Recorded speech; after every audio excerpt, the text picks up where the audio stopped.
Recorded Books and RB Digital present The Shooting at Chateau Rock, a Bruno Chief of Police novel by Martin Walker, narrated by Robert Ian Mackenzie. Chapter 1. 2 days after his father's funeral, a distraught Gaston Drian came to the mairie of Saint-Denis asking to see Bruno Courrèges, the town's chief of police. Bruno assumed that Gaston, a long-time acquaintance from the town tennis club, was still in shock at the dreadful nature of his father's death.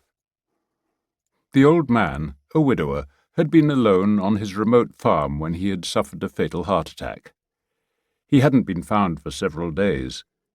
Patrice, the postman, liked to visit his older customers from time to see how they were, and he'd always found a friendly welcome at Drian's home, along with a glass of his home-made gnôle, a notorious firewater that Bruno had learned to treat with great respect. When Patrice's knock went unanswered, he'd opened the kitchen door.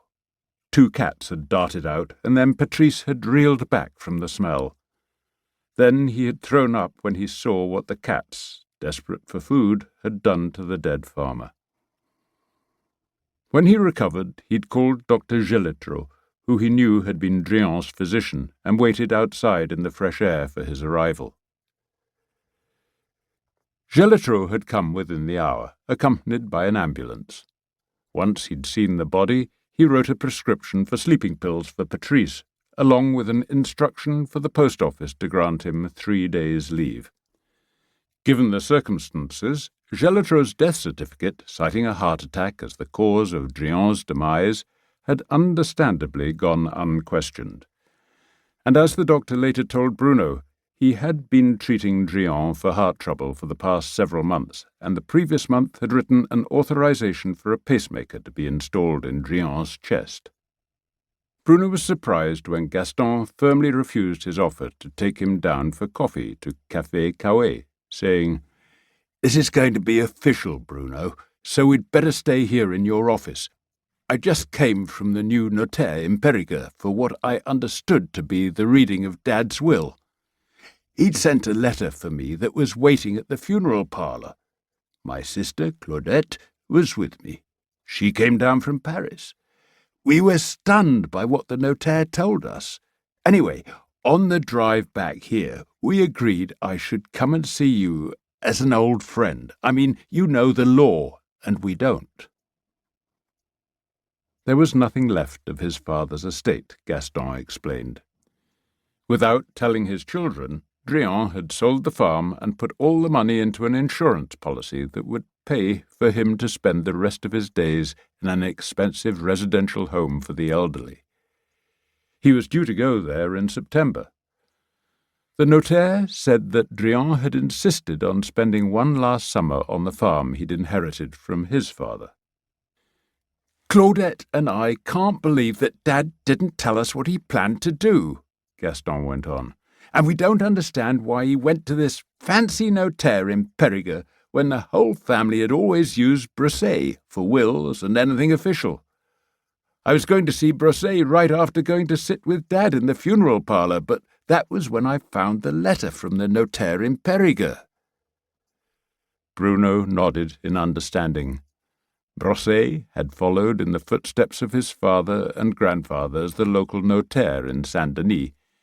He knew everybody in the district, and everybody had always used him for wills, property sales, and official paperwork.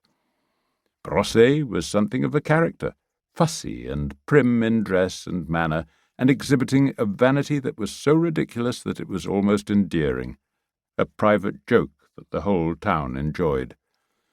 But Bruno knew that his work was meticulous and that he was as honest as the day was long. "And this retirement home isn't like Dad at all," Gaston went on. "My sister looked it up on her phone. It's an old chateau that was turned into a hotel, and now it's a very grand home for the elderly. The fees start at €4,000 a month. That's more than double what I earn. And because my dad's dead, this home gets to keep all the insurance money. It all seems very fishy to Claudette and me, and we agreed that I'd ask you about it." Bruno took down the names and addresses of the notaire, the insurance agent, and the residential home, and made a photocopy of the notaire's letter to Gaston. "Let me look into this," he said. "How old was your dad?" 74 next birthday, in November. But apart from what Gelitro said about his heart, he seemed in good shape when I saw him last. Still kept up the farm. I came up here in March, as usual, to help him with the lambing. And that's another thing. What's going to happen to the sheep and ducks and chickens?" After being laid off when the local sawmill had closed a couple of years earlier, Gaston had found a job in Bordeaux as an ambulance driver. Bruno had written him a reference citing Gaston's clean driving record and his years as a volunteer fireman, which had brought him some qualifications in first aid. Gaston was raising 2 daughters who were still in secondary school, so he'd probably been hoping for a decent inheritance when his father died. "He'd never mentioned these plans to you or Claudette?" Bruno asked. Gaston shook his head. "When we were talking over dinner at lambing time, he said he wanted to stay on the farm as long as he could and then go to the retirement home here in Saint-Denis where he knew everybody. I can't understand what got into him." "Leave it with me," Bruno said. "I've got your address and phone number, so I'll let you know what I find out. All I can say at this stage is that usually in cases of elderly people changing their wills, there has to be a formal declaration signed by a doctor and a lawyer that establishes the change is being made freely and of their own volition, and that they're in full possession of their faculties. If there is no such declaration, you might have a case. But going up against a notaire and an insurance firm would probably be a very lengthy and expensive affair." "Merde," Gaston grunted. "It's always the same. One law for the rich and another for the rest of us." "In this instance, Gaston, if there is no such attestation, the law could be on your side, and you know the mayor and I will back you. Again, my condolences on your loss. I liked your dad. He was always a regular at the rugby games and at the hunting club dinners. And the gnôle he made was the best eau de vie in the valley, even if it wasn't really legal. I hope at least he left you a few bottles." "1 or 2, but he drank most of that rocket fuel himself, and I can't say I blame him," Gaston said, rising to shake Bruno's hand. Bruno's first stop was just down the hall at the registry. There he consulted the commune's cadastre, the detailed map showing each property lot, its owner and the tax data. The new ownership had not yet been registered. Drian's farm was listed as 62 hectares, which would be big for a vineyard but was small for a sheep farm, mostly woodland and poor pasture up on the plateau. What surprised Bruno was that Drian had made an application for a construction permit to build 4 new houses on his land. He'd described them in the application as cottages for farm workers, which was what such applications usually said, even when the real intention was to sell them off as vacation homes. Bruno had never heard of Monsieur Serail, the notaire in Périgordian, but from the letterhead he knew he was in a fancy location on the Rue de Président Wilson in the centre of the city. When he looked up the agent for the insurance company, Bruno found that he had an address in the same building. That was interesting. He checked the website of the retirement home and was startled to see a handsome chateau near Salah that he recognized. He'd been invited to dinner there one evening by his friend the Baron some 5 or 6 years ago, when it had been a newly restored 4-star hotel with a dining room that was said to be aiming for a Michelin rosette. The meal had been a touch too nouvelle cuisine for Bruno's taste, the portions small and the plates over-decorated in an effort to appear artistic and inventive. Bruno and the Baron had thought it pretentious. They'd never been back. As a retirement home, it offered what were described as full medical services, a registered nurse, a physiotherapist, a masseuse on the premises, and a resident doctor who also sat on the management board.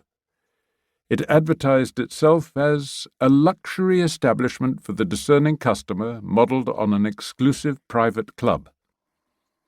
It boasted its own movie theatre, a spa, a 9-hole golf course, and a manager who had previously been on the staff of the Hôtel de Crillon in Paris.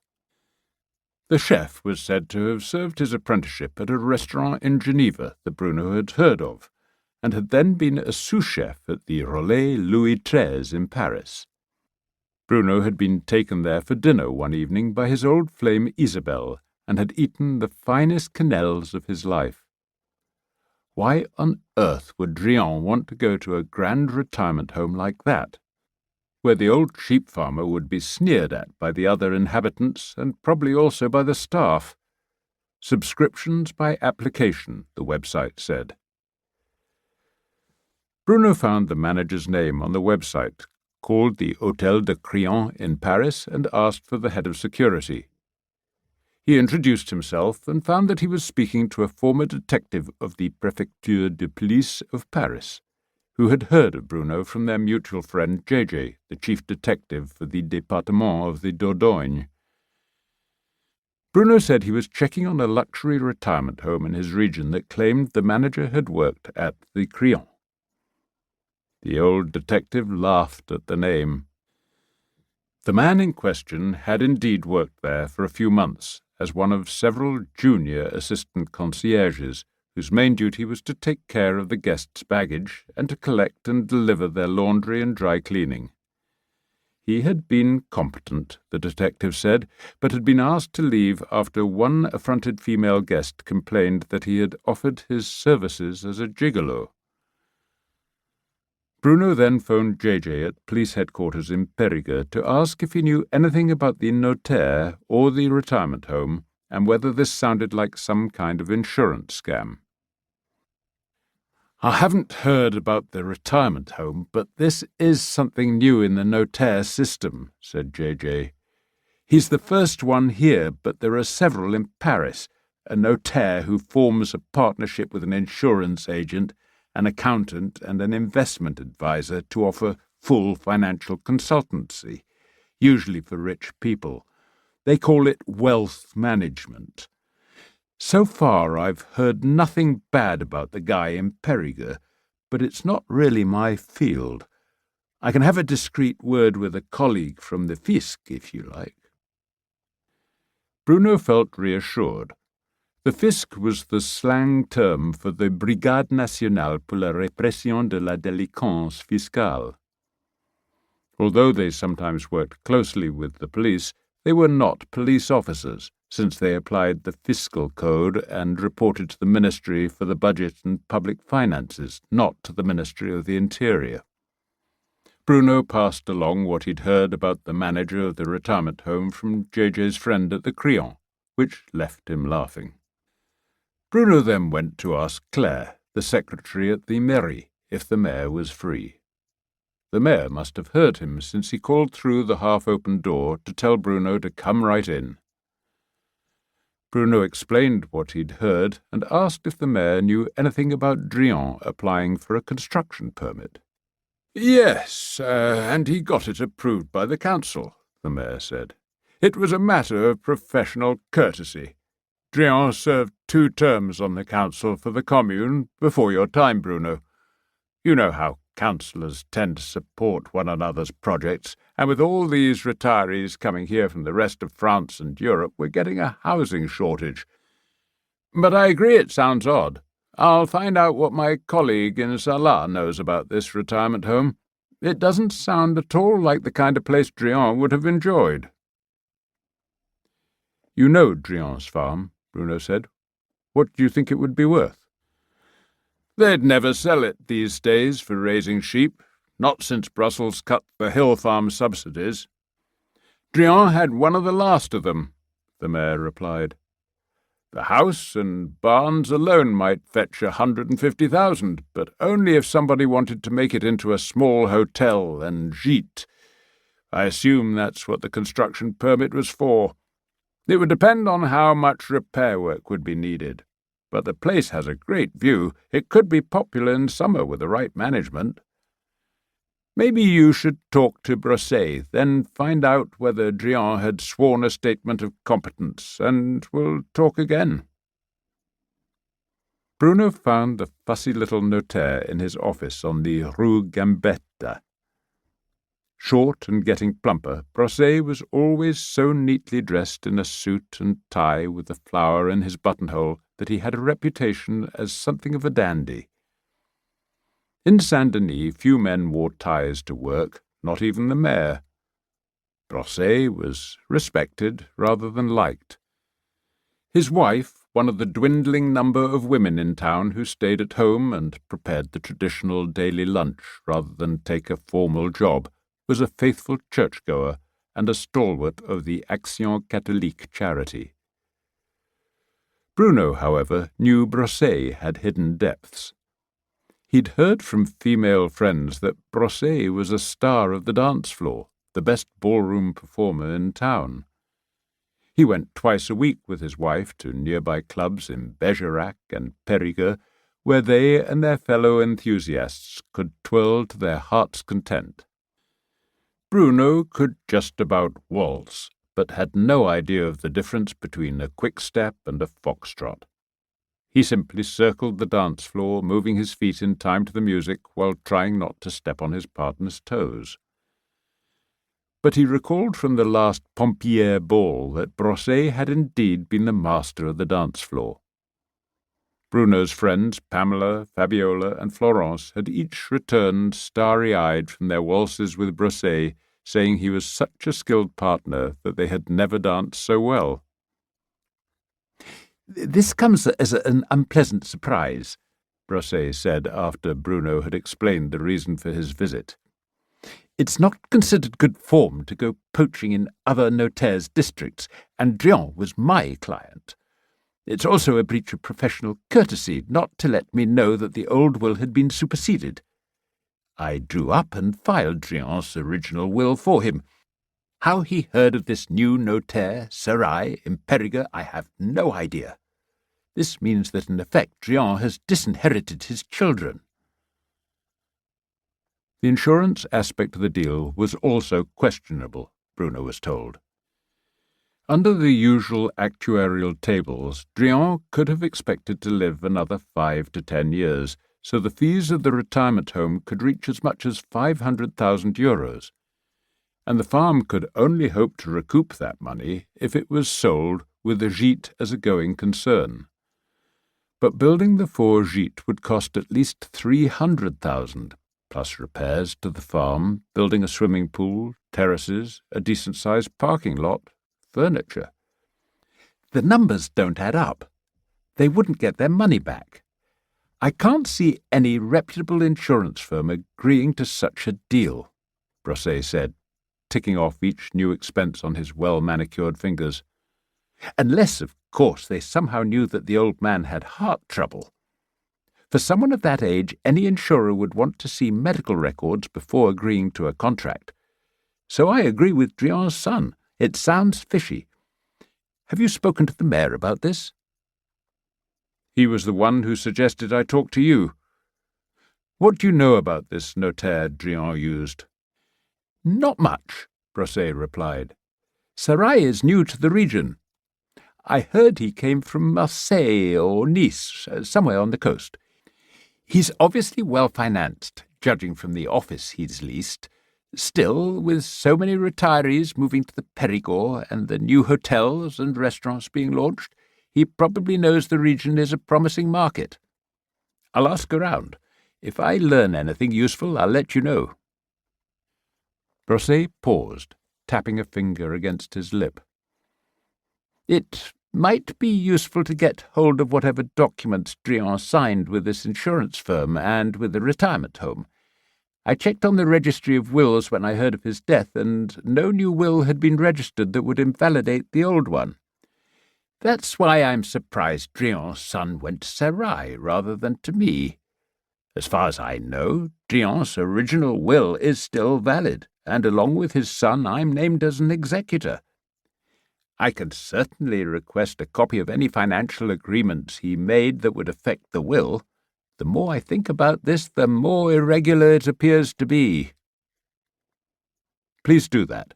But could Drian have signed a new will invalidating the old one just before he died?" Bruno asked.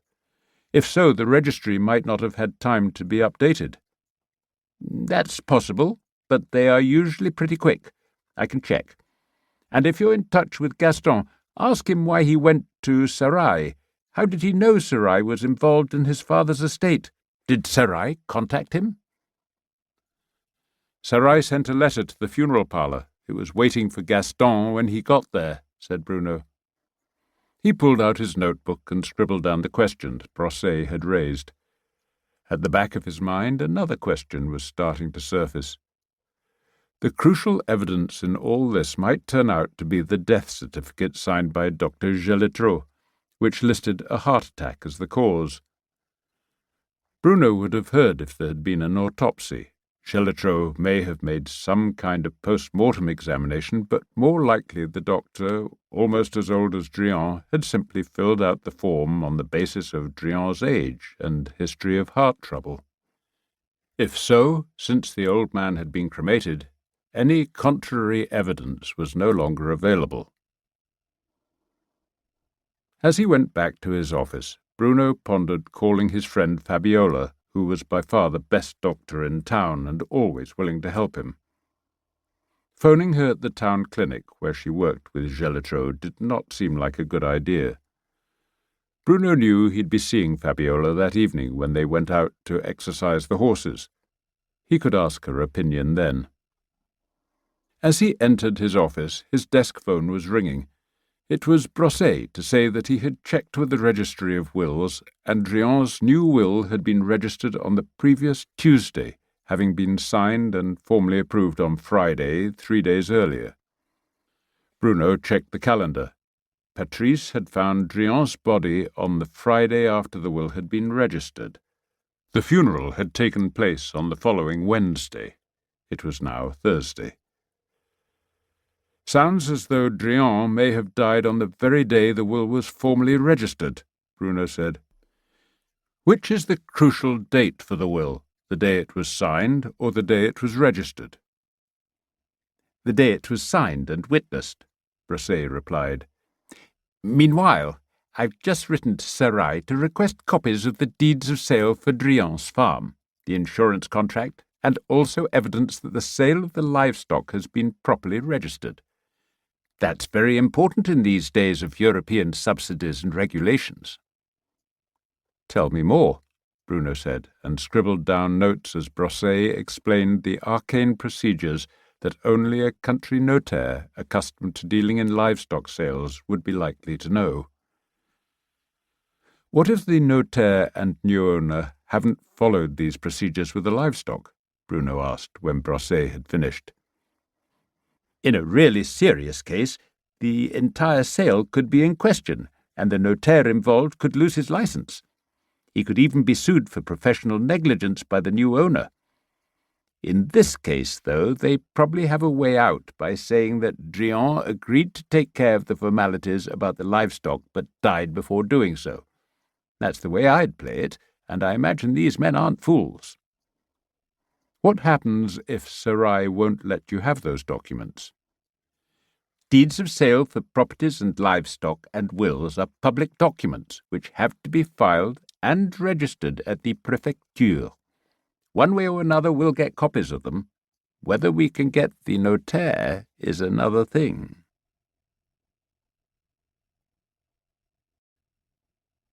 Chapter 2. Bruno had no idea whether a crime had been committed or whether Gaston had simply been another victim of some fancy legal footwork against which he had no redress without launching a lawsuit he couldn't afford. As a country policeman, Bruno adhered to an unwritten code that required him to do his best for his neighbours and also for their livestock. So as he drove his police van up into the hills towards Saint-Chemassy, enjoying the pure pleasure of this fresh green landscape in May, he was wondering if anyone had taken care of the sheep and chickens and ducks. When he pulled into Drian's farmyard, he saw a truck that he recognized. It belonged to Marc Guillaumat, another elderly sheep farmer who lived a few kilometres away on the other side of the valley. He had been a friend of Drian's since their school days. Bruno found him filling the water troughs at the chicken coop, shook hands, and asked if he needed any help. "No, I've just about finished," Mark said. "I thought I'd better keep an eye on the lambs until somebody decides what to do with them, and when I got here I found there was no water for the chickens and ducks. The sheep can feed themselves up here this time of year on the pasture, but there's a lot of foxes with young to feed, so I was worried about the lambs." Just beyond the duck pond, Bruno saw a flock of sheep clustered close together with 4 sheepdogs lying on their bellies, tongues out, watching the newly shorn ewes whose lambs huddled beneath them. Up here on the plateau, the farmers usually kept the fleece on their flocks until April or even later. "2 of them are my dogs, and the others, the bitch and her pup, belong to Drian," Guillaumat said, following the direction of Bruno's gaze. "He trained them well. Nobody took them away, so they've kept watch on the lambs, but I don't think his dogs had been fed since Gaston came up here the morning of the funeral. I had some dog biscuits in the truck, and they leaped on 'em like they were starving." Bruno raised his eyebrows. Mistreatment of dogs angered him. "I thought Gaston would come back and tell me what he planned to do with them all, but I haven't heard from him. He gave me Drian's shotgun as a keepsake, but that was all. The sheep troughs were bone dry when I got here. I suppose they could use the duck pond, but look at it, damn near dry, and the geese usually frighten the lambs away. It's not right, Bruno. I'll be giving Gaston a piece of my mind when I see him." "It's kind of complicated, but it turns out Gaston and his sister don't inherit," Bruno said, explaining Drian's decision. "I was wondering if he'd do something crazy like that," Guillaumat said. "One time earlier this year I came to visit, and he had some fancy young woman with him, foreign from the way she spoke. She wore a short skirt and too much makeup. Then I saw her here again later, and I asked him about her. He said she was from his insurance company, but he always was one for the ladies. He got lonely after his wife died. Apart from me and a few guys at the rugby club, I don't think he had many friends. Mind you, he was always at that Club de Troisième Âge, but that was to meet women." "When did you see this young woman?" Bruno asked. "The first time was in March after the lambing, and then again in early April, when I came to see him about getting the fleeces shorn. We always shared the work. It was easier with the 2 of us. And with his fleece money he always went down to one of those massage parlours in Bergerac." Guillaumat gave a short, harsh laugh. "After a few drinks he used to boast that he could still do the business, just like his old ram." Bruno nodded, grinning. "If the new owners don't want the sheep, would you like to have them? They might even pay you to take them off their hands." Guillaumat shook his head. "I don't have the pasture, and it's the same with the only other 2 sheep farmers left around here, and I don't know anybody who could afford to buy them. If it wasn't for the subsidies, we'd starve. I suppose the new owners will just ship them down to the abattoir." The old man paused and spat. "They'll be in for a shock when they find out it costs as much to slaughter them as they'll get for the meat." "Would you want the ducks and chickens?" Bruno went on. "The new owners probably don't even know they exist." "Maybe the ducks, because I could get a few euros for them, but not the chickens. There's no point. With these European regulations, we're not allowed to sell the eggs in the markets anymore. But I'll take the geese.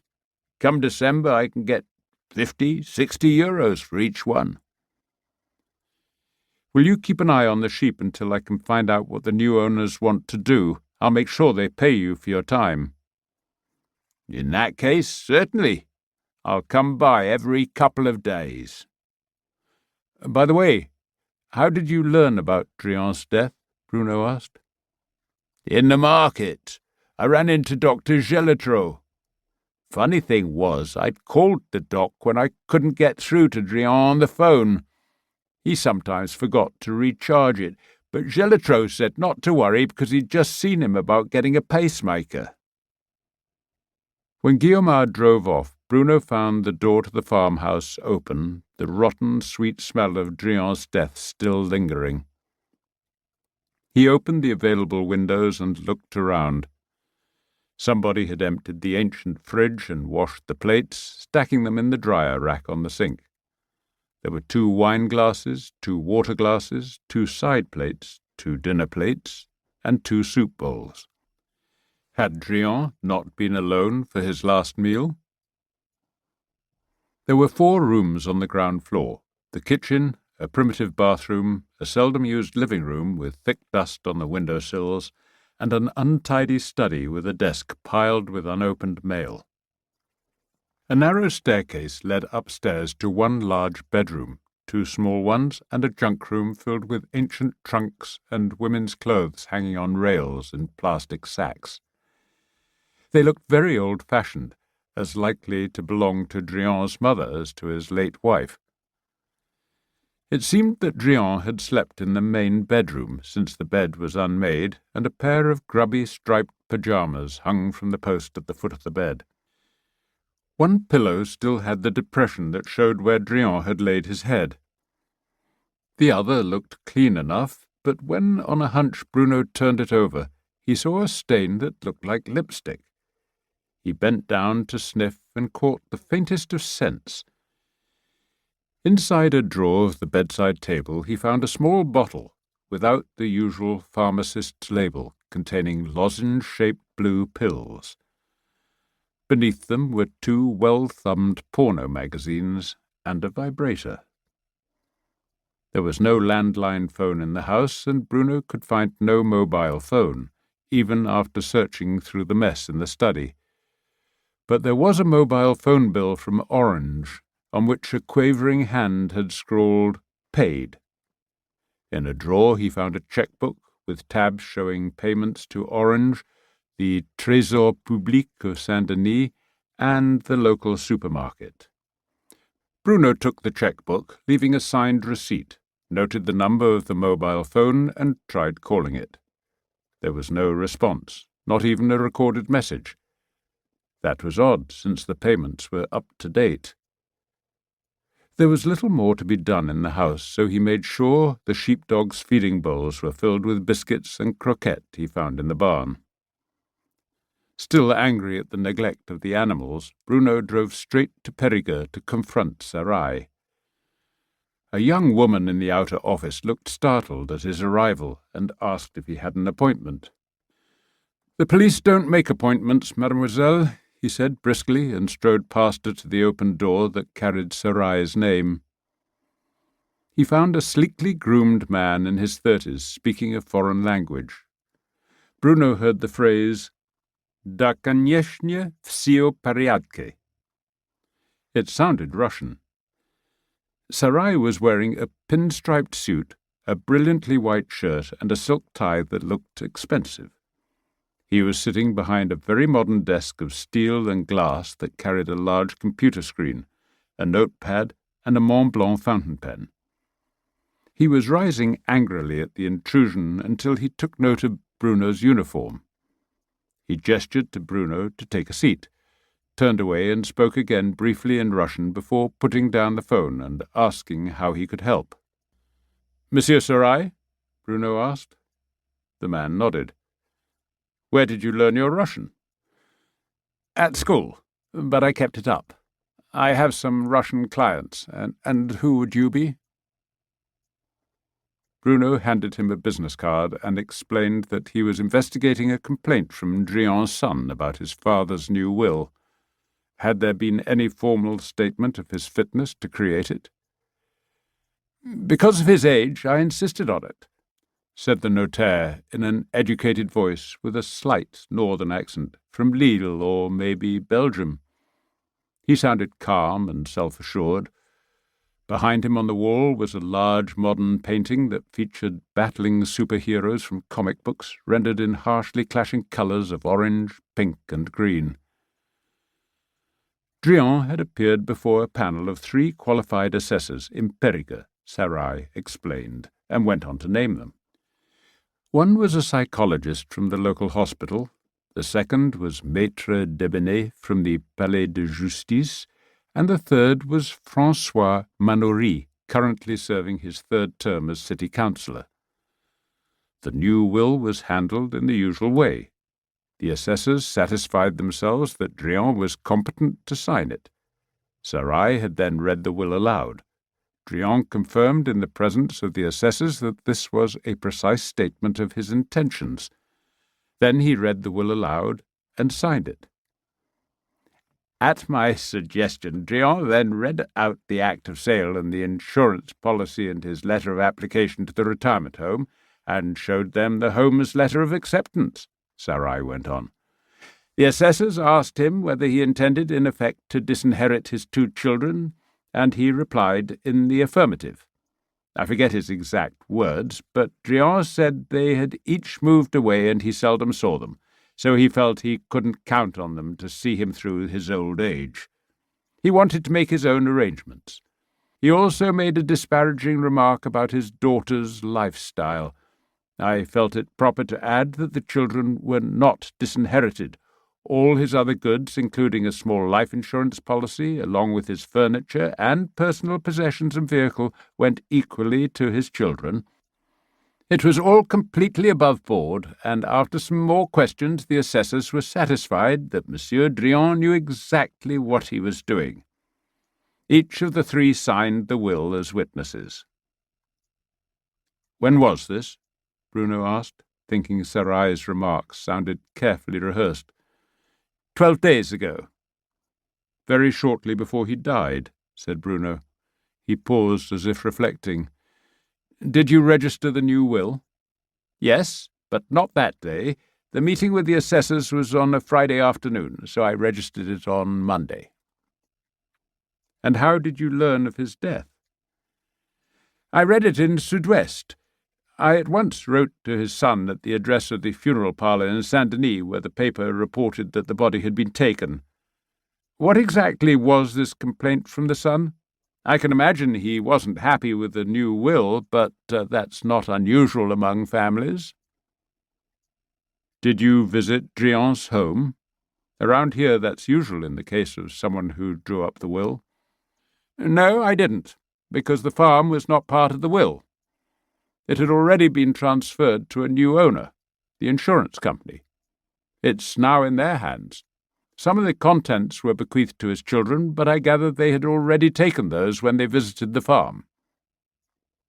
What do you plan to do about the livestock? Bruno asked. There are more than 100 sheep, almost as many lambs, and the old ram, not to mention the ducks, geese, chickens, and sheepdogs. There'll be trouble if they're not taken care of.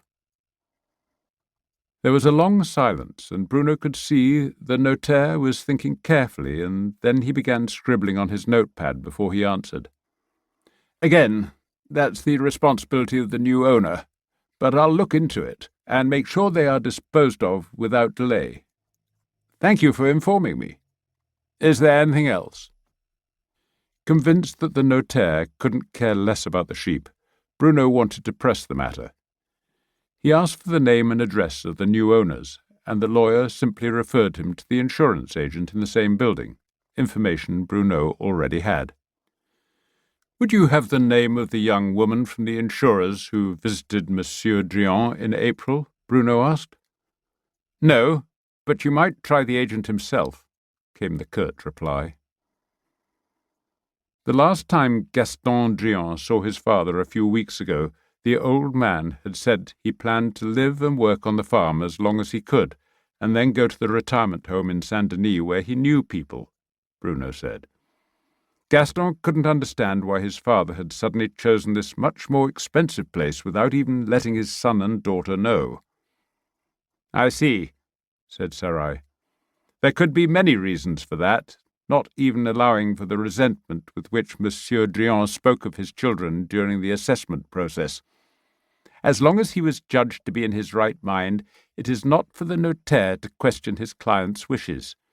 And there's no question about Monsieur Drian's competence.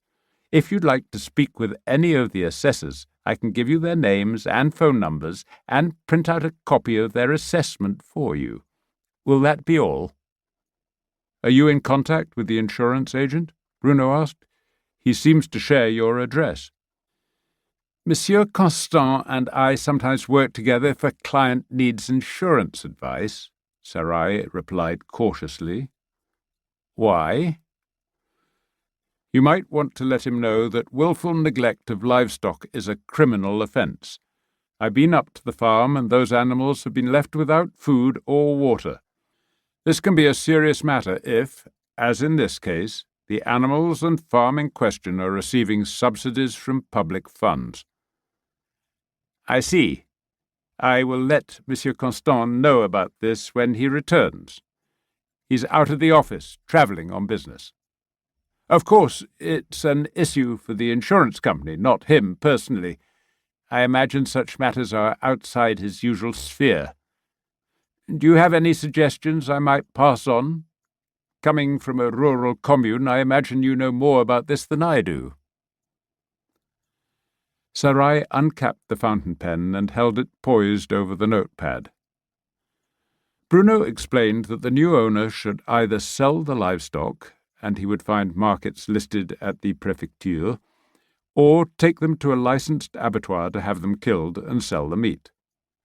Before this, he would have to put together the necessary forms for each animal and inform and get approval from the local livestock agent. His name and address would also be on file at the Préfecture. "The laws of willful negligence and mistreatment of animals also applies to the sheepdogs, ducks, and chickens," Bruno added.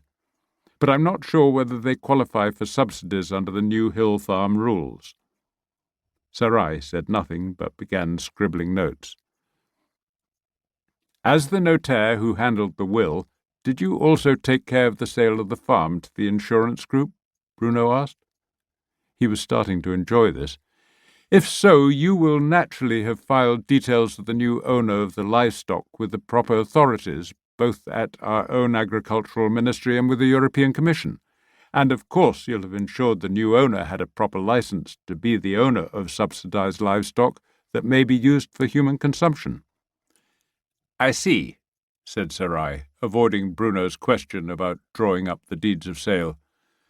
"I'll pass all this along to Monsieur Constant, but I'm confident that the proper formalities will have been observed by Monsieur Drian, although that might have been interrupted by his unfortunate death.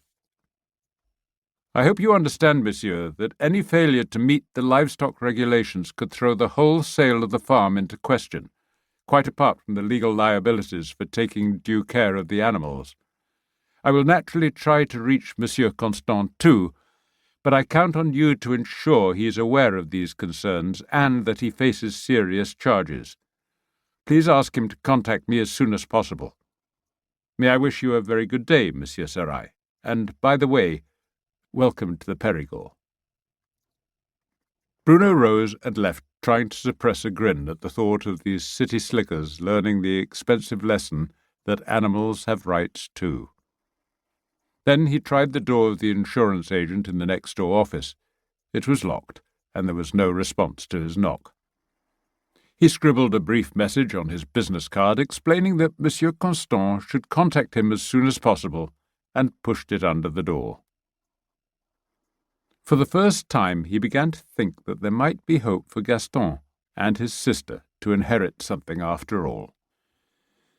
Back in his police van, he called his friend Maurice at the sub-prefecture in Salat, the regional livestock commissioner, whom he knew from festive evenings after rugby games, and asked whether the Drian farm sale had been registered with him. No, it had not, Bruno was told, but it certainly should have been.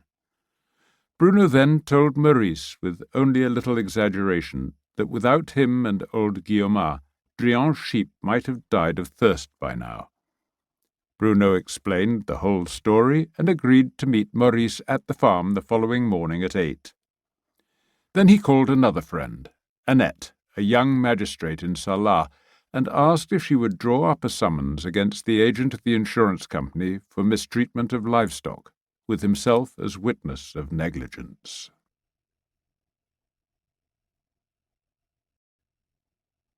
Chapter 3. Back in his office, Bruno found a message from Brosset asking him to call. He dialed the number and learned that Brosset had just heard from a colleague that one of the more celebrated small chateaux in the area was up for sale, the business being handled by a fancy agency in Paris that was better known for its art sales. Bruno thanked him for the news and sat back in his office chair, staring out across the bridge over the river Vézère and along the ridge that flanked the valley to the north. The chateau was on the far side of that ridge, about 5 kilometres from Saint-Denis. Bruno sometimes passed it when exercising his horse. The place was known as Chateau Roc. It enjoyed quite a reputation in the neighbourhood that dated from the arrival of the rock-star owner, Rod McRae, and the widespread assumption that drug-fueled orgies with groupies and exotic sports cars would become regular features of local life.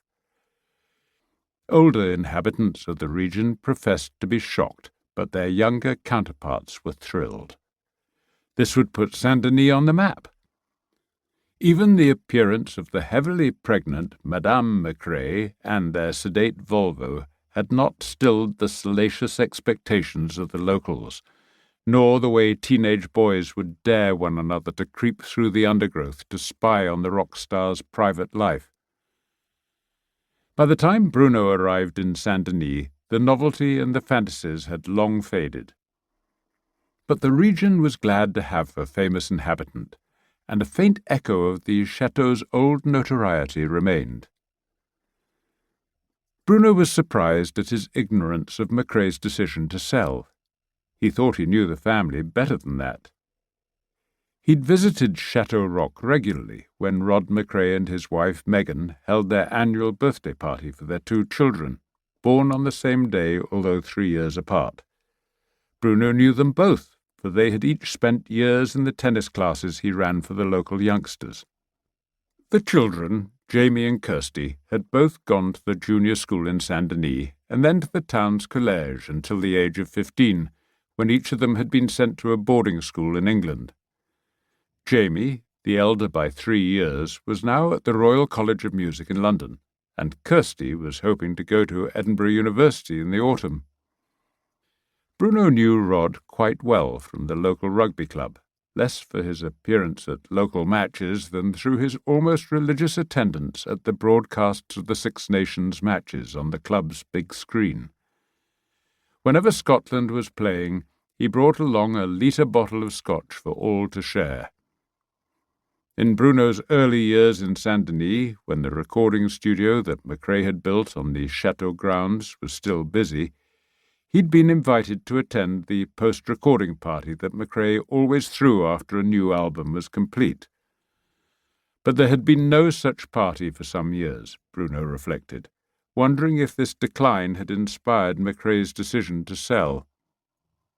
On impulse, Bruno picked up the phone to call him and found Megan on the other end. "I just heard the news that you're selling, but I hope you are going to be staying in the area," he began. "We'd miss you." "I'm going back to Britain," she said. "I'm not sure about Rod. He's still thinking about what to do. But now that the kids are grown and moving out, the place is too big.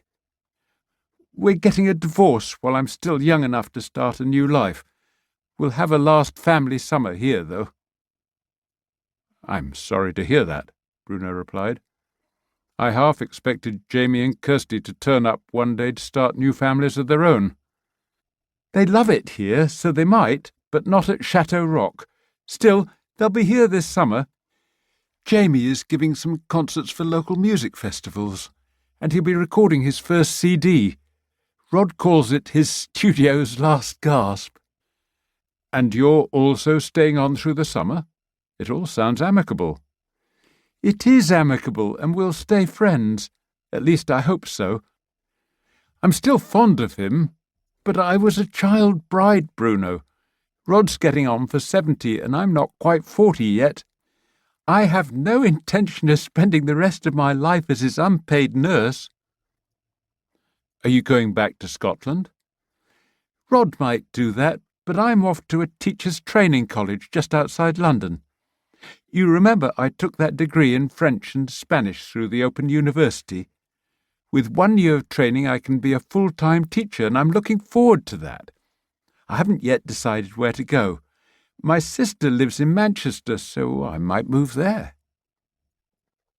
Bruno wished her luck. He'd always been impressed by Megan, even before she began volunteering to give English conversation classes at the local college. Please give Rod my regards, and I might come up tomorrow to say hello. Are Jamie and Kirsty back yet? I'd like to see them again. Kirsty arrives soon, and Jamie will be here in a few days with some of his musician friends. You'll be very welcome whenever you want to stop by. When Bruno returned to the mairie, he informed the mayor of the news. His immediate reaction was to regret that no local real estate agent had been hired. It's best to keep these matters within the community, the mayor said. Local knowledge is always important, as you know, Bruno. I'd hate to see the fees from a sale like that going to some big firm in Paris. Do you know how much they're asking for the chateau? Not yet, said Bruno. I'll try and find out tomorrow. But I'm also concerned about the vineyard. I'd hate for us to lose that. McRae had acquired almost 5 hectares of ragged and ill-maintained vines with his property, and at first had hopes of marketing bottles of his own Chateau Rock. But after some disappointing years hiring part-time winemakers, he'd allowed the town vineyard to manage it on their joint behalf. Julien, who ran the vineyard, and Hubert, who ran the town's celebrated wine store, had been delighted with the deal. They reckoned on getting at least 15 and maybe 20,000 bottles a year from McRae's vines, and he was happy with 5,000 euros in cash each year and all the bottles he wanted for his own consumption. I recall that it's a bail agricole, said the mayor. Any new owner will have to honour that or buy us out. Saint-Denis was officially an agricultural commune, which allowed for a bail agricole giving farmers special rights. People could keep geese and chickens, pigs, goats, and horses. Newcomers were sometimes surprised and even offended that they had no legal recourse against the owners of the cockerels who woke them at dawn, or the donkeys who brayed their way through mating seasons. More than once a new arrival who proved less than neighbourly in his dealings with nearby farmers would find a host of cackling geese appearing near his bedroom window during the night. A bail agricole ran for 9 years, with an automatic renewal for another 9 years unless formal notice was given on either side 18 months before the lease expired. An agricultural lease could be verbal and only required a notary's intervention if it extended beyond 20 years. A Paris notaire might not know much about these farm leases, the mayor said thoughtfully. How long has the current lease been going? It'll be 2 years in November, just after that vendange when we launched the town vineyard, Bruno replied, and the lease is verbal.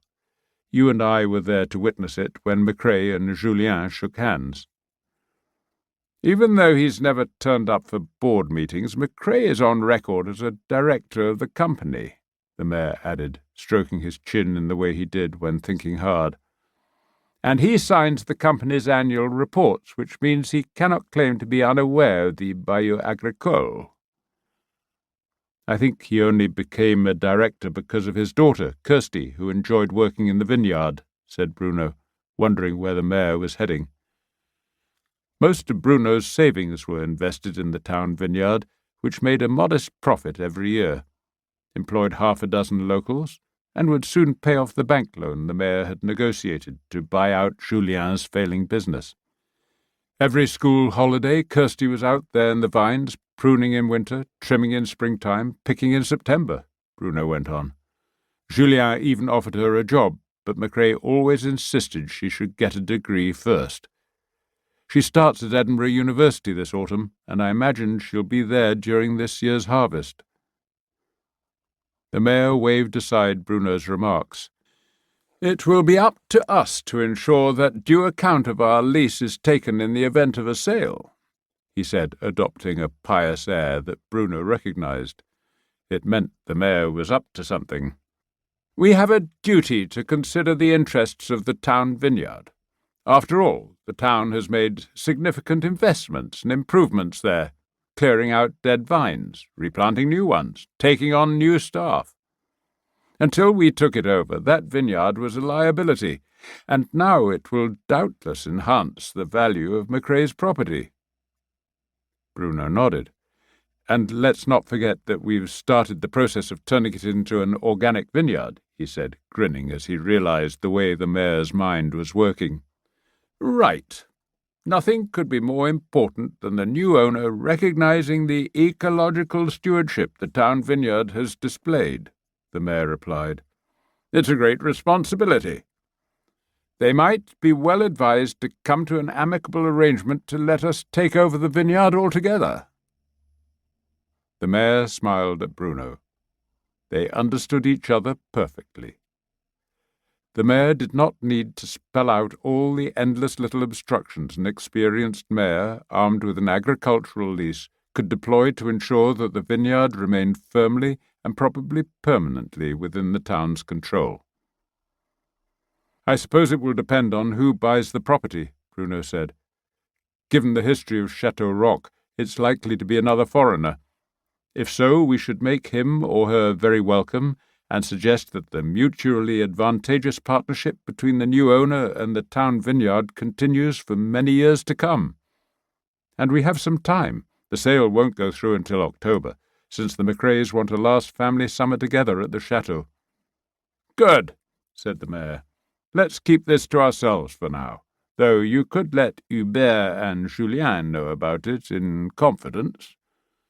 If there are any other improvements to be done in the vineyard, now is the time. There's that experimental corner where they're trying the new rootstock. You remember that warning Hubert gave us about the way climate change is affecting our Merlot? Local winemakers had recognized that the hotter summers were shortening the growing season for certain grape varieties, Merlot most of all. Some, who kept good records, reckoned that it was ripening a month earlier than 30 years ago, and contained more sugar, which meant more alcohol in the wine. Some of the red wines were now being labelled as having 15 or even 16% alcohol, which was creeping into the territory of sherry and Madeira and other fortified wines. Producing a balanced blend with the usual Cabernet Sauvignon or Cabernet Franc grapes was becoming a challenge. It was no good picking the Merlot early. The grapes would not have time to produce the phenols and tannins that give it character. One or two of the Bergerac vineyards were even planning to phase out Merlot altogether. But winemakers tended to be instinctively conservative, with many of the traditionalists reckoning that with skillful management of the leaf cover over the Merlot grapes, they could slow their ripening. Giving up Merlot would be a last resort, so closely and traditionally were the wines of Bergerac and the whole of the Bordeaux region linked to this iconic grape. The wines of Pomerol, Chateau Petrus, and some others were among the most expensive wines in the world, traditionally made entirely from Merlot grapes. Like many other growers in the region, the town vineyard was steering a middle course, hoping for the best but preparing for the worst. They continued to plant Merlot, while at the same time experimenting with new varieties of grapes that were better adapted to the heat. I think I'll ask Pamela if we can take the horses that way this evening, Bruno said as he left the mayor's office. I'd like to see how those new grapes are coming along." And so, later that day, his uniform on a hanger in his police van, Bruno was on horseback in his riding clothes and boots when he stepped down from the saddle. Patting his horse on the neck, he led Hector through one of the rows of new vines, pausing every few meters to lift some foliage and examine the grapes, hard as little bullets this early in the season, but already warm to the touch. It seemed to Bruno, still an amateur at the wine-making business, like a promising harvest, as long as the weather remained good, and no thunderstorms came to pepper the grapes with hail. Those little pellets of ice could flatten and destroy an entire vineyard overnight. "What are you looking for?" Pamela called down to him from her seat on Primrose, her favourite horse. She pulled gently on the reins to stop Primrose from following Bruno. Primrose tried a tentative nibble on some of the new grape leaves, and Pamela turned her away. "Nothing in particular," Bruno replied. "Just the general condition of the grapes. They seem to be coming along." "When I first came here, all the rows of vines seemed to be neatly trimmed like soldiers on parade, and all the rows between them were weeded and bare," she said. "It all looked much more tidy than the vineyards today." "That's because we're going organic, avoiding chemical fertilizers and sprays," he said, looking up and grinning at her. An excellent horsewoman who had taught Bruno how to ride, she looked magnificent. "The vineyard might seem a little untidy, but organic wines are the future. The more life in the soil, the better the wine." Bruno remounted, and they trotted over the low crest where Chateau Rock came into view, about 300 meters away. The original medieval stone tower loomed over the two wings. One had been added in the 17th century and the other in the 19th. Oddly, the most recent structure looked to be the oldest part of the building, a mock medievalism on the outside and more modern comforts within being the fashion of the Third Empire. This was the wing where the Macraes put their guests and held their dinners and parties.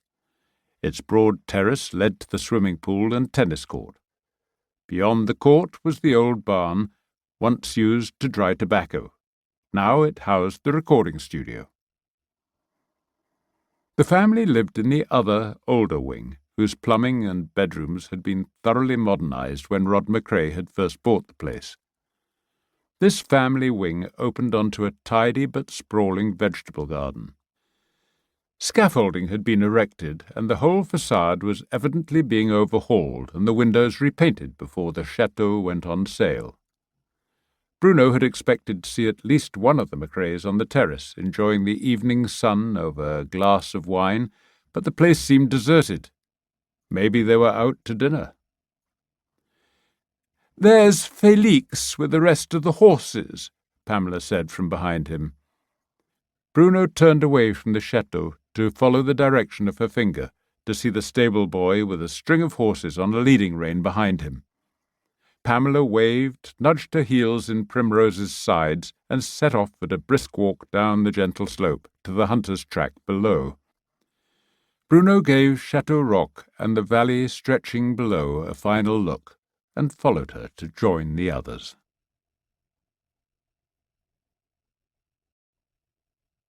Chapter 4. This wasn't one of Bruno's regular Monday evening dinners when he gathered with his friends at the riding school run by Pamela and Miranda. But the Baron had been fishing half the morning and had called around to propose an impromptu supper of his catch. A bucket full of fresh trout stood beside the barbecue, which he and Jack Crimson, Miranda's father, were stacking with dried vine twigs. From an upstairs bathroom window came the sound of children laughing and splashing and speaking the strange Anglo-French patois that Miranda's two boys spoke together with the children of Florence, a local teacher. Fabiola was on duty at the medical centre until 8, but her partner, Gilles, had already arrived with a large bowl holding at least a kilo of fresh strawberries from their garden. He had some of the early-season gariguette, but most of his offering were Charlotte's and Bruno's favourites, the small and intensely sweet and perfumed Marat des Bois.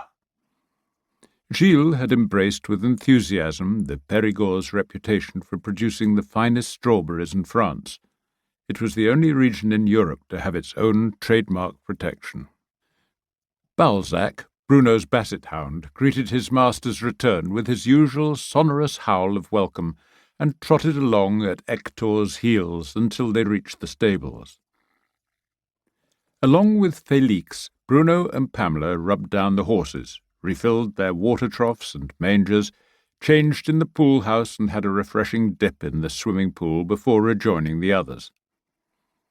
In the past, May had been too early for all but the most hardy to use the open-air pool, but Pamela had taken advantage of a new state program that subsidized solar panels and battery systems.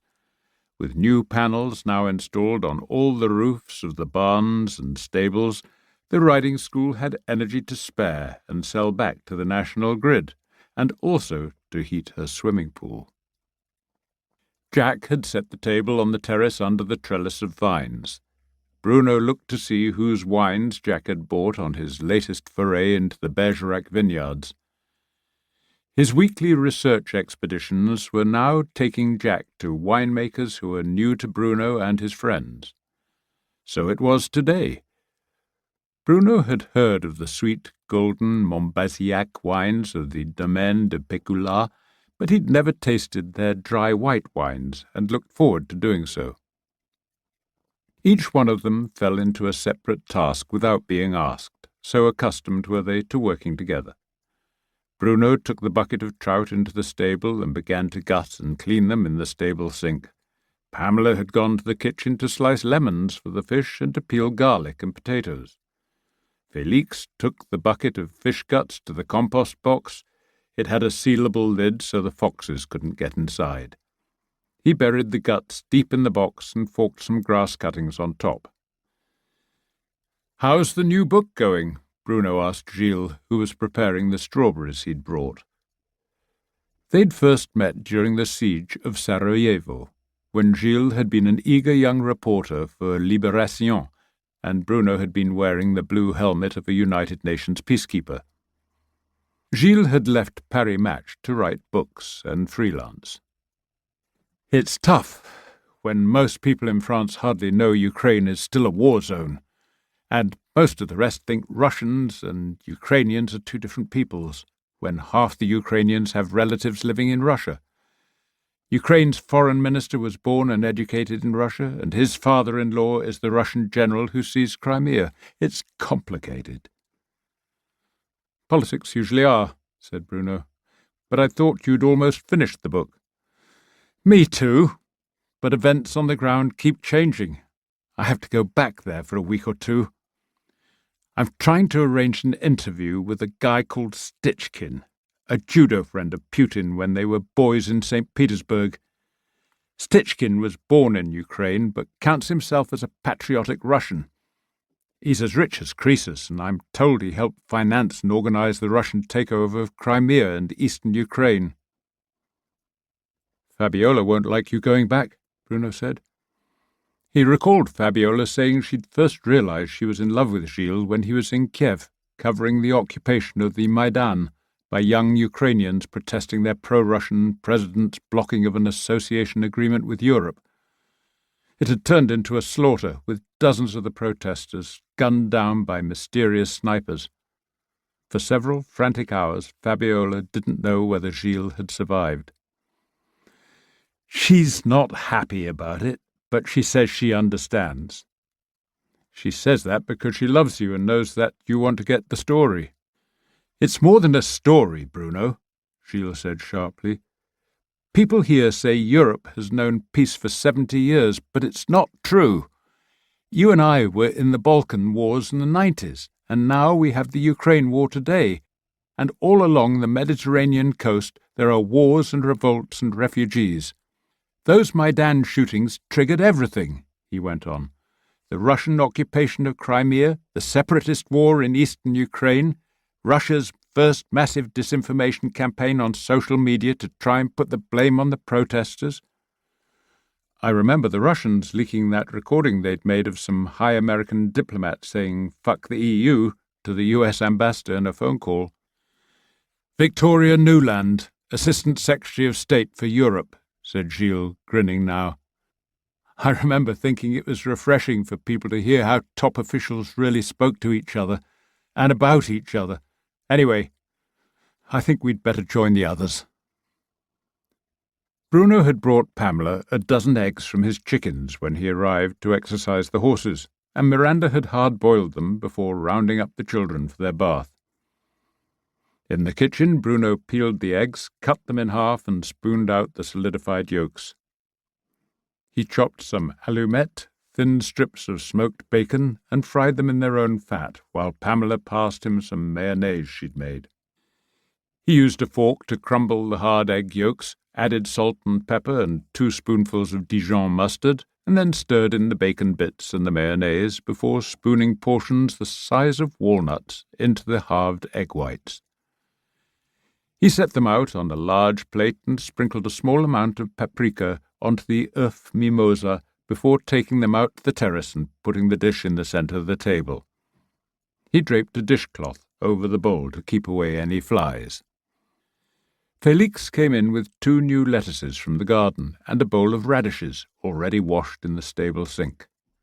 Jack placed the opened bottles of wine on the table with some jugs of water from the spring, and then came a sound like a cattle stampede as the 4 children thundered down the stairs from their bath. They stood dutifully to be kissed by the adults, and then dashed outside to find Balzac. A few moments later, Florence and Miranda followed, their lipstick freshened and their hair tidy, and not a trace of the sauna-like conditions and heaps of bubbles their children had enjoyed.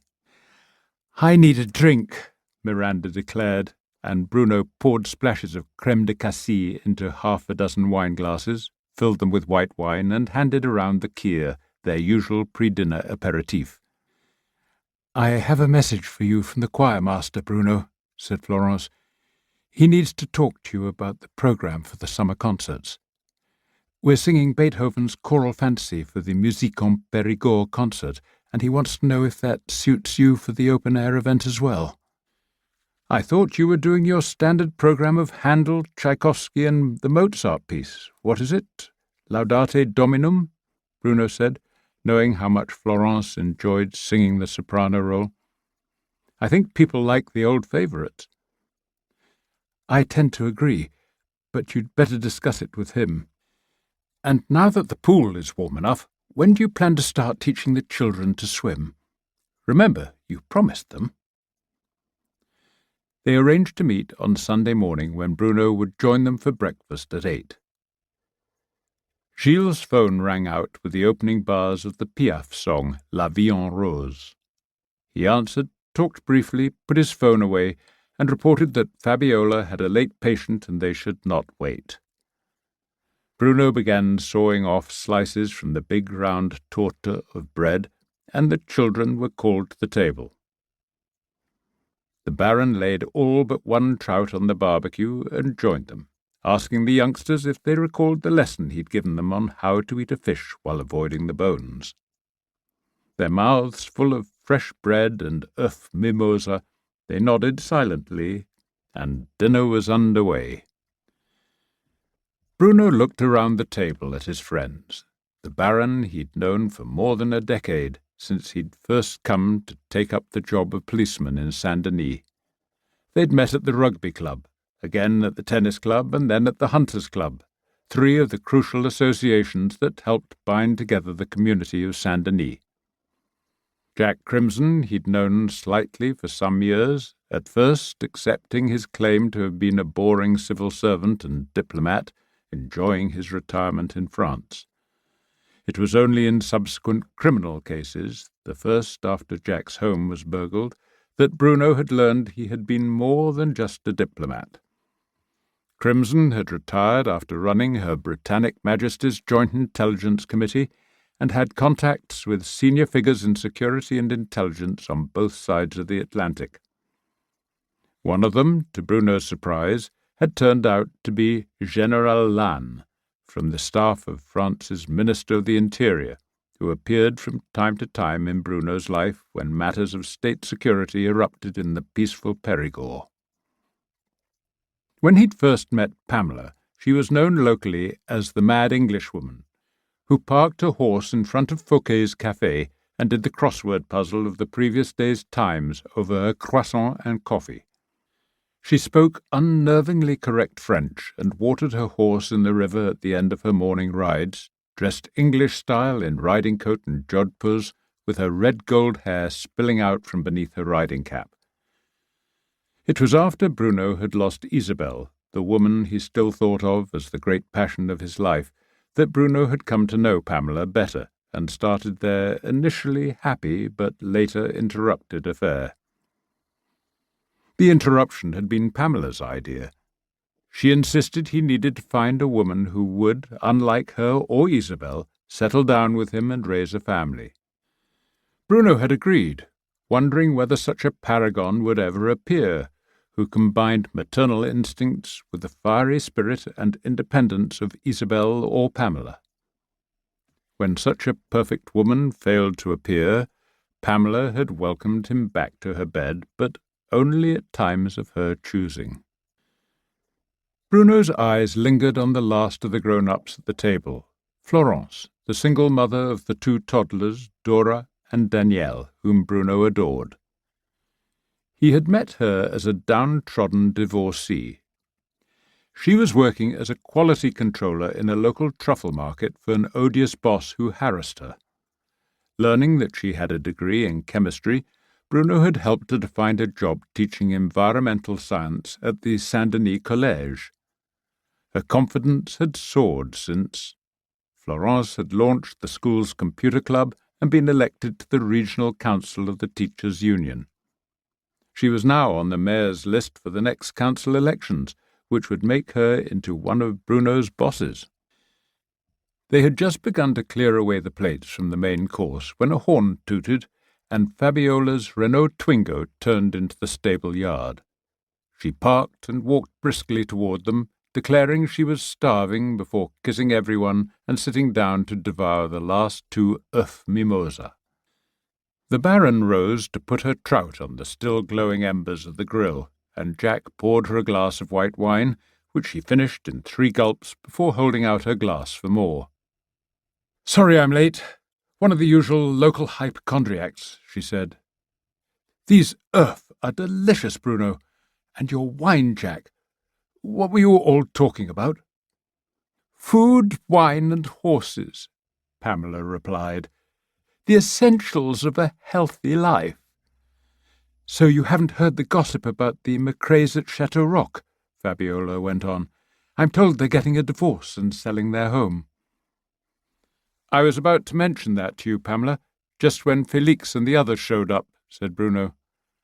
"I wonder how much they'll want for it?" Pamela asked. It was remarkable, thought Bruno, as the discussion went on, how fascinated people were by the price of properties that had nothing to do with them. As they were all leaving, he took Fabiola aside to ask her about Gelotro signing Drian's death certificate. "Professional courtesy means that I can't possibly comment, Bruno," she said crisply. "Drian was not my patient, but it's clear that he had heart problems. Gelotro told me that the approval for the pacemaker he'd recommended finally came through on the day of the funeral." "Why do you ask?" She and Gilles were hovering by their car, poised to leave. Bruno explained briefly the concerns of Drian's children and the unusual choice of the expensive new retirement home. "The one near Salah?" Gilles asked. "I've been there. They have what they call a literary salon, but it's really a book club. They invited me last month to talk about my last book and sign some copies. They gave me a great dinner. It's an impressive place, feels like a stately home, beautifully restored, and the library where I spoke was well stocked." "I've heard of the place too," said Fabiola. "One of the doctors on their board came to see us with a glossy brochure. Apparently they were visiting all the doctors and clinics in the region, trying to drum up business by claiming they were the only place in the area offering full medical services. They even invited us to lunch there to take a look at the facilities. I think Gelotro went." He's not known to turn down the offer of a free lunch, Bruno said, grinning. Chateau may be getting on in years, but he's not a bad doctor, Fabiola replied in a no-nonsense voice. In fact, he's a very good doctor. He's had a lot of experience, and he genuinely cares for his patients, checks with the pharmacies that they are taking what he prescribes, and he still makes house calls, which is more than you can say for a lot of doctors these days. I'm not criticizing your colleague, Bruno said, choosing his words with care. Chateau is my doctor, and I have no complaints, but he tends to focus on the obvious. Remember that case when he said it was a heart attack and you found out it was cyanide poisoning? That's why I'm wondering how much of an examination he conducted before saying that Drian had died of a heart attack. Come on, Bruno. An old man with heart trouble, on beta-blockers, about to get a pacemaker, what more do you expect? She asked rhetorically. There was nothing that sounded at all suspicious about the death, and, from what I heard of the state of the body when Chateau found it, I'm not sure I'd have probed any deeper. As for the retirement home, maybe the old man was so concerned about his health that he decided he'd rather go to a place with on-site facilities to take care of him. That seems perfectly understandable to me. I'm told Drian was a bit of a ladies' man, and I found some pills in his bedside drawer that looked like Viagra. Could that have affected his heart? Maybe. Who prescribed them? No pharmacy label. They could have been mail order. Fabiola grimaced. That could have been a problem. What about drugs? None that I saw. Why? If there was any sign of cocaine, that could have been very dangerous in his condition, even fatal. But since he was cremated, there'll be no forensic evidence, so we'll never know. Maybe Chateau should have checked, but if there were no grounds for suspicion... Her voice trailed off, and she shrugged. Good night, Bruno.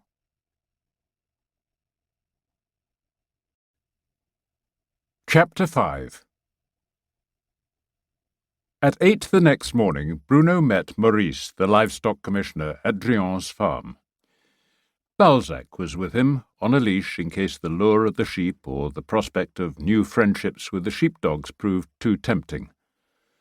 Bruno wanted no distractions as he explained his concerns about the welfare of the livestock. "And the buyer is an insurance company. They should know better," said Maurice, shaking his head. "I suppose they can always plead that Drian should have taken care of the paperwork, but it's 2 weeks since he died, so that's not much of an excuse. And the deed of sale was 2 weeks old. That's not good.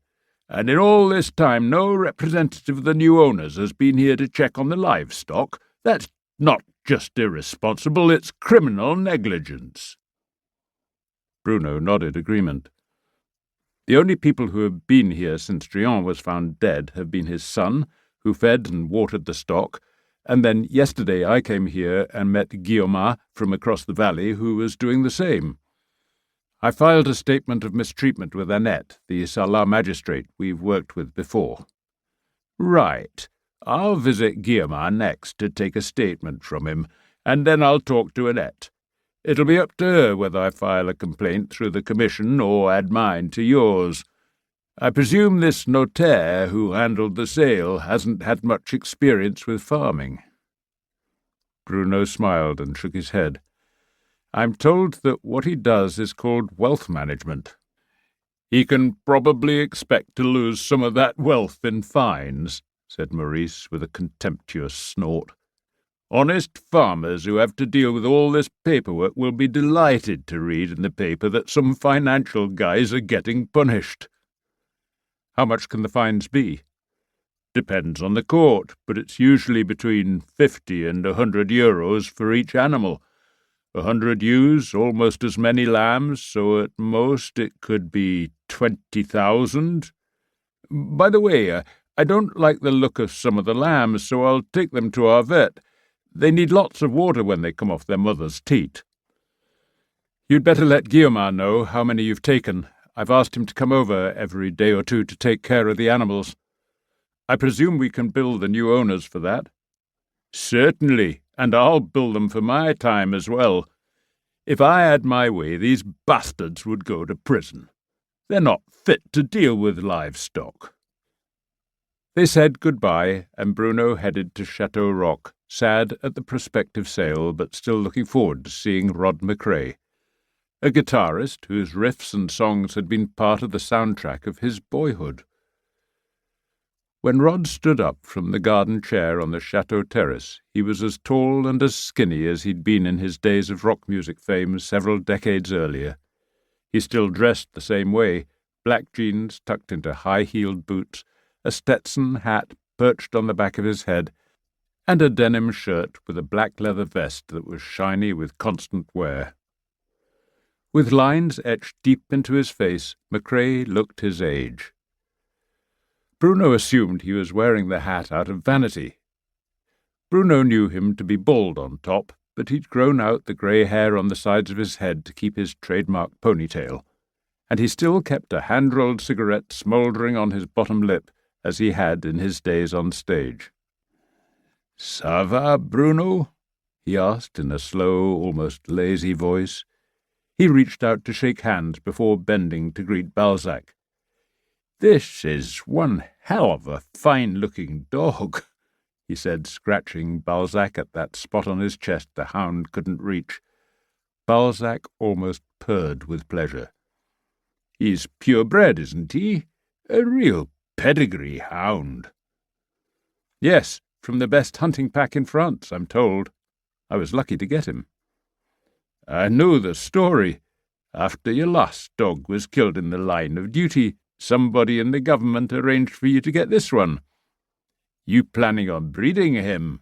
I only ask because I think it might be time for me to get a dog in this new life I'm heading for, and I can't think of a finer companion than someone like this." Bruno was surprised by the idea, but saw the sense in it from McRae's point of view. "He's still a bit young for breeding, and I'm supposed to contact someone from the hunting pack when it's time," he said. "They want to pick out the right mate for him. Maybe I should give them a call." "I'd really like one, so be sure to let me know." "I was sorry to hear you're selling," Bruno said. "You'll be missed, all of you." "We're not all going. The kids want to keep a foothold here, so we're fixing up the farm workers' cottage at the far side of the vineyard. It's on the edge of the property, so it's easily carved out from the sale of the chateau. It shouldn't cost much, and we're planning to cut that stand of timber on the other side of the hill. Oak and acacia, good burning wood that should sell for more than enough." "What about water and electricity?" "That's not a problem. We can easily bring in power and water access from the recording studio up the slope. It's just a matter of hooking it up, putting in a new septic tank and fixing the roof. The timber can pay for all that. The kids say they'll clean it out and redecorate the place this summer if they get the time. I know they'll be practicing for that tennis tournament of yours, and I'm not sure if you know that Jamie will be giving a concert at the music festival. I'd like to record his first CD here in the studio, so we'll go out with a bang." "Is Jamie still playing classical guitar?" McRae nodded. "That's his thing, but he's also pretty good on piano, and he's taken up singing at the Royal College, choral stuff." "What about Kirsty? What's she going to study?" "She was going to read languages, adding Italian and Spanish to her French and becoming an interpreter, but it seems that computers are taking over, so there's not so much demand. She might change to politics or law. It all seems a bit up in the air for Kirsty, but Jamie is set on a career in music." "Following in the family footsteps," Bruno said. "What about you? Will you go back to Scotland?" McRae shrugged. "Maybe. It kind of depends on the deal we get for the chateau. Megan wants enough out of the sale to buy a place of her own, and we want to do the same for each of the kids. I'll keep what's left." "That's generous of you." "Not really. I get the royalties from the music, golden oldie stations play my stuff, and other people are still doing my old songs. The royalties add up.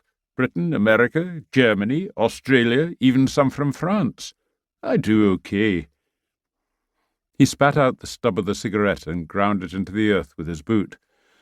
"But I have to admit I'll miss this place." "Is Megan here?" "She had to go see about separating the cottage from the rest of the property. Brosset called this morning to say that under French law it was more complicated than we thought. We may have to end up selling it to the kids for a nominal sum." "I'm glad they're staying," Bruno said. "Jamie and Kirsty have all their school friends here. Half the kids in town learned to speak English from Megan's classes at the college." McCrae nodded and began to roll another cigarette from the tobacco pouch he kept in his vest pocket. "She's planning on going to teach a training college in England and making a career of it." He paused, licking the cigarette paper and then lighting it. "I think she's doing the right thing. She's still a young woman, doesn't want to be stuck with an old fart like me. Still, it's a wrench. The only woman I ever stayed with. Hell, the only one I could have stayed with." Bruno groped for something to say. He and McCrae had been friendly for years, but they had never shared anything personal or private. "Have you got any plans?" Bruno asked. "Not unless someone asks me to do a comeback tour, but I'm getting too old." "Didn't seem to stop Leonard Cohen." "Yeah, well, my style is a bit different.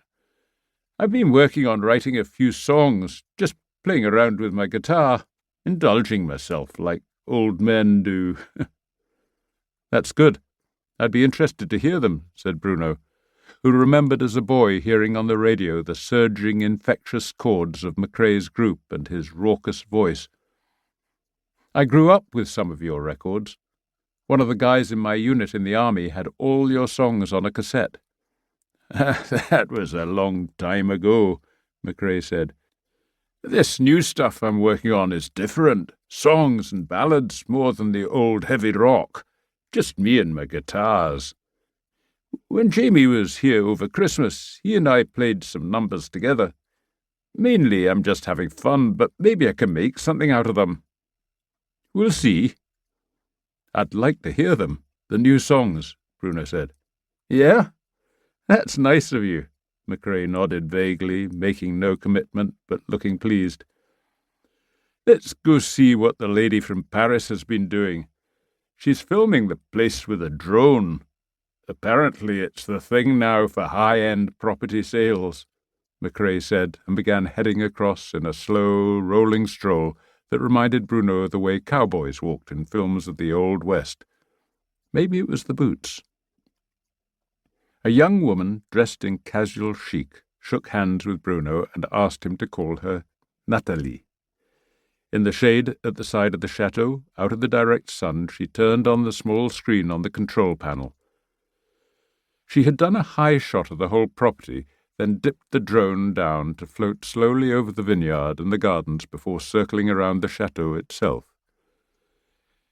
She'd taken the drone around the buildings, once clockwise and once counterclockwise, and then paused it to hover over the medieval tower before focusing on some special features like balconies and the ornate doorway. Nathalie ended the filming by lowering the drone to each of the terraces, front and rear. She'd set the scene, arranging wine glasses and a bottle on the table at the rear of the house, and plates and cutlery, as if for a family lunch on the main terrace at the front. And from each table she'd taken long, panning shots of the view the outdoor diners would enjoy. "That should attract a lot of potential buyers," Bruno said, impressed. It was so much better than the usual snapshot of properties for sale that he saw in the real estate agents' windows in Saint-Denis. "Looks good to me," said McCrae. "Anything more you need, or shall we go and enjoy this bottle on the back terrace?" McCrae raised the open bottle of wine. "Time for a glass?" "I'd rather you showed me around the inside first," said Natalie. She handed Bruno a business card with her photo on one side and her contact details on the other, including the permit number for her drone. "Perhaps you could let me know if there are any local restrictions on the drone," she said to Bruno, and then turned back to McCrae. "I'll need to measure the rooms and take some photos, maybe think about styling some of the rooms. At this price level, clients tend to have definite ideas about the way they want their fantasy chateau to look. Sitting rooms need to be elegant but anonymous, dining rooms should be baronial, and kitchens should look medieval but with modern fittings, that sort of thing. Maybe we could borrow this beautiful basset hound for the day. He's just the kind of dog that adds that touch of class, with a suggestion of hunting."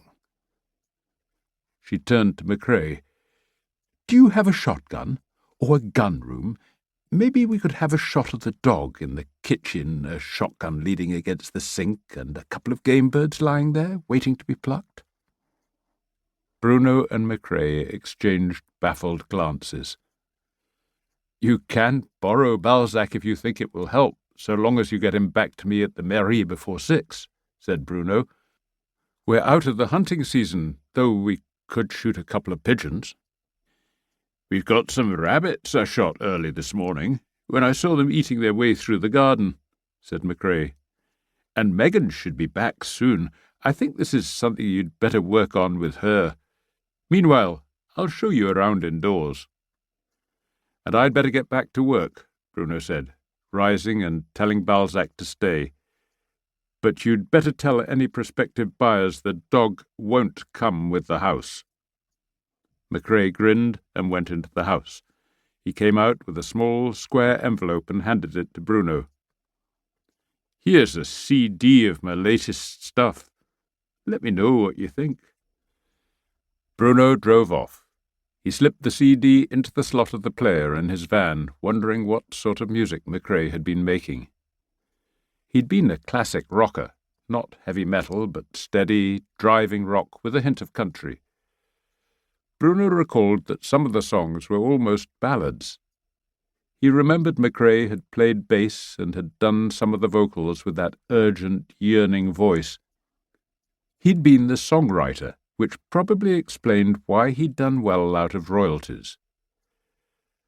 There was a steady bass leading into the first song, but then a rhythm guitar came in with a drum track, sounding like country, and then that voice, familiar, but aged by countless thousands of cigarettes, and no doubt a great deal of wine and whisky.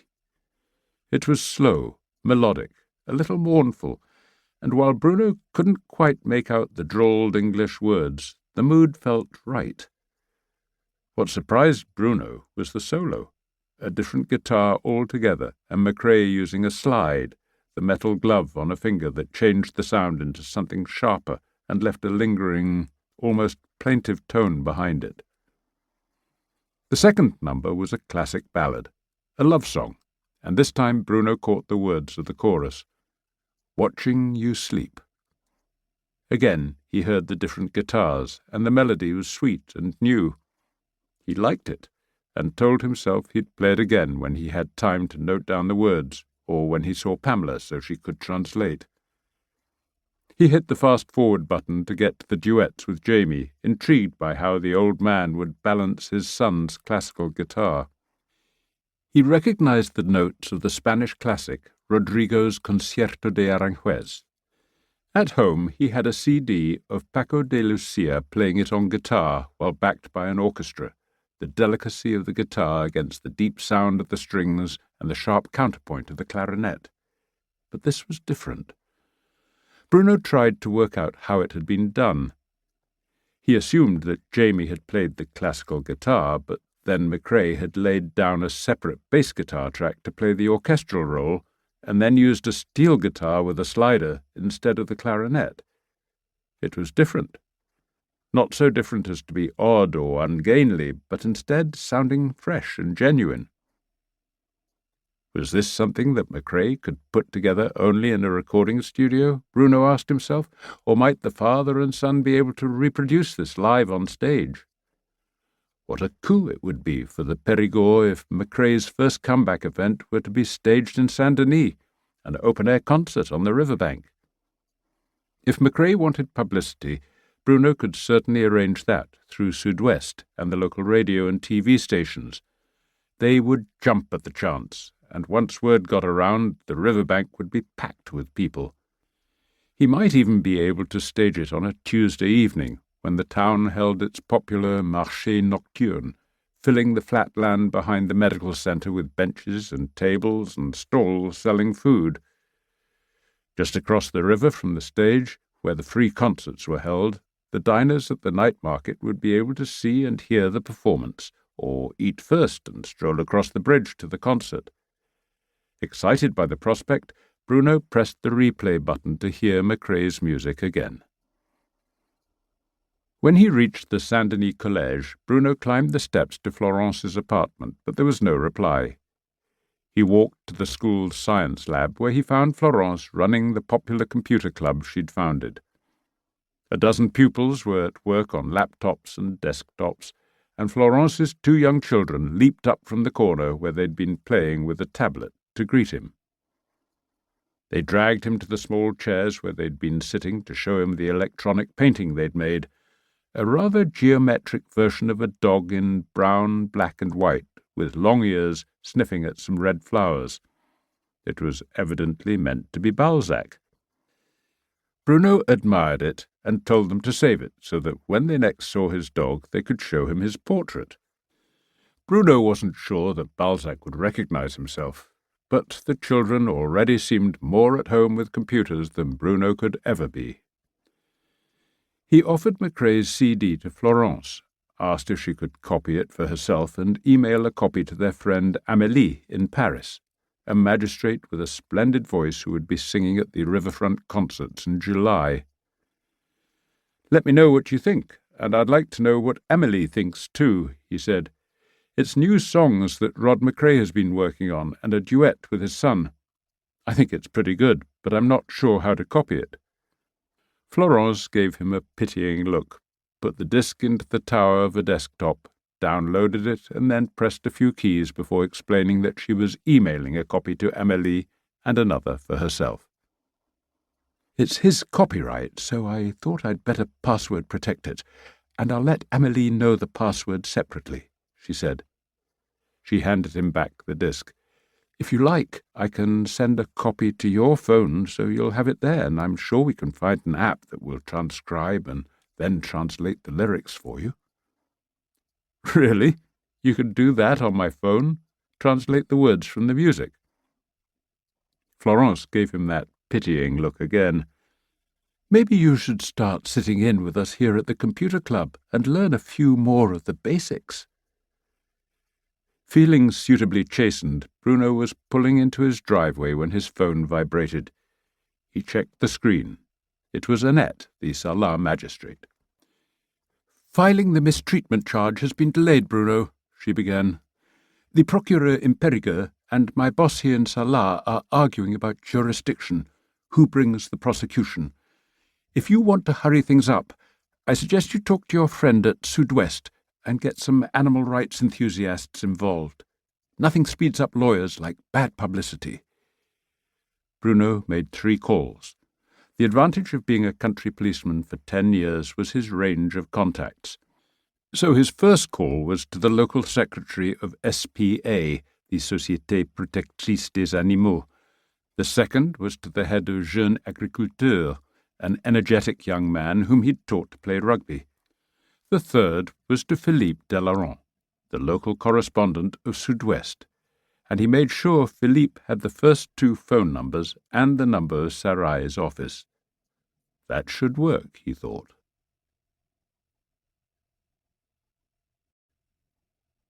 Chapter 6.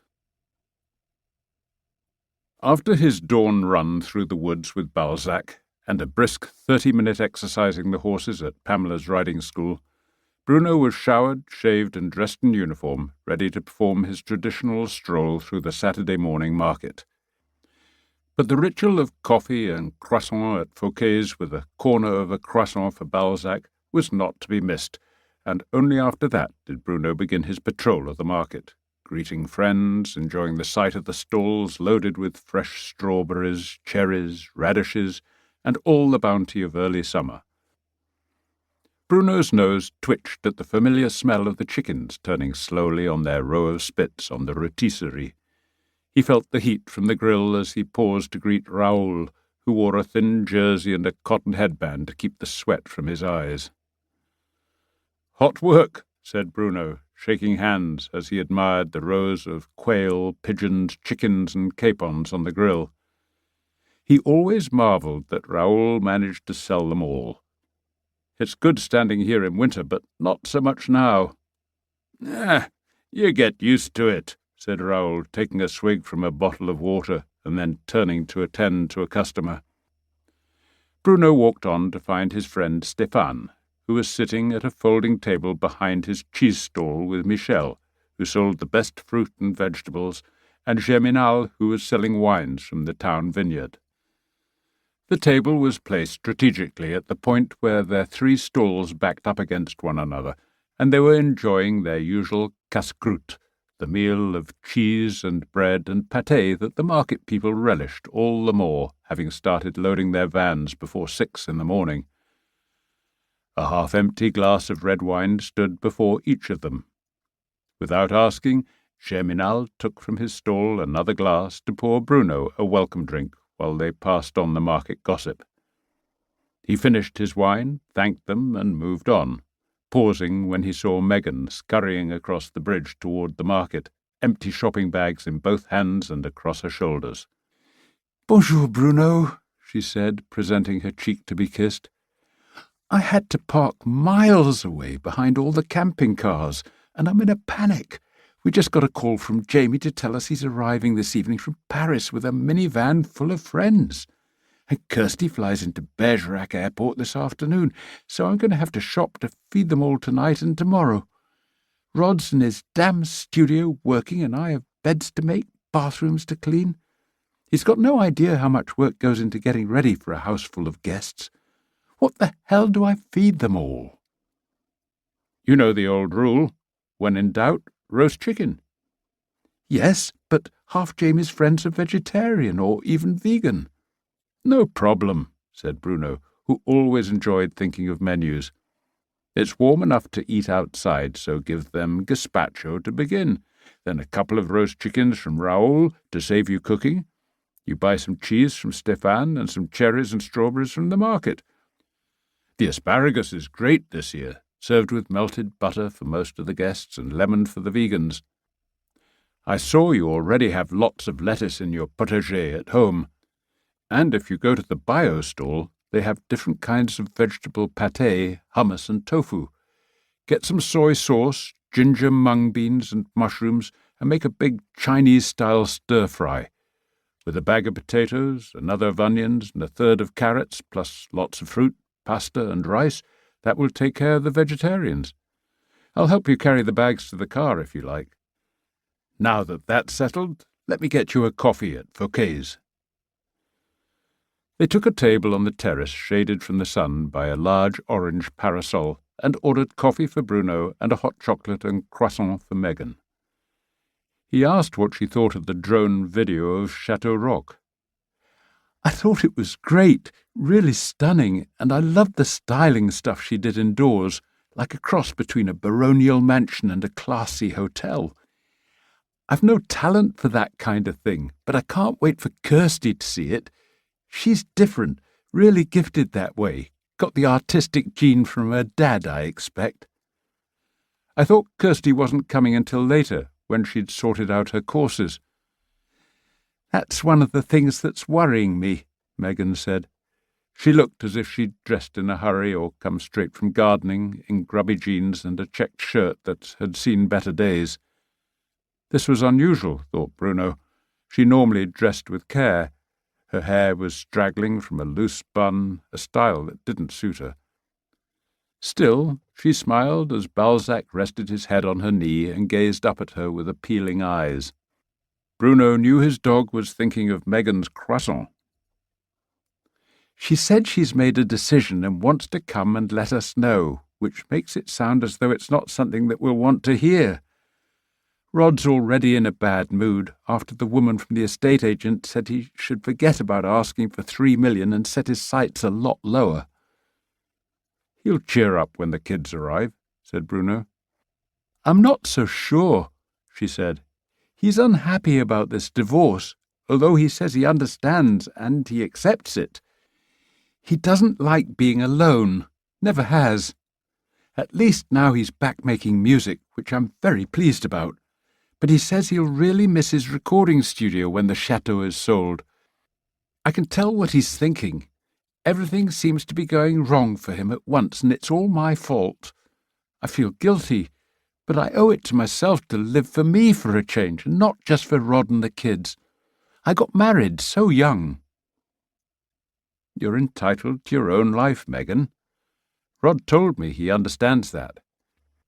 Understanding it and accepting it are two very different things, she said, her voice sounding tired. Maybe there's a new future for him in music, Bruno said. He gave me a CD of his latest songs, and I think they're great. I was planning to come up to ask him if he'd like to give one of our riverbank concerts. That would cheer him up. Why not come and tell him that, and then join us all for dinner this evening? Jamie and Kirsty will be really pleased to see you, which might help smooth things over, and I know Rod will be bucked up if you tell him you like the new songs. I'm having trouble making out the words in English, Bruno said. But I also really liked that duet he played with Jamie, the concerto. Rod told me the other day he's hoping he and Jamie can put together some more music this summer, and he's planning to record Jamie's first solo CD. And yes, I'd love to come to dinner tonight, but wouldn't I be in the way with all Jamie's guests? Quite the opposite. And bring this little fellow, she said, caressing Balzac and giving him a piece of her croissant. Just the sight of him makes everybody smile. In that case, I'll be there. But let me make the gazpacho, and I'll bring it with me. That'll save you some time. You're a lifesaver, Bruno, she said, leaning forward to plant a kiss on his cheek.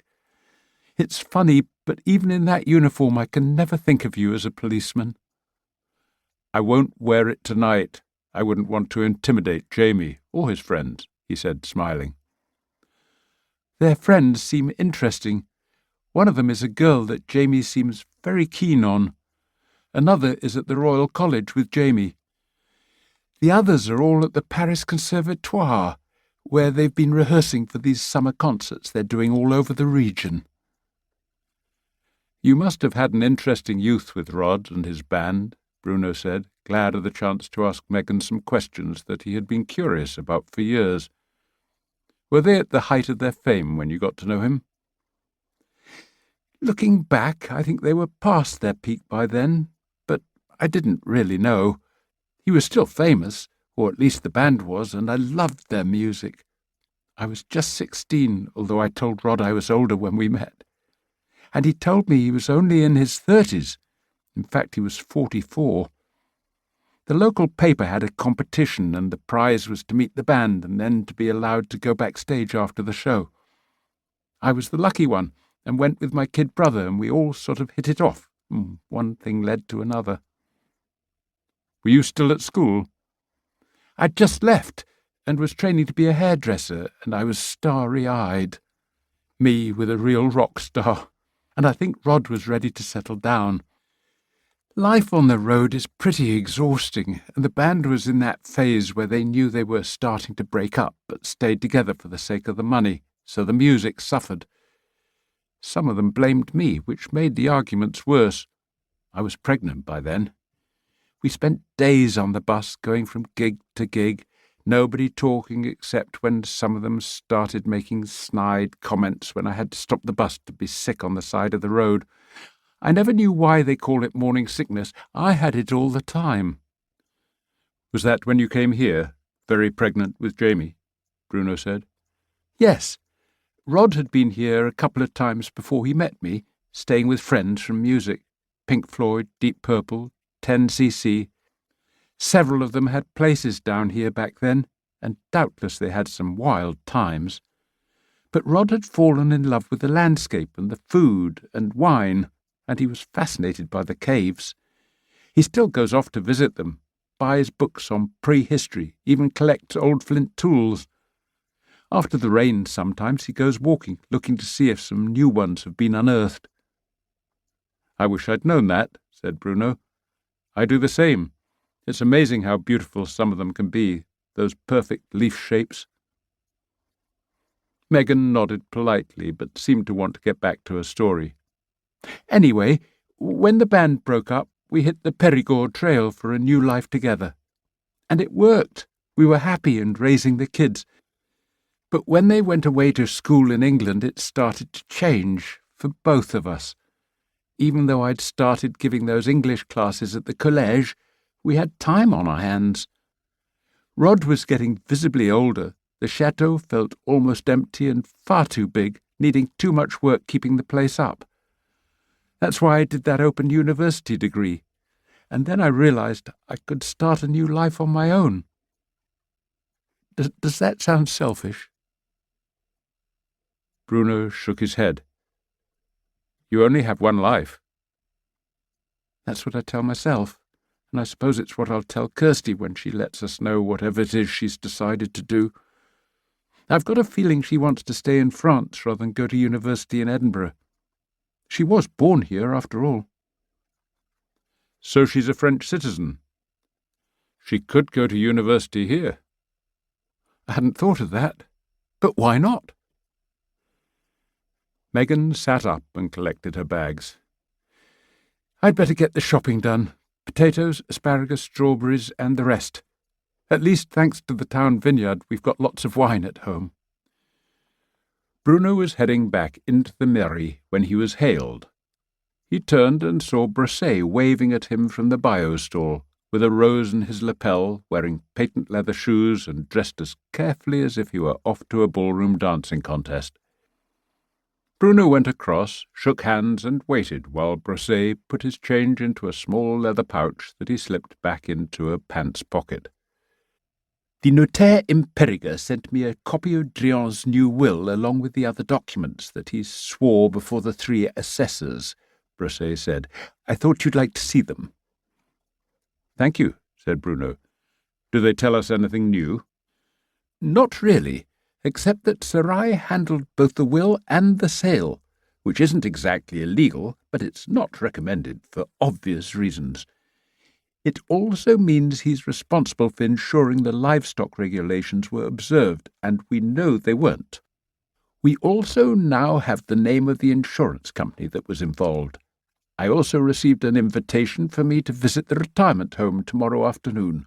They're holding an open house, probably trying to drum up business among the local notaire." "They've already been doing that with the doctors around here," said Bruno. "Chateau got a free lunch out of it." "We notaires only seem to be getting refreshments, whatever that means. From 3 until 6. Obviously we're seen as less worthy than the medical men." "Or maybe they suspect you're less likely to be seduced," Bruno replied, smiling. "Are you going?" "No, but I thought you might be interested in taking a look for yourself, if you think it's worthwhile following this up. I'm not sure it is. It looks as though they did what was legally required for Drian to file a new will, but it still leaves a nasty taste in my mouth, so I filed a complaint with the Notaires Association over the livestock. There may be one remaining issue. I've never heard of the insurance company, Eurotransmed. They have offices in Cyprus, Malta, Monaco, and Luxembourg. I'll look into that when I have a chance." "Tell me," said Bruno, "even if the new will was legal and Drian was deemed competent by proper authorities, are there any grounds at all for the will to be contested?" "Yes, if there's evidence of inherent fraud in the dispositions under the new will, which is why you too might want to check the credentials of the insurance company, or if there's any evidence that Drian was acting under constraint or improper pressure, such as blackmail. But I can't say I see any signs of that."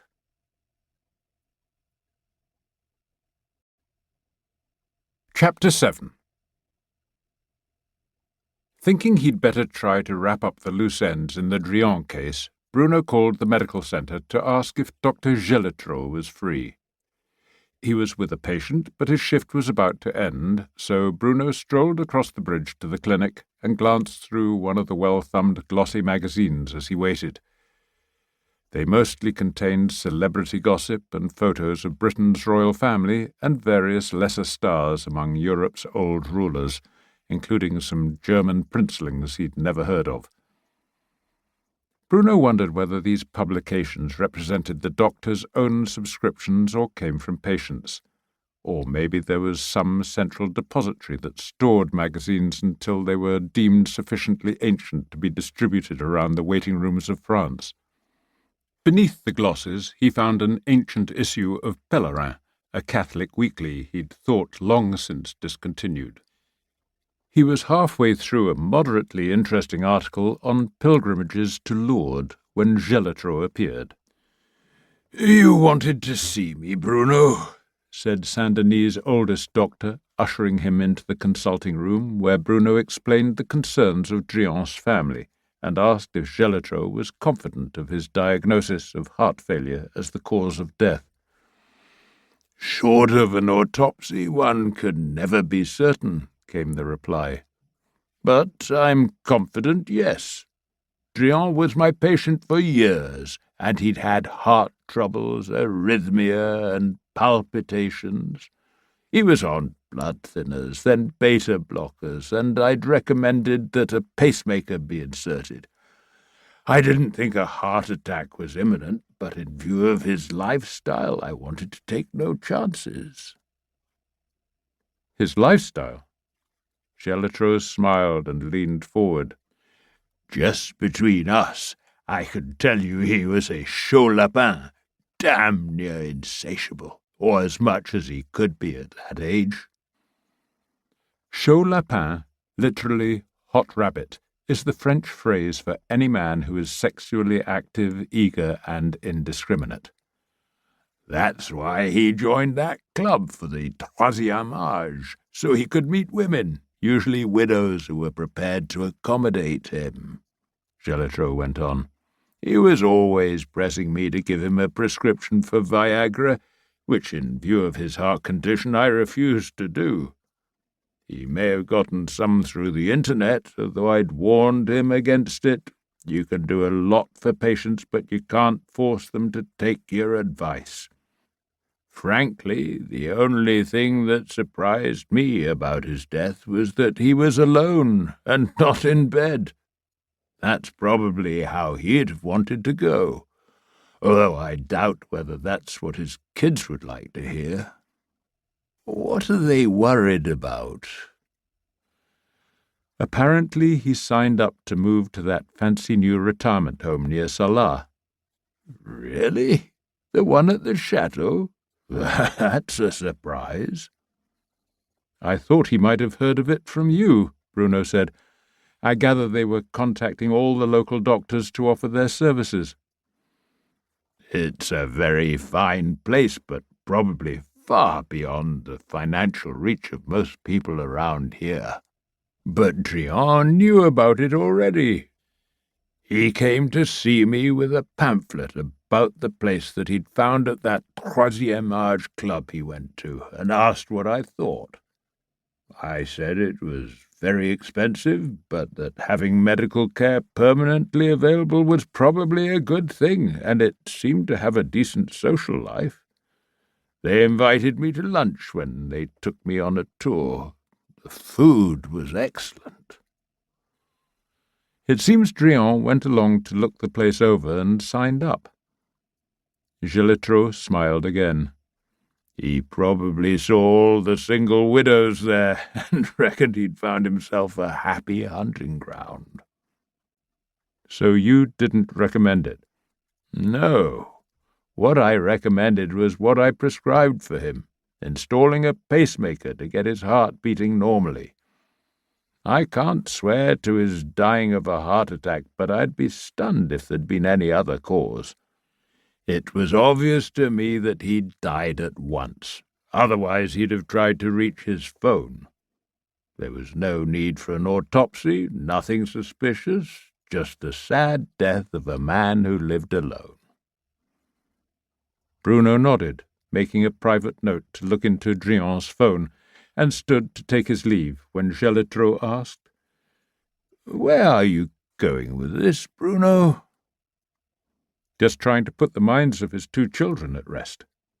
They'd been expecting an inheritance, but he signed an insurance deal to pay for the place in that retirement home that left very little for the heirs." Gelitreau grunted. "I didn't know that. It seems he was even more of an old fool than I'd thought. Was this insurance deal all above board?" "It looks that way. He made out a new will and was declared competent to do so by a tribunal of assessors in Périgordian." "I see. I'm sorry for his children. I knew them both quite well, treated them when they were growing up. Indeed, his daughter Claudette was one of the first babies I brought into the world when I arrived here. An impressive girl, very bright, always reading. She seemed almost to live in the public library. Drian could never reconcile himself to her way of life." "How do you mean?" "Claudette went to university in Paris, where she discovered, or perhaps realized, that she was gay. She became very feminist and then very successful with a high-powered management consultancy job in Paris."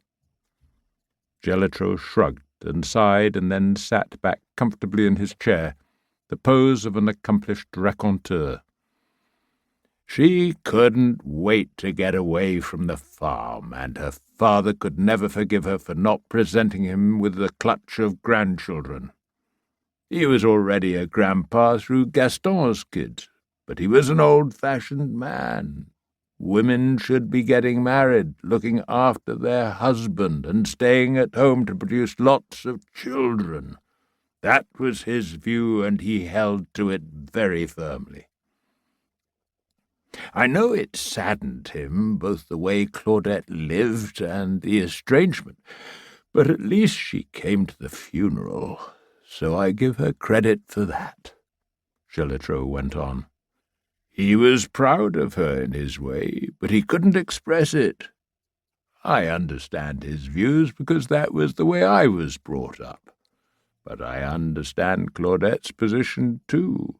Times change, and we have to change with them. Drian didn't see it that way." "Except for the Viagra," Bruno said with a rueful smile. "That was about the only aspect of modern life he had time for," Gelitreau said, chuckling. "I think he knew his way of life was over. Now that they've slashed the hill farm subsidies, it can't go on, even though he was barely in the cash economy. He used the subsidy money for his phone and electricity and buying diesel for that old truck.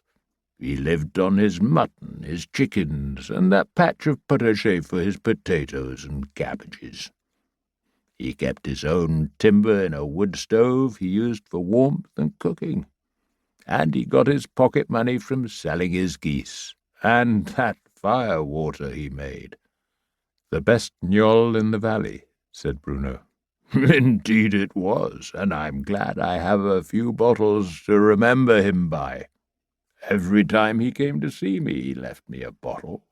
In fact—" Gelitreau bent down and reached into the cupboard of his desk and brought out 2 glasses and an unmarked litre bottle 2/3 full of a colourless liquid. He uncorked it and poured out a generous glass for each of them. "Here, let's drink to the memory of the old boy," he said, handing Bruno a glass, clinking his own against it, and then each of them murmured, "To Drian." said Bruno once the fire in his throat subsided. "Nobody makes it like that any more." "More's the pity," said Gelitreau. He emptied his glass and then stuck out his tongue to lick the last of the spirit from his bushy white moustache. By the way, said Bruno, when you went there and pronounced him dead, did you see his mobile phone? Chateau shrugged and poured himself another slug. No, I don't think so, but it never occurred to me to look. Bruno walked back to his office, thinking about what he should say before he called Gaston Drion's number in Bordeaux. He felt obliged to report that there had been a new legal will and that his father had been deemed mentally competent to sign it, and that Dr. Chateau was sure of his death certificate. But how far should he raise possible false hopes about the legality of the sale? I don't know if you were aware of it, but his doctor had been treating your dad for heart trouble, he began when Gaston answered his phone. The doctor had recently recommended that he should be fitted with a pacemaker, so it looks as though there's not much question about the cause of death. No, I didn't know that, Gaston said. He never mentioned it. But that was his way. He kept a lot of things to himself, so I'm not surprised. I'm not sure how much further we can continue the inquiry, Gaston, Bruno continued.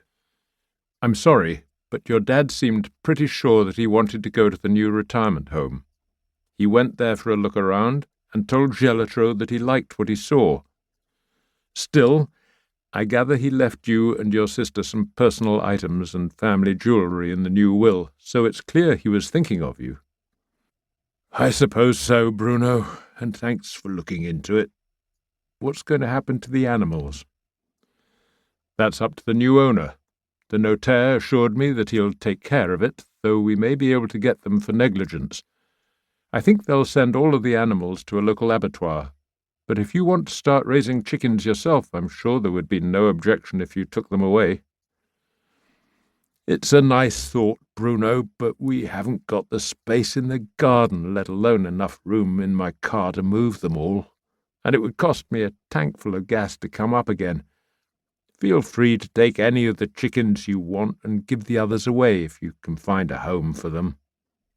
I'd rather that than send them off to some butcher. Dad was fond of those birds, and the eggs were pretty good. Aren't you going to take some of the furniture? That was all left to you and Claudette, along with his tools. I took the tools, plus some small things we remembered, mementos, really, some of the plates and cutlery, the books and family photo albums. Frankly, my wife took one look at the furniture and said we should have burned the carpets right then and there. I had enough trouble from her when I suggested we might keep his sheepdogs. She really put her foot down. Still, I took the rocking chair he'd made for himself, even though she's banished it to my garden shed. Just one last thing, or rather two. Did you ever find your dad's mobile phone? No, but I can't say I was looking for it. Do you have the number? Yes, thanks. I found it on an old bill. If you want to read your dad's new will, I can get you a copy, but it might not be easy reading. Your dad was kind of harsh about your sister's lifestyle. Chateau said he could never reconcile himself to it. That's true enough, although I'm sad to say it, and I never saw any sign of Dad's phone. He spoke quickly as though wanting to end the call. Well, that seems to be the end of it, and I appreciate what you've done.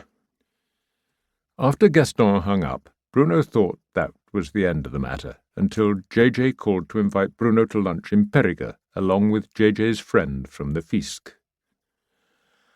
I told you I'd check with him, and it turns out he was already interested in this Périgord notaire of yours, Sarai, having come across his name in some other funny business. Any new developments at your end? I just interviewed the doctor who pronounced him dead of a heart attack, answered Bruno, and he's sure of his diagnosis.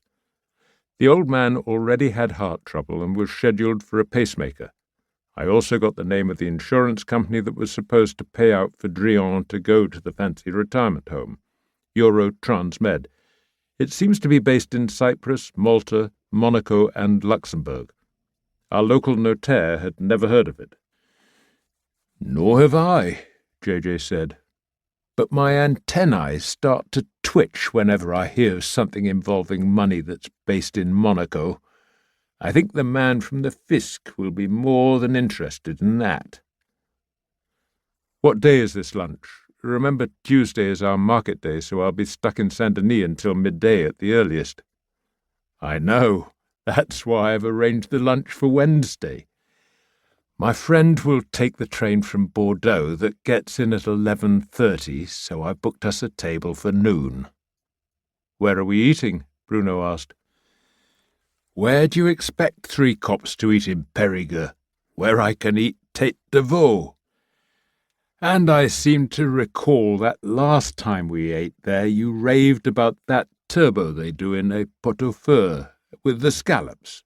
"Ah, the Hercule Poirot," Bruno said. "That lovely old room with the arches just over the square from the cathedral. What was it, 14th century or something? Is your friend an Agatha Christie fan?" "Of course. And better still, his name's also Hercule Poirot. You probably know him by reputation. He was the one who cracked that big wine scam a couple of years ago, sent a couple of négociants to prison. You remember, the one with the fake labels of Chateau du Pape that went to China? He's head of the Bordeaux office these days, and not a man you'd want to have looking into your accounts. He's got quite a reputation, so I hope you're up to date with your taxes." "You hardly make it sound like a lunch I should look forward to," said Bruno, laughing, "even though I'm far too poor to have tax problems." "I'm kidding. Hercule is all right. He even gave me a few investment tips. But you know these boys from the Fisc, brains like adding machines. Still, he likes his food and wine, so you'll have to admit that proves he's sound at heart."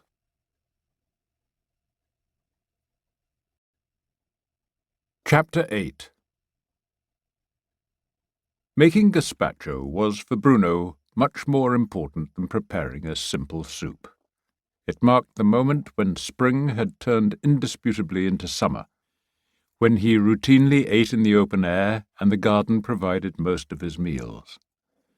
He put on McRae's tape as he washed, trimmed, and de-seeded the vegetables before cutting them into chunks and putting them into his blender. He usually prepared a soup for 6 or 8 people, and he'd make enough for 3 separate days to help Megan with her brood of hungry young guests, and another for himself. 1 peeled cucumber, 1 red and 1 yellow pepper, and a ½ kilo of ripe plum tomatoes went into the blender with 5 tablespoons of olive oil, 2 glasses of Bergerac sec white wine, and a glass of water. He added salt, pepper, 3 well-chopped cloves of garlic, and 1/3 of a bâtard of pain aux céréales, 1 of 2 small loaves of brown bread he'd bought to thicken the soup. He tasted the result, added a pinch more salt, a tablespoon of tomato puree, and a small glass of Oloroso sherry, and gave the now full blender another brief whir. Bruno poured the result into a big glass jar and repeated the entire process 3 times. He put all 4 jars into his fridge, 3 for Megan and 1 for himself. He poured 2 tablespoons of olive oil into his largest pan, and chopped the remaining bâtard into crouton-sized chunks and put them into the oven to crisp. He found himself enjoying McRae's new songs even more this time, and especially the duet of the Rodrigo concerto that he'd played with his son. When it ended, Bruno put his original version by Paco de Lucia into his player and found that he preferred it, but that the McRae adaptation stayed in his head, perhaps because, like so many of his generation, he was so accustomed to the sound of an electric guitar. When had they become common, he wondered? Probably in the 1950s. Had they been available in their day, would not Mozart and Beethoven have written for an instrument so distinctive? With his thoughts on this track, he reflected that the saxophone was also a relatively new instrument, and where would jazz be without it? But this was no day to lounge around indoors, Bruno chided himself, and went out to his garden, taking the hoe to start weeding between the rows of vegetables he'd planted earlier in the year. Balzac watched him for a moment, and then bounded off to visit the ducks and chickens and to patrol the grounds. Bruno paused to watch him, and then raised his eyes to the view that stretched out ahead, the field of pasture that rose to the next ridge, and then rising again to another, yet higher crest. On and on went the landscape, rising and falling, some with trees and others with bare moorland, until the highest ground Bruno could see stood out starkly against the bright blue sky to the east. It was a view he never tired of, but he went back to his weeding, breaking off only when he remembered that he had still to unload the washing machine that he'd filled before making the soup. He brought the wet clothes out in a big wicker basket and hung them out to dry on the lines he'd strung between the trees. Then he whistled for Balzac, ready to set out to stroll along the ridge and enjoy the afternoon until it was time to head for the riding school to give Hector his evening exercise. He'd barely set out when he was interrupted by a phone call from Amélie in Paris. "Those songs from Rod McCrae, they're great," she said after greeting Bruno. "Will he be around when I come down?" "Yes, all through the summer, and his kids too. His son Jamie is the classical guitarist on the instrumental track." "Do you think you'd mind if I performed that one, Watching You Sleep, when I come down? I'd give him the credit and everything, but I think it's beautiful. Do you know him well enough to ask for me?" "Yes, I'm going to his place for dinner tonight. I can ask him then." "I'll send you 2 songs I've recorded at home from what you sent me. Just a recording app on my laptop, but he might like to hear what another singer makes of it. I mean, I'm not normally this forward, but—" "Oh, yes, you are, Amélie," Bruno interrupted, a chuckle in his voice. "You're wonderfully forward in the nicest possible way." "I'm not sure that's a compliment or what, but I'll email you the 2 songs. One of them with my voice doing a very gentle backing track like a chorus, and the other is my version. Ask him what he thinks, and don't forget to tell him I think the songs are terrific and his voice is great. It's way past time for him to make a comeback." "I won't forget," Bruno replied. "I was going to give Rod exactly the same advice tonight, but whether he takes it, I don't know. He's depressed because his wife wants a divorce, but at least he has the prospect of a future through music, and his son is ready to join him in that." It was a conversation that stayed with Bruno as he drove to Chateau. As so often when he discussed a problem with someone else, he'd begun to see things a little differently, and found himself able to put his new perception into words. Whether McCrae wanted to pay the slightest attention to Bruno's advice would be up to him, but also, Bruno reflected, on the way that Bruno delivered it. In Bruno's experience, the best way to deliver advice was to make it sound like something else. So if Bruno let McCrae think he was doing Saint-Denis a favour by singing at the town concerts, he might be more tempted to try it. Bruno had always got on well with Rod and Megan, but his real connection was with their children. He smiled to himself as he realized how much he was looking forward to seeing them on the brink of adulthood and to meet this girl that Jamie was said to be interested in. It was Kirsty who came bounding forward, almost like a puppy, to hug him as he climbed out of the Land Rover. She bent down to caress Balzac and tell him what a fine boy he was, and then hugged Bruno again. Like her brother, she took after her father, the same tall and rangy build. Not a conventionally pretty girl, she had good eyes, a generous mouth, and thick brown hair with a natural curl. She'd grow into her looks, Bruno thought. "You're looking terrific," he said. "Something has made you happy, and if it's love, whoever he is, he'd better be worth it." "No, it's not that. It's that I've finally decided what it is I want to do, and it's not law and it's not Edinburgh." Don't keep me in suspense. Have you told your mother and father?" "I've told Mum, and she sort of agrees, but I'm waiting to tell Dad until he's more relaxed after dinner. I'm counting on you to help him see things my way. I want to go to the University of Bordeaux and do a degree in wine and make that my career. It's a 4-year course with the prospect of vacations working in Australia, California, Chile, Italy, and it means that in the long run I'll have the option of staying here in the Périgord where I was born." "Having seen you working in the vineyard every time you come back, I can't say I'm really surprised," said Bruno. "And it's not as though you don't know what you're getting into, always at the mercy of the weather. But I have to say I've never met anyone who makes decent wine who isn't fundamentally happy about their life." "Will you say that to Dad?" "Of course. Is Jamie here yet?" Kirsty shook her head. "Still on his way in a van with his friends. Dad's in the recording studio, polishing some stuff he wants to do with Jamie when he gets here. Mum's in the kitchen." "I'm looking forward to meeting this young woman Jamie is keen on," he said. "Your mother mentioned her. Do you know her?" "Yes, Galina. She came to London for a long weekend to visit Jamie, and we had dinner at some gastro pub. She'd never seen one before. She's quite shy, very pretty, and from an extremely rich family. She stayed at the Ritz in a suite that cost more per night than I live on in a month, and Jamie says she's a brilliant musician." "Is she French?" Bruno asked. "No, originally Russian, I think, but she hasn't lived there for years. Jamie says she's got a European passport, from Cyprus, I think." She helped him carry in the 3 jars of gazpacho, the box of croutons, and the kilo-sized box of ayoux he'd bought at Stéphane's stall.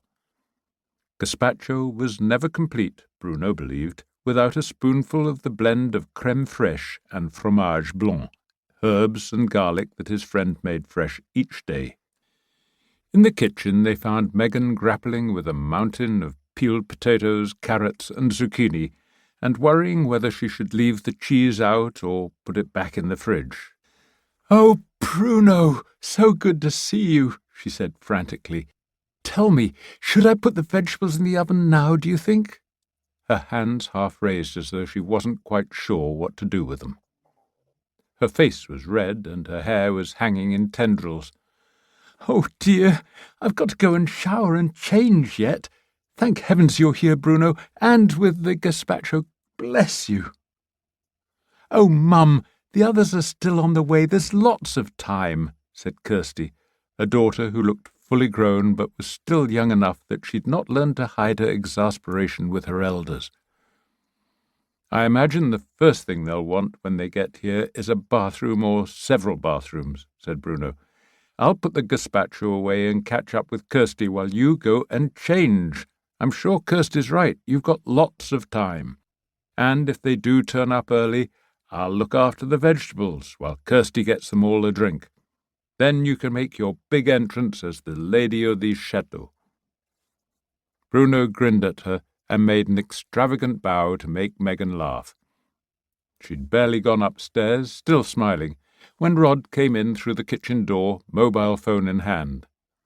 Jamie had just called him to say the minivan was passing Nivasak, which meant they were about 30 minutes from arriving. There would be 6 people arriving, not 4 as expected.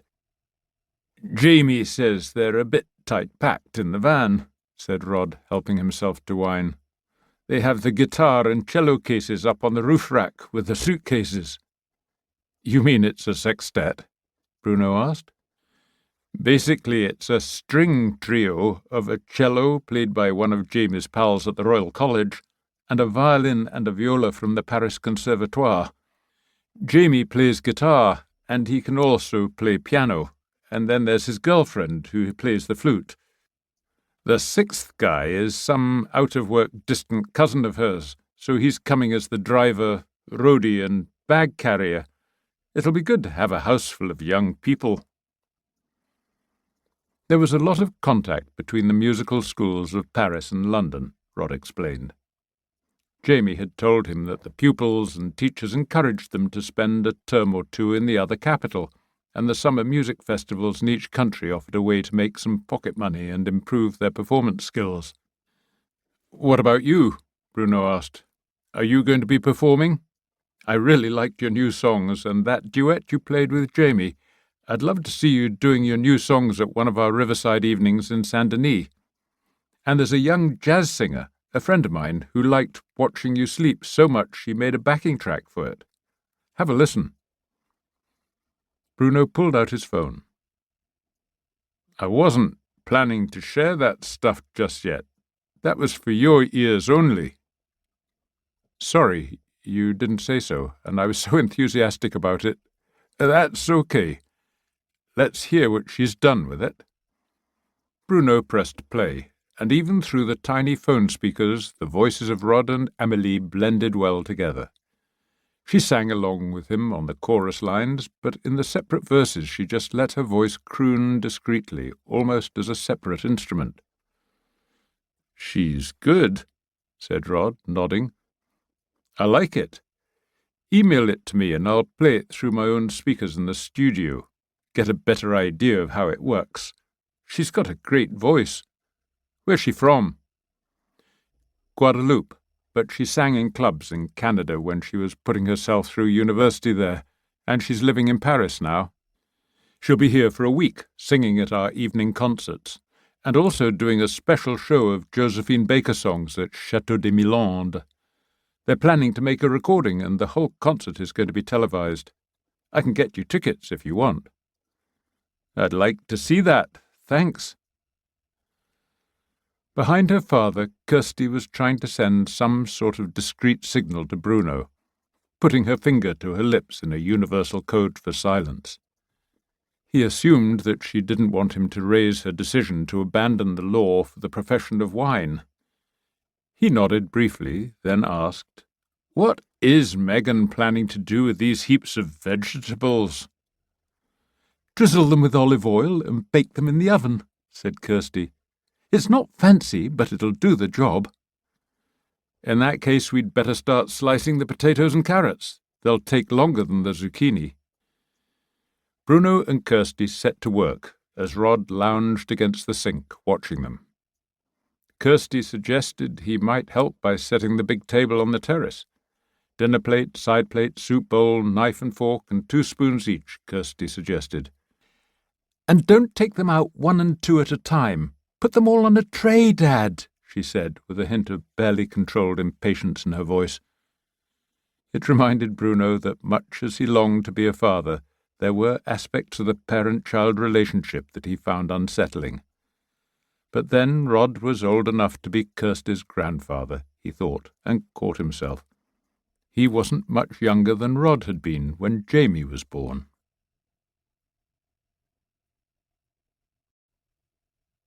Chapter 9. Barely had they all finished their tasks when there came the toot-toot of a car horn from the drive. Megan descended the stairs looking every inch the lady of the chateau. She was wearing a magnificent caftan of heavy silk and had her hair piled up high. She flung open the double doors and stood waiting on the terrace for her son to bound up and hug her. Only then did Jamie introduce his companions. "Ah, Balzac, great to see you," Jamie said as the basset hound jumped up to greet him, Balzac's habit with old friends. Even after all this time, Bruno had been unable to train him out of it. "Bertie you met in London, maman. Hippo, Pia and Galina are brilliant musicians and friends from Paris, and Sasha, who's getting down the cello from the roof, is Galina's cousin. We're all dying for a pee and a shower, and we're all starving. Hi, sis," he added, embracing Kirsty and then hugging his father.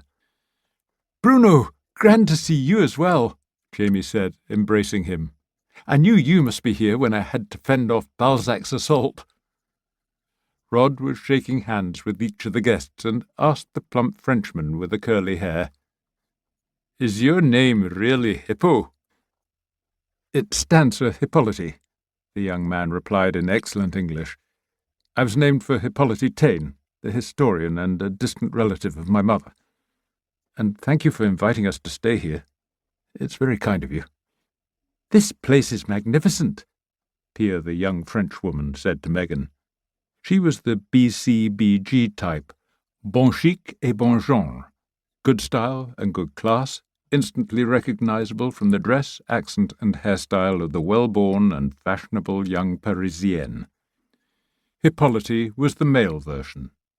Bertie was different. He was big, athletic, and with muscles that suggested regular visits to the gym. But nobody had ever taught him how to dress. He was wearing nylon tracksuit pants that stopped at his impressive calves. On his feet were gaudy sneakers, and he wore a cheap-looking white polo shirt with red, white, and blue stripes on the collar. He carried his mobile phone in a pouch on his belt, rather than the way Pia carried hers, casually stuck into the hip pocket of very tight designer jeans. Bertie was the only one who joined Bruno to help Sasha unload the van. Sasha was lean and tough-looking. Despite the heat of the day, he was wearing a long-sleeved denim shirt that didn't quite conceal the tattoos on his forearms when he reached up to take the cello case from Bertie. Sasha was a good decade older than the others. There were calluses on the sides of his hands that suggested he did a lot of karate. His dark hair was cut very short, and his sneakers looked new and very expensive, as did his Rolex Oyster watch. He may have been out of work, but his last employment had clearly been lucrative.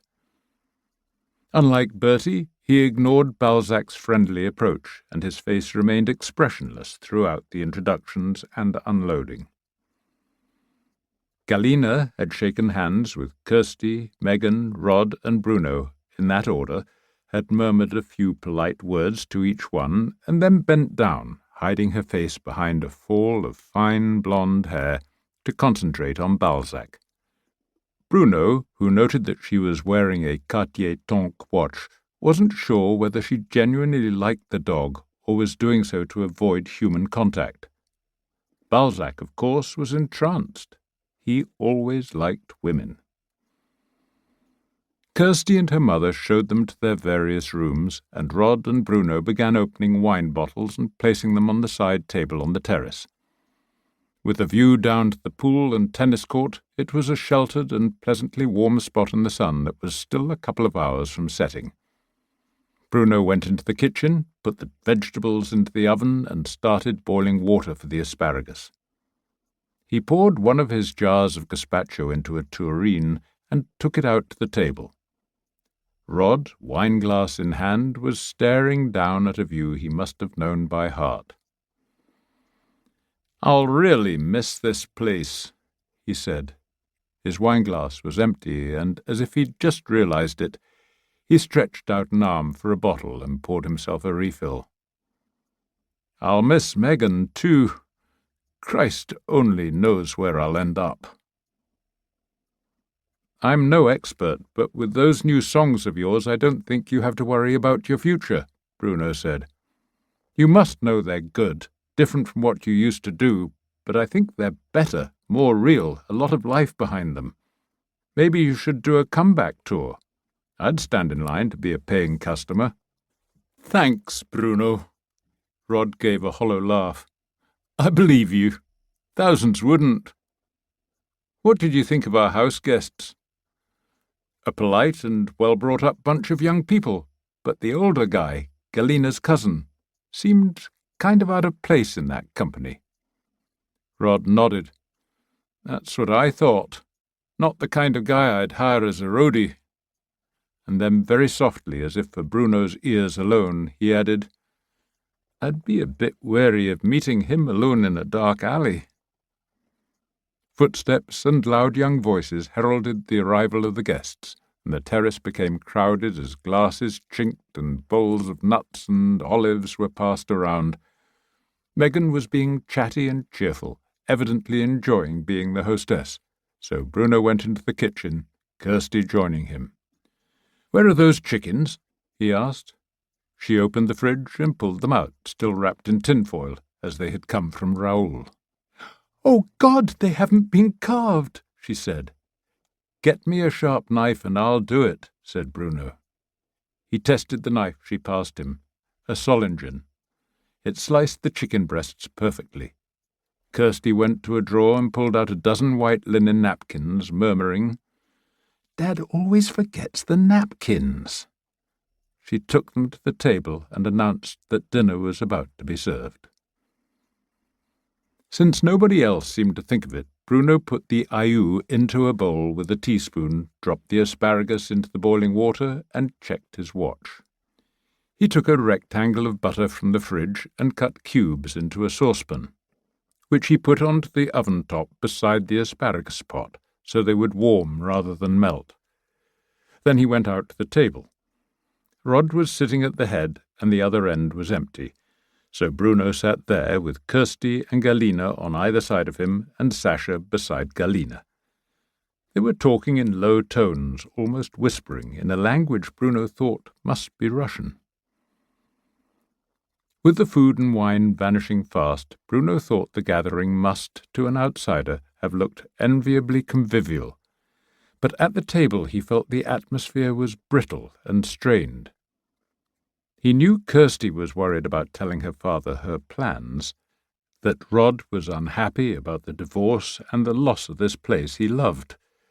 But the good spirits and energy he'd expected from the young musician seemed forced. He'd assumed that Hippo and Pia were a couple, but Pia seemed to be cooling on Hippo and being more than friendly to Bertie. Perhaps it was because Hippo was paying more attention to Kirsty than Pia appreciated. Above all, Sasha seemed to cast a gloom over Galina, and her withdrawal behind that screen of long hair created a corner of stiff silence at Bruno's end of the table. Bruno excused himself to go to the bathroom, but instead went to the rental van to check the documents. They were made out to Alexander Kozak, age 35, with a Maltese passport and driving permit. That had to be Sasha. He returned to the terrace.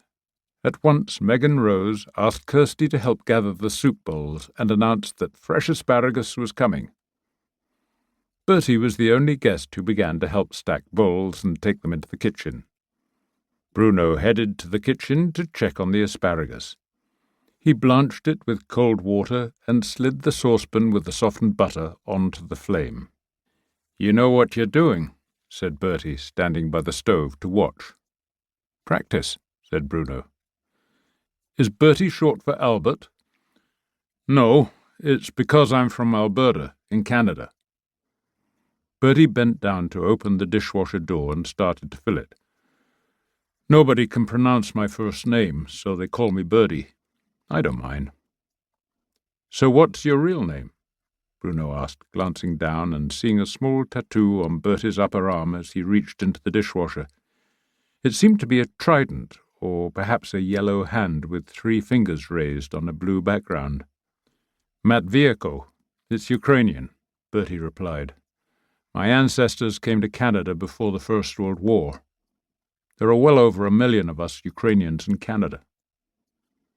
He seemed to notice Bruno's interest in the tattoo and said, "It's the Ukrainian emblem." "I have a friend who's writing a book about Ukraine. The Maidan Revolution," said Bruno. "He was there as a journalist for Paris Match when the shooting broke out. Says it was the scariest story he's ever covered. He's been back a couple of times to Kiev and Crimea researching." "Really?" said Bertie eagerly. "I'd like to meet him, see what he thinks about what really happened. I knew someone who died there, but so much disinformation has been pumped out that a kind of mythology has grown up around the Heavenly Hundred, the people who got killed at the Maidan." "I'll see if he can meet us for coffee," said Bruno, and they exchanged phone numbers. Then Bruno put the asparagus into a big bowl, its bright green hue set off by the lemons that he'd cut into quarters and placed around the rim of the dish. After the chicken and the vegetables had been devoured, the cheese board kept the conversation rolling as the others told the vegans what they were missing in Stéphane's Tom d'Audric's, a trappe de chognac from a local abbey, and 1 fresh and 1 demi-sec goat cheese. The vegans countered that the quality of the lettuce from the garden could not be appreciated by the cheese-eating barbarians, and everyone fell with delight on the strawberries. By this time, the 10 of them at the table had drunk as many bottles between them, although Bruno had been holding back since he had to drive home. When Kirsty began serving coffee, Bruno thought it might be time to go, but Rod and Jamie brought out the guitars and Galina produced a flute. "Mum and Dad and Kirsty haven't heard this before," said Jamie. "In Paris, Galina and I have been working on a version of Schubert's Ständchen for flute and guitar. It's usually done as a song with piano, but it's such an adaptable and lovely piece that we thought we'd try it." Bruno didn't know the music, but the gentle guitar seemed to him to match the sharper tone of the flute. It was a flute as he had never heard it before, the notes less soft than usual, almost piercing. Bruno was so intent on Jamie and Galina that it took him a moment to realize that Rod had picked up a guitar and started playing a soft bass line to run beneath the main theme. When the piece ended, the table applauded, and Galina gave a brief curtsy. She stood and tossed her head, her blonde hair flying back to reveal a face that in the candlelight took on a classic, cool beauty, until she transformed it with a smile that became brilliant as the applause went on, and she exchanged proud glances with Jamie.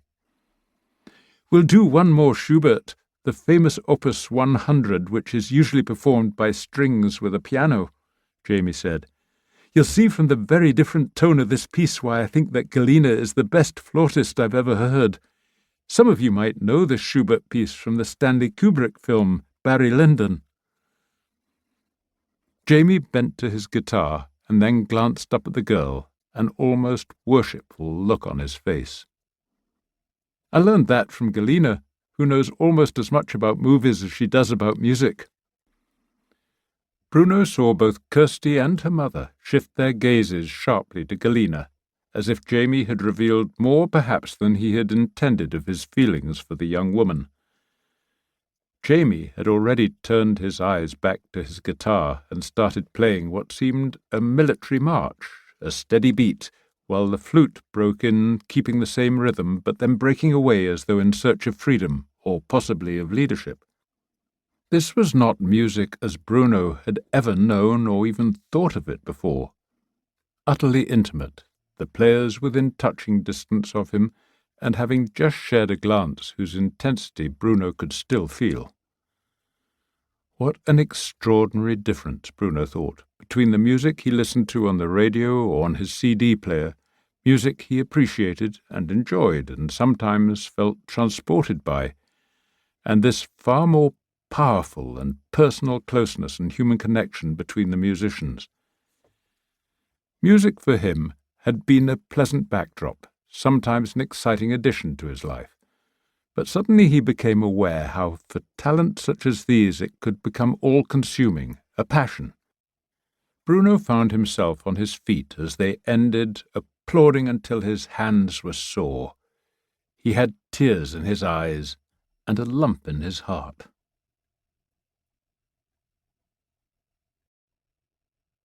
Chapter 10. Bruno awoke at 7 with the music still in his head and jogged through the woods with Balzac. Stopping only to buy breakfast at Fouquet's, he arrived at Florence's apartment shortly after 8. He was carrying a sack of oranges and a paper bag containing 2 pains au chocolat for the children and 2 croissants, the pastries still warm from the oven. Balzac was standing at his side, eyes fixed on the paper bag with its tantalizing smells as they waited for Florence to answer the doorbell. She opened the door, and before Bruno or Florence could say a word, the twins exploded onto the doorstep in their haste to embrace Balzac. There was just time for Bruno to kiss Florence before Danielle and Dora began clutching his leg, demanding to be picked up in the usual way, one in each arm. They were growing so fast, Bruno wondered how much longer he'd be able to do that. He handed Florence the bag with the pastries and the sack of oranges, murmuring how much better the juice was when freshly squeezed, and bent his knees so he could pick each of them up. With their arms warm around his shoulders and clutching his collar, he walked through to the familiar kitchen. It was set for 4, with coffee for him and Florence. "We've got new swimming trunks," said Dora. "Mine are red." "And mine are blue," announced Danielle. "I wanted to sleep in mine, but Maman said we should save them for today." "Have you been practicing in the bath like I told you?" he asked, putting them down on their chairs. "Yes, and I held my breath under water while Maman counted to 10. Then I stayed down for 3 more seconds," said Danielle. "And we've been practicing holding our breaths in bed," said his sister. "That's good," said Bruno, standing at the sink, cutting the oranges in half and starting to squeeze out the juice, enjoying the sharp smell of the fruit. "What's the longest time you managed?" "I counted to 10 twice," said Danielle, "but I think I might have counted a bit faster in the second 10. "Whatever you give to Balzac, make sure there are no bits of chocolate in it, because that's not good for dogs," Bruno told them. "That means all the more chocolate for you." They each tore off a corner of their pastry about the size of Bruno's thumbnail. He joined them at the table, pouring out the fresh orange juice and then tearing off a generous portion of his own croissant. Balzac's mouth was visibly watering. The orange juice disappeared quickly, and Danielle and Dora slipped down to the floor and solemnly handed Balzac his small portion. By 9 they were sitting alongside Balzac on the pool steps at Pamela's house at the shallow end. The children's feet were dangling and splashing in the warm water as Félix demonstrated how he could swim up and back down the pool under water. Bruno was trying not to stare at Florence in a fetching green bikini. It was time to start the swimming lesson. He slipped into the water and swam a length freestyle before returning on his back, floating and paddling with his hands. "You see," he said, "I floated all the way back down the pool. Your body wants to float. Your chests are full of air that wants to rise in the water. Now put your goggles on, and then crouch down so you're under water, and with your eyes open, blow out a little breath. Then come up and tell me what you saw. 1, 2, 3, go!" The children sank down, bounced back up, scrambled onto the pool steps where their heads were well above water, and cried out, almost in unison, "Bubbles!"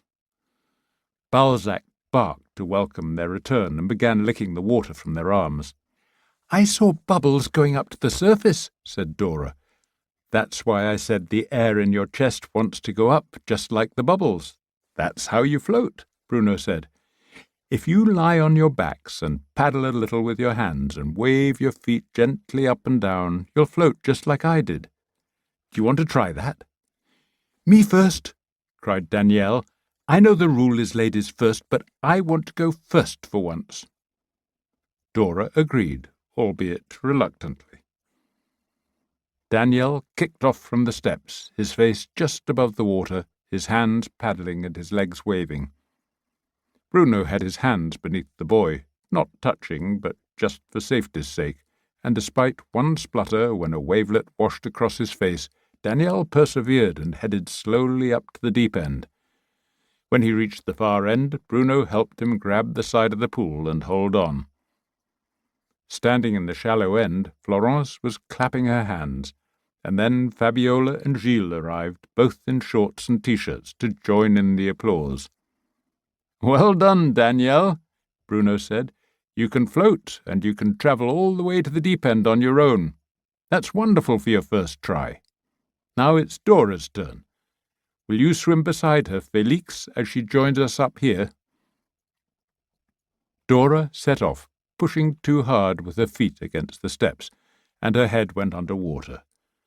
Bruno and Florence moved toward her, but Dora surfaced, began paddling gamely, and made it all the way to join Bruno and her brother. "I didn't have to hold her up once," said Félix as he came up to them. "Now, let's see you both go all the way back. I'll be there to let you know when you're at the steps." Bruno followed them, doing a slow breaststroke, as the two children floated and paddled their way back to the shallow end, where Balzac and their mother were watching from the steps. "That's wonderful, darlings," called Florence. "You're swimming already." Bruno climbed out and tossed into the pool 2 oblong floats of plastic foam he'd bought at the supermarket and dived in after them. He surfaced by the children and asked, "Do you know how a frog moves in the water?" "He kicks with his powerful legs," Danielle answered. "Your legs are much more powerful, so I want each of you to put your hands on a float and practice the frog kick up to the end of the pool. Can you do that?" They set off, kicking their legs and going much faster than they had on their first length up the pool.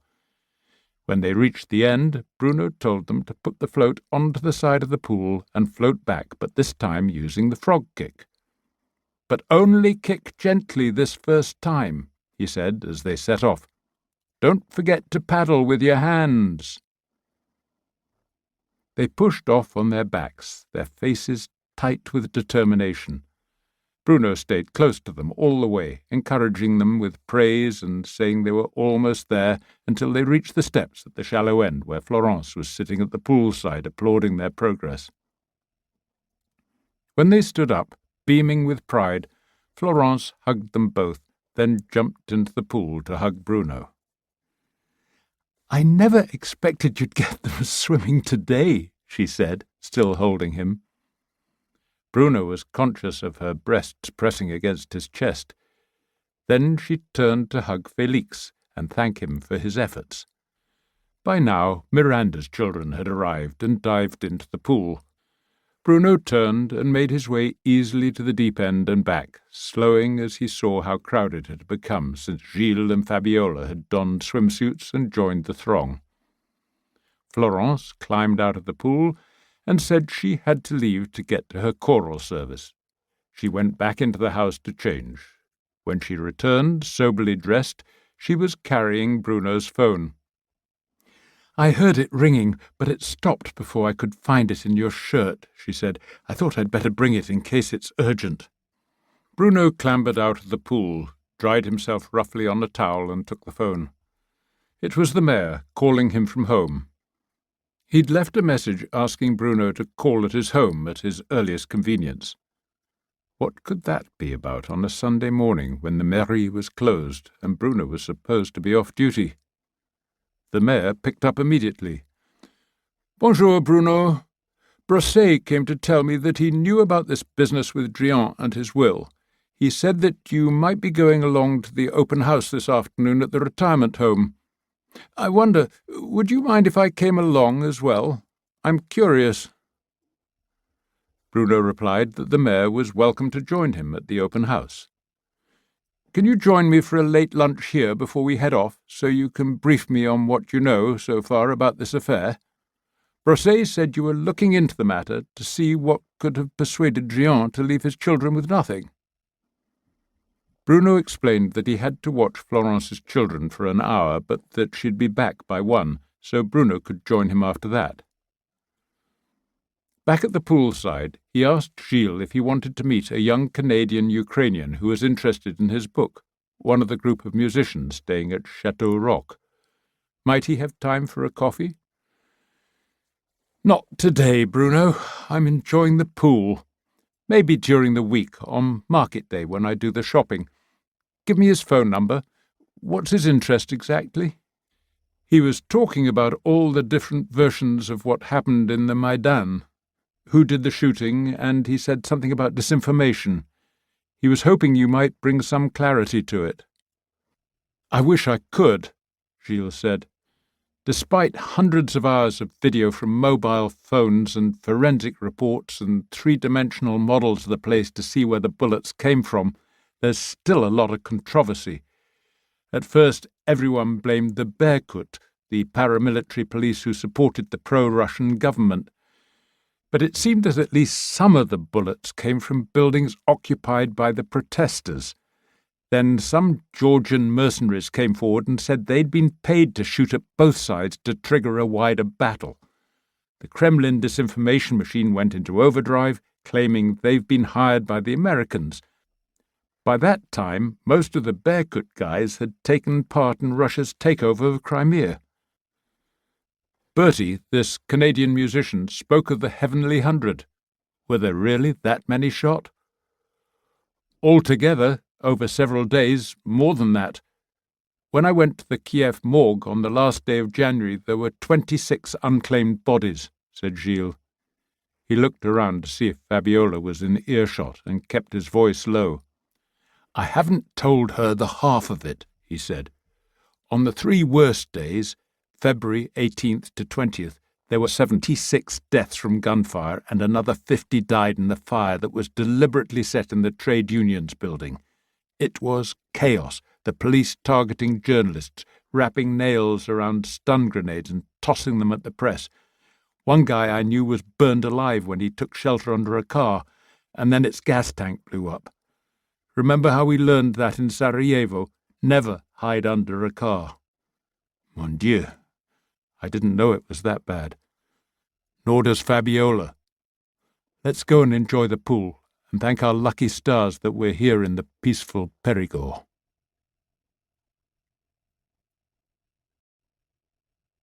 Chapter 11. Bruno found the mayor enjoying the sun on his terrace, the Sunday newspapers on the table before him, and some political debate between 2 local deputies playing on the radio beside them. Why we were foolish enough to elect either of those 2 to represent us in the National Assembly I have no idea, the mayor said, rising to greet him and switching off the radio. Let's get a drink. Bruno followed the mayor into the kitchen, picking 2 wine glasses and a bottle of crème de cassis from the cupboard as the mayor began opening a bottle of Bergerac sec. And how is Florence? You know she's going on the list for the council at the next election. She's well known and respected after the success of that computer club she started at the collège. I think she's very likely to be elected. He took the wine glasses out to the terrace on a tray, then pulled his pipe and tobacco pouch from the pocket of his cardigan. I thought you'd given up your pipe, under pressure from Jacqueline, Bruno said as they clinked glasses. The mayor and Jacqueline seemed now to be an established couple, living together at the mayor's house. A spare bedroom had been made into a study for Jacqueline, while the mayor worked in his own study on his magnum opus history of Saint-Denis. Jacqueline, who was half American, spent 1 term each year teaching history in New York and another at the Sorbonne in Paris. Yes, I'm back on my pipe, at least in the privacy of my home, the mayor said, puffing away as he applied a match and the familiar scented smoke began to drift in Bruno's direction. This is Jacqueline's term to be teaching at Columbia, but she'll be back next month, and I'll stop the day before she returns. In the meantime, I have the pleasure of feeling like a naughty schoolboy. I know you won't inform on me, he said, with a wink at Bruno. The thought surfaced at the back of Bruno's mind that perhaps he had been invited here less to attend the open house than because the mayor was lonely. He changed his mind when they arrived at the Chateau, for the invitation had attracted not only the local notaire, but also most of the mayors up and down the valley. The mayor didn't need Bruno to accompany him. "Did I forget to tell you I had my own invitation, Bruno?" the mayor said, nodding greetings right and left. "Kind of the owners to offer their hospitality to us humble elected servants of the public." They strolled through the gardens in front of the chateau. They were laid out in geometrically shaped lawns, intersected by gravel paths and topiary in the formal style that had distinguished French gardens since Louis XIV had built Versailles. They walked around the wing of the chateau, a 19th-century building with fake battlements and towers with conical roofs. Behind it they found several well-tended potagers, each fenced off to create a plot about 10 metres square, and with a name painted on the gate to each one. Several of them were being worked by elderly people, and the mayor paused at one such gate bearing the name Drouin, to study the white-haired man who was wielding a hoe, and asked, "Is that really you, mon vieux?" "Mon Dieu, Mangin! "Are you planning on joining us here?" asked the gardener, leaning his hoe against a wheelbarrow and coming to the gate to shake hands. An elderly mongrel who had been dozing by the gate opened one eye and then went back to sleep. "No, just visiting. I'm curious about the place. Let me introduce our chef de police, Bruno Courage. Bruno, this is Pierre Drouin, who was already a 10-year veteran mayor of Terrasson when I was first elected. Pierre taught me almost everything I know about politics." "It's a pleasure to see you, old friend. We last met at your wife's funeral."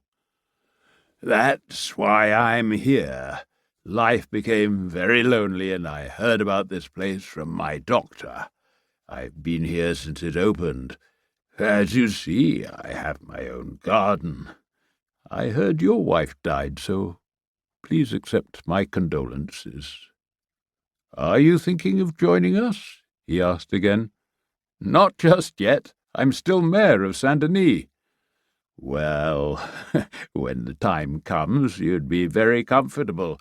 They organize book clubs, theatre visits, film nights, and a wonderful masseuse." "I'll bear it in mind. Are you in the chateau?" "No, because of the dog I'm in the new block, over there, through the trees. You can't have a chateau room if you want to keep a pet. But I take my meals there." "Well, I won't keep you from your garden, mon vieux." The mayor strolled on, Bruno at his side, along a path through the trees and the new block, a long terrace of stone-built cottages with the classic red roofs of the Périgord.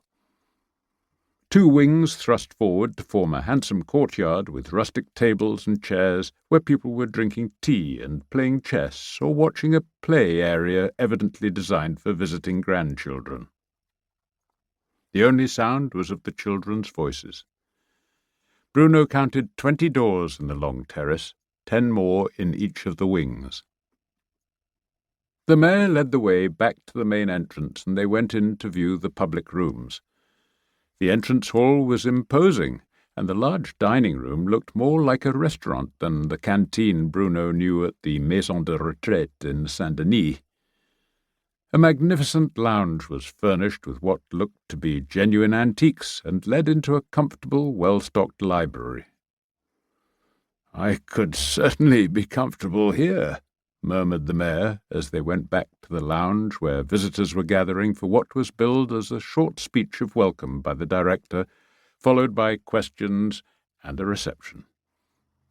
The lounge filled fast, and more chairs had to be brought in from the hall and library.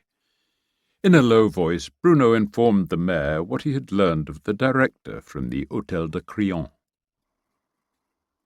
As the mayor chuckled, Bruno saw an unexpected couple coming into the lounge, Philippe Delaurent of Sud-Ouest and Nathalie, the real estate agent. She was carrying a clipboard on which she was scribbling notes as she walked, Philippe whispering into her ear. Before Bruno could head across to greet them, one of the staff tapped a fork against a wineglass and asked them to welcome the Home's director, who had explained the philosophy of the Chateau Marmont. The director was in his 30s, dressed in a dark suit and bow tie. He welcomed the guests and went on to say that he made no apologies for the expense of the place, since it was designed to offer a quality of living and service that was far beyond the capabilities of the public sector. But it was fitting that those who had worked hard and been successful should see no decline in their quality of life after retirement. The questions were mostly predictable, about pets and family visits, but one female questioner raised a laugh when she asked if any marriages had taken place among the residents.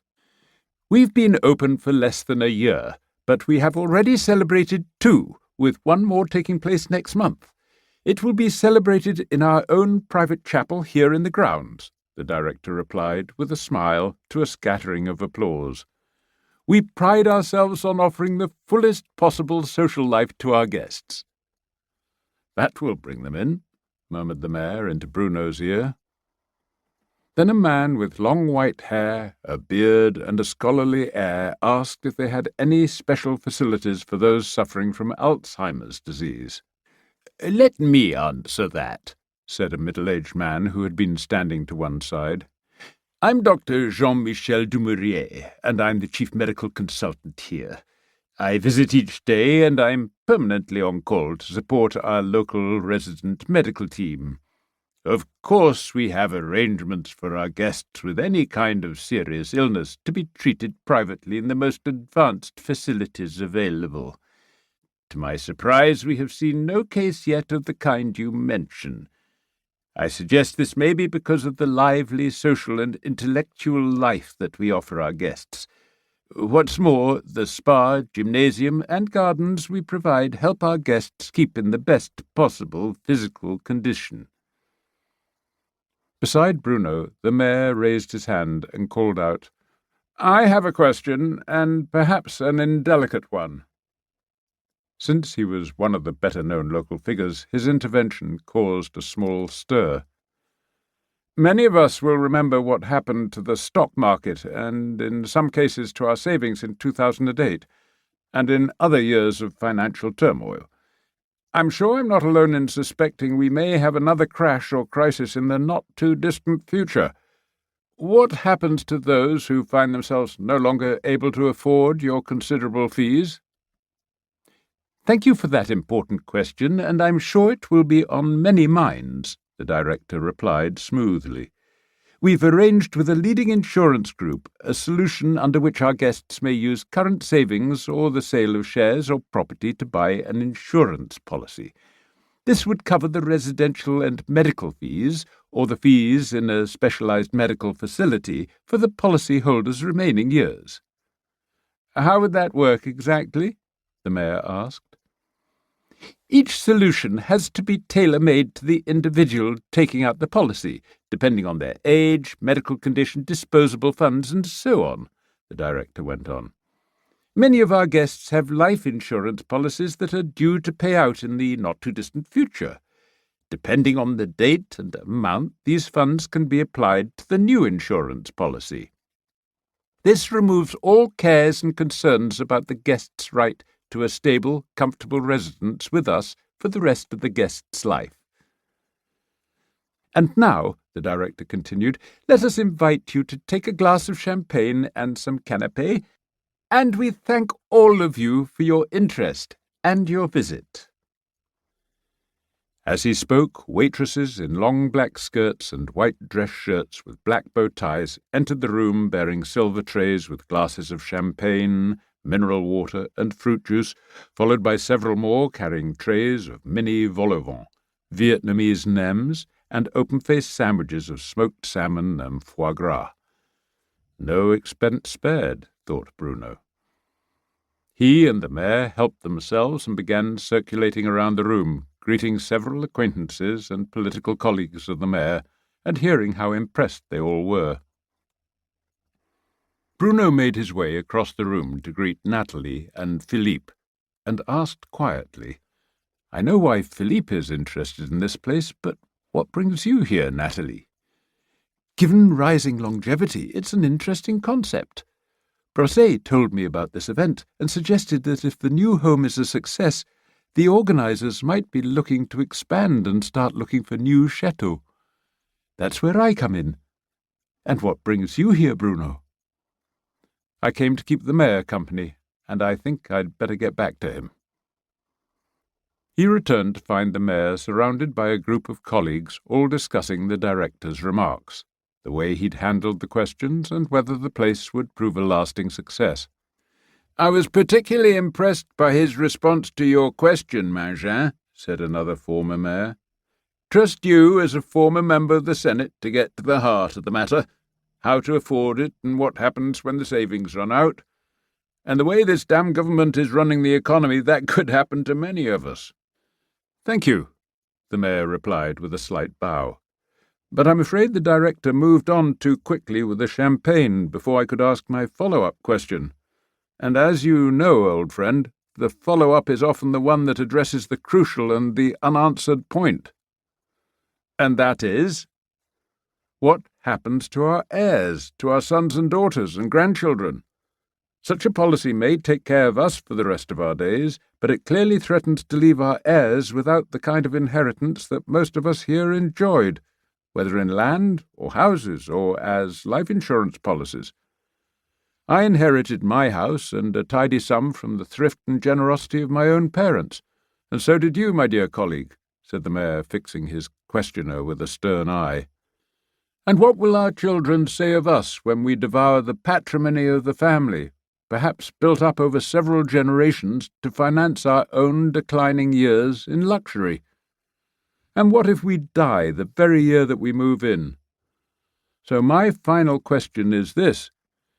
If we devote all our savings to a place such as this, how on earth will we sleep at night knowing that our own children will find it hard to forgive us? I, for one, don't want to think of them standing over my grave and cursing me for my selfishness.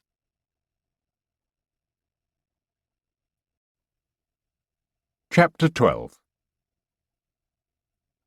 Bruno returned from his morning run with Balzac the next day, and from long habit switched on his radio, toaster, and the kettle for his coffee, in that order.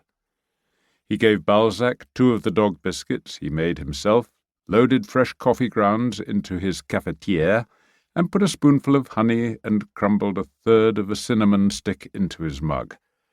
By the time he'd pressed down the plunger, the radio delivered the news he'd been waiting for. The 3rd item was Philippe's story in Sud-Ouest about charges being filed against an insurance group for the neglect of 200 sheep and lambs at one of the last hill farms in the region.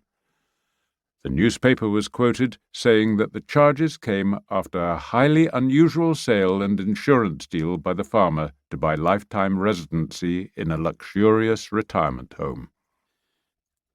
Obviously, there was a problem here because of the unexpected death of the farmer, Monsieur Drian, who lived alone and whose body was not found for some days, came the emollient tones of Sarai, the Périgordian notaire.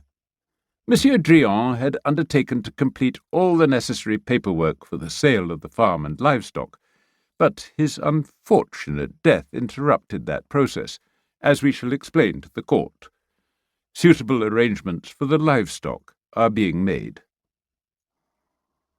Best of all, thought Bruno, was the procureur saying that the legitimacy of the sale of the farm might have to be reconsidered, given that the rules on the sale and care of livestock had apparently been ignored.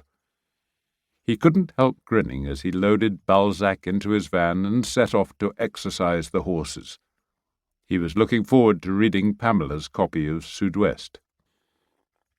Bruno pondered what Sarai might mean by suitable arrangements. At Pamela's place, he scanned Philippe's detailed story, spread over 2 inside pages, with photos of 2 of the lambs looking sickly in Maurice's arms. The Animal Protection Society was demanding criminal charges against the neglectful insurance company. The Jeunes Agriculteurs were vowing to warn every farmer in the region against these predatory financial groups, and the mayor of Saint-Denis was quoted warning against luxury retirement homes that finance themselves by disinheriting whole families. "Do I detect your hand behind all this?" Pamela asked, reading over his shoulder in the stables. "I heard something about it on the radio earlier." "Me?" asked Bruno innocently. "It's the Free Press doing its job." He checked Hector's saddle girth and mounted. Then, with an idea forming about the fate of Drian's sheepdogs, he suggested that they take the horses on a different ride today, up to the plateau, to call at Drian's farm to see what was happening to his sheep. 30 minutes later, they dismounted and hitched their horses to a fence post at the farm. 2 men, whom Bruno didn't know, were trying to persuade the flock of sheep and lambs to climb a ramp into a livestock truck. On the truck's door was the logo of an abattoir at Saint-Astier, some 50 kilometres away. Drian's 2 sheepdogs were stretched out on his porch, watching the vain antics of the men as the sheep wheeled and sprinted away, evading all attempts to load them. Balzac, who had followed the horses, went across to the porch to renew his acquaintance with Drian's dogs, then lay down beside them to watch. "You'll need good sheepdogs for that," Bruno told the two men as they turned and eyed him and Pamela. Except for his riding cap, he was in police uniform. "We can't do anything with those two dogs on the porch," one of the men said, coming forward to shake hands and introducing himself as Henri, owner-driver of the truck. He presented a printout of an email from Constant's insurance agency ordering the sheep and lambs taken for slaughter. "Your dog seems to know them. Can you do something?" "I wouldn't know how to work those sheepdogs. They were trained by the farmer who used to live here. Are you planning on taking his sheepdogs too? And what about the chickens?" Bruno asked. "Nobody told us anything about dogs or chickens," came the reply. "Normally we just back up to an enclosure where the sheep are kept and push them in, but these animals are running loose and we're getting nowhere. Time's money for me, and I've 3 more jobs to do today." "If I can find another shepherd to bring his own dogs, will you give him €20 for his trouble?" Bruno asked, taking out his phone. The man said yes. Bruno made the call, and 10 minutes later Guillaume arrived with his dogs, and the sheep were loaded with brisk efficiency. Drian's dogs rising from the porch to join in the fun. Guillaume was given a €20 note, and the truck drove off. "You sure you can't take the dogs?" Bruno asked Guillaume, who shook his head sadly, saying, "I suppose they'll have to go to the animal rescue pound." He turned to see Pamela on the porch making friends with the 2 sheepdogs. The mother stayed with her, but the younger dog, after a friendly lick of Pamela's hand, trotted off to join Balzac, who was playing one of his favourite games, running in and out between the horse's legs. The horses accepted this patiently. Hector bent his great head down to Balzac's level to nuzzle the dog, who often slept in Hector's stall when Bruno stayed the night at Pamela's. Hector then gave the young sheepdog an amiable sniff. Pamela's horse, Primrose, followed suit. It looked as though Bruno's idea might be bearing fruit. "I remember you saying you were thinking of getting a watchdog for the stables," he said to her. "They're a mother and son, so I'd hate to see them parted, or shot, which is what I expect the lawyers would do to them." "They're good dogs," said Guillaume, "and the young one seems friendly with the horses. He's called Beau, and his mother is Bella." "Why don't we take them to the riding school?" Pamela said. She glanced at Bruno. "Since I suspect you planned this all along, you'll have to make lots more of those dog biscuits of yours." "With pleasure." He turned to Guillaume. "I doubt whether Beau and Bella would follow us back. Would you do me a favour and drive them to the riding school? You might want to take some of the chickens for your pains." "I already told you I can't use them," said Guillaume.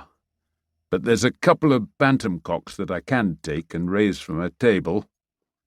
Drian was particular about his hens. He's got some Rhode Island Reds, Leghorns, and a couple of Golden Comets, all good layers. His cockerel is a young Gallus domestique, a fine bird, about 18 months old, so he's fully mature and the hens are used to him. He can handle 10 or a dozen, no problem." "How about having your own chickens?" Bruno asked Pamela. "You've got that fine bit of pasture far enough from the house and Gite that the cockerel's morning call won't be a problem. It's big enough for a score or more chickens to scratch around and feed themselves. We can get Felix's dad to put a fence in, and this evening I can help him build a chicken coop. And Miranda's kids will enjoy having them, going down each morning to collect the eggs." Pamela gave him a wry smile. "Why do I think you had this in mind all along, Bruno?" she asked. "But yes, why not? And I'm sure people who rent the Gite will enjoy having fresh eggs. Let's do it." Guillaume picked out the bantams and put them into a cardboard box that he placed on his passenger seat. He and Bruno rounded up the rest of the chickens and loaded them into the back of the truck. He put the 2 sheepdogs onto the back seat of his truck and climbed in. "Before you go," said Bruno, "remember you told me about that young woman you met here with Drian, the one with the foreign accent who said she was from the insurance company? Could you describe her for me? Age and height, hair colour, that sort of thing?" "A bit shorter than me, very dark hair, slim build, at least from her legs, and I could see plenty of them," said Guiomar, seeming to enjoy the memory.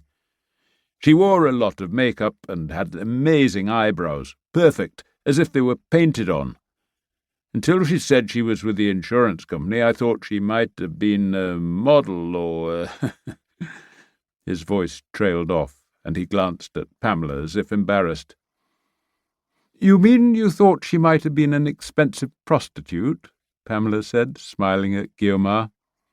"Well, I did wonder," he said, "knowing Drian." "When you said a foreign accent, was her French good?" Pamela asked. "Yes, excellent. Better than mine with the grammar. She spoke with a lot of breathiness, with a sort of cough when she said the words shack and rock. Made me remember the Algerian War, the way those Arabs spoke." That was interesting, thought Bruno, thanking Guiomar and saying they'd see him at the riding school. Bruno and Pamela mounted their horses and rode back at a steady trot, Balzac bringing up the rear, with Bruno feeling relieved that Pamela had solved the problem of Drian's dogs. The chickens had been a happy afterthought. He thought about what they'd need for the chicken coop.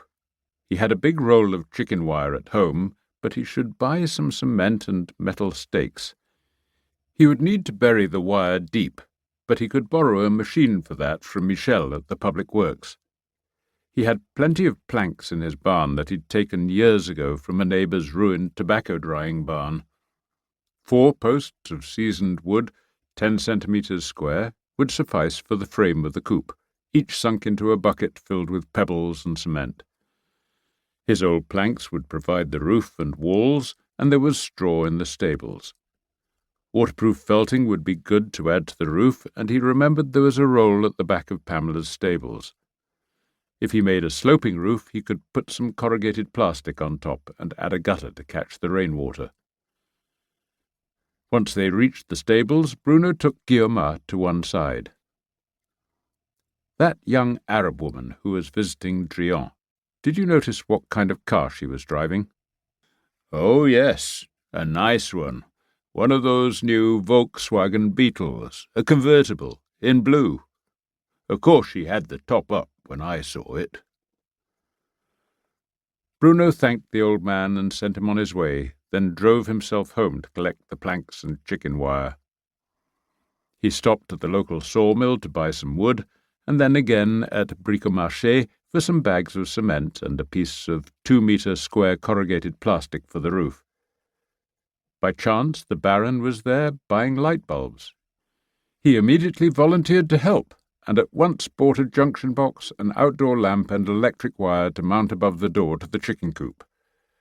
Bruno then picked up Felix's father, who joined them for a promise of 6 eggs a week. He called Michel, who offered to bring the digging machine to Pamela's place at lunchtime. Bruno and Felix's dad dug the post holes and dropped in 4 of the big plastic buckets in which Pamela bought oats in bulk for her horses. They used stones and half-bricks to hold the posts in place, poured in cement, and then unrolled the chicken wire to see if there was enough. It would make a generous enclosure of 10 metres by 20. Bruno left Felix's dad and the Baron sawing the planks for the walls of the coop and screwing them onto battens while he went back to his office.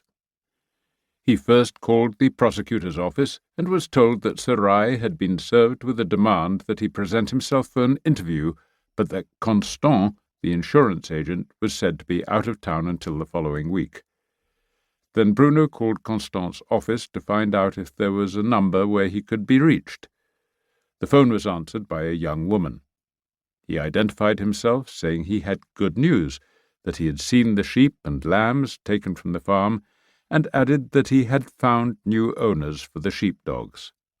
"That's excellent news, and very kind of you," came the reply, and there was something about the way she pronounced the word excellent that made him think of Guillomar's description.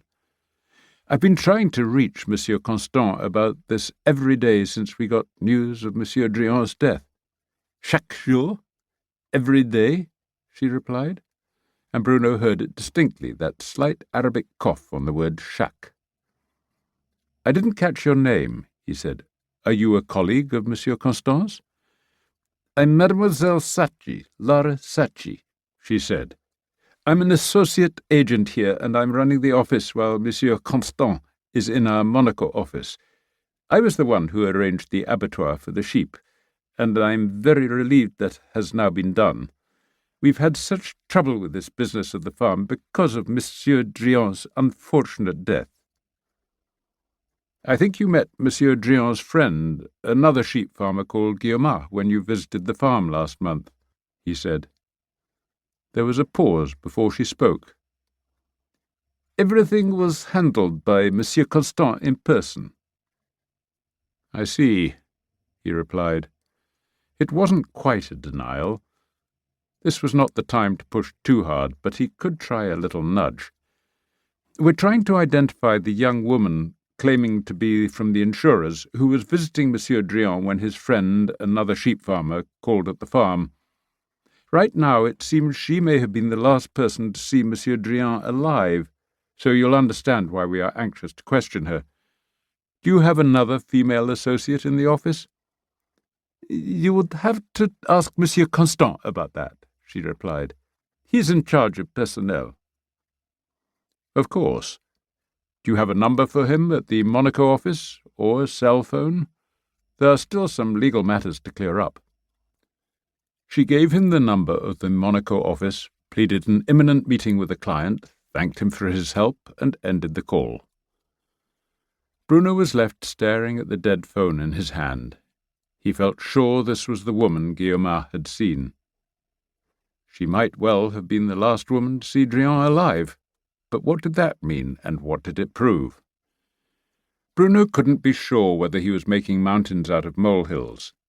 Even if there was something to his suspicion that Drian's death had been extraordinarily, even suspiciously convenient for Sarai and Constant, the cremation meant there would be no proof. Bruno knew his biases might be getting in the way. There was something about Sarai's city-slicker smoothness that offended him, and he had no grounds for suspicion against Lara except for that catch in her voice when she'd used the word chaque. At least he could check on that. He could ask JJ to send a plainclothes cop to watch outside the office and snatch a photograph of her that he could show to Guillomar, or take Guillomar to identify this young woman for himself. But first he called the Monaco number to be told that Constant was travelling to the Luxembourg office. He took the number, called Luxembourg, identified himself, and requested a callback from Constant the moment he arrived on urgent legal business. The man was infuriatingly and probably deliberately elusive. Bruno told himself to calm down. Just because Constant and Sarai didn't give a damn about the livestock they had so casually acquired didn't make them criminals. And just because he suspected that Gaston Drian and his sister had been victims of an injustice didn't mean he could do anything about it without proof. He'd already found one small lever against Sarai and Constant, their careless mistreatment of animals, that he'd been able to use to embarrass them publicly. And if he could find more evidence that would help turn the procureur's questioning of the sale into a powerful case, the Drian heirs might yet have justice. He'd keep on probing. If Guillomar recognized Lara Sacchi, that would be an excuse to call her in for questioning. Content that he had a plan, Bruno dealt with various emails and told the mayor's secretary that he'd be back later that afternoon. He drove home for more tools before heading to the riding school to help finish the work on the chicken coop. The first thing he saw was Michel's mechanical digger scooping out the ditch in which the enclosure chicken wire would be buried. Up toward the main house, Bruno saw Balzac leading the 2 sheepdogs on a tour of their new home, each of them stopping at each corner and fence post to raise a leg and mark their territory. That would help keep foxes away. The Baron and Felix's father had assembled the coop's walls and the sloping roof and attached the corrugated plastic to it. The coop was now ready to be fixed to the 4 main posts once the cement was dry. The 2 men were already working on the floor. Bruno took off his jacket, picked up his sledgehammer, and began hammering in the iron stakes, 1 every 3 meters, while the Baron attached the chicken wire. The bottom half-metre of the wire was sunk into Michel's ditch, and Pamela brought successive wheelbarrow loads of broken bricks and stones to help keep the wire in place against burrowing foxes. By the time Michel had finished the ditch, Felix's dad had the fresh cement ready to pour onto the broken bricks. Michel waved goodbye, taking with him a bottle of Pamela's scotch in thanks. Bruno sank the final stake just a metre short of the stable wall. Pamela brought the last wheelbarrow of rocks and bricks and stood back to watch as the final cement was poured. "You've all done wonders. I can't believe it's finished already," Pamela said. "But why the gap beside the stable wall?" "We'll make a door of wood frame and chicken wire so we can go in and feed them," Bruno replied. "Once the chickens are settled here, you can leave it open in the day and let them roam free. When they get used to their new place, they'll make their own way back at dusk." "Will the chicken coop be ready for them to sleep there tonight?" Pamela asked. "No, we have to let the cement in the post holes dry thoroughly overnight so the frame is stable enough to attach the coop. Once that's done, I'll attach some gutters under the slope of the roof with a downpipe into a cistern, so you'll be able to have rainwater for their drinking bowls. Tonight I think they can fend for themselves in the stables." He glanced at the stable yard, where chickens were pecking at the straw and the small piles of fresh horse manure and pottering in and out of the stables. "They've made themselves at home already," he said, "and the horses don't seem to mind." "I'm very impressed with all of you," she said. "Why don't I go and prepare some lunch for you while you finish the door?" "À vos ordres, madame," said the Baron, giving her a mock salute. Half an hour later, the door was finished. "Time for lunch," said Bruno. Pamela had made a simple stew from minced beef, vegetables, and a can of tomatoes with some potatoes on the side and a magnum of red wine from the town vineyard. She joined them to eat and attacked the food with the same hungry appetite as the 3 men. "Will I get fresh eggs tomorrow?" she asked. "The birds need to settle first," said the Baron. "You might get 1 or 2, though." She brought out the cheese board and a bowl of salad, fresh lettuce, and arugula in walnut oil, and a splash of white wine. Dessert was affogato, strong espresso coffee poured over vanilla ice cream. "Lovely," said the Baron, leaning back and patting his tummy. "If all workers were fed like this by their bosses, there'd be no strikes." "You're getting this because I can't afford to pay you," Pamela replied, and brought out the cognac.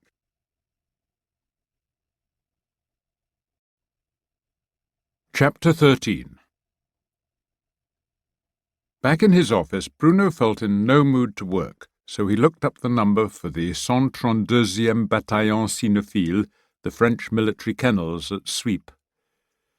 The place was home to 4 specialized companies of troops and to the largest assembly of military dogs in the world.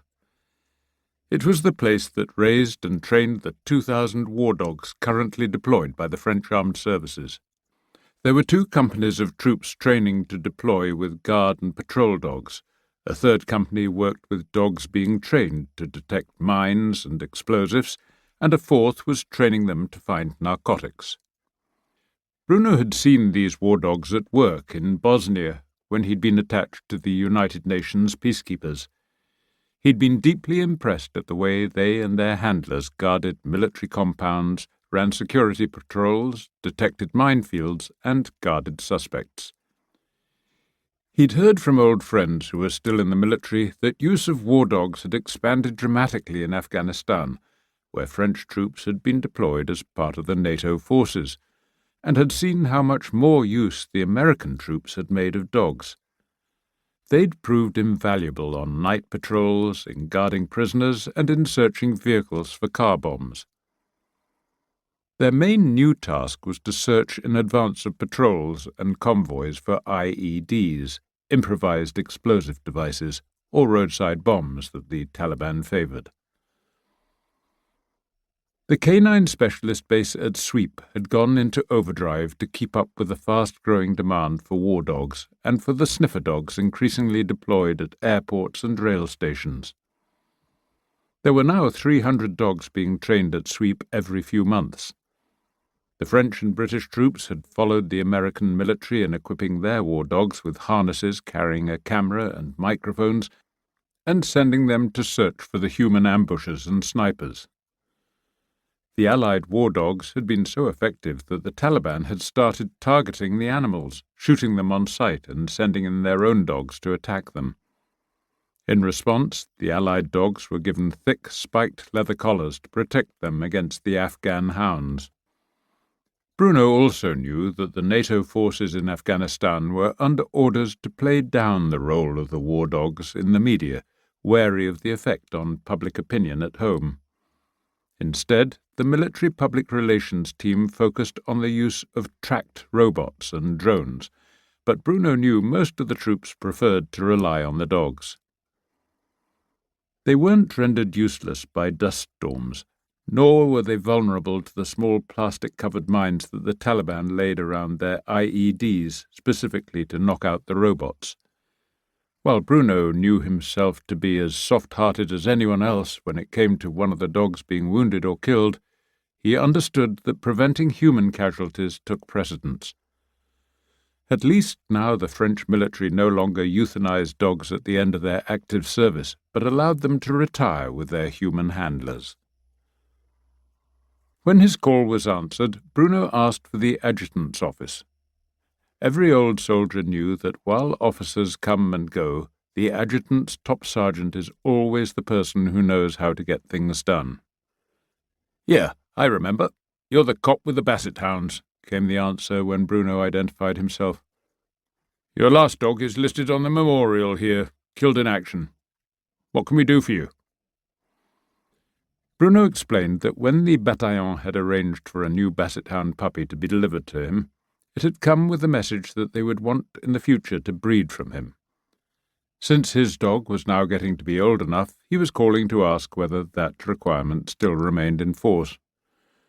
"We don't use bassets here, although I'd like to. They're not all that easy to breed. I've got your file up on my screen now. I see you got a Croix de Guerre. They're pretty rare in these peaceful times. Your dog came from a litter from the hunting pack at Chevigny. You called him Balzac, right?" "That's right, Balzac. But why do you say they are hard to breed?" "Bassets sometimes need a little human help to get things to fit. That's why most breeders use artificial insemination these days. It's also economics. You can get more pregnancies from a single stud male that way, and a top pedigree stud doesn't come cheap.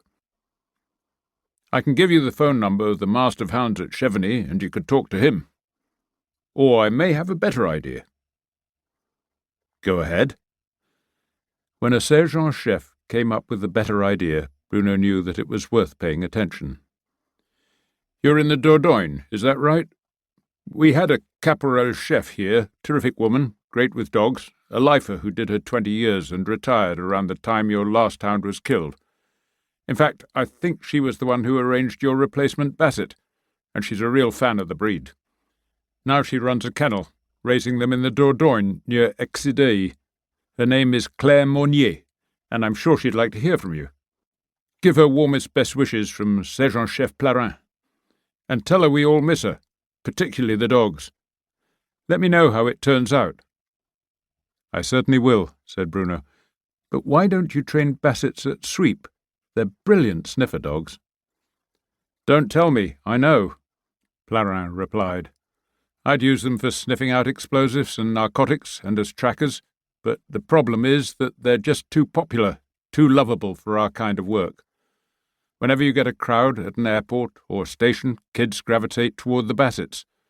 You don't get that kind of distraction with the German Shepherds, and some of the troops don't like to use them because they don't look menacing enough. But Bassets hunt wild boars and foxes, Bruno objected. They're brave and relentless. I know, I believe you. Claire used to say the same. But that's just the way it is. You were in the army long enough to know that. I'll text you Claire's number. Bruno thanked him, ended the call, and sat back to reflect on the curious ways of the military, the importance that so many soldiers attached to the way they and their weapons looked and how they lived up to the warrior image of themselves. He could understand that the beguiling looks of a Basset hound might not quite match the desired military style. They were making a mistake. Anyone who had hunted with Bassets knew that along with bloodhounds they had the best nose of any dog. They were designed that way, their long, floppy ears perfect for stirring up the grass to release any lingering scent. Bruno's former dog, Gigi, had once identified and tracked down a burglar from a blurred footprint left on a pane of glass a month earlier. After that incident, Bruno had done some research and learned that while humans had only some 20 million smelling cells, dogs usually have more than 2 billion, with Bassets closer to 3 billion. And it wasn't just their sense of smell, Bruno knew. Humans can hear sounds from 0 to 20 kilohertz, while Bassets have a much higher range, able to hear up to 70. Even when asleep in Bruno's bedroom, Balzac would wake and alert him if a passing fox even thought about investigating Bruno's chicken coop. Bruno smiled at the memory, and in that almost telepathic way he had, Balzac lifted himself from his seated position, stretched and yawned, and then nuzzled at Bruno's leg. Maybe he was just scratching, but Bruno didn't think so. He bent down to stroke his dog's back and pat his side. Bruno wondered whether their close bond would change once Balzac had been at stud. Would he develop some more special canine relationship with this dam or with their pups? He had no idea. It was startling, Bruno thought, how little we know of these utterly different beings with whom we have been so close for some 30,000 years. Bruno had trained his dog in the usual way, with treats and praise when he did the right thing. He never beat Balzac, and even now he still persevered, raising his hand, palm forward, and frowning as he spoke a crisp "non," to try and teach his dog not to jump up in eager friendship each time he saw a familiar face. But Balzac's cheerful instincts usually got the better of his training. "How do you feel about meeting a Lady Basset and making some puppies?" he asked his dog. Balzac stared back at him, trying to figure out what this human tone of voice meant. Bruno caressed his dog's head in reassurance. "You think you're ready to be a father?" "Do you think he understands the question?" came a voice. Bruno had been so focused on his dog that he hadn't noticed that the mare was standing in the doorway. Bruno's former dog, Gigi, had been the son of the mare's own Basset, Montaigne, named for the 16th century philosopher who was the Périgord's most famous son. Montaigne had been known as the best hunting dog in the valley. Bruno remembered seeing Gigi stand over the plot in the mare's garden where he and Bruno had buried the old hound. The mayor had suggested that Gigi could smell his parents' long-dead remains. At the time, Bruno had been sceptical, but he'd kept silent, not wanting to disturb the mayor's memories. "I'm thinking of breeding him," Bruno said. "I'm glad to hear it. About time," said the mayor. "That pedigree is too special not to be continued. But in the meantime, what did you learn from McCrae?" "He's hoping to sell the place for $3 million, but the agent says he'll be lucky to get 2.5. His kids want to keep a foothold here, so he's doing up a cottage near the vineyard for them, and he's making music again, writing songs, doing duets with his son. I listened to a CD he gave me. It's pretty good, and I'm hoping he'll start his comeback at one of our free concerts." "Good," said the mayor, turning to leave. "Keep me informed, and make sure you find a good dam for Balzac. He deserves the best." On an impulse, Bruno turned to his computer and Googled Basset Hound pedigree puppies, and was startled to see that prices went as high as €1,500. That was close to his monthly salary. In Saint-Denis you could rent a 3-bedroom house for 3 or 4 months for that kind of money, but that would mean selling the pup to a stranger, and Balzac losing any connection with his pup. Pamela's business partner, Miranda, had 2 sons who adored Balzac. They would love to have a dog of their own, and the same with Florence's children. He picked up his phone and called Claire Monnier. When she answered, he conveyed Sergeant Plarin's greetings and introduced himself, thanking her for her role in sending him Balzac. "Chef de police Bruno Courage," she said. "I'm so glad you called. How's Balzac doing? I saw that story in Sud-West about him catching that Irish terrorist. He looked wonderful in the photo." "Balzac's in great form, sitting beside me as we speak." At the mention of his name, Balzac gave a cheerful bark and then laid his head on Bruno's foot. "When I first got him, he came with a message that the bataillon at Sweep might want to breed from him when he was old enough." "That was me," she said. "I was already close to finishing my time, and I knew I'd want to start breeding Bassets, and Balzac has a wonderful pedigree, including the Stonewall Jackson breed. It descends from the Bassets the Marquis of Lafayette presented to George Washington when he went over to help him defeat the English." "Do you think Balzac is ready to breed?" "Certainly. He's nearly 2 years old. That's perfect. Leave it another year, and some of them get a bit confused about what to do. I've got a lovely brown and white bitch, Carla. I named her after the ex-president's wife because I'm a fan of her music, but not so much of her husband.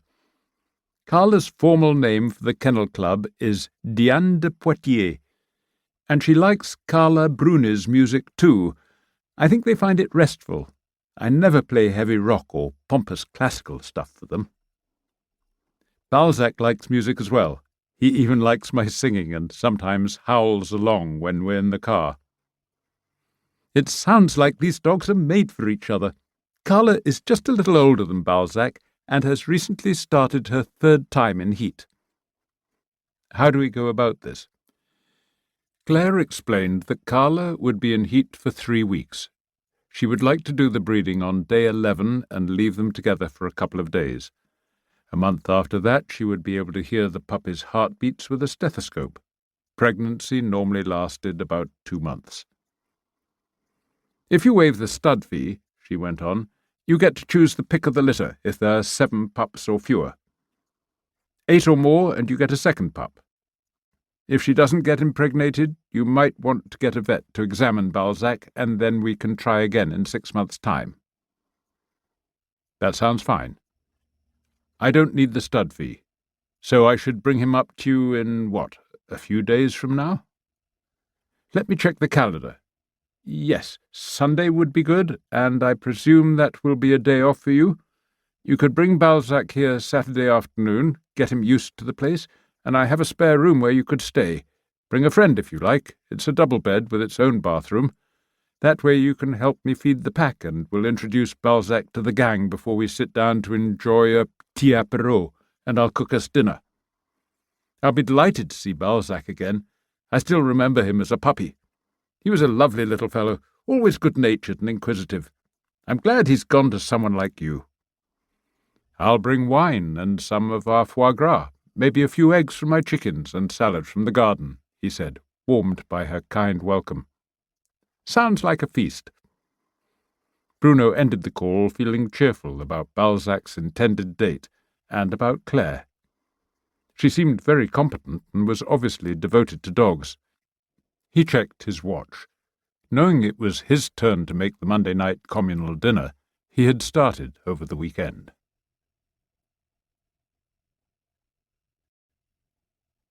Chapter 14. Bruno always took his cooking seriously, but the Monday night dinners for his friends at the riding school were special. Sometimes he wondered whether the rotation of the role of chef brought out in him some spirit of competition to outdo the others. This time he planned to begin with fresh asparagus from his garden, then follow with a dish he'd encountered at the home of Momu, the math teacher at the local college. Despite his Algerian heritage, Momu was more French than most people Bruno knew, reading Le Monde every day and always being the first in Saint-Denis to read the Prix Goncourt winner's book. Although Momu and his family usually ate French food, he was proud of his Middle Eastern heritage. The dish he'd shared with Bruno was a classic, lamb shanks with walnuts and pomegranate. Momu said he had learned how to make it at his mother's knee, and Bruno had found it delicious and tantalizingly different. Bruno had started on Saturday grinding together the spices with his pestle and mortar. He'd then mixed together in a bowl 1½ teaspoons of ground cinnamon, the same amount of ground turmeric, a teaspoon of ground cumin, and ½ teaspoon of ground cardamom. The spices were then rubbed into 3 kilos of trimmed lamb shanks, 1 for each of the 8 adults at dinner, with small ones for the children. He left the spiced meat in his fridge for the rest of the day. After his return from the retirement home on Sunday, Bruno had browned the shanks in olive oil over a medium-high heat, drained them on absorbent paper, and cleaned the pan. Then he began gently to fry 3 thinly sliced onions, adding salt and freshly ground black pepper until they were soft and transparent. Next he added 6 sprigs of thyme, 6 crushed garlic cloves, 3 wide strips of lemon zest, and 2 bay leaves, stirring everything into the onions for 2 minutes. He sprinkled into this 2 tablespoons of all-purpose flour and stirred until all the flour was absorbed. Then came a large glass of Bergerac red. He brought the dish to a simmer and stirred until it thickened. Then he slowly poured in a litre of chicken stock, a 1/4 litre of pomegranate juice, and half that amount of pomegranate molasses that Momu had said he would find in the local health food shop. Bruno let it all simmer for 5 minutes. He arranged the lamb shanks in a deep roasting pan and poured the onion, stock, and pomegranate mixture over them to reach 3/4 of the way up each shank. He covered the pan with foil and put it in the oven, turning the shanks occasionally, for 1 hour and 40 minutes until the meat was almost falling off the bone. He removed the pan from the oven and let it cool.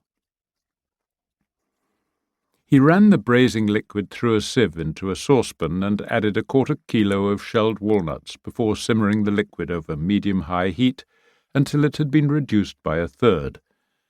He tasted it and added a little more ground pepper. Were he serving it that day, he'd have arranged the lamb on a warm platter and then spooned the walnuts and sauce over the shanks. But Bruno knew from Momu that lamb improves if braised a day ahead, and it also makes it easier to skim off the fat.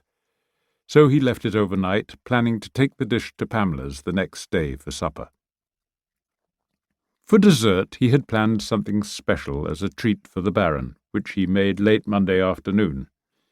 He plucked almost 1 kilo of cherries from the tree in his garden and stewed them gently in a little water with a tablespoon of honey.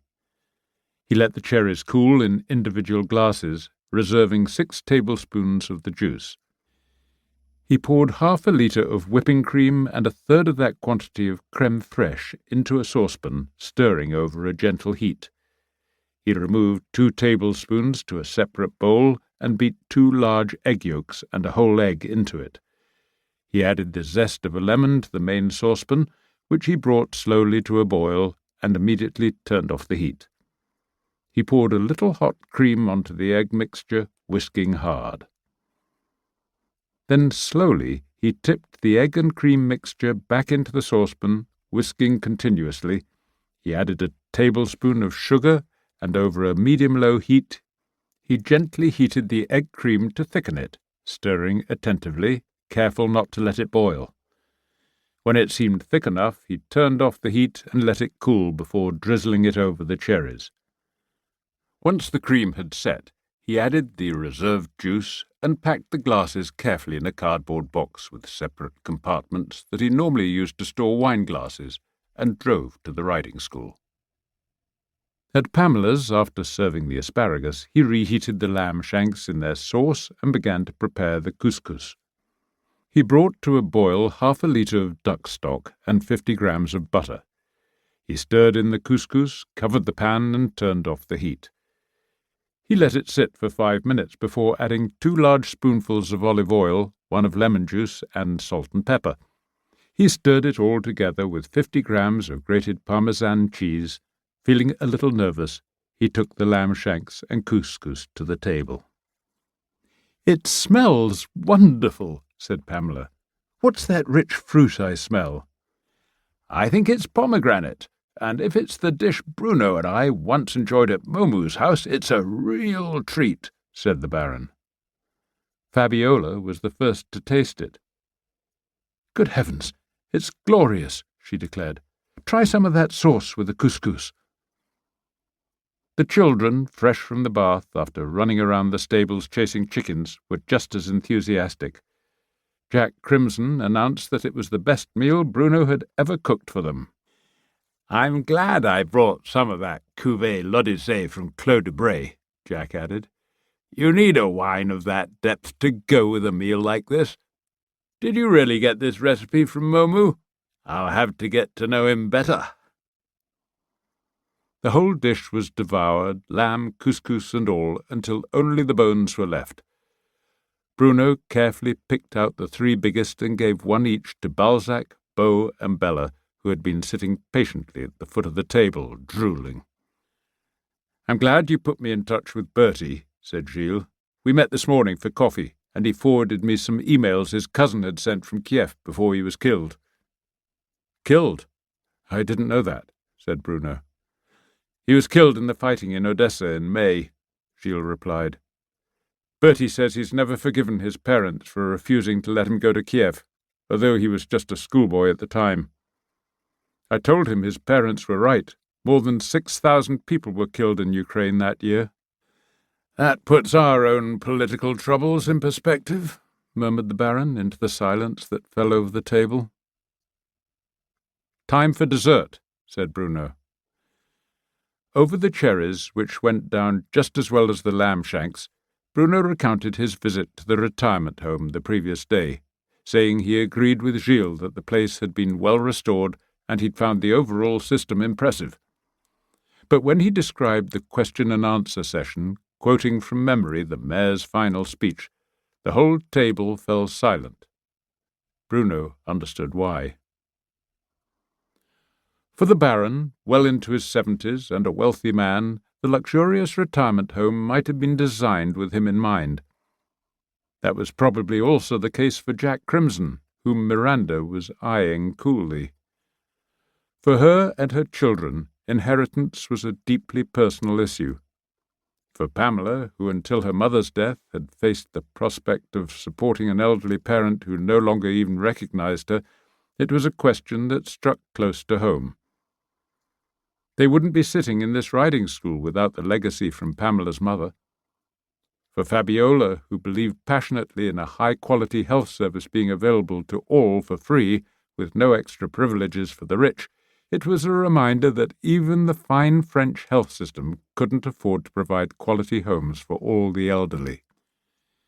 On a school teacher's salary, living in subsidized housing and raising 2 small children, with little prospect of saving enough to buy a house of her own, Florence must have been wondering what hope she had of leaving them much of a legacy.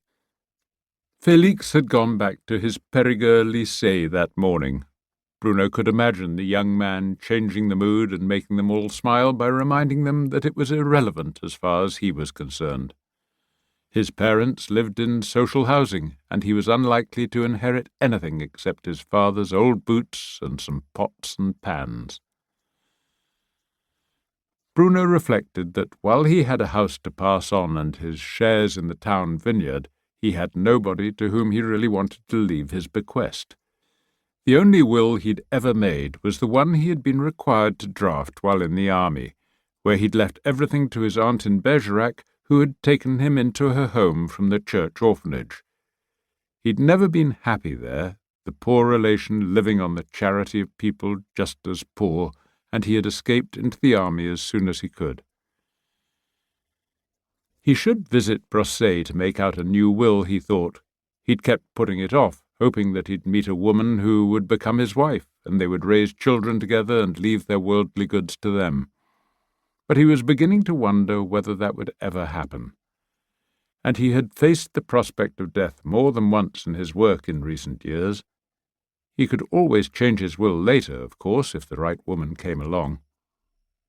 In the meantime, he'd better make a will that reflected his current thoughts and priorities. And who better to be his heirs than these friends who had become his family? He could leave his modest bank account to a local charity, and his house, the Land Rover, and his shares in the vineyard to Florence's 2 children, and Félix. By 8 the next morning, Bruno was patrolling the market. He enjoyed being there as the stalls were erected and loaded with the fresh fruits and vegetables that were coming in profusion. He went for his customary coffee and croissant at Fouquet's, standing at the counter and skimming through that day's Sud-Ouest as he exchanged greetings with the regulars and the mairie employees enjoying a quick coffee before the working day began. As the clock on the mairie tower struck 9, he was at Brosset's door, and 30 minutes later he emerged, his new will drafted, signed, witnessed, and on its way to the National Registry. Back in the market, he found Kirsty shopping, her brother trailing behind her carrying the bags.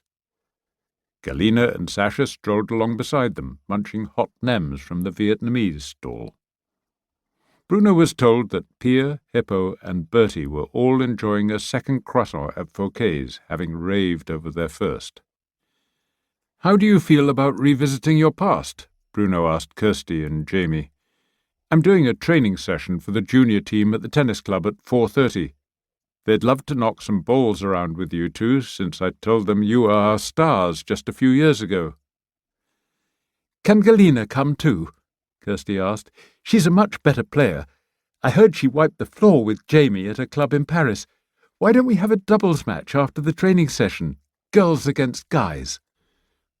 Bruno agreed, and Galina at once added, "And it would be great if you could come, please, to the Chateau this evening, where we are rehearsing again the concerto. I'd like that. You can help us eat the food Kirsty has been buying." Galina spoke a fluent, if imprecise, French with an unfamiliar Slavic accent. She might have been Russian, but her remarks were peppered with colloquial French terms. He had to smile at hearing her call the Chateau a baraque, which traditionally meant a wooden hut, but was now used for any kind of residence. From her slang, using blé for cash and ouf for something great, Galina had obviously spent most of her time with younger French people. "I warn you, Bruno, get ready for a surprise," said Jamie. "Galina is a really hot player." As he spoke, Bruno saw Florence hurrying over the bridge toward them, coming from the collège. She usually shopped at the market at this time when she had no lessons scheduled. He waved her across and introduced her to the young people, telling them she was the soprano in the town choir. "Please tell your father I think his new songs are terrific," Florence told Jamie and Kirsty. "Bruno let me hear them, along with that guitar duet he played with you, Jamie." "It wasn't really a duet, since we didn't play it together," said Jamie. "I played it, and then he overdubbed his tracks. But yeah, I thought the result was great." "Why not join us for supper and tell Dad yourself?" Kirsty intervened. "They're going to be rehearsing the Concierto de Aranjuez. Bruno's coming." "That's very kind, but I have the children to feed and put to bed." "Come on, Florence. You'll enjoy it," said Bruno. "They can stay at the riding school tonight, or one of the girls from school will babysit. I can pick you up and drive you back." "Well, in that case, I'd love to come. What time?" Florence hurried off to complete her shopping while the others continued theirs. Bruno went to his office to deal with email and paperwork until midday, when the market began to close. He made a last patrol, bought bread, cheese, pâté, and strawberries, and drove to Les Aisies for one of his regular lunches with his colleagues, Louis from Montignac and Juliette, on her home turf. Still quite new at policing, Juliette was shaping up well. Bruno had never had a more helpful colleague. Louis was very different, resentful of Bruno's promotion and a drinker, but mercifully close to retirement. Bruno recounted the story of Drian's inheritance and the new retirement home, asking them to let him know if they came across anything involving Sarai or Constant. He also reminded the others to stay in touch with Maurice, the livestock commissioner, on any sales of farms. Bruno had been wondering whether this new system, which put him in charge of the whole valley, was proving useful. He worked well with Juliette, and they would have cooperated when necessary anyway. Louis needed careful handling, but he knew his district and had proved useful on several occasions. At least Bruno's promised pay raise had come through, although it hardly made up for the extra administrative duties he now faced, and these regular lunchtime meetings kept him in touch with matters up and down the valley. If Constant and Sarai were looking for more new clients for their retirement home, he'd probably hear about it.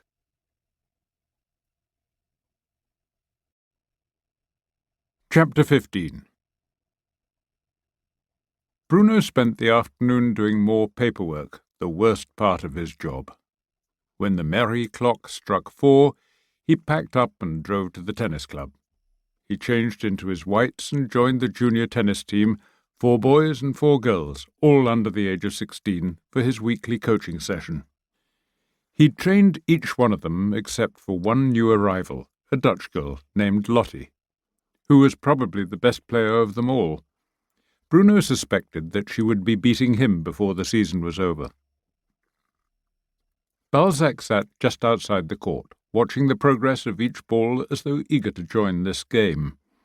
From time to time the dog glanced back to the clubhouse and parking lot. Perhaps, like Bruno, he was wondering what might have delayed their friend the Baron, who usually joined them to help coach the youngsters. Despite his weekly games on the covered court, Bruno felt a little rusty after the winter, or perhaps the youngsters were serving faster. Certainly one of the boys was hitting the ball a lot harder this year, and Naomi, the pharmacist's daughter, had somehow developed a way to send the ball kicking higher than he'd expected. But he soon warmed up and began shouting out to them to toss the ball higher or to make more of their follow-through. The minivan arrived bringing Jamie, his sister, and Galina, all in tennis gear. Sasha gave Bruno a casual wave but stayed by the van in his normal dress. Bruno saw that Galina was carrying a very professional-looking bag that must have held 3 or 4 rackets. She'd pulled her hair back from her face into a ponytail, and she looked animated and cheerful. They all greeted Bruno, and then Jamie and Kirsty went to watch the juniors, leaving Bruno and Galina alone. "You are flick, and yet you teach sports?" asked Galina. "Yes, and rugby in winter," Bruno replied, grinning. "If not for sports, Kirsty and Jamie might be embarked on a lifetime of crime by now." He saw that Galina looked blank and added, "That was meant to be a joke." "I understand, but your joke is not very funny, I think. Jamie is a fine man, and Kirsty is also a good person, and their parents are kind. Why you think their children might have become different?" "Do you think children always grow up like their parents?" She seemed to consider this light-hearted question seriously. "Usually, I think, but not always.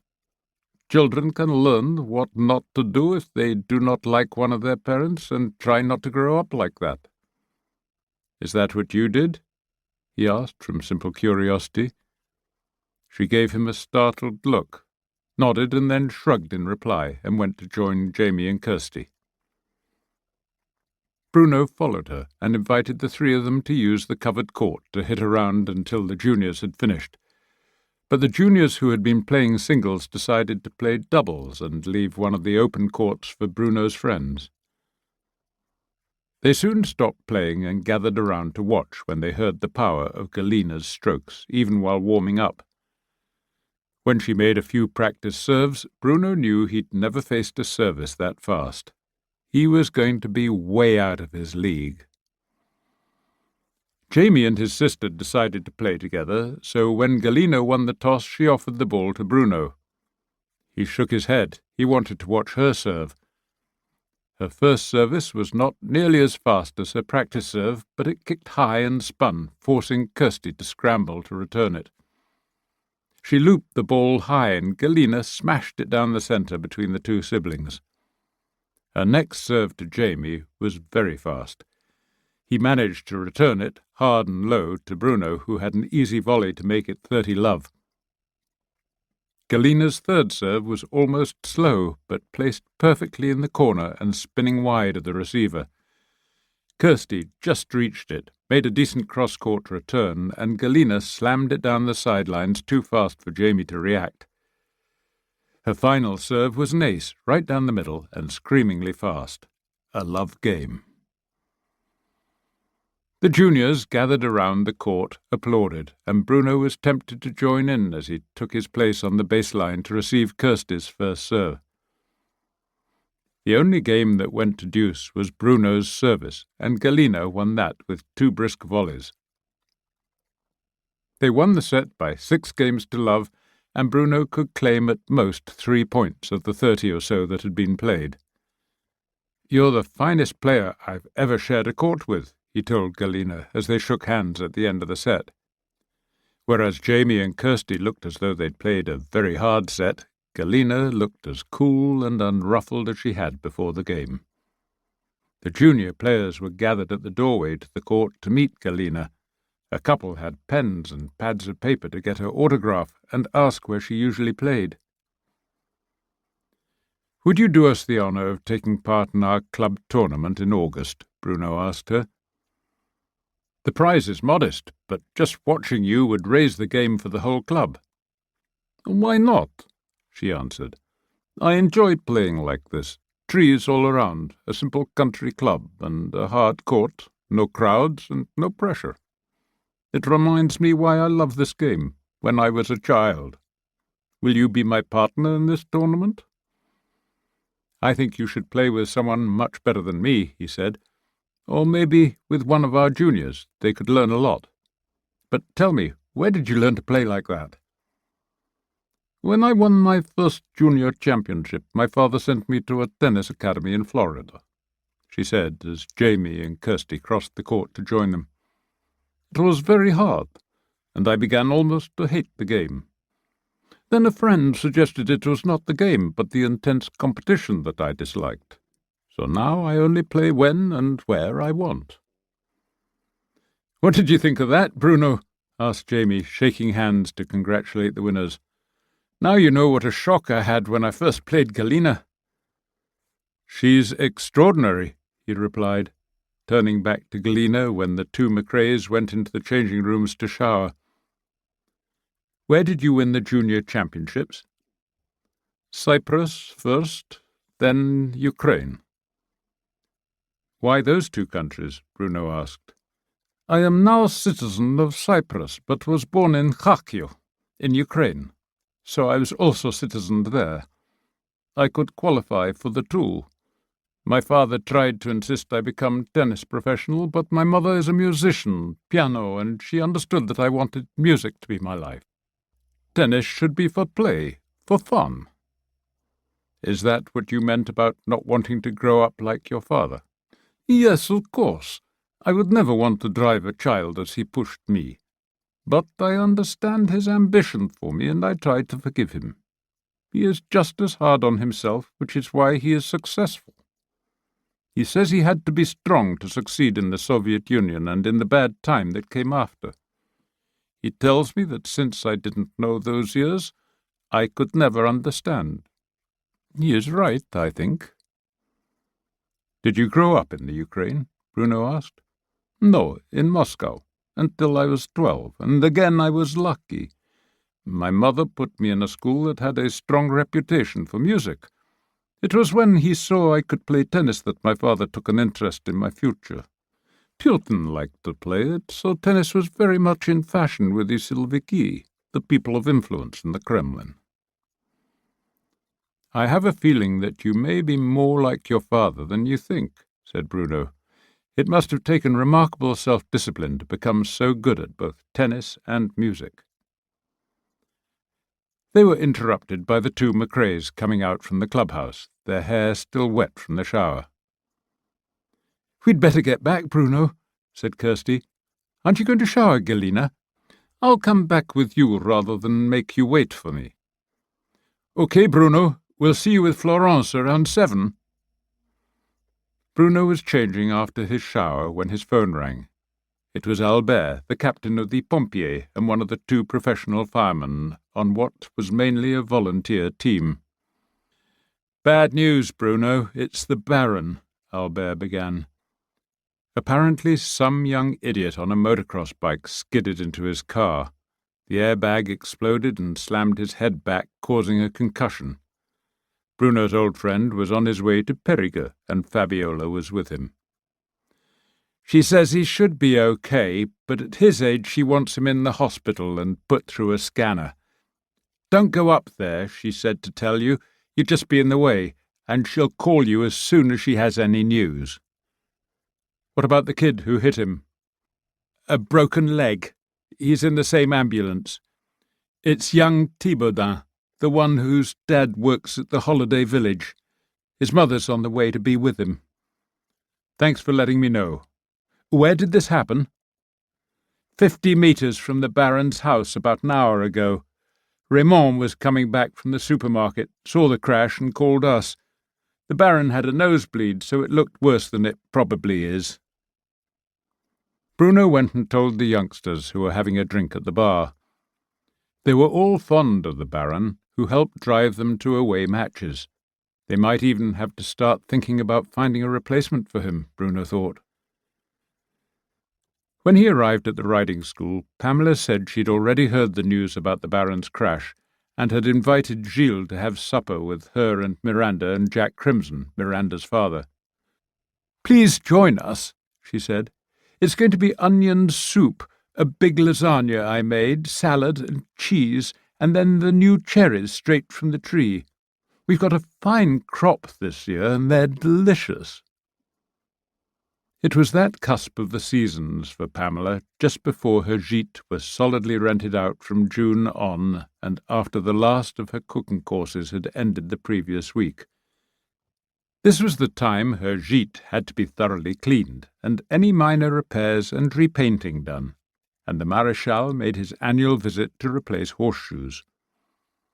The first foal was due to be born any time in the next few days to Jenny, an American quarter horse that had come with the stables when Pamela and Miranda had bought the place. 2 more foals were expected over the summer. "Normally I would, but Florence and I are invited to Chateau this evening to hear them rehearse their concert, and I feel obliged to be there." Pamela raised her eyebrows. "I thought you went there for dinner on Saturday to hear them." "This is a different programme, normally done with a small orchestra rather than a string quartet, guitar and flute." "And why Florence?" she asked coolly, eyebrows still raised. Bruno saw that Pamela seemed unhappy about this and wondered why. She and Florence were good friends, and Pamela knew about Florence's love of singing. "Because she's the lead soprano in the choral music they'll be performing together," he said patiently. "Anyway, I just dropped by to let you know about the Baron, and I'll see you in the morning to exercise the horses." She nodded briskly, muttered something about preparing dinner, and turned on her heel, leaving Bruno to wonder what was troubling her. Maybe it was the stress of the pregnant mare. He went after and put his head around the kitchen door. "Would you like me to come back after the rehearsal and sit up with you and the mare tonight?" he asked. Pamela was standing at the kitchen sink, her back to him. "No, thank you," she said, her voice stiff. "It's good of you to offer, but the mayor and I will do better on our own." Bruno drove back to Saint-Denis to pick up Florence. He waited until they were in his Land Rover before telling her of the Baron's crash. "Don't you want to go see him in the hospital?" she asked. "Fabiola said not to go, but I'll try to see him tomorrow unless they send him home. Fabiola said she thought they'd let him go after giving him a scan." "Even a mild concussion can be serious at his age." "He's a tough old bird," Bruno said, trying not to reveal his concern. The evening began as it had on his previous visit, as he and Kirsty took over the cooking. Kirsty had prepared a green salad and defrosted one of Bruno's gazpachos. She said she planned a simple spaghetti dish, and she'd bought 2 apple pies in the market. Bruno glanced at the vegetable basket and the 2 cans of tomatoes, and told her to leave the sauce to him, while she and Megan introduced Florence. Bruno had never made a meatless spaghetti sauce before, but shrugged and got on with it, slicing onions, garlic, and zucchini. He trimmed some fresh green beans and fried them in olive oil before adding salt and pepper. He threw in the tomatoes and left the sauce on a very low heat before joining the others. He sat chatting with Rod and Megan, watching the sun go down. Rod told Bruno they would all go to the studio after dinner so he could record the rehearsal. "If it's good, I'll print up some CDs they can sell at the concerts," Rod said as Kirsty went back to the kitchen to bring in the gazpacho. "We took some photos of them all earlier today, which we can use as a cover. They want to call themselves the Chateau Rock Ensemble, which pleases me." Kirsty brought out the gazpacho, and Bruno began slicing the big torta of bread. With the musicians in a fine, excited mood, it was a much more convivial evening than the previous one. Bruno's sauce was declared a success, even by the non-vegetarians, and the meal ended quickly with the musicians keen to get to the recording studio. When they all got there, Bruno sat to one side with Kirsty, Megan, and Florence, as Jamie's guitar began with the gentle, fluid notes of the opening, and then Galina's flute came in boldly. Bruno saw that the 2 soloists had their eyes fixed on each other in a look that conveyed a perfect understanding. He realized with a small start that he felt no envy, even though he had never known such intimacy with another, except perhaps in love-making.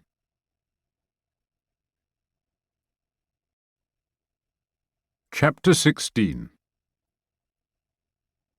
Bruno arrived at the hospital in Périgordian early the next day to visit the Baron, but despite wearing his police uniform, he was told to come back after lunch. He drove to the centre of the city, parked in the square beside the cathedral, and exchanged his uniform jacket for a red windbreaker. He walked along the Rue Taillefer and crossed the road at Place Bugeaud into Rue de Président Wilson. Just before a bank, he entered an office building and climbed the stairs to the 3rd floor, where Sarai and Constant had their offices. He pulled out his phone, set it to camera, and tried the door to Constant's office. It was locked, and there was no reply to his knock. Back on the street, Bruno noticed a beauty parlour with a small sign that promised expert eyebrow treatments. Bruno could understand what was meant by threading. However, the offer of sugaring baffled him. He recalled that Guillaume had spoken of the eyebrows on the young woman who had visited Drian, so he went in. He was greeted by a woman of around his own age, carefully made up with sculpted eyebrows and improbably red hair. She closed the account book she was checking and smiled to reveal perfect teeth. He pulled aside his jacket to reveal the police badge, and her smile faded, but she managed a polite, "Bonjour, monsieur." "Bonjour, madame." I believe you have a client, Mademoiselle Lara Sacchi?" "Yes, Lara from the new insurance agency upstairs. Is she all right?" "That's what we're trying to establish. Would you have her home address or mobile number, please?" "The number, certainly." She turned to the computer screen at her side, pressed some keys, and read out the number. "No home address, I'm afraid. Only the office." "Thank you. We'll start there. In case she's not able to answer, you might have a credit card receipt," he said, smiling. "We can get the address from that." She pulled a large file from a shelf beneath her desk, skimmed through, and showed him a receipt for her credit card from Banque Nationale de Paris. He took note of the number and gave her his business card. "If you want to verify my credentials, please call Commissaire Prunier." He called Lara's number, reached voicemail, and left a message asking her to call him back urgently. "Is there a problem with Lara?" the woman asked. "I hope not, but we do need to check with her on an important matter," he said, smiling. "I'll call the credit card company for her home address." "They might not have it," she said. "She uses a company credit card from the insurance agency." "A generous employer," he said. "And her eyebrows are a credit to your skills, madame. By the way, what is sugaring?" "It's a traditional method for removing unwanted hair with sugar, lemon juice, and water. People like it because it's natural, organic." "Thank you, madame. One learns something every day. Au revoir." He strolled back along the Rue Taillefer toward the cathedral and spent a happy half-hour browsing in Henri Millescan's antiquarian bookshop. Amid the leather-bound classics, collected sermons, and 19th-century cookbooks, he was pleased to find a memoir of a boat trip down the Vézère by two Englishmen on the eve of the Grande Guerre. He thought it would make an unusual birthday gift for Pamela, so he bought it. Satisfied with his morning, he went to the restaurant where he was meeting JJ and the man from the Fisc, Poirot. Bruno was glancing through the book when the door of the restaurant opened, and JJ stood back to let Poirot precede him. Poirot was of average height and pencil-slim with close-cut grey hair. He was wearing a dark suit, blue shirt and a papillon, a bow tie patterned in diagonal stripes of red, white, and blue. When he shook hands, Bruno noted that his nails were manicured. There was something about his self-possession and his calculating glance that reminded Bruno of some of the career sous-officiers he had known in the army, men who were much more dangerous and more capable than they looked. Poirot smiled with satisfaction when they were steered to what was clearly the best table in the restaurant, nestled under the medieval vault. He studied the menu with care, and like JJ and Bruno, he chose foie gras to begin, followed by the tête de veau. The important business of ordering done, Poirot got down to business.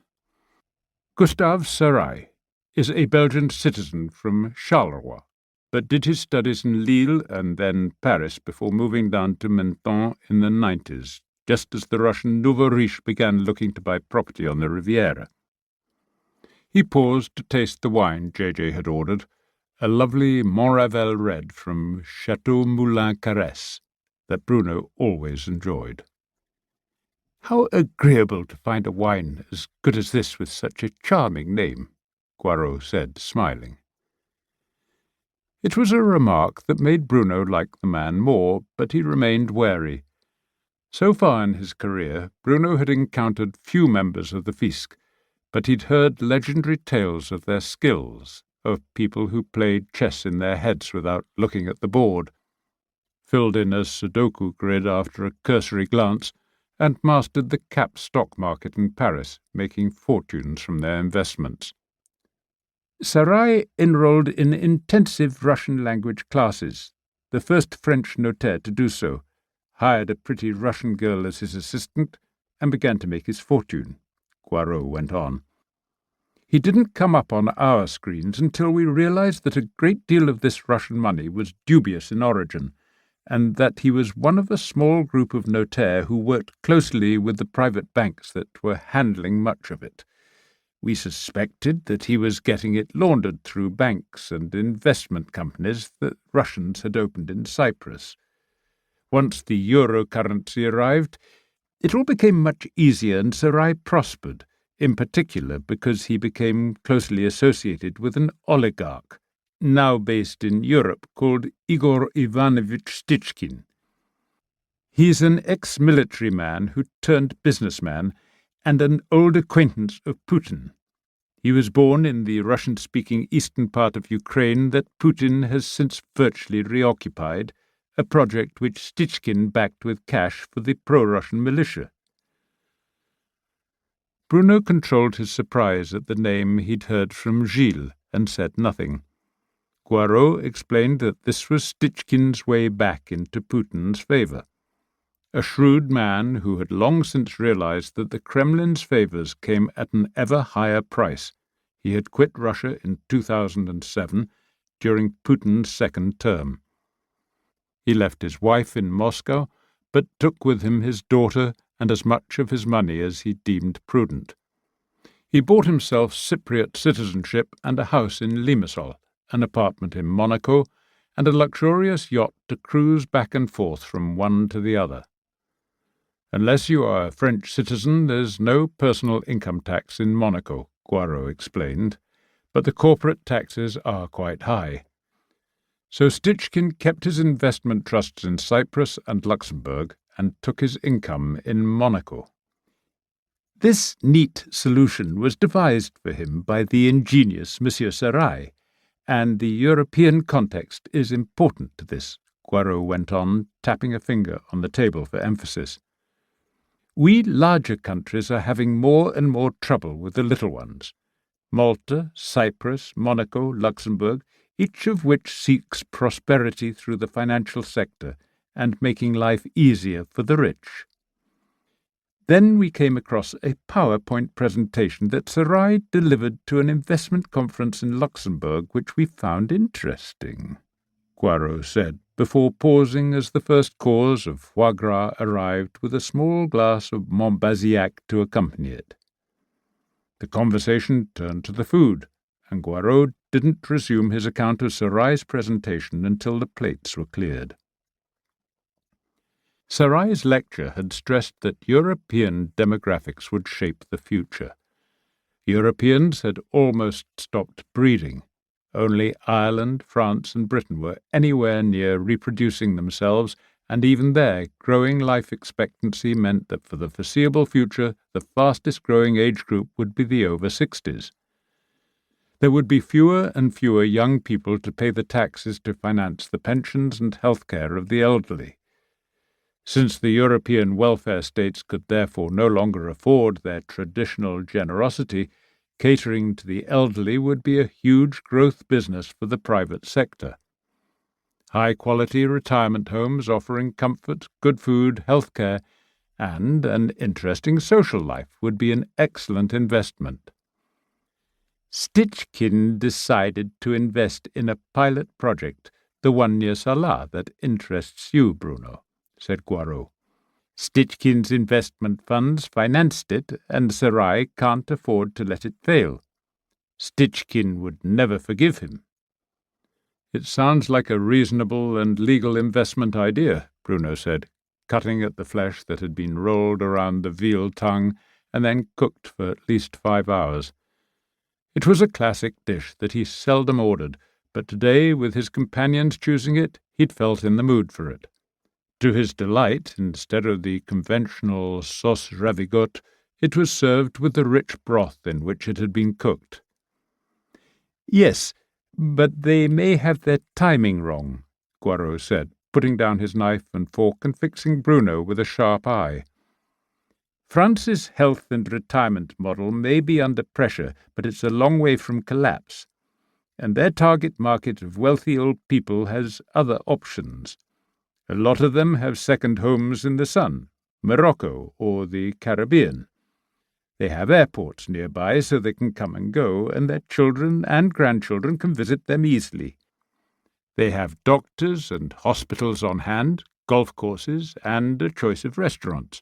Above all, they like to mix with their own familiar social circle rather than take their chances in a retirement home full of strangers. "So the project is failing?" J.J. asked, dipping a chunk of bread into the broth before popping it into his mouth. "It's not doing well. Maybe 60% occupancy, and some of their new customers may not have quite the level of culture and manners that they'd hoped for." That would probably apply to Drian, Bruno thought. "Are there any other cases of customers taking out this insurance policy, like Monsieur Drian, and then conveniently dying?" he asked.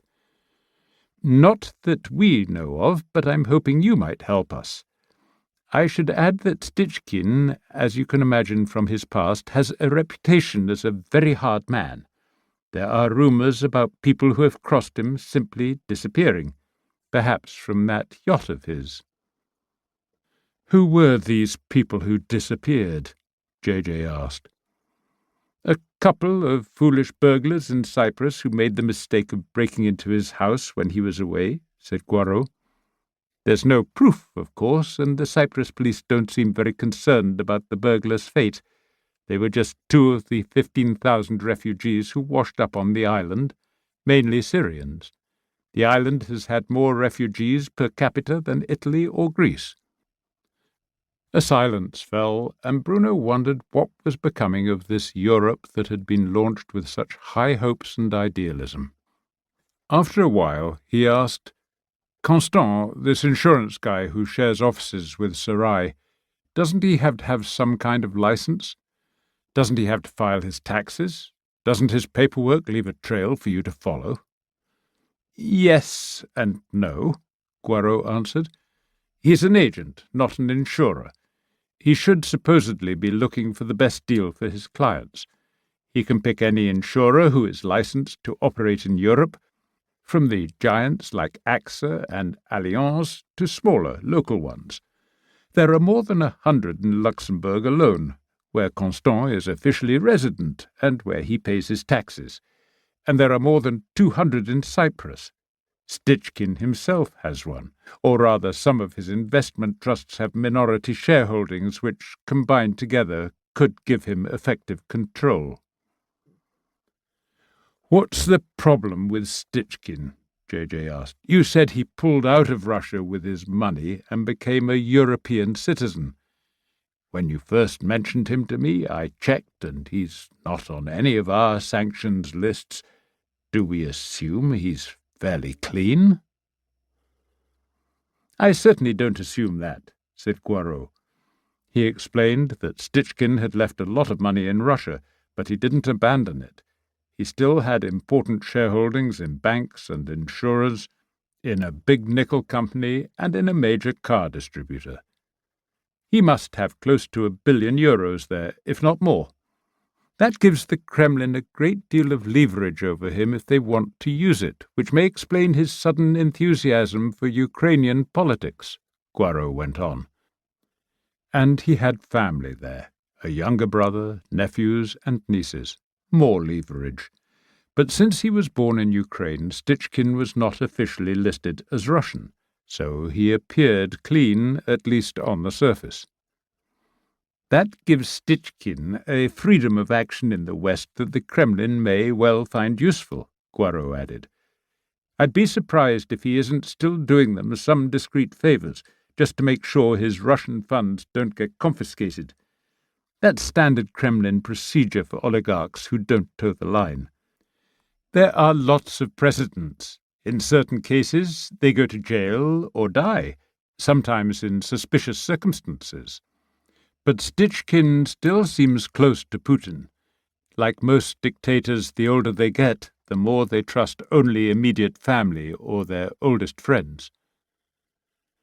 "You make it sound as though this Stichkin business is about much more than a retirement home," said Bruno. "Of course, and it's about much more than French taxes. We don't like the way some of these small countries like Cyprus and Malta sell residence visas and passports for suitable sums. But if we're going to be able to do some clearing up and tighten the rules at the European level, we're going to need evidence that will persuade our partners." "How do you expect to get that evidence?" J.J. asked, in a way that made Bruno suspect that J.J. and Poirot had rehearsed this. Perhaps others would be given similar briefings to the one Bruno was receiving. "There are a number of ways. Perhaps Stitchkin could be made to worry about the Kremlin's attitude toward him and comes to us for protection. He might then tell us all that he knows.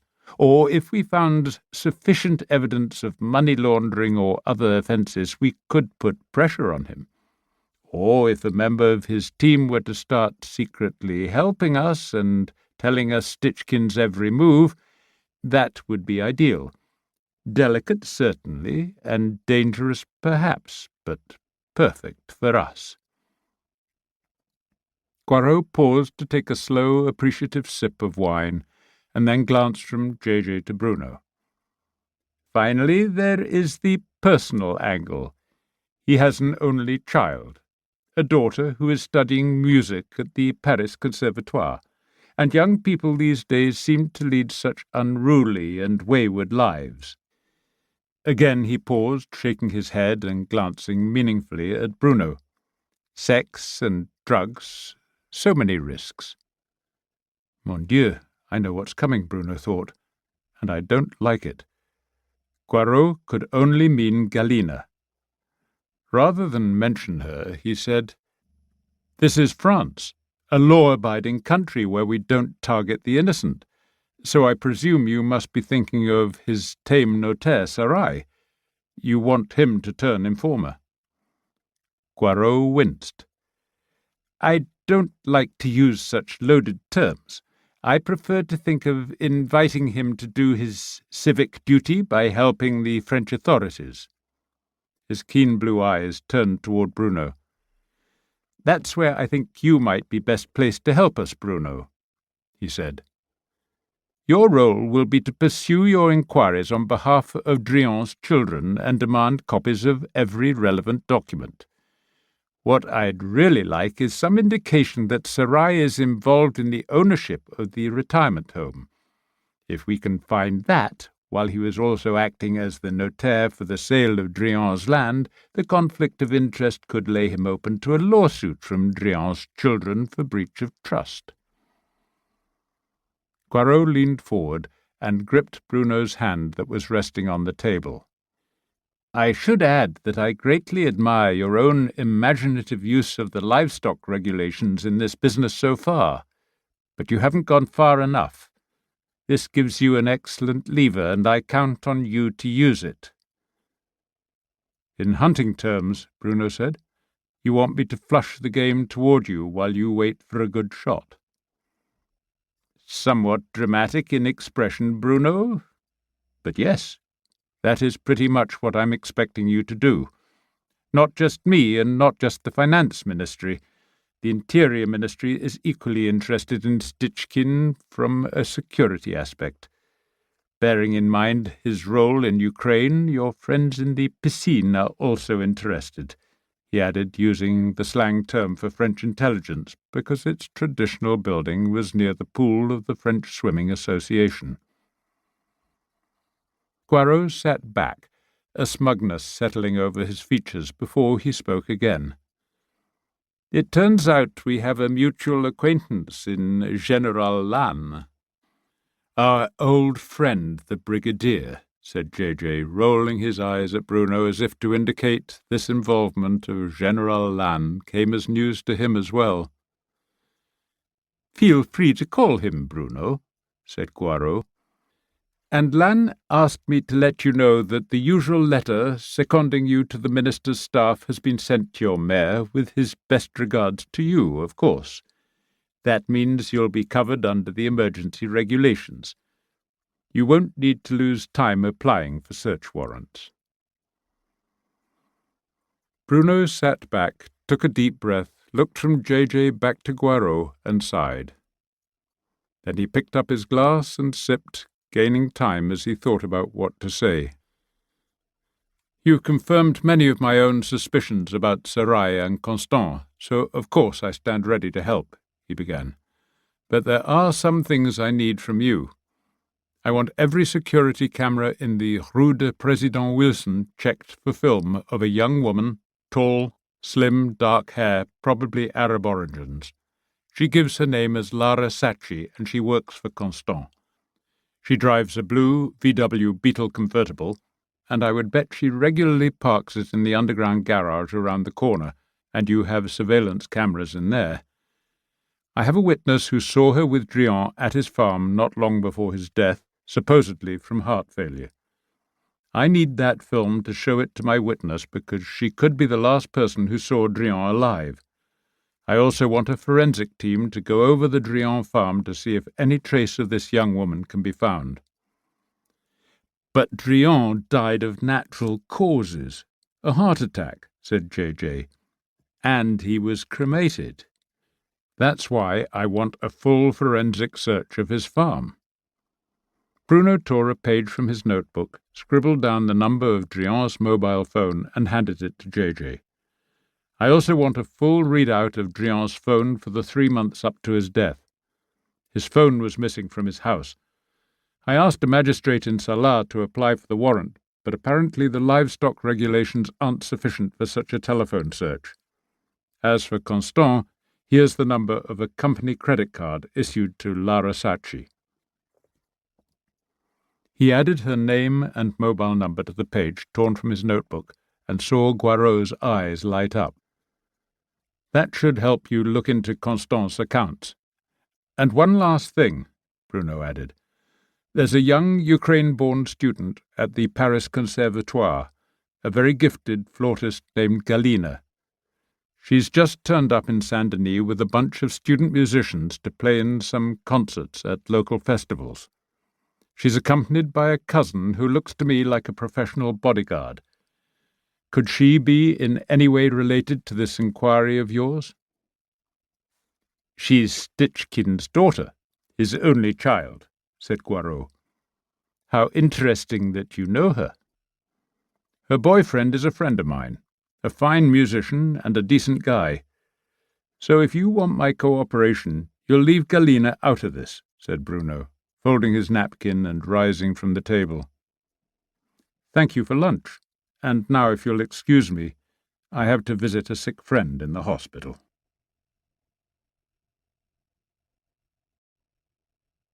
Chapter 17.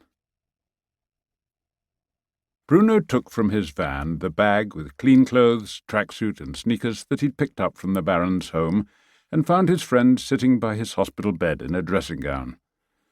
His face was badly bruised around the eyes and nose, but he'd been given a clean bill of health and a lunch he described as tolerable. To the Baron's annoyance, since he hated the white whiskers that revealed his age, the doctors had ordered him not to shave until the facial swellings went down. Bruno waited while the Baron dressed in the bathroom. "Thanks for picking me up," he said, as Bruno drove back through the city centre. "I'd have waited for hours for an ambulance to take me home." "No problem. I had a meeting in town anyway." "You're on a new case, still involving Drian's death?"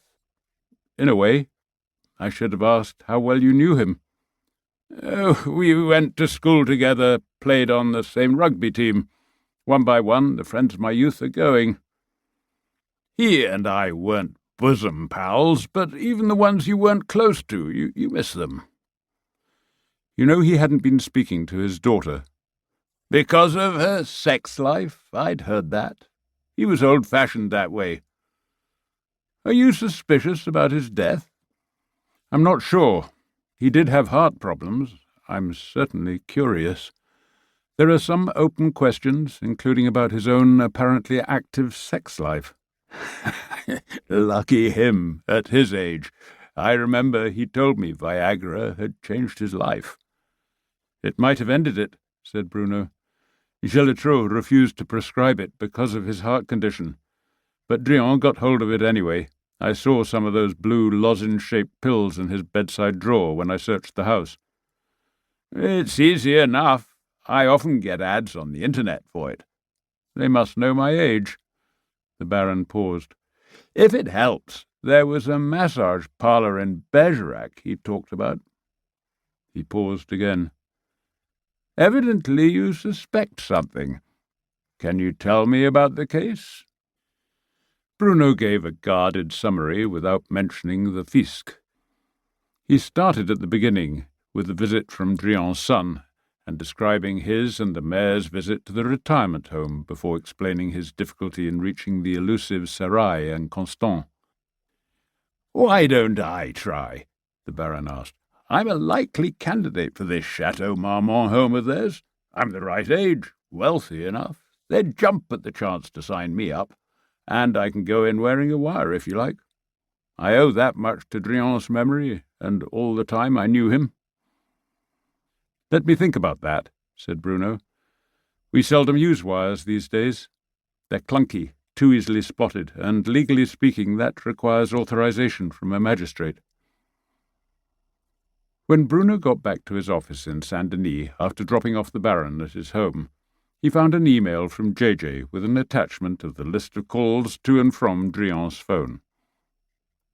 Almost all of the numbers were identified by the registered name of the subscriber, the only exceptions being those phones using prepaid phone cards that were bought over the counter, but at least the point of sale was listed. Most of the calls were predictable, connections to Drian's son, the Saint-Denis Medical Clinic, 2 other farmers, feed suppliers, and vets. Several calls had been made to and from the offices of Constant and Sarai and to the new retirement home.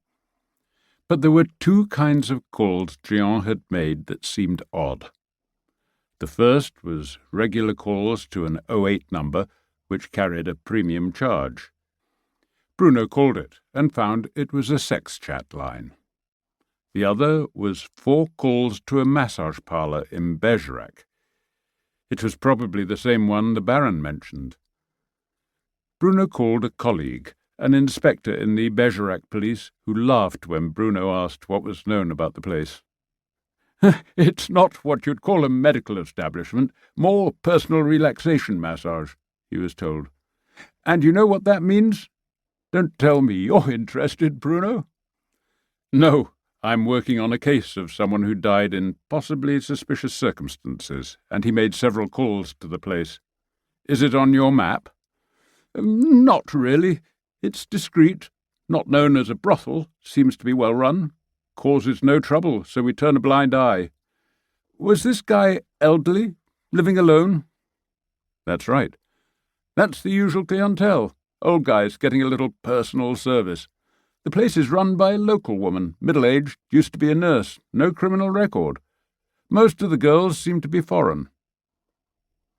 "Would you mind if I went there, asked a few questions about the old man?" "Not at all. Be my guest. Do you want any backup?"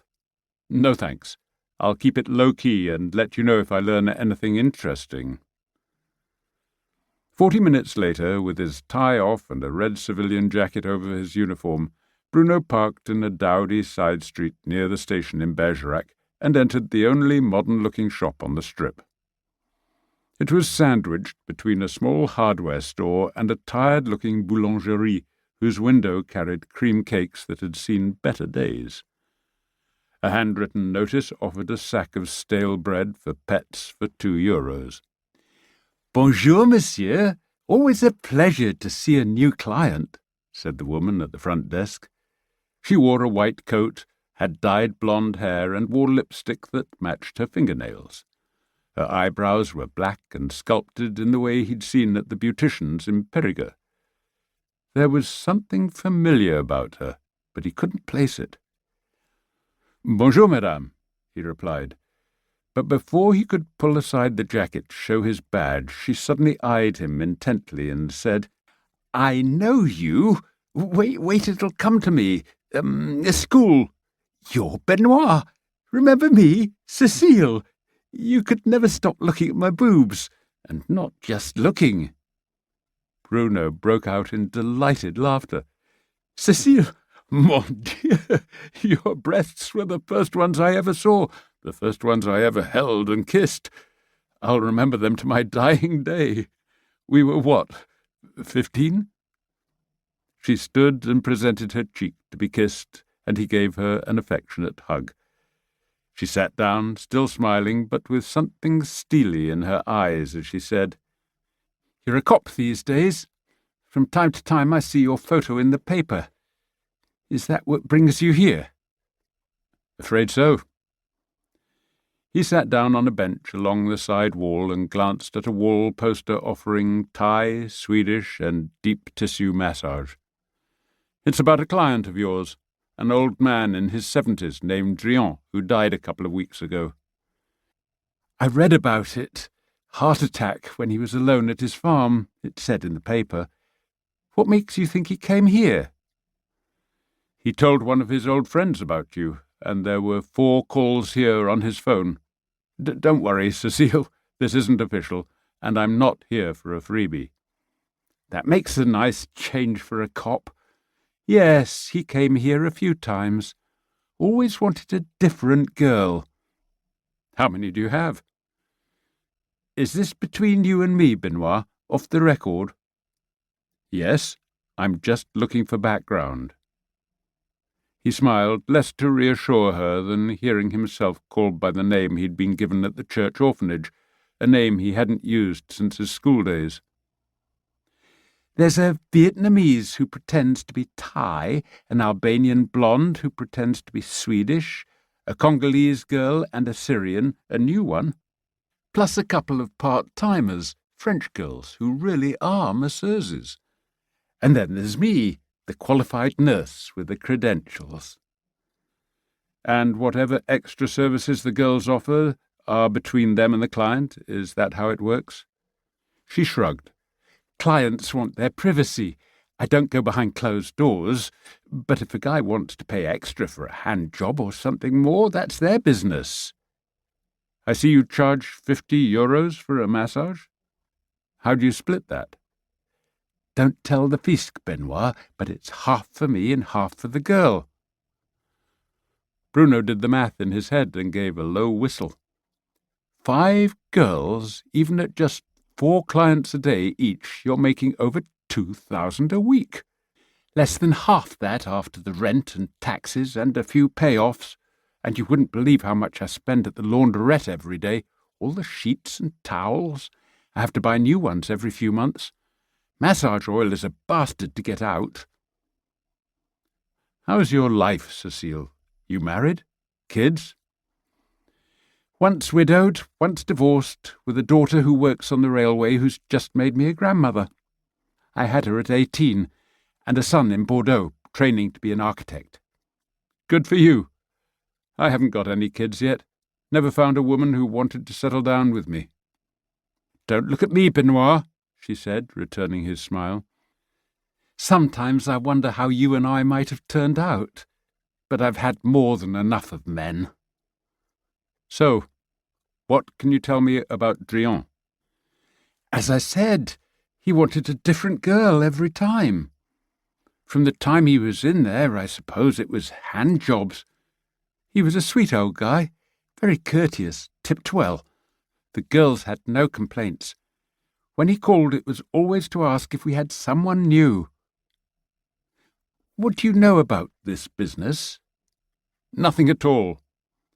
"I could write a history from the women in this game. Back in the 90s they came from the Yugoslav wars, Bosnians and Serbs. Then it was Ukrainians and Russians. After the Americans went crazy, we started getting the Afghans and Iraqis, and lately it's been the Syrians. You show me a war, and I'll tell you what new girls turn up in the business, selling the only thing they have to get by. So you tell me who comes next. Probably those poor girls risking their lives on leaky boats to get across the Mediterranean." Bruno sighed and nodded. "I see what you mean. Tell me, did Drian pay in cash?" "Yes, most guys do. Wives can read credit card bills." "Did you learn anything about him? Did you chat while he was waiting?"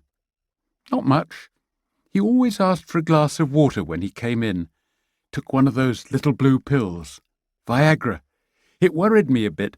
Thought he might have a heart attack in one of those back rooms some day. At least the old guy would have died happy. But we hadn't seen him for well over a month. He used to be a regular, always came midweek in the daytime when it was quiet. Then he stopped. Until I read about his death in the paper, I didn't know what had happened. I think maybe it was lambing time. He was a sheep farmer. As she rolled her eyes, Bruno went on. Could I talk to the women who attended to him, find out what it was he wanted, how he reacted? Her eyes turned hard. Is that relevant, Benoit, or is it just your dirty mind? No, Cécile. The death certificate says he died of a heart attack, but there are reasons we have to double-check that. I want to know if he ever collapsed here or had any health trouble, if he was always able to perform or if he used any drugs. I'm not aware of anything apart from Viagra. A lot of guys take that. The masseuses would have called me in if he'd had any health problems. A couple said they liked him, felt sorry for him. So nothing unusual. Not unless you'd call a topless massage with a hand job unusual, she said, smiling. Quite a lot of clients try to get more, but my house rules stop at that. Bruno chuckled, and Cécile sat up. You went off into the army when you left school. How did that work out? It was great until I got shot, invalided out. Then I became a cop. I'm happy enough. Just hope I can find the right woman someday. You will, believe me, she said. You always were a decent guy, Benoit. Who knows if you'd stayed on at school and I hadn't hooked up with that bastard Didier and got pregnant, you and I might have made it work. Didier? He exclaimed. The butcher's son with the big ears. You were the best-looking girl in school. How on earth did you end up with him? She grimaced. He had his own car, simple as that. That's where he got me pregnant, and that's what killed him eventually. He died drunk, running into one of those log piles on the road to Cadouin. They think he fell asleep. Left me with the little girl and pregnant with the boy. So I buckled down and went to nursing school while raising them. I thought it was a real profession. I hadn't realized it meant wiping a lot of bottoms, which was exactly what I was doing at home with little Momo, now my big Maurice. So I went into physiotherapy, did a massage course, and here we are. Bruno nodded slowly, and they stared at each other for a long moment. And then the door opened, and a man shuffled in, late middle age and wearing a floppy hat that hid half his features. Bruno rose, raised a hand in thanks and farewell, and left Cécile to her customer. Back in his Land Rover, he checked his phone. He'd turned off the ringtone when he'd been in the massage parlour and found a text message from Yves, the head of the forensic team attached to JJ's office. Yves was at Drion's farm, and they had something. Bruno texted back that he was on his way. Yves came out of the farmhouse wearing a snowman suit with booties and a plastic hat, saying his team was still at work and he and Bruno should stand on the doorstep. JJ had been checking locations on Lara Sachs's phone and had found 3 occasions when she was connected to the cell phone tower closest to Drion's farm. He read out the dates. Bruno pulled out his phone to check the calendar. Today was Wednesday. Drion's funeral had been the previous Wednesday, and he'd been found by Patrice the postman on the Friday before that.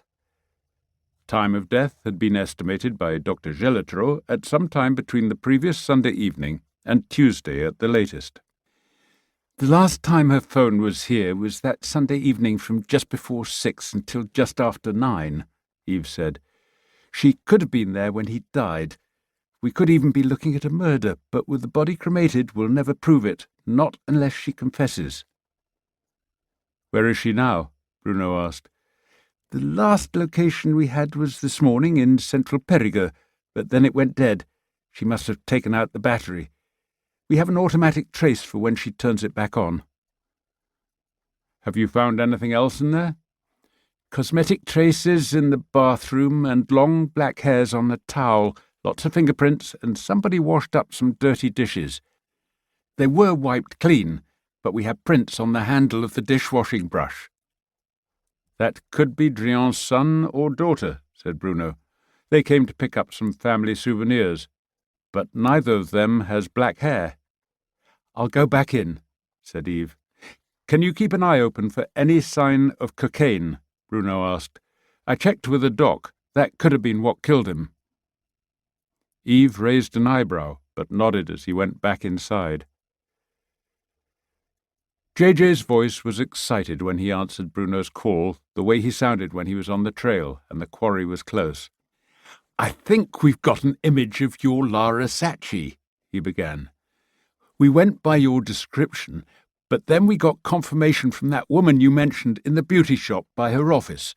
She identified her in each tape, one from the parking garage and the other from the bank." "Eve and I just checked the dates when her phone was at Drian's farm," said Bruno. "Her last visit coincides with the likely time of death, so Eve said to tell you we might be looking at a possible murder. Send the best images you have to my phone, and I'll take them to the farmer who saw her at Drian's place. We have cause enough to have her picked up for questioning." "I'm not sure about that just yet, Bruno," JJ said. "If I say we may be investigating a homicide, we'd have to bring in a magistrate, and that screws up Poirot's plan. It's Sarai and Stichkin he's after, not the office assistant. After a death certificate of heart failure and the cremation, we'd never get a conviction anyway.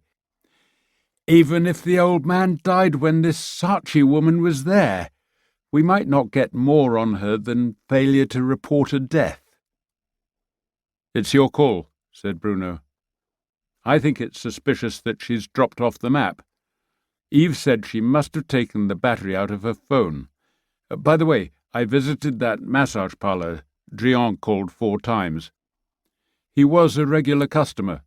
No health incidents, and the girls liked him. He was also a regular caller to a sex chat line." "And he was, 74 and still at it like a teenager?" Bruno could hear him chortle down the line. "There's hope for us all yet. What's your next step?" "I'll leave you to track down Sarai and Constant. You have better resources than I do, and I'm not sure what progress I can make unless we have them back in Périgord where I can reach them and start putting pressure on. Meantime, once I get those images of Sachi, I'll show them to my witness for a positive ID." "What about the other guy who's connected to Sarai, the accountant? And isn't there some investment advisor in those offices as well? You could have a crack at them." "On what grounds?" Bruno asked, trying to keep his irritation under control. "There's no direct connection as far as we know between them and Drian or the retirement home. We have probable cause to ask questions of Constant about the insurance and Sarai about his work as notaire, but not those others, or at least not yet. And I'm no accountant. I wouldn't even know what to ask. Surely that's the responsibility of Poirot and the Fisc. You can't just send me in blind." "Poirot wants me to fix you up with a wire when you go to see them." "On what grounds, JJ? Without a magistrate taking over the case and authorizing it, that's not legal, JJ, and you know it. I'm really not comfortable with the way Poirot thinks he can use us as a kind of battering ram to put pressure on Stichkin. That's not what we do. We're officers of the law. We uphold it. We don't use it for some bureaucrat's convenience." "Merde, Bruno! Tu me casses les couilles!" JJ almost shouted, and then ended the call. Bruno was giving him a hard time, but for the right reasons. Bruno shrugged and stomped off through the farmyard to the pasture where the sheep had been, looking across the valley that he loved and knowing that this was his responsibility, this place and its people. He hadn't liked Poirot, and didn't like Poirot's operation, nor his arrogantly casual assumption that JJ and Bruno worked for him. And, Bruno thought, it would be him and JJ in trouble if this all went wrong. His phone beeped. It was JJ sending over the video clips of Saatchi. As he looked at them, it rang again, an incoming call. It was JJ again. "Sorry," he said. "My big mouth, and I don't like Poirot's plan either. But from what you say about the Saatchi woman being at Drian's farm around the time he died, we have reasonable cause to investigate. But I won't ask the procurer to open a dossier and appoint an investigating magistrate. Not yet." "Fair enough. But we do have grounds to haul her in for questioning, so let me go see if I can get an ID." "Okay. And then what do you plan to do next?" "Then I have to finish building a chicken coop."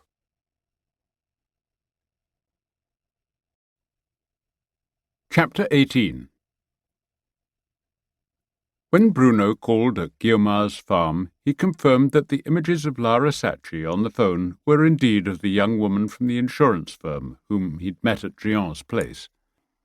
As Bruno left, he told himself there was little he could now do until JJ confirmed that Sarai or Constant was back in Périgord. In the meantime, as well as finishing the chicken coop, he had to prepare for taking Balzac to the breeding kennel on Saturday. It would be a big day for his young dog, and Bruno knew he was feeling a little nervous on Balzac's behalf. He'd have to pack an overnight case, and perhaps he should make a new batch of Balzac's dog biscuits as a gift to Claire Monnier. Or should he take flowers to the female owner of the dam his Balzac was about to mount? There was a dilemma of etiquette, he thought, and laughed at himself, happy to be back in his usual good mood. Then he realized there was someone he should tell about Balzac's coming weekend. He pulled off the road and called her cell phone. "Bruno, it's great to hear from you," came the familiar, beloved voice that reminded him again how much he missed this woman. "I was thinking of you just this morning. It's the first real summer day here in Paris, and I was walking to work through the Tuileries Gardens on the way to the ministry, looking across the river at the Musée d'Orsay and remembering that time we went there. Happy days. And how are you?" "I'm good, thanks, Isabel. And you sound fine. But I'm calling about Balzac." "Is he all right?" She sounded concerned. "He's fine, never better. But he has a big weekend coming up. You remember when you first brought him to me as a pup and told me about the military kennel at Suippes, how they wanted to breed him when he was fully grown? Well, his big day will be this weekend." "Mon Dieu! How time flies! A puppy, and now he's going to be a father. Where will this take place? At Suippes?" "No, at a kennel north of here, close to the Limousin border, run by a breeder who was a corporal at Suippes when we first got Balzac. She was the one who arranged for us to have him. Now she's done her 20 years with a pension and breeds dogs for the military. I'll be going there Saturday and staying overnight. They like the dogs to have more than one, mating." "Like master, like dog, as I recall," she said with that light, warm laugh that he knew so well. "Do you think Balzac would like me to be there?" "We always said he's as much your dog as mine, and you know how he loves to see you." As he waited for her response, Bruno could hear the sound of pages being turned and computer keys being clicked. "I can come Saturday, but I have to be back by Monday," she said. "You said you'll be staying overnight. Do you have a hotel booked?" "No, the breeder has a room for visiting owners," he said, and then added, tentatively, "I can book you a nearby hotel if you like." "Nonsense! I want to be on hand for Balzac, and with you, of course, Bruno. You know how much I miss you and the Périgord and Balzac." "And I you," he replied, delighted at the prospect. "I could meet your train at Limoges or at Brive." "How far is this place from Brive Airport? That looks more convenient and faster for me. I see there's a plane from Orly that gets in at 7 Saturday night. Merde, that's too late, and it has a lousy return time. Trains look better. There's one that gets me to Brive at 2 on Saturday and another leaves at 4 on Sunday. How does that sound?" "Perfect. We'll meet you at Brive Station on Saturday. Sir Jean Clair has offered to make dinner, so I'll bring some wine, foie gras, salad and cherries from my garden." "Can I bring anything? How on earth do we celebrate a dog's first mating?" "The promise of a second," he replied, laughing. "Until Saturday, je t'embrasse," she said. Feeling wonderful, Bruno whistled most of the way back to the riding school, where he waved at Miranda as he passed the paddock where she was supervising a circling ring of children on ponies. He greeted Balzac, who had spent the day there since the morning ride. Balzac followed his master to the coop, the 2 sheepdogs keeping a respectful distance behind. Inside the chickens' enclosure, Bruno checked that the 4 support posts were firmly placed and secure. He took his saw and battery-driven drill from his Land Rover and then cut to length and screwed in the cross braces. He attached the 4 sides of the coop, ensuring that the rear posts were 10 centimetres higher than the front to give a sloping roof so rainwater could flow. The plank roof fit perfectly. He screwed it in and covered it with waterproof felt, attached with rubber washers and fat-headed screws to prevent leaks. Over that he laid corrugated plastic, used bolts and washers to attach it, and then mounted the gutter to catch the rainwater. He fitted the downspout and placed it so that it would drain into the largest bucket he could find. He'd get a proper cistern holding 500 litres later in the week. He made a ramp so the chickens could climb up into their coop, fixed it to the doorway, and then fed into the coop the 2 perches the Baron and Felix's dad had made earlier. He slid old wine boxes full of straw beneath the perches, checked that the outer wire and stakes were secure, and that the door to the enclosure latched properly. Then he washed in the stable sink, gave Hector an apple from the barrel, and headed for Pamela's office, where he found her in jeans and a sweatshirt, her hair piled up with a couple of pencils, doing some paperwork. "Great news!" she exclaimed, leaping up to give him a kiss of welcome. "The gîtes are now booked up for the whole season, which means we'll be in profit this year, with enough to give me and Miranda a very modest salary, probably just a little more than minimum wage." "Congratulations," he said, hugging her in return. "Your business plan assumed you wouldn't be profitable until year 3. That's wonderful. And you've bought those new horses and the ponies and launched the cooking school. That means you're well ahead of your schedule. And I have a glorious new foal who was born without any trouble at all. She'll grow up to be lovely, and when the school kids turn up, they'll all fall in love with her. I already have, and so have Jack and Miranda and her boys." "I have a surprise for you," he said. "Follow me." Taking her hand, he led her behind the stable to where the new chicken enclosure and coop waited to be admired. "The only question is, what colour should I paint it?" he asked. "Would you like blue to match your shutters and the stable doors, or something different? I could just give it a coat of weatherproof varnish so it blends in with the stables." "Blue, please, and thank you, it's lovely, and I had 2 eggs this morning. Now come and see the foal. Her mother's already let her make friends with the sheepdogs, and Balzac, too." "I'll be away this weekend," he said, and explained about taking Balzac to the breeding kennel. "That'll be quite a step for him. We'd better remember to keep him at your place when Bella goes on heat. I dread to think what a Basset sheepdog cross would look like." Bruno laughed, and as they went to the stable to admire the foal, he suggested they might want to ride to Chateau that evening so Pamela could meet the musicians. She asked if any of them rode, and Bruno knew that Jamie and Kirsty both did. He pulled out his phone to call the Chateau, and Kirsty answered. She would love to ride, and then put down the phone to ask the others, coming back on the line to say that Jamie, Galina, and Sasha would join them. Pamela went off to don her riding clothes while Bruno began saddling the 6 horses, leaving his own Hector until last. Half an hour later, with the spare horses on the leading rein, they arrived at Chateau Rock, where the entire household turned out to watch the departure, with Galina almost dancing with glee at the prospect.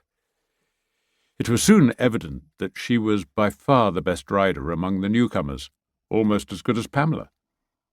Jamie and Kirsty were decent riders, having learned at the riding school before Pamela bought it. Sasha was evidently a beginner, but insisted on joining them. Pamela set an easy pace down the slope past the vineyard and into the valley at Ponat, where she followed a farm path that skirted the line of trees shading the stream. They crossed at a ford, shallow at this time of year, and then went up through the woods on a bridle trail towards Pézul, reaching the ridge that led to Saint-Albert, where they could canter. Sasha was soon trailing behind, while Galina leaned forward on the big warm-blood gelding she'd chosen, gave him rein, and moved quickly into a gallop. Hector was not a horse to let another take the lead, and they were soon neck and neck, leaving the others behind. They stopped at the road for the others to catch up, and Bruno dismounted to warn oncoming traffic as they all crossed, and then rode on towards Saint-Avy, before turning back towards Chateau Rock. Bruno checked his watch when the chateau came into sight, and was surprised to see that they had been out for only an hour. Rod, Megan, and the others were standing on the terrace and waving, a bottle of champagne and some glasses on the table to welcome them back. "That was wonderful! The end to a perfect day!" exclaimed Galina, looking more lively than Bruno had ever seen her as she dismounted to thank Pamela. "We went to Lascaux Cave this morning, had lunch at Dôme, with the most beautiful view in the world. Then Jamie took us down through the trees to a ruined castle, like from a fairy tale." "She loved the ruined castle of Camargue," said Jamie, coming up behind Galina and hugging her, his arms locked around her waist. She nestled happily into him. "We thought we'd better show her the region." "This is the loveliest countryside I've ever seen, and so romantic," Galina said. "I think I could stay here forever, and Jamie and Kirsty say there's so much more to see." "Salah," said Kirsty. "Le May," chimed in Jamie. "Milan," said Pamela, as Bruno burst out. "Montbazillac." "We'll have time to see everything while you're here," said Jamie, nuzzling her and kissing the corner of her mouth. Rod and Megan were beaming, delighted to see their son so happy. Bruno, however, noticed that Kirsty was watching this with a quizzical eye until she was distracted by Sasha, who, instead of descending from his horse, began to fall. He toppled with an almost comic slowness. Bertie let out a massive belly laugh, and Bruno saw with alarm that Sasha's left foot was still caught in the stirrup. Panicking, Sasha grabbed at the horse's mane, putting much of his weight on it. The usually tranquil mare was startled. She bucked and jumped forward, dragging Sasha, who had landed hard on his back. His head bounced heavily on the ground as the horse gathered speed. Bruno leaped to grab the bridle and calm the horse, and at once Pamela was beside him, crooning as she stroked the horse's neck to soothe the alarmed mare. Pierre ran down from the terrace to attend to the dazed Sasha, checking his pulse and looking into his eyes. "Don't just stand there laughing, Bertie, you idiot," Pierre snapped, glancing up at Bertie standing with the others on the terrace. "Get some dishcloths and water. Do something useful for once. His pupils are tiny. I think he may have a concussion." Bertie flushed, but turned and went to the kitchen, Kirsty going with him. The horse was calm, so Bruno left her to Pamela and went to join Pierre. "How's his pulse?" he asked. "Fast, but not racing. I think he'll be all right, but I only did a first-aid course. I'm no expert." "You're right about the pupils, but he's facing the sun," Bruno said. He put his hand over Sasha's eyes. "See? They're getting bigger now that they're in the shade." Bertie arrived bare-chested, slopping water from a bucket and handing Pierre his T-shirt. Best I could do, he muttered, as she began bathing Sasha's face and holding him back as he tried to sit up. Moments later, Kirsty was there with clean dishcloths and smelling salts. "Я в порядке," Sasha said, sounding groggy. "Пусти меня. Всё нормально." "He says he's okay, and you should let him up," Bertie said. "No, you just lie there and rest a bit, Sasha," Pia said, ignoring Bertie. She folded his T-shirt and put it under Sasha's head, and then put a soaked cloth on his forehead. Bertie leaned down and pulled his T-shirt away, muttering something Bruno didn't quite catch about Russians and hardheads. Then he said something that sounded like Russian, and, quick as a cobra, Sasha reached out an arm, grabbed Bertie's ankle, and yanked hard to send him toppling, before rearing up from the ground and throwing a punch toward Bertie's solar plexus. Even as he fell, Bertie managed to twist away, caught Sasha's forearm, and used the momentum of his own fall to try to pull Sasha down. It didn't work. Sasha went with the pull, and Bruno just managed to get there in time to prevent Sasha from landing hard with his knees in Bertie's belly. Instead, Sasha's knees landed on grass. He turned again, his eyes murderous, and fixed this time on Bruno. "Stop!" Bruno roared in his best parade ground voice. He put up his hands, palms forward. "Stop!" he yelled again. "Both of you!" Sasha kept his eyes fixed on Bruno, but began to relax. "That voice," he said. "You're a soldier, yes?" "Yes," said Bruno. "Like you." Sasha nodded slowly, let his hands drop, and said, "You did the right thing. Thanks. Maybe I buy you a drink." Then he turned to Pia. "Thank you, Pia. You are a good woman. You deserve better than that piece of Ukrainian shit." He threw the prone Bertie a contemptuous look and stomped off into the chateau. Bruno helped a shamefaced Bertie to his feet. His back and arm were grazed, but the worst damage had been to his pride. "That wasn't very clever, Bertie," he said. "Sasha is a trained soldier, and if you look at his hands you can see he does karate. He could have really hurt you, big as you are. Worse still, starting a fight like that was very rude to your hosts." Bertie looked sullenly at Bruno, but then Pia came up to him and began dabbing at his grazes with a damp cloth. "Bruno's right, Bertie," she said gently. "You started it. You really should apologize." "Okay," he said, and looked up at Rod and Megan. "I'm sorry, but I think Sasha should apologize to the horse." That broke the tension. Everybody laughed, more from relief than humour. Pamela brought the horse back and said she'd better be going. "Do you go riding every day?" Galina asked. "Morning and evening we have to exercise the horses," said Pamela, smiling at her. "We usually start about 7 at this time of year, later in winter, and we ride again at about 6 when the heat of the day is fading. Feel free to join us any time." "There's champagne waiting here for everybody," said Rod. "And your apology is accepted, Bertie. And Bruno, thanks for breaking it up. You certainly deserve a glass of champagne."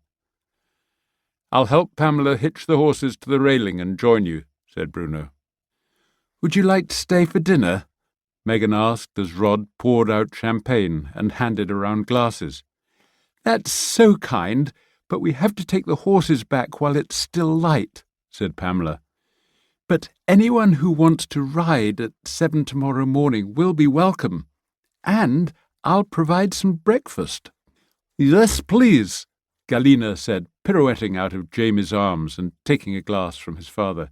"Let's do it, Jamie. I promise to wake you at 6:30. Bruno finished his glass, thanked Rod, and said, "We'll see you all on Friday evening when you're rehearsing in the church at Audrich's. I'm looking forward to your first performance there." "I'm taking everyone to the auberge afterward," said Galina. "I want to thank James' parents for their hospitality, so please join us for dinner after the music. I know that your friend Florence is coming with some of her choir." "I'd like that, thank you," Bruno replied. "How about you, Pamela?" "Yes, gladly." "Good, that's a date," Bruno said, while undoing the hitch that held the horses and putting his hands together to make a lift for Pamela to climb into the saddle. "And I expect to hear that Galina has been to Montbazillac and the vineyards by then." "And don't leave out Chateau des Milandes for the falconry and the Josephine Baker Museum," added Pamela as Bruno swung himself onto Hector's back.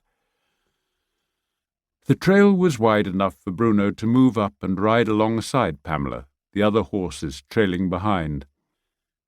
"I owe you a dinner," he said to her, "for the one I missed yesterday evening. Would you like to go to Yvonne's?" "No, thanks, not tonight. I don't feel like going out again." "You don't owe me anyway the number of times I've dined at your place." "Fabiola said she might pick up a pizza when she gets off at 8. You know Gilles is in Paris seeing his editor. Why not join us? You can tell us about that mysterious Galina and her even more mysterious chap who could hardly ride but looked like he was on duty. Do you think he's her bodyguard?" "Yes, I'm almost certain of it." "How exciting! She must be an heiress or the daughter of someone important. Did you say she's Ukrainian?" "With a Cypriot passport," Bruno replied, not wanting to go into details of her father and his wealth. "She seemed very keen on Jamie, and he's obviously smitten with her. How well do you think he knows her?" "Jamie was an exchange student in Paris for the summer term at the Conservatoire, so they'll have known each other for 2 or 3 months. The first time I saw them at Chateau Rock, I was struck by the way they played music together, like a mystic communion between them, as though each understood the other in an extraordinary and intense way. I found it very humbling to watch." "How do you mean humbling?" "As though they had reached a sort of blending of minds that we mere mortals can never hope to achieve. I wonder if only highly gifted musicians can attain that, or maybe brilliant mathematicians or even poets, people who seem to operate on a higher plane than ordinary people like me." "Oh, Bruno, you have your moments," she said with a laugh. "And now let's canter. I can almost taste that pizza."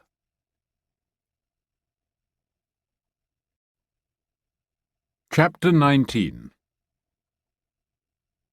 When Bruno arrived at his office the next morning, after a pleasant ride with Galina and Jamie, but without Sasha, he found a copy of Yves' forensic report in his email.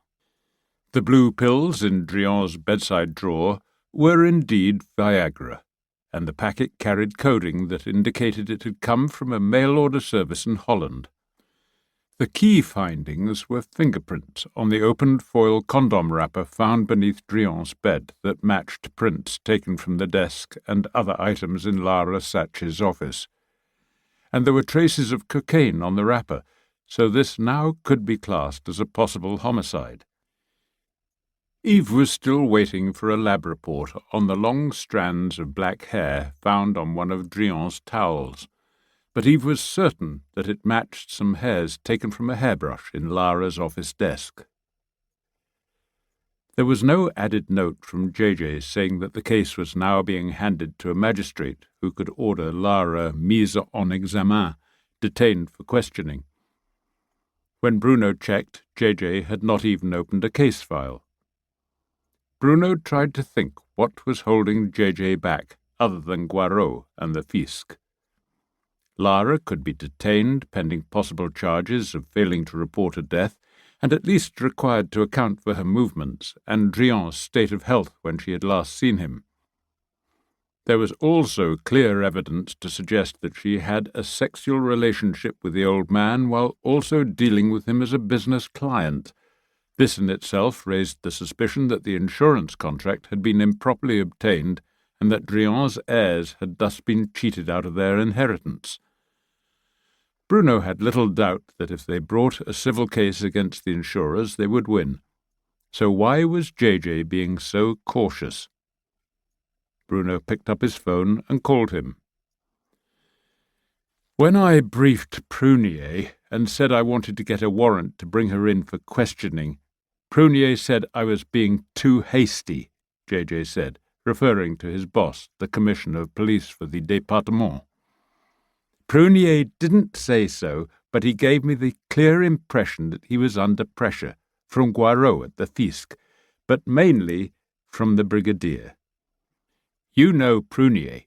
He's a decent guy, and he clearly wasn't happy about this. What's more, he stressed that you had now been seconded to the Brigadier's staff, so this was now above his pay grade and well above mine. At least he'd been authorized to keep watch on the offices to see if Lara, Constant, or Sarai returned, JJ added, but for the moment there would be no formal case file and no request to the procureur to appoint an investigating magistrate.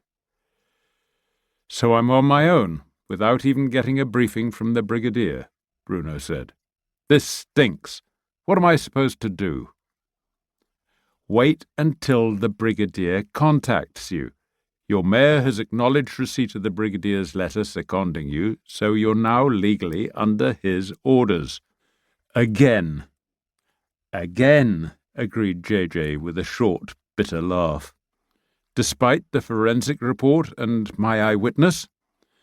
Despite all that. But think this through, Bruno. You'll hear from the Brigadier when it suits him, but you know Drian's son and daughter. It looks to me as if they have a wide-open civil case against the insurance company and against the retirement home. Persuade them to get a good lawyer. As a matter of course, he will file a court request for available police documentation. A judge can order us to turn over Eve's forensic report and your report on your witness, identifying Mademoiselle Saatchi. If I were you, I'd file that report to me in writing as soon as you can. Which lawyer in Bordeaux would you recommend? Bruno asked. That's where Gaston lives, Drian's son. You remember Maître Duhamel, the lawyer who was acting for the mother of that American girl who died in the well? He's a real bastard, but that's what you want. Next, Bruno called the Baron, asked him how he felt, and was told that he'd already been checked that morning by Fabiola and was fine. Bruno then asked if the Baron recalled his suggestion the previous day of going to see Sarai, and said it could be helpful. Next he went to see the mayor, asked to discuss something in confidence, and laid out the entire story, Drian and Lara, Guarot and the Fisc, JJ and Prunier, Stichkin, and the Brigadier. And since you're now under the orders of General Lannes, we can presume that this has become a matter of national security, said the mayor, filling his pipe and leaning back in his chair. He called for Claire, his overly inquisitive secretary, and asked her to search out the property tax records for Drian's farm, going back to the time he inherited it. That'll stop Claire from listening at the door, said the mayor with a conspiratorial wink. I think JJ is right. Drian's heirs should pursue this in the civil courts. Knowing Drian's children, I think it might make more sense to talk to his daughter, a professional woman with, I presume, some financial resources of her own. I know Duhamel, the lawyer JJ suggests. I can easily give him a call at home to assure him this will be worth his time. The mayor put aside his pipe, leaned forward and tapped the surface of his desk with a forefinger. I don't like this at all. It's not right that people can be cheated out of their inheritance by some young woman seducing an elderly gentleman of my commune. And our police are held back from investigating, so go ahead, Bruno. As you say, you haven't received any orders from the Brigadier yet. You can even say you're acting at my suggestion." The mayor applied a new match to his pipe, and then, through the smoke, fixed his gaze on Bruno, who caught the light of battle in his eye. "Now, if things get tricky, and they probably will, as a former senator, I can arrange some discreet consultations about setting up a Senate commission of inquiry into the role of foreign finance in our insurance industry. It won't happen, of course, but it will set the cat among the pigeons. Or I could have a question sent to the health minister on the licensing system for luxury retirement homes of dubious ownership. That would have a similar effect. I could prepare the ground with some judicious leaks to the media. Should I have a quiet word with Philippe Delaurent, since he's already floated part of the story, or should you do it?" "It would have more weight coming from you," said Bruno. "Consider it done," said the mayor. "It's about time these overzealous types in our security services were reminded that they work in a democratic republic that is governed by laws that are made by our elected representatives in the Assemblée Nationale and the Senate. Will that do, Bruno?" "Thank you, Monsieur le Maire." "Don't thank me, Bruno. I think this is going to be fun. I'll call Duhamel now. Please draft for me a summary of the affair as you know it." Back in his office, Bruno wrote the summary and sent it to the mayor. Then he quickly wrote a report on Guillaume's identification of Lara Sacchi and sent it to JJ as requested. He took the opportunity to add a paragraph pointing out that forensic and cell phone evidence meant that Lara had been the last person to see Drian. Noting the cocaine on the condom wrapper, he proposed that Lara be detained for questioning in a possible homicide. He sat back, thinking, and then used the special secure phone he'd been given by the brigadier in a previous operation to call the brigadier's office. He left his name with a duty officer and requested a briefing on what he was now expected to do. After that, he called Gaston Drian's cell phone, explained briefly that he now thought that he and his sister had been victims of an injustice, but wanted to inform her personally. Gaston gave Bruno her numbers, landline and mobile.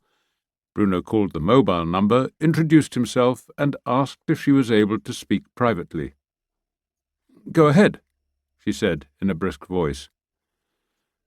Choosing his words with care, Bruno explained that he believed that she and her brother had been cheated, and that there was evidence in police files that might not suffice for a criminal case, but would certainly give great weight to a civil case in which he, as chief of police, would be ready to testify. He gave her the name and phone number of Duhamel, adding that the mayor would personally brief the lawyer and press him to take the case. "What would this lawyer cost?" she asked. "I'd imagine that, having spoken to our mayor, a former senator with the influence that implies, he would accept a retainer of €1,000. Once he files a statement of claim in court, he can apply for access to relevant police records. But I think you might be able to get informal sight of an important forensic report before then." "And what would that report show, Bruno?" "That the insurance agent employed a young woman who had sexual relations with your father in the course of getting his signature on the contract. You might even be able to argue that the use of Viagra and cocaine before sex may have provoked his heart attack." "Jesu Maria!" she exclaimed. "Are you serious? My dad?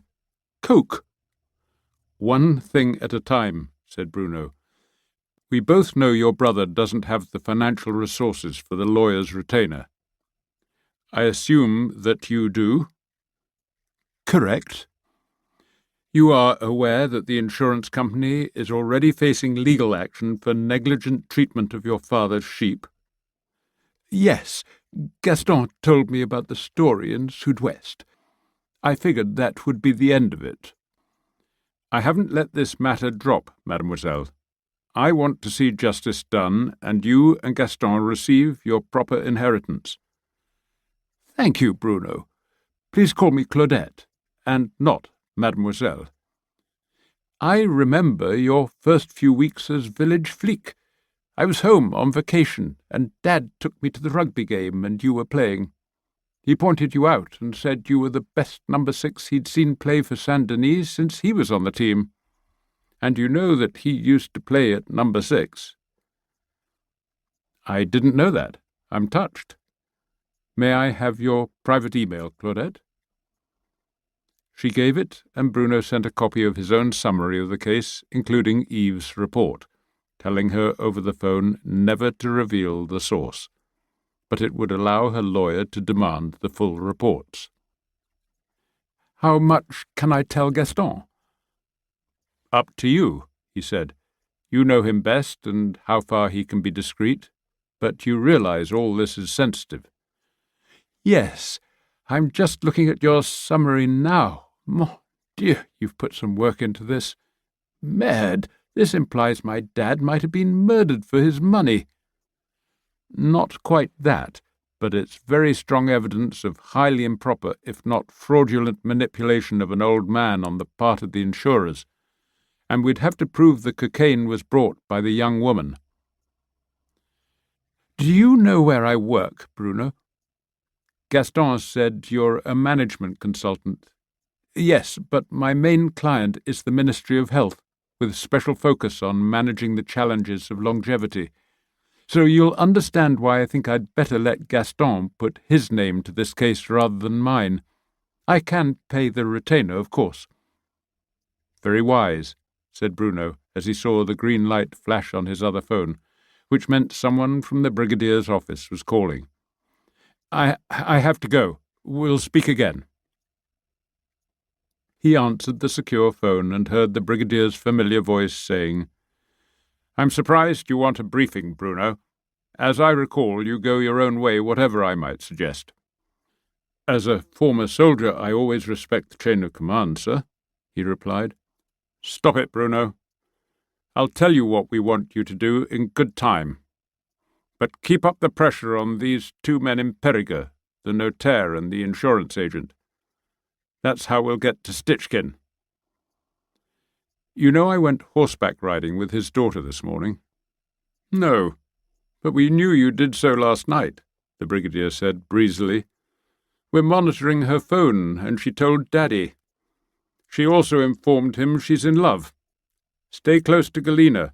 She may be the key to this whole operation. Her and this insurance fraud you've been working on.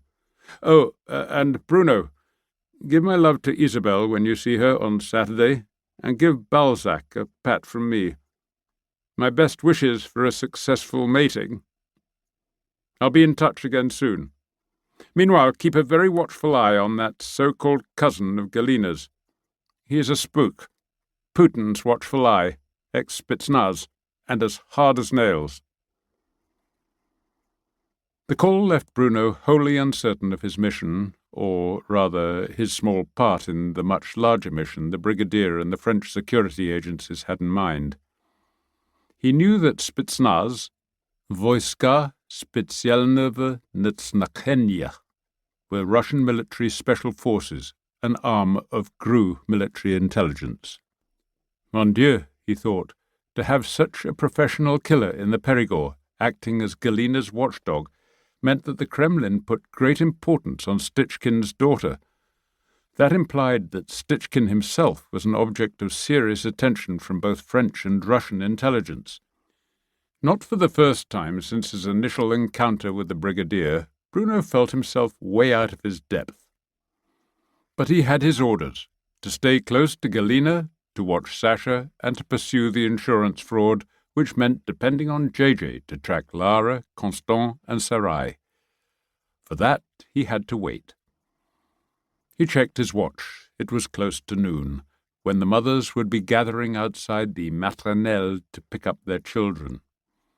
He picked up his képi, donned his jacket, and headed across the square and down past the fire station to the infant school to greet the mothers and hold up the traffic so their prams, buggies, and children could pass. Strolling back up the narrow alley alongside the church, He heard organ music from within and slipped inside to hear the opening notes of Mozart's Laudate Dominum, which Bruno knew from the choir's annual performance at the riverbank concerts he organized.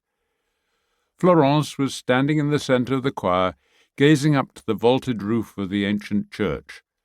Her clear, sweet voice began to fill the great space. Laudate Dominum omnes gentes, she began. Praise the Lord, all nations and all peoples, for he has bestowed his mercy upon us. And then the full might of the 20 voices of the choir came in to join her at Glory to the Father, the Son, and the Holy Ghost, until her soprano soared away again on As it was in the beginning, is now, and ever shall be. Then, in full voice, the entire choir roared out, Et in saecula saeculorum, for ever and ever. Amen. Bruno felt a warm sense of peace flow over him, and tears pricking at his eyes. It was partly the simple beauty of the music, partly the familiarity of the village church and the choir composed of his friends and neighbours, the sense that generations before him had found comfort and solace here.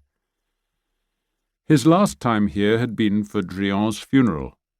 As the last echoes of the music died away, he knew it was fitting that he was now seeking justice for that old man, who had played rugby for this town just as Bruno had, and for Drian's heirs.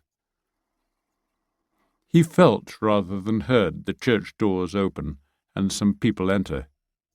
He didn't look up, but then saw Galina, Jamie, and Rod slip into the pew beside him. "Will they continue?" Galina whispered, almost in his ear, and then she knelt and crossed herself in an unusual way, putting her first 2 fingers and thumb into a point, and touching first her forehead, then her stomach, then her right shoulder, and finally her left. "They're rehearsing a concert, and they usually sing Tchaikovsky's Hymn of the Cherubim," he whispered back.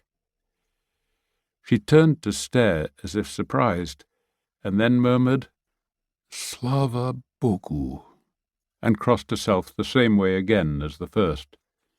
Pure and high notes came from the women alone before the deep male bass joined them. They all sat in silence when the music ended and the choirmaster began talking to the singers.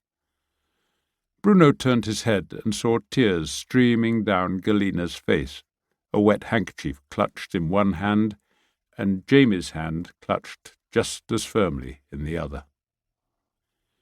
"I'm glad you heard it," said Bruno, and glanced at Jamie as Rod rose and they all began to file out of the pew and out into a sunlight so bright it made them blink.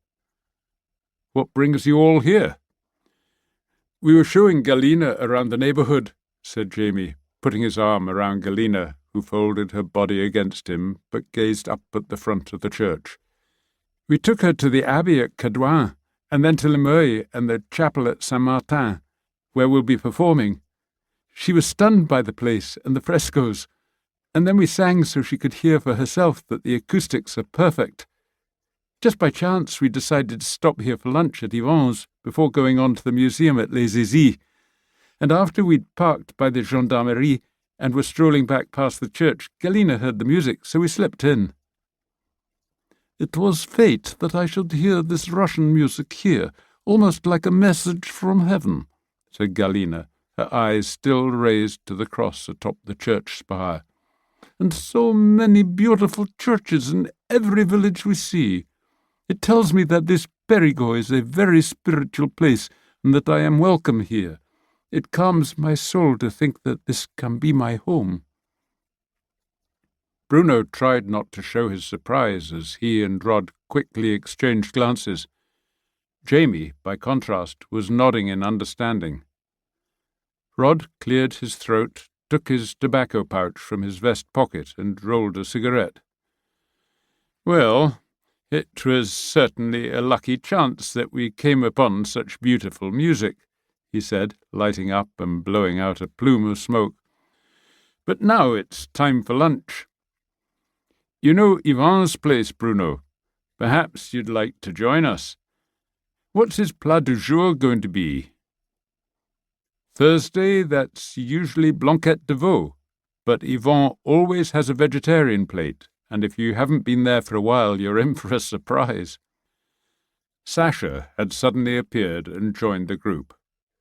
As Bruno stared, Sasha slipped an expensive-looking mobile phone into his pocket.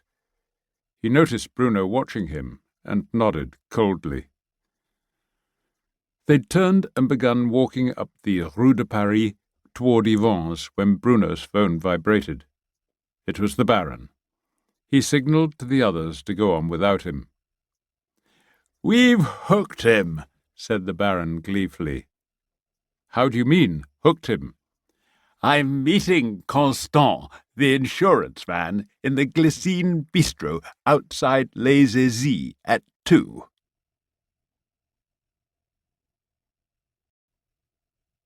Chapter 20. Bruno thought fast. He should be able to follow the insurance agent to find out where he was staying, confront him, and demand to know Lara's whereabouts. But the meeting being held in Les Aisies, just 15 minutes from Saint-Denis, gave him another idea. He called Juliette, his counterpart in that town, and explained that he'd be grateful if she could arrange to wear civilian clothes, watch for Constant at Les Glycines, and then follow him on her motorbike. She'd met the Baron at dinners at Bruno's home, so she'd have no trouble spotting the insurance man. And be sure to get his car details and registration, Bruno added. Juliette was his nominal subordinate, and he could have made it in order, but he disliked pulling rank unless he had no choice. Knowing Juliette, she'd jump at the chance of something out of the usual routine. "The chef likes me, so I can probably even get Constant's credit card number if you want," she said cheerfully. "I assume this is the bastard who abandoned those animals at the farm." "That's him, and it's looking much more serious than that," he said. "I'll be in my Land Rover and not in uniform. I'll stay at a distance. I don't want him to know he's being followed, and we can stay in touch on our mobiles." Next he called JJ to say the quarry had been sighted. Should he simply be followed, or could Bruno detain him for questioning? "What have you heard from the Brigadier?" "He told me to keep up the pressure on Constant and Sarai, and to stay close to Stitchkin's daughter. I'm about to have lunch with her, but I've just learned that Constant has an appointment near here, and I've put a tail on him. I'd better check with the boss and let you know. This doesn't sound time-critical if you're off to lunch. Where are you eating?" "Yvon's. Blanquette de veau today." "I'm envious. I'll be lucky to get a ham and cheese baguette from the canteen." "But I'm not having the veal. Yvon has a new girlfriend, so there's an alternative menu. You'll have to come and try it." The culinary education of Saint-Denis had begun with the Belgian girl Yvon had met on vacation and brought back to offer Saint-Denis some happy months of mussels in various delicious ways. Then Yvon encountered a Spanish señorita who returned with him and began adding paella and cochinillo asado, a whole roast suckling pig, to Yvon's menu. Bruno cherished the memory of the German or perhaps Austrian Fräulein who cooked Wiener Schnitzel to perfection. Mandy, the young Australian woman who cooked Thai and Malay food, had become a good friend who often returned from her wine course in Bordeaux to give a demonstration at Pamela's cooking school. The new chef who shared Ivan's bed and his kitchen had arrived in the Vézère Valley under her own steam, stopped at Ivan's for lunch, returned for dinner, and moved in. Her name was Miko, and she came from Osaka, Japan, where she taught English and French at her high school. She had won an Eiffel scholarship to get a master's degree in French culture at the University of Bordeaux, and she'd used her spring vacation to explore the Périgord. She'd returned to Bordeaux for the summer semester, where she persuaded her professor that she had a unique opportunity to study French cuisine. Her irrefutable argument was that no serious understanding of France's culture was possible without in-depth appreciation of its food and its cooking. It may have helped that her professor was born in Bergerac and needed little persuasion that the Périgord was the true home of French cuisine.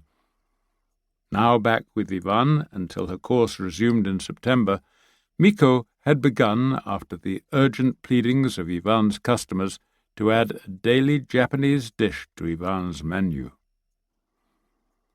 Bruno had tried Japanese food while on a visit to Paris and not been greatly impressed. He had thought the miso soup to be a little bland, and he could think of many more interesting things to do with fish than eat it raw. At Miko's suggestion, Bruno had tried her shogayaki, thinly sliced pork loin in a sweet sauce of garlic, ginger, and mirin, a sugary rice wine. Having enjoyed that, he'd been delighted by a salmon dish steamed inside foil with a sauce she called ponzu. It was made of soy sauce, lemon and orange juice and mirin, along with katsuobushi, some dried bonito flakes, and kombu, strips of dried kelp. Devoted to the classic food of the Périgord, Bruno would never admit it in public, but he was proud of his own daring in embarking on new cuisines. And he recognized that without Ivan's romantic encounters he would probably never have ventured beyond the occasional Italian meal and Pamela's surprisingly good English dishes like steak and kidney pie, and her magnificent Scottish breakfast of eggs, bacon, black pudding, grilled tomatoes, mushrooms, and potato scones. He went into the bistro and saw that Rod had saved a seat for him. Miko came forward with a pad in her hand to take his order. She had learned to present her cheeks for his greeting rather than bow. She was more than a head shorter than Bruno, slim and easygoing, and today she wore bright blue tights, a short and flaring pink skirt that matched the current colour of her hair, and a white turtleneck sweater with the words Hell's Devils in Gothic lettering. This, she claimed, was the height of Tokyo fashion. Bruno grinned at the sight of her. "Are you offering a dish today, Miko?" he asked. "Prawn tempura with udon noodles and cucumber soup. You will like the soup. It has kombu stock. I will add creme fraiche for you." "It's delicious, Bruno," said Roberta from a table by the door.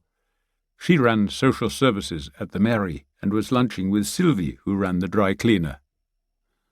"I'll have that, please," he said, and joined Rod's table, where Jamie and Galina immediately asked to change their orders to try Bruno's choice. Sasha said he'd join them. "Make it 5, said Rod. "She only just took our order for the veal as you came in, so it should be no problem." Bruno went to the kitchen hatch to change the order.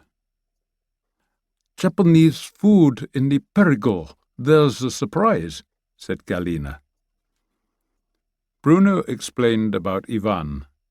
Jamie recalled that the last time he'd eaten here, the Spanish woman had made a heavenly dessert. "Leche frita," said Rod. "I remember it well, and I loved the Wiener Schnitzel, hammered so thin it overflowed the plate. And that wine that was served with it, what was it, Bruno?" "Grüne Veltliner, and Hubert still stocks it at the Cave." "So now we have to send Ivan to Kiev," said Galina, beaming at Jamie. "He should find a woman who will make borscht and chrybi smetane, mushrooms in sour cream." "Can you make those?" Jamie asked. "They are winter foods, so if you still love me this winter, I will make them." "I plan to love you for much longer than that," said Jamie. Galina lifted a hand to stroke his face, while Jamie's father glanced at Bruno, his eyebrows raised. Bruno gave Rod a smile of reassurance. The love affair between Jamie and Galina had been no secret, and anyone who had seen them play music together must have been struck, as Bruno had been, by the power of the attraction between them. Even Sasha didn't look at all surprised. The cucumber soup was delicious, Then Miko brought a teapot with 5 small ceramic cups and poured out a fragrant green tea, and Ivan followed her with a decanter of his house white and 5 glasses. He put them down, shook hands around the table, welcomed Galina and Sasha as newcomers, and Rod and Jamie as old friends, and said the house white from the town vineyard went very well with Miko's food. "Enjoy your meal," said Ivan, and returned to his kitchen, from which Miko appeared carrying 4 plates on one arm and a 5th on the other. On each plate were 3 giant prawns in a light, crispy batter, a steaming bowl of udon noodles, and a smaller bowl of a light brown sauce for dipping the prawns. "Bon appétit," she said, and took away the soup bowls. Bruno picked up one of his prawns in batter by its tail, dipped it briefly into the sauce, and took a bite, followed by a forkful of noodles. The others followed suit, pronounced the food delicious, and devoured the meal in appreciative silence, broken only by murmurs of pleasure and sips of wine. "It is so sad that you are selling Chateau Rock," said Galina quietly to Rod once she had finished. "Jamie and Kirsty are also very sad, and so I think are you. Is it only your wife who wants to leave?" "She doesn't want to leave so much, but she wants to make her own life back in Britain, teaching," said Rod. "She wants a house of her own, so we'll have to sell the chateau to pay for that. And to be fair, it's a lot of work, running the chateau and the garden. Now that Jamie and Kirsty are grown, she wants the chance of a new life while she can, rather than being stuck here with an old man like me to look after." "You can make a comeback with your new music and use that money for your wife's new life," Galina said. "Jamie has let me listen to it, and I like it very much. I think you will have a big success." "I'd still have the cost of running the chateau, and it's a very big place to look after on my own, even if I were younger. And Jamie and Kirsty may be back from time to time, so we'll have the cottage for them, but they wouldn't be living at the chateau. You could hire a housekeeper and a gardener, rent out part of the chateau or rent out the whole place, live in the cottage and use the recording studio," Galina went on firmly. "You would be miserable away from here where you have settled, where you have friends. Where would you go? Alone, back to Scotland? I think you need to think again about this, Mr. McRae. There are other solutions. You could rent it out for musicians every summer. There are so many of us who come here for the festivals, and then you could record their music while still making your own." "Do you think so?" Rod asked, looking animated. "There are 3 of you who want to keep Chateau Rock. You, Jamie, and Kirsty," said Galina. "I never heard of one outvoting 3 before." A silence fell. Galina stared challengingly at Rod, until Jamie and Bruno spoke at once. "I don't think this is the place," Jamie began, as Bruno said he had to get back to work. Bruno rose, put 15 euros on the table, bowed back to Miko when she came to scoop up the money, waved at Ivan, and went out to his police van. He drove home to pick up the Land Rover and tried to focus on the confrontation with Constant, but the scene with Galina kept distracting him, along with that earlier remark about belonging here and wanting to stay. Did that mean she had marriage in mind, or just residence? She was only in her early 20s, and so was Jamie, which struck Bruno as young to be making great commitments. Once at home, he took off his uniform jacket and laid it on the rear seat of the Land Rover with his képi and checked that his long-lens binoculars were in their case. Was it really only a year ago that Balzac, as a puppy, could still fit into that case when Bruno went riding? He slipped on a red shirt that made him look like a civilian and called Juliette. "I'm at Les Glycines in Civis, and I have a spare helmet of a different colour," she said, her voice almost bubbling with excitement. No sign of the Baron yet, but there's a guy of about 30 eating alone and reading through a stack of documents. I think it may be him." "Well done, Juliet. Stay out of sight," he said, and took the back road through Saint-Cirque and past the campground, where there was a place he could park out of sight, but keep an eye on Les Glycines. At a few minutes before 2, he spotted the Baron's venerable Citroën DS cruising past the railway station and parking near the hotel.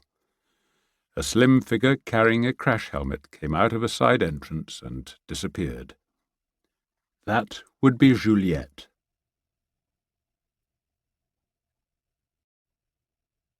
Chapter 21. Bruno waited for 40 long minutes wondering how to play his meeting with Constant. Keep up the pressure on him, the brigadier had ordered. Frighten them, Poirot had said. He knew he could do it, but Bruno didn't like such tactics. On the other hand, he didn't like Constant, Sarai, and Lara, and their methods even more. They might tell themselves it was only hard-nosed business, but to Bruno it was outrageous, and abandoning livestock without food and water was unforgivable. If only it had been Fabiola who had been called to Drian, he thought. She would never have signed off on a verdict of a heart attack like Gelatreau, not without taking a thorough look at the body. The Baron and Constant came out of the front entrance and shook hands. Then Constant strolled with him to admire the Baron's classic car, before climbing into his own vehicle. Through the binoculars, Bruno saw a man of about 30 with neat, short hair and a suntan. He was wearing a business suit and carrying a briefcase that looked as if it had cost more than Bruno earned in a month. He was a little plump, and there was a flash of gold on his wrist as he raised his arm to wave the Baron farewell.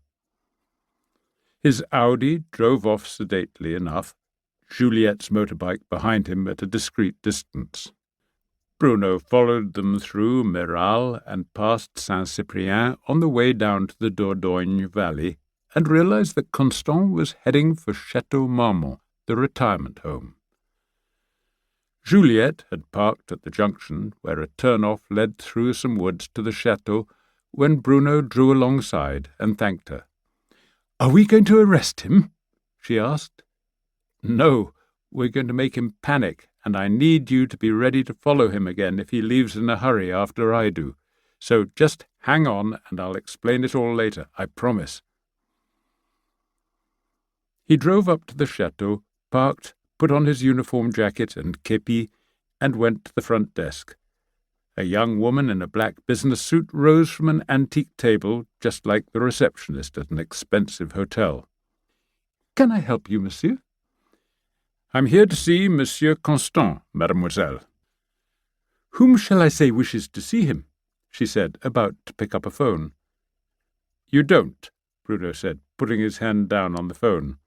"It's a surprise. Where do I find him?" She looked startled for a moment, then recovered. "I'm afraid, monsieur, that such an intrusion—" "No, mademoiselle," Bruno said loudly, as an elderly, well-dressed couple passing through the hall stared at him.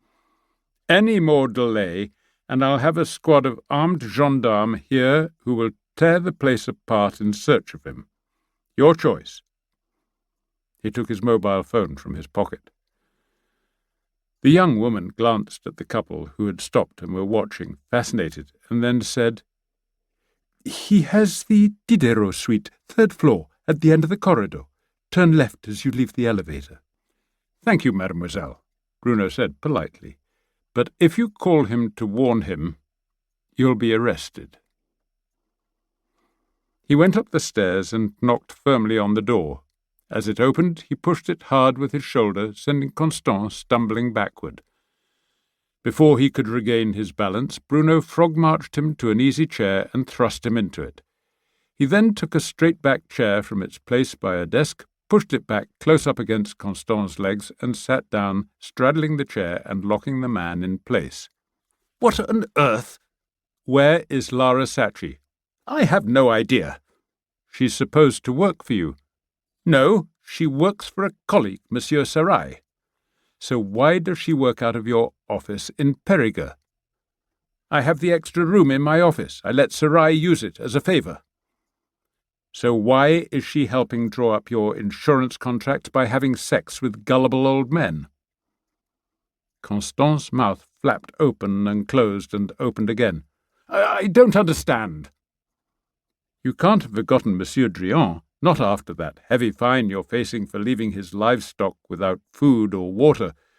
We don't like cruelty to animals here in the Périgord, but that's not your problem now, Constant. Bruno went on, his voice hard. You're in real trouble.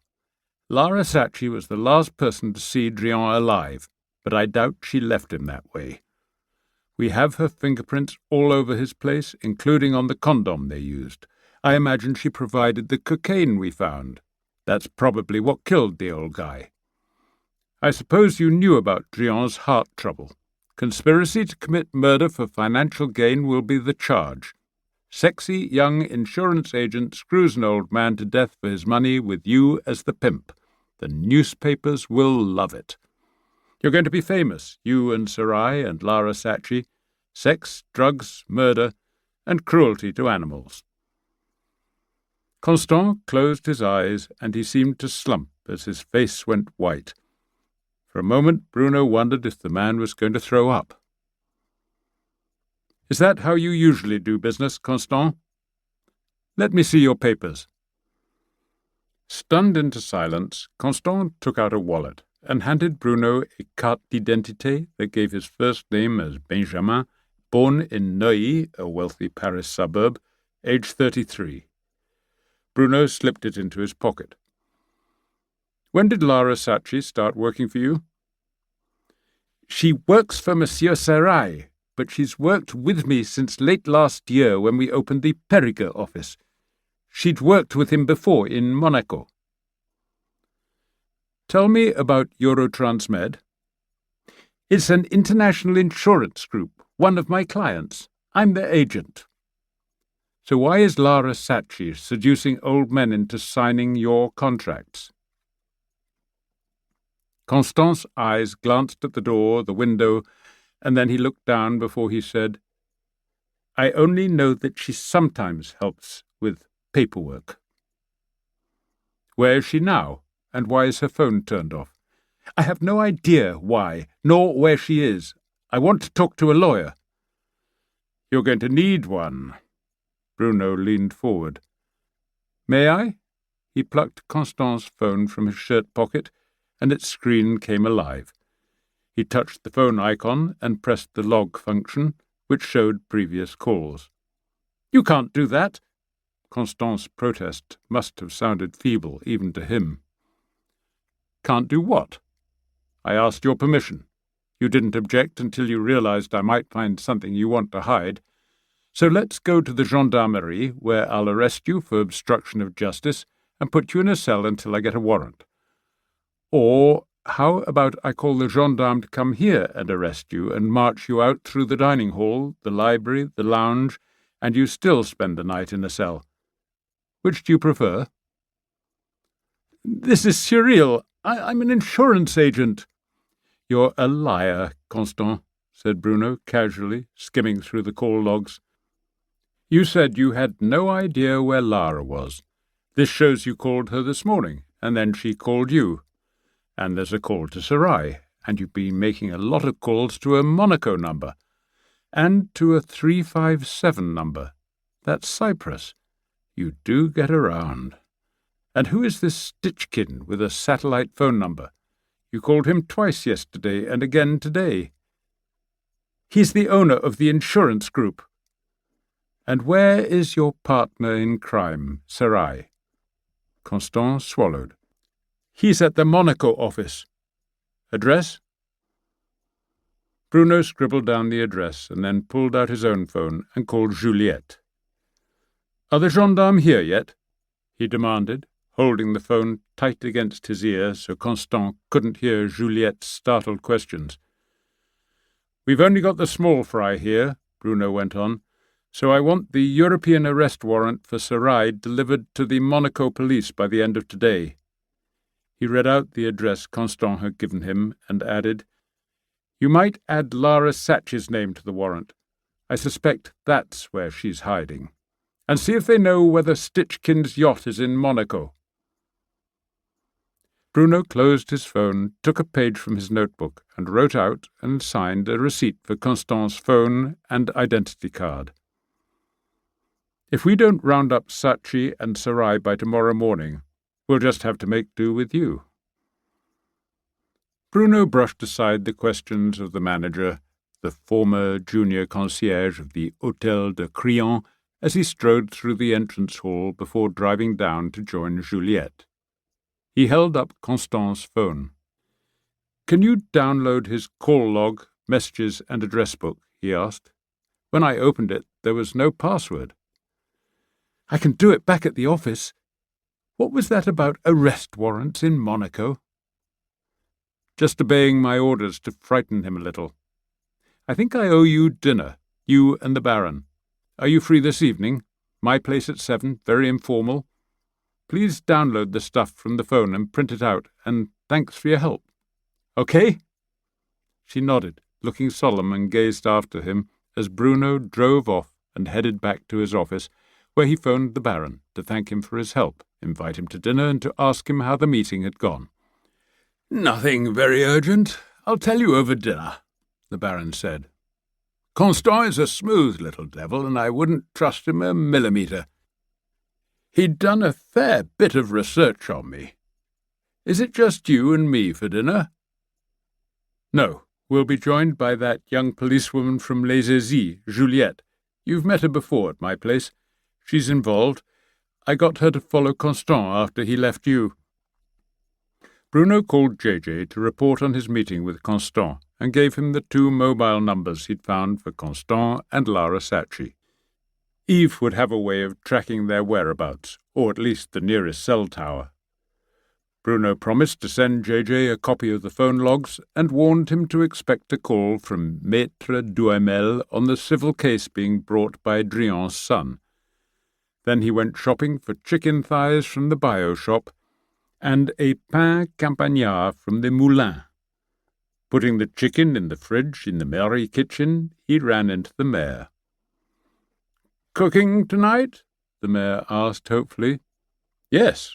Can you join us?" asked Bruno, who could take a hint. "It's just me, the Baron, and Juliette." "With pleasure," said the mayor. Bruno excused himself when he heard his desk phone ring and found Maître Duhamel on the line. He sounded very pleased at the prospect of a lawsuit against an insurance company, which presumably had very deep pockets. Bruno briefed him and put him in touch with Brosset, whose own testimony against Sarai might be useful to the lawyer. 20 minutes later, he was cantering along the ridge above the valley on Hector, with Balzac at his heels, and feeling the wind blow away his self-doubts about his treatment of Constant. He knew it was standard police procedure, but it wasn't the way he liked to work. Back at his home, he fed his chickens, picked some onions and salad from his garden, took a jar of pâté from his cupboard, and set the table before taking a quick shower and changing into jeans and a corduroy shirt. It was warm enough for them to take their petit apéro on the terrace, so he set out 4 glasses and a bottle of crème de cassis on the outdoor table, then dusted the chairs.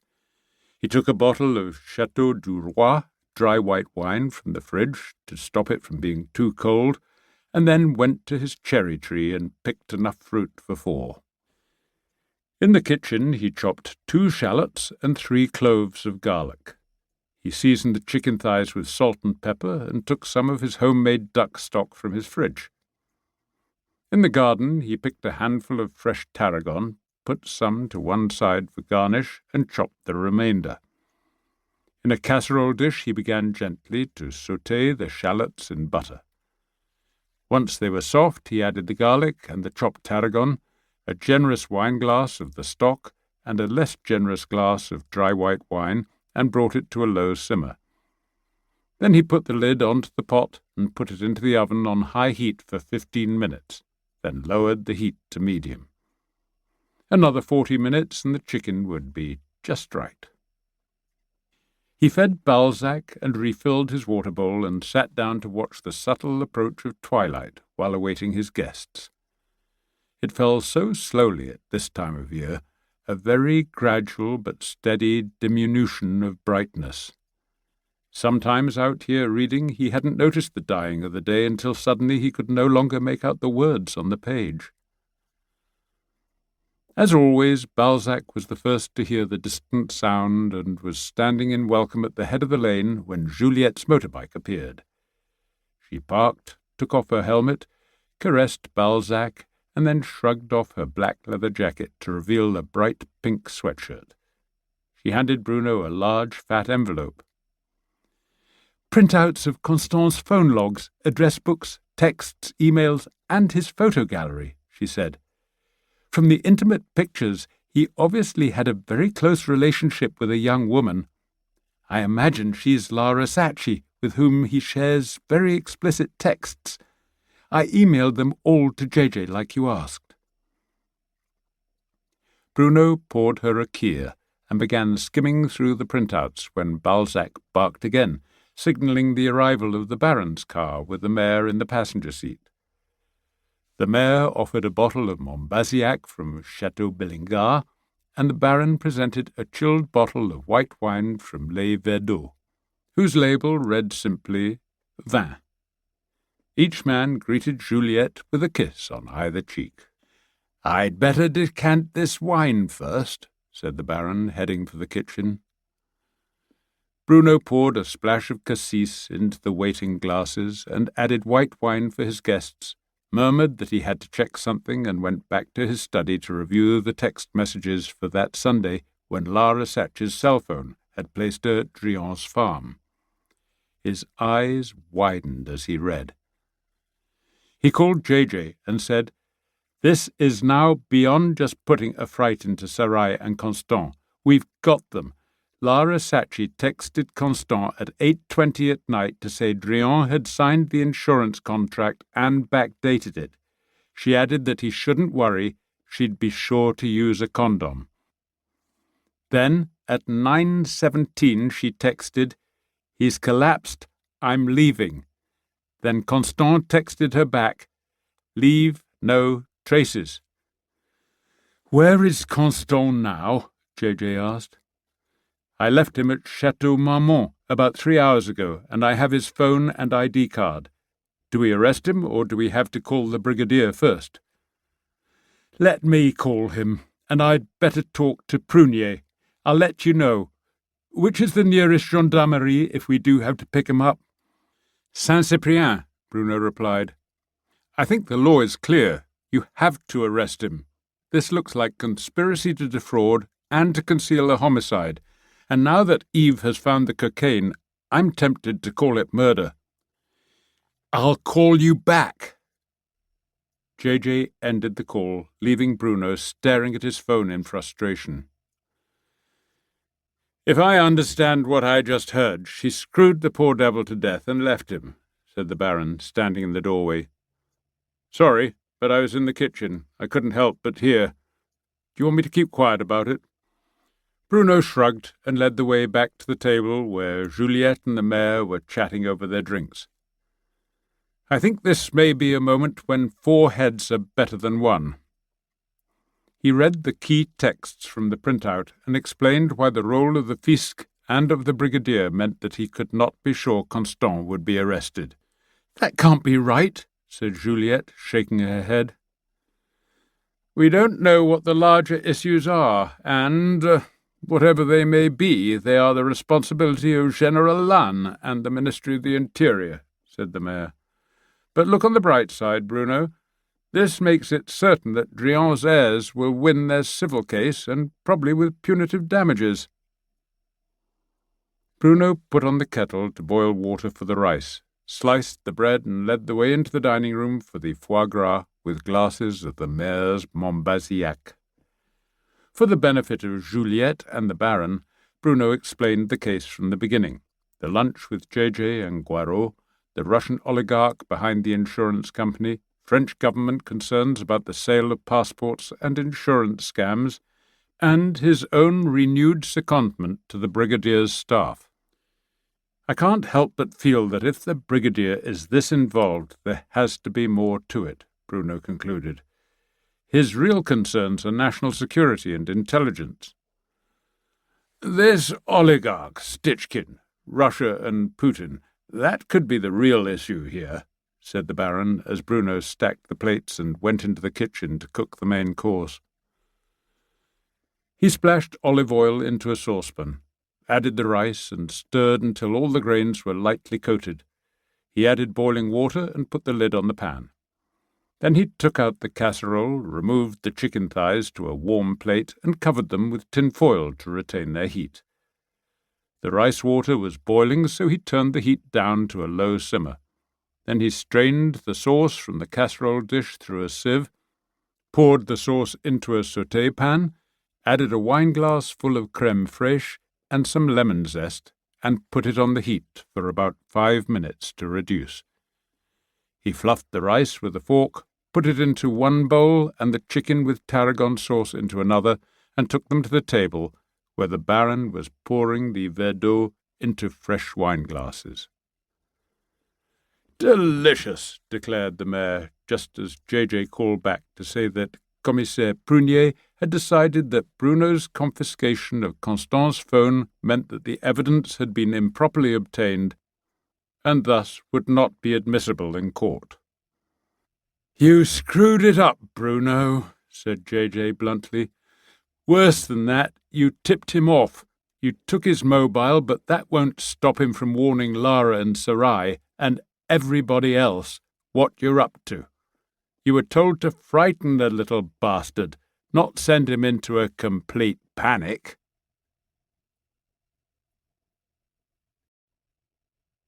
Chapter 22. Bruno passed a miserable night. He was unable at first to sleep, and then dozed fitfully, waking to the acceptance that he had destroyed the chance of a conviction by seizing improper evidence. But then he began to question this. It was not improper. He had not formally seized the phone, simply used routine police methods to obtain the damning evidence it contained. The real problem, he told himself with a surge of self-pity, was that he'd been given ridiculously vague orders by the Brigadier. He'd been the terrier sent down the burrow to frighten the rabbits out to the waiting hunters. Then he dozed again to wake knowing that he'd behaved in a way he wasn't proud of and couldn't defend. There was little relief even in reminding himself what nasty tricks Constant and Lara had played to get Drion's signature on that contract. He sat up in bed, recalling that he had ways of dealing with these occasional moments of self-questioning. When in doubt, he told himself, do something. The sky was still dark, but dawn came early in late May, and even before his cockerel had crowed, Bruno was up in his tracksuit and whistling for Balzac to join him on their morning run. He set himself a punishing pace through the fringe of the woods and then along the full 5-kilometre length of the ridge, where he could watch the sun rise over the Massif Central far to the east. When he reached the rocky outcrop that looked down over the valley, he sank down and did 10 fast push-ups, jumped to his feet and jogged back, meeting Balzac on the way.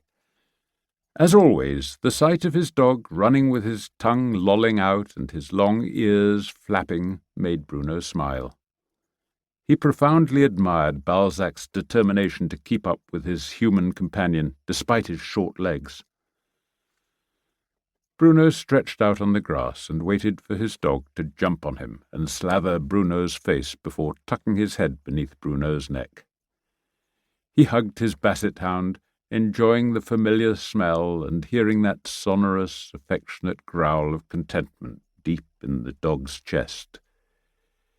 In the face of such absolute love, Bruno thought, it was impossible not to feel better about the world.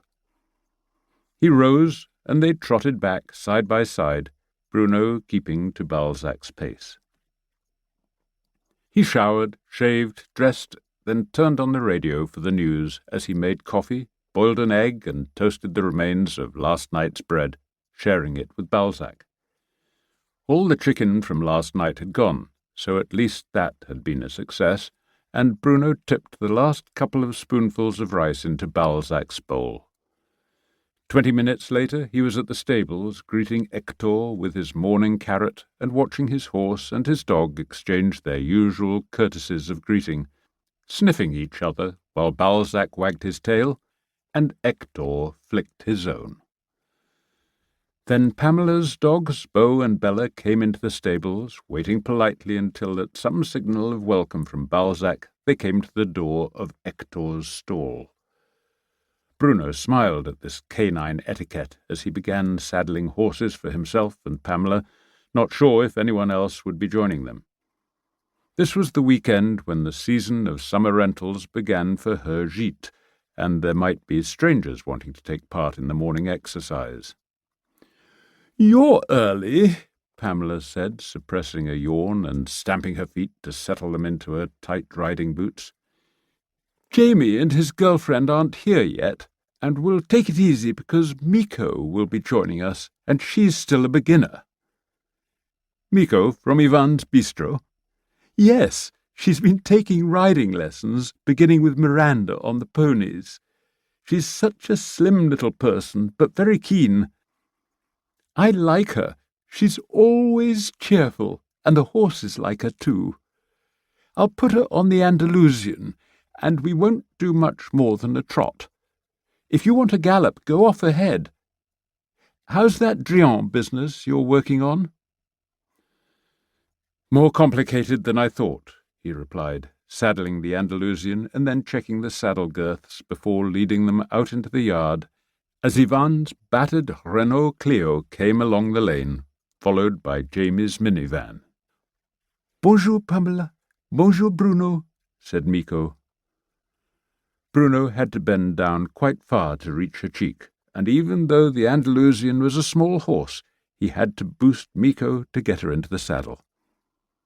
Her pink hair flared out from under her new riding cap like the tendrils of some exotic tropical anemone as she waved at Jamie and Galena. Hector set off at a gentle pace led by Pamela until they left the outer paddock. Then he took off at a fast trot that within a couple of strides had become a canter and then a gallop. Even Galena was left far behind. The rush of air in Bruno's face was just what he wanted, and he whooped with joy as they raced off and up to the entrance of the bridle path, where Hector finally slowed, turned, and, head high, neighed at the plodding horses behind him as if to show them what a real horse could do. Half an hour later, Bruno was in his office, going line by line through the printouts from Constance's phone and making notes of the relevant texts and emails. They made a powerful and damning case that Constance, Sarai, and Lara knew exactly what they were doing to Drian. He also wrote a brief report to JJ on his questioning of Constance and how he had obtained his phone, using the standard phraseology that every young cop learned in training. "I asked to examine his phone, saying that if he refused I would consider him to be obstructing justice and would seek a magistrate's warrant to obtain it. He then withdrew his objection, and I gave him a signed receipt for his phone. It was returned to his residence this morning, and a signed and dated receipt for it was obtained." When she had called to thank Bruno for dinner, Juliette confirmed that she'd delivered Constance's phone to the retirement home before starting work and demanded and received a receipt. Bruno then drafted a short summary of what he learned, with quotes from the texts, and emailed it to the Brigadier's office, noting that it contained clear evidence of conspiracy to defraud.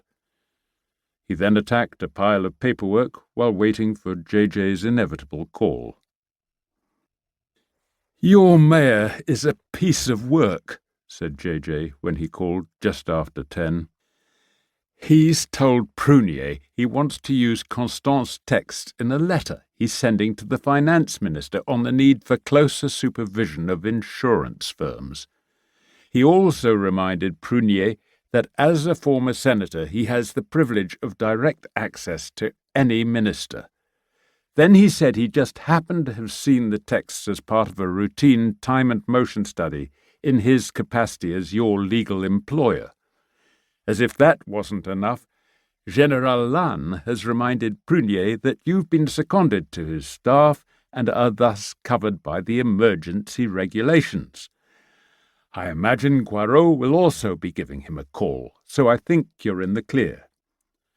I'd say you have the luck of the devil, except I suspect you'd already planned this. A good man, my mayor, Bruno replied, and replaced the phone. He heard a chuckle behind him, and turned to see the man himself. He wasn't sure whether the mayor had been amused by Bruno's remark to JJ or by the enthusiastic welcome given him by Balzac, who had slipped out from where he'd been dozing under Bruno's desk. "Thanks for your message to Prunier," Bruno said. "We take justice seriously in Saint-Denis," said the mayor with a wink, rising from Balzac's greeting. "I did enjoy that chicken dish last night. Where did you learn that?" "From Florence. She says it's her kid's favourite." "I'm glad you're finally starting to realise how fine a person she is," said the mayor, and left before Bruno could retort that it was he who'd found Florence her teaching job and brought her to Saint-Denis. Nor could Bruno add that this was supposed to be his day off. The buzz he'd enjoyed after his morning run and the ride with Hector was fading, and Bruno felt tired. He finished the essential paperwork, and, with Balzac trotting along behind, he headed downstairs as the mairie clock struck 10. Bruno's bad night worried him. He'd always thought one of the most useful things he'd learned in the army was the ability to sleep wherever and whenever he wanted. He stopped at Fouquet's to buy a restorative slice of apple tart. Back at home, he put a slice of Cantal cheese on top of the tart, squeezed the juice from a couple of lemons into a glass, and filled it up with water. He strolled slowly around his garden, looking in on the chickens and geese, eating his tart washed down with lemon juice, and enjoying the day. Then he undressed in his bedroom, closed the curtains, and settled down to get some sleep. His thoughts drifted to the next day when he'd be taking Balzac to lose his virginity and seeing Isabelle. Knowing he was smiling, he drifted away. He woke just after 2 in the afternoon, feeling splendidly refreshed. He showered, dressed in civilian clothes, and checked his phone, which he'd left on silent. He had 3 calls. The first he returned was to JJ, who said that Commissaire Prunier had referred the issue to the procureur, the top legal official in the département. The procureur said that after consultation with his magistrates, he'd be prepared to argue in court that the evidence was admissible, if backed up by France Telecom records. The second return call was to Annette, his magistrate friend in Sarlat, who said everyone on the procureur's staff was discussing it, and she'd found precedents that made such use of phone records admissible in conspiracy cases and forwarded them to her boss. The third call was to Rod McRae. "Bruno, thanks for calling back. Chateau Rock has a buyer. It's a private sale, so we don't have to pay commission to the real estate agent. And here's the best part. It's staying in the family. Sort of. Jamie and Galina are getting married. And Galina is the buyer. How about that? I knew she was loaded, but I didn't know she was that rich. She's buying it en viager, so I can stay here till I die, but she owns it. Then it's hers, or rather hers and Jamie's. That means tonight's dinner after the rehearsal will be a kind of celebration, so don't miss it." Bruno was so startled that he sat down. En viager. It was often used by elderly people so they could stay on in their homes with a large percentage of the cash they would get from a sale. He wasn't sure what he thought about the deal, but he knew he'd have to say something. "Well, congratulations, both to you and to them, and to Megan as well. It seems everyone gets what they want." "Yeah, it means Megan will have enough cash to buy a decent house in Britain, and it looks as if I'll be moving into the cottage, which will suit me because I'll still have the recording studio. Jamie and Galina are planning to set up a residential music school once she graduates from the conservatoire, to host students from London and Paris for the summer concert season. My old booking agent in London called to say it looks as though my comeback album is going to happen. One more thing. Kirsty has told me about her plans to go into the wine trade.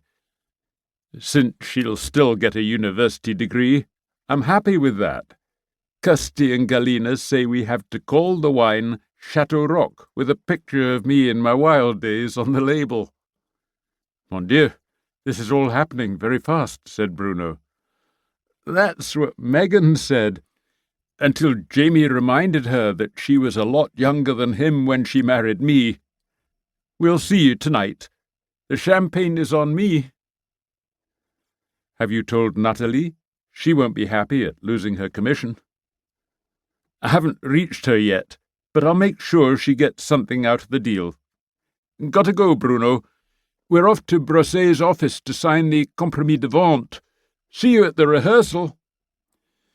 Bruno called the mayor to inform him and to ask whether Jamie and Galina ought to be warned of the possible complications of the bail agricole. Since Brosset had drawn up the vineyard lease, he knew all about it, the mayor said, and would adjust the deal accordingly. 3 hours later, saddling up the horses with Pamela, Fabiola, and Gilles, who was just back from Paris, Bruno passed on the news. The two women agreed that while they were glad the Macrae family would stay, Jamie and Galina were far too young to get married. Gilles, who had been trying to persuade Fabiola to marry him since their affair had begun, was all in favour of the plan. He appealed to Bruno for support, but Bruno ducked the question, as he usually did in such matters, suggesting it all depended on the individuals. "It's not as though they have much in common," said Pamela.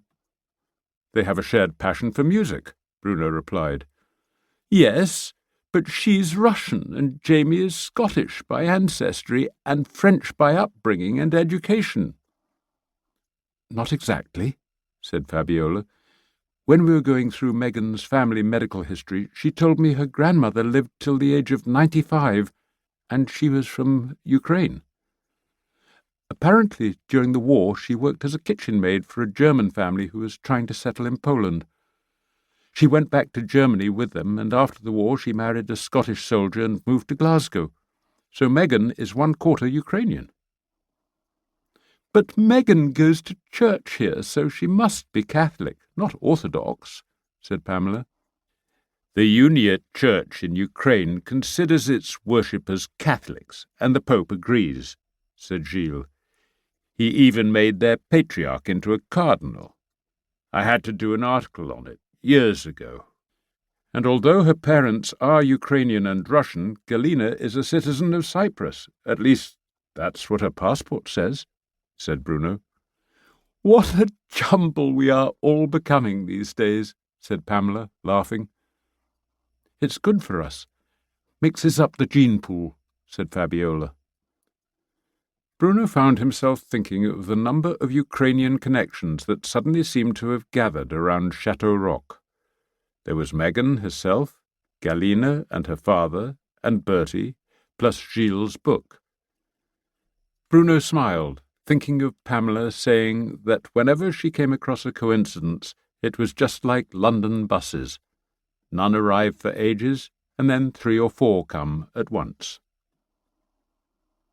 An hour later they were seated on spindly wooden chairs in the small 12th-century church in the hilltop village of Audiobook, already a third filled by the Saint-Denis choir and the musicians from Chateau Rock. Behind them, the rest of the nave filled with locals and relatives of the choristers. Father Saintou began with a few words on the church's history. He said it was used as a fortified strongpoint overlooking two valleys by both the French and English during the 100 Years' War. Then he signalled the choir to begin with Mozart's Laudate Dominum. When the last notes died away, Jamie strummed the first 4 opening chords of the Concerto des Arrancheuses, and Galina came in with the flute. Then the strings came in. The acoustics were perfect, the harsh echoes of the stone walls softened by the people filling the nave. Bruno closed his eyes and let his mind drift with the captivating music. Then the choir sang Tchaikovsky's Cherubim, and tears gathered in Galina's eyes, while the strings played the Schubert quartet with guitar that they had rehearsed.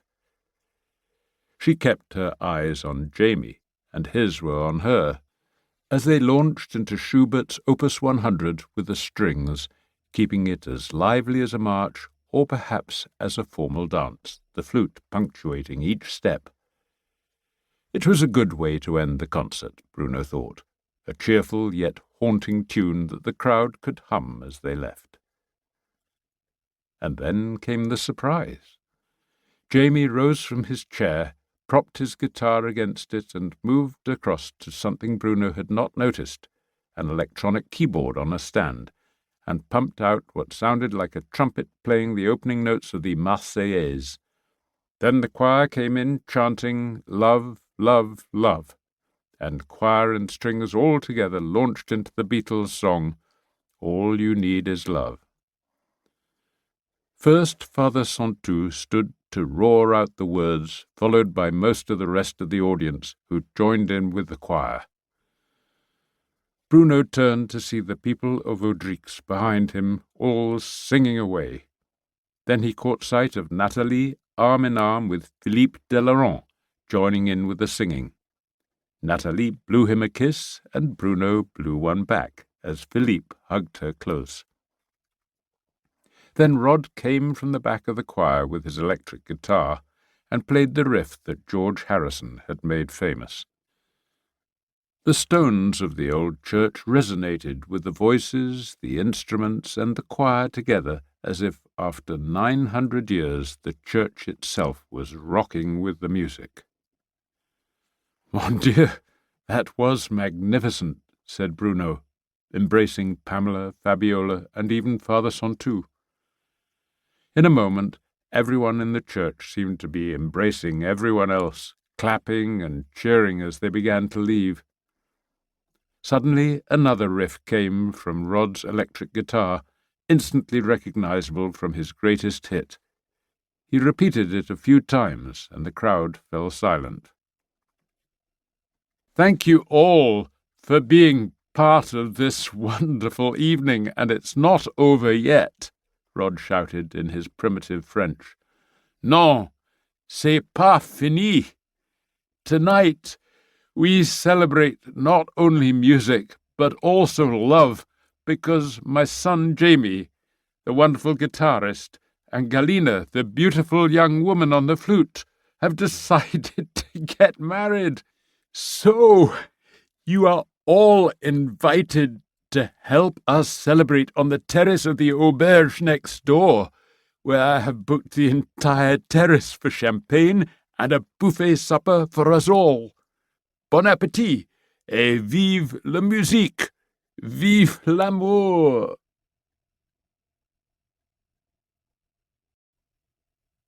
Chapter 23. Bruno was still smiling at the memory of the music and the celebration as he began his patrol of the market, Balzac at his side, shortly before 8 the next morning. Everyone, including some of the merchants setting up their stalls, seemed to have been at the Audric's church, or at least they'd heard about it. The stall selling tickets for the summer concerts of the Conservatoire students was already surrounded by eager buyers. "That was a great evening," said Fouquet, serving Bruno his coffee and croissant and bending down to give Balzac a corner of a doughnut. "And today's the day for this little guy, I hear." "Where did you hear that?" Bruno asked, and Fouquet pointed to a corner of the café where the mayor was enjoying his own breakfast and reading Sud-Ouest. He waved Bruno over, clearing away copies of Le Monde, Nouvelle Obs, and Figaro that awaited his attention. "Philippe told me last night he'd be running a piece about last night's concert in the paper tomorrow," the mayor said. He looked down at Balzac, who was gazing hopefully at Bruno's croissant. "Do you think he has any idea about his fate? It is today that you take him to the breeder?" "Yes. I'll set off after the market closes.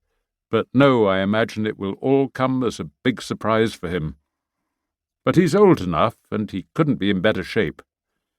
It's not as though it hasn't happened to millions of dogs before." "It's always different when it's the first time for your own dog. Tell me about this new citizen of the region we're getting, Galina. I know she's a talented musician and very lovely, but how did she get a Cyprus passport?" "Her very rich father bought citizenship for his family, presumably so she could live and work in Europe, and perhaps as a precaution against things going sour in Russia. She also has Ukrainian citizenship through her mother, but she was brought up in Moscow." "Where did his money originally come from?" "Russia. Mines and auto dealerships are what I heard, and an old friendship with Putin." "That worries me," said the mayor. "Me too. And I told you about the fisc taking an interest, and the brigadier, but the only instructions I've had from him are to keep up the pressure on Constant and Sarai." "That sounds promising. And my best wishes for Balzac's big day, and let's hope it's the first of many." "Big day?" asked Yveline, the local gendarme commander who had just come into the café. "This afternoon Balzac will be initiated into one of the great mysteries of life," said the mayor. "He's off to a breeding kennel for his first mating." "Oh, the dear little fellow," Yveline said, smiling broadly. "Put me down for one of his daughters, and I don't care what she costs." "Join the queue," said the mayor. Back at home after the market closed at noon, Bruno changed into jeans and a polo shirt, and packed a cooler with a homemade pâté of foie gras and a bottle of Montbazillac from Clos Lonverge, of the vintage when he had been on the jury that named it Best of the Year. He added a Tom Daudric's cheese made by his friend Stéphane, a bag of cherries plucked in his garden, and a dozen eggs from his chickens. In a separate cardboard box he placed a large paper bag full of his homemade dog biscuits, a bottle of Chateau de Dordogne from the Grand Millésime year of 2011, and a glass jar containing confit de canard, sealed in their own fat, which he'd made the previous winter. He left food and water for his geese and chickens, and checked that his shotguns were securely locked away. He put his own official handgun into the small safe he'd been required to install in the trunk of his vehicle, and removed from the roof the blue light that identified his car as that of a police officer on duty. He tossed his own overnight bag into the back, helped Balzac onto the passenger seat, and set off. Installing the CD Rod McRae had given him into the player he had added to the old Land Rover, Bruno began to enjoy the drive through a Périgord that was surging with the full thrust of spring, when roses seemed to flower from tight buds overnight, and the green of new leaves was so bright it almost dazzled the eye. The air was fresh and clear, and when he drove up onto the plateau, he felt he could see forever, east to the dead volcanoes of the Massif Central, and north to the great forests of the Limousin. He had time to make a pleasant trip of it, going through Montignac and Terrasson. He took the old road to Brive, avoiding the autoroute and wondering how his brief reunion with Isabelle would go. He knew that however much passion and delight there might be, He would make this return drive feeling a deep sadness at what might have been, what should have been between them. But Isabel was married to her career, and she claimed he was wed to Saint-Denis. As long as neither one of them could resist the chance of catching these brief times together, Bruno knew he could never fully give his heart to another woman. He suspected it was the same for her. Could they some day summon the determination to make a final break, to give each of them the chance to find another love? Would the sound of her voice on the phone ever cease to excite him? Or seeing one of her laconic postcards in his mail? It would be so much simpler if I were a Basset, thought Bruno, glancing at Balzac, who was sitting up, alert to watch the passing world as they entered the suburbs of Brive, probably the largest city Balzac had ever seen. They had 20 minutes before Isabel's train arrived. Bruno parked by the station and took Balzac for a stroll up the Avenue Jean Jaurès and across to the park opposite the post office, where Balzac lifted his leg. Then they went to pay their respects at the Monument aux Morts. The first city in France to liberate itself by its own efforts in 1944, it had been a key resistance centre. Indeed, the resistance had started here on June the 17th, 1940, the day before de Gaulle's speech from London, when Edmond Michelet had delivered a call to resist to every mailbox in the city. Now groups of old men were playing pétanque around the monument. The train was on time, and Isabel, looking wonderful in black slacks and a red turtleneck, an overnight bag on her shoulder, dropped to one knee on the station platform and opened her arms wide. Even before she called out his name, Balzac was thundering toward her, with little yelps of delight. Bruno stood smiling as he watched until it was his turn for a welcome that was very nearly as fond and lasted almost as long. He doubted if anyone in the station but him knew that this glorious young woman was running the team that coordinated anti-terrorist operations for the European Union.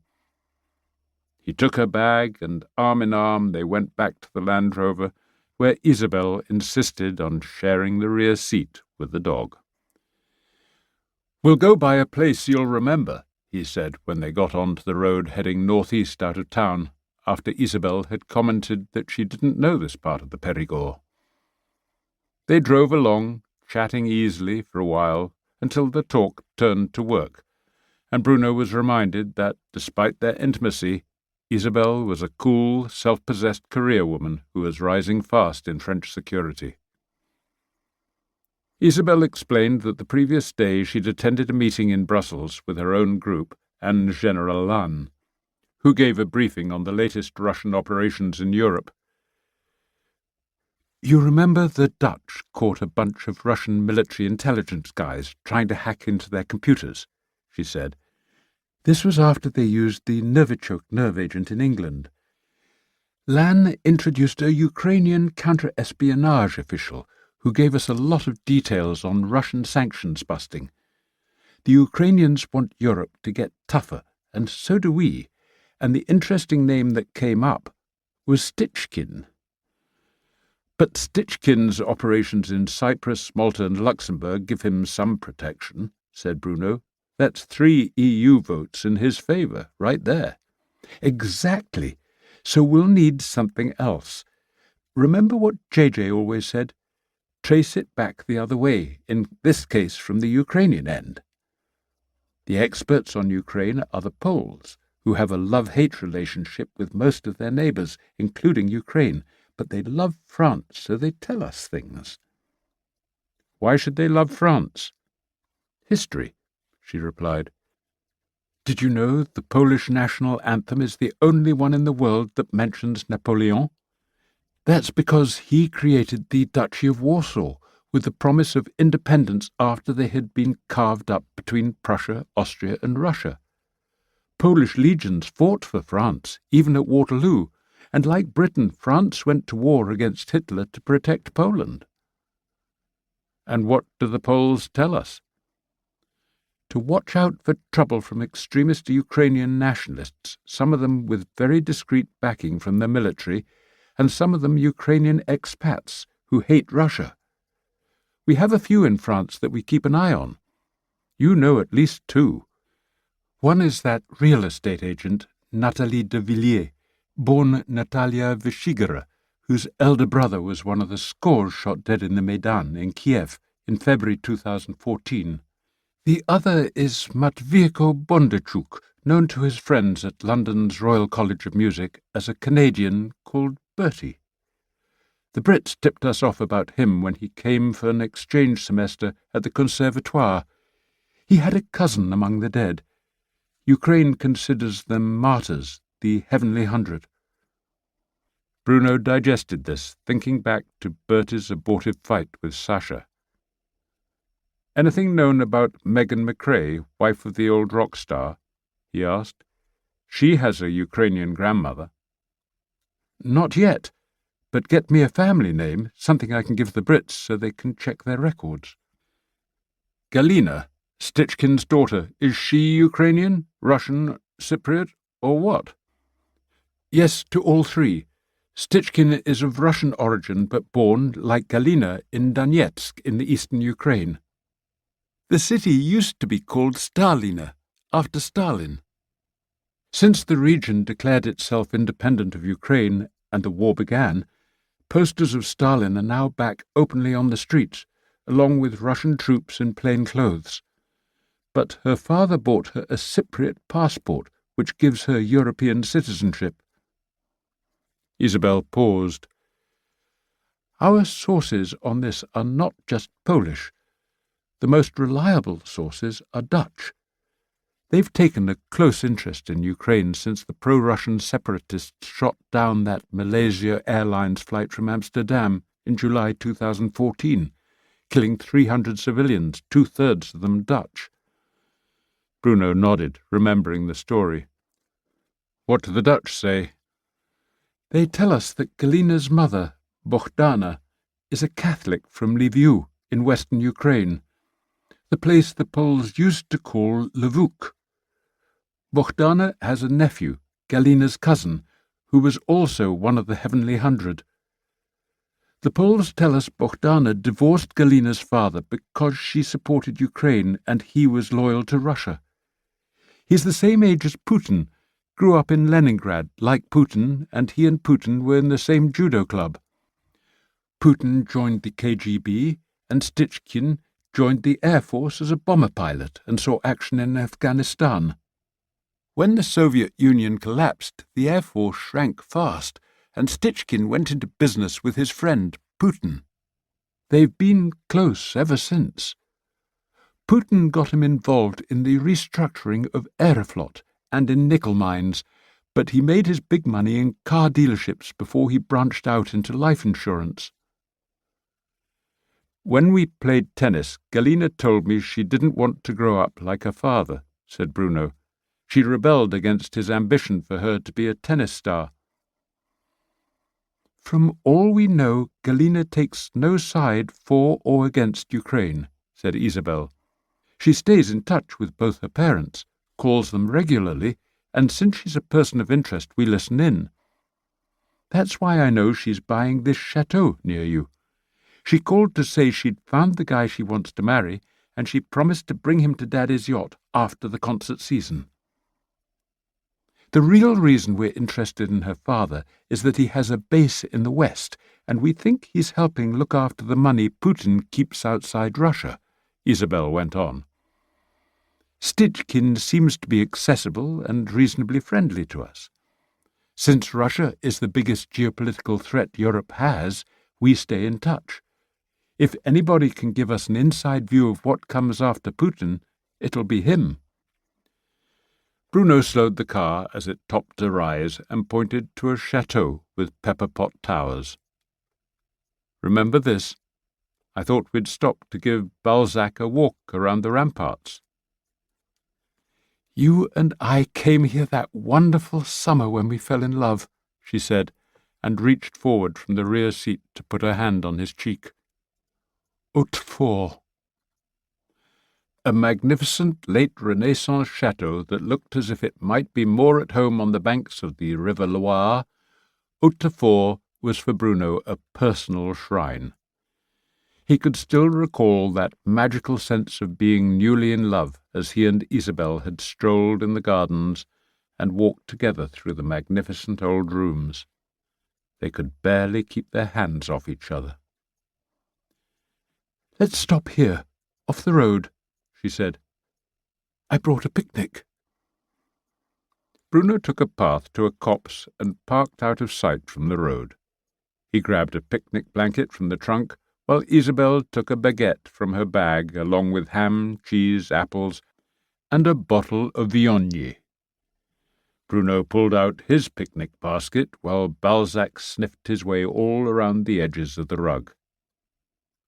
"This is very domestic of you," he said, smiling. "I wanted us to have some time to ourselves before we reached the kennel," she said, almost shyly, her head down as she began slicing cheese. Bruno reached across and put his hand under her chin and lifted it a little so he could look into her eyes. "And you want to spend that time eating?" he asked, and edged close enough to kiss her. "Of course not," she said, kissing him back and tossing aside the bread and cheese.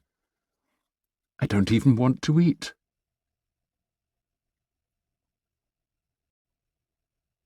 Chapter 24. As the imposing roofs of Hautefort dwindled in the rear-view mirror, Bruno pondered whether Balzac might feel any such moments of tenderness or cherish such memories after his own forthcoming tryst. He knew that Balzac responded to Bruno's moods, and he felt a powerful sense of communion with his dog, that the two of them understood each other perfectly when they went hunting together. But other than sensing when Balzac was hungry or sleepy, happy and wanting to play, or just gaze at the sky and the birds, Balzac's interior life was a mystery kept private behind those deep, dark eyes. So were Isabel's, he thought, as he raised her hand from his thigh and pressed it to his lips. She was sitting beside him, Balzac alone now on the rear seat, watching Bruno as he drove. There were moments, he believed, when there was something between them as intense and intimate as those looks he had seen between Jamie and Galina as they played music together. Then Isabel seemed to close some kind of mental door, and the other, official Isabel would take over. Perhaps he was the same, he thought, the old soldier's distinction between being on or off parade. They were approaching the small and sometimes wild river known as the Auvergne, which the Baron claimed offered the best fly fishing in the region. As they reached the river at Cuba, he turned east, following Claire's directions. After another junction and a few kilometres, he saw the hand-painted sign for Chenil-Monnier, and turned up a dirt road that led to an old stone farmhouse 2 stories high. The windows had blue-painted shutters, and the front door was open. The house was flanked by 2 large barns that formed a natural courtyard covered in gravel. It contained a wooden table and folding chairs. 6 old wine barrels, sliced in half, held scarlet geraniums. A pigeon tower guarded the entrance to the courtyard, and various outbuildings were scattered behind the barns. They might once have been stables and pigsties. Tucked into the shelter of a small rise where it would catch the sun for most of the day, the farmhouse looked down to the river. A battered Renault Kangoo van was parked outside one of the outbuildings, and Bruno drew up alongside. Isabel put Balzac on his leash, and they climbed out. They were greeted by a chorus of familiar basset howls, in which Balzac instantly joined, followed by much deeper barks, which Bruno assumed would be the Malinois, the Belgian shepherds. To his surprise, since Balzac was usually docile on a leash, his dog began to pull Isabel urgently toward a small outbuilding. She had to exert her strength to restrain him. Had Balzac's leash been a traditional dog collar, he'd have choked himself in his determination to advance, but he was wearing a harness, and the leash was attached to a ring above his shoulders, so his throat was not constricted. "That must be Balzac, and he's pulling so hard because he can smell that his lady-love is in heat," came a cheerful voice. Bruno turned to see a plump and smiling woman carrying a wicker basket filled with vegetables. She was wearing green rubber boots, grubby jeans, and a checked flannel shirt, the sleeves rolled up above her elbows. Her thick brown hair was cut so short it was almost a crew cut, and while she wore no cosmetics that Bruno could see, she had a generous mouth and shrewd eyes, large and dark in her weather-beaten face. "Welcome, Bruno. And Isabel, good to see you again. Balzac has really grown since you came to collect him at Sweep. What a handsome young hound he's become." She bent down, put the basket to one side, and took Balzac's head in her hands, scratching that special place behind his ears. She looked into his mouth and ears and cast a knowledgeable eye over the rest of him before saying, "He's turned out even better than I'd hoped." "Thank you. You must have quite an impressive potager," he said, gesturing at the overflowing basket and holding out his hand. "Since our dogs are going to be intimate, you might as well give me a bise," she said, coming close and offering her cheek to be kissed, first one and then the other. She did the same to Isabel. "That's the bridal chamber, where your hound was heading. Diane de Poitiers is already inside, waiting for her new suitor. They both seem pretty eager, but first come with me while I put the vegetables into the kitchen." Claire led the way into the main house, through a tiled hall which opened onto a large old-fashioned kitchen with a wood-burning stove that seemed to glow with warmth. Bruno thought that in winter it must be a comforting way to heat the room and much of the house. On this afternoon, in late May, it was close to stifling, even though the rear kitchen door and the windows were all open. Balzac had retreated from the heat and was now lying stretched out on the kitchen tiles. The stove was flat-topped, with a large faitout pan steaming on the hot surface. Below it on one side was a baking oven, and on the other a heavy iron door. She opened this door to reveal a glowing furnace into which she tossed another log. "I need to keep this stove going all year round," Claire said. "It's how I get hot water, and with dogs whelping every few days, I can't do without hot water." Bruno nodded acknowledgment and looked around. The big table that stood in the centre of the kitchen was covered with a waxed cloth, a pile of newspapers, a half-empty bottle of wine with a cork stuck in the top, and a ceramic bowl full of apples. There was enough space for him to put down the box of food and wine he'd brought. A venerable dresser dominated one wall, handsome old plates displayed on its shelves. Most of the walls were covered in photographs of dogs, many of the mothers with litters of pups nursing at their teats. To one side of the sink was the oldest refrigerator Bruno had ever seen, and to the other a working surface covered in zinc with cupboards below. Above the work surface, a well-maintained Manufrance shotgun hung on 2 pegs in the wall, the wooden stock polished and the barrels gleaming with oil. "I keep the ammunition securely locked away," she said, watching her guests scan the room. "Good for you," Isabel said. "Shall I show you around? You might want to keep your dog on a leash, otherwise he'll run back to pay court to Diane de Poitiers and howl outside her door." "I love the name," said Isabel. "Do you name all your dams after royal mistresses?" "No, that's just the pedigree line she's from," Claire explained as she led the way from her rear terrace. "Another one is called Mahalia, for the singer Mahalia Jackson, because she's from the Stonewall Jackson line. Then there's Ingrid, for Ingrid Bergman, because she's bred from the Swede Sun line. Your Balzac will bring in some fresh stock to add to my old big-boned sires. That's why I'm so happy to have him here." They turned a corner behind one of the two barns to see a field of rough grass and shrubs surrounded by a wire fence. Bruno and Isabel laughed in delight at the sight of an entire pack of Bassets sleeping, lolling, gambolling, and sniffing one another. There were white and reddish-brown ones. Others were black, white, and brown like Balzac, and some were plain black and white. Although the pups were kept separate until they'd had all their vaccinations, the field contained young Bassets, solemn elders, and every age between. He stopped counting when he reached 30. A dozen low doors had been cut into the wall of the barn, each one opening onto a narrow yard close to 2 meters wide and about 5 meters deep. Each yard was fenced off from its neighbour and had a latched gate that opened onto the field. "These are all your Bassets?" he asked.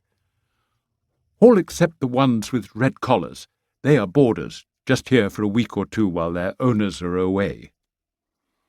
"Your food bills must be quite something," he said. "That's why I brought you a sack of my homemade dog biscuits.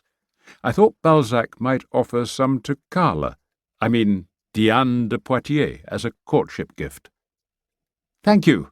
That's kind, and thanks for all that food you brought," she said. "The other barn is the same.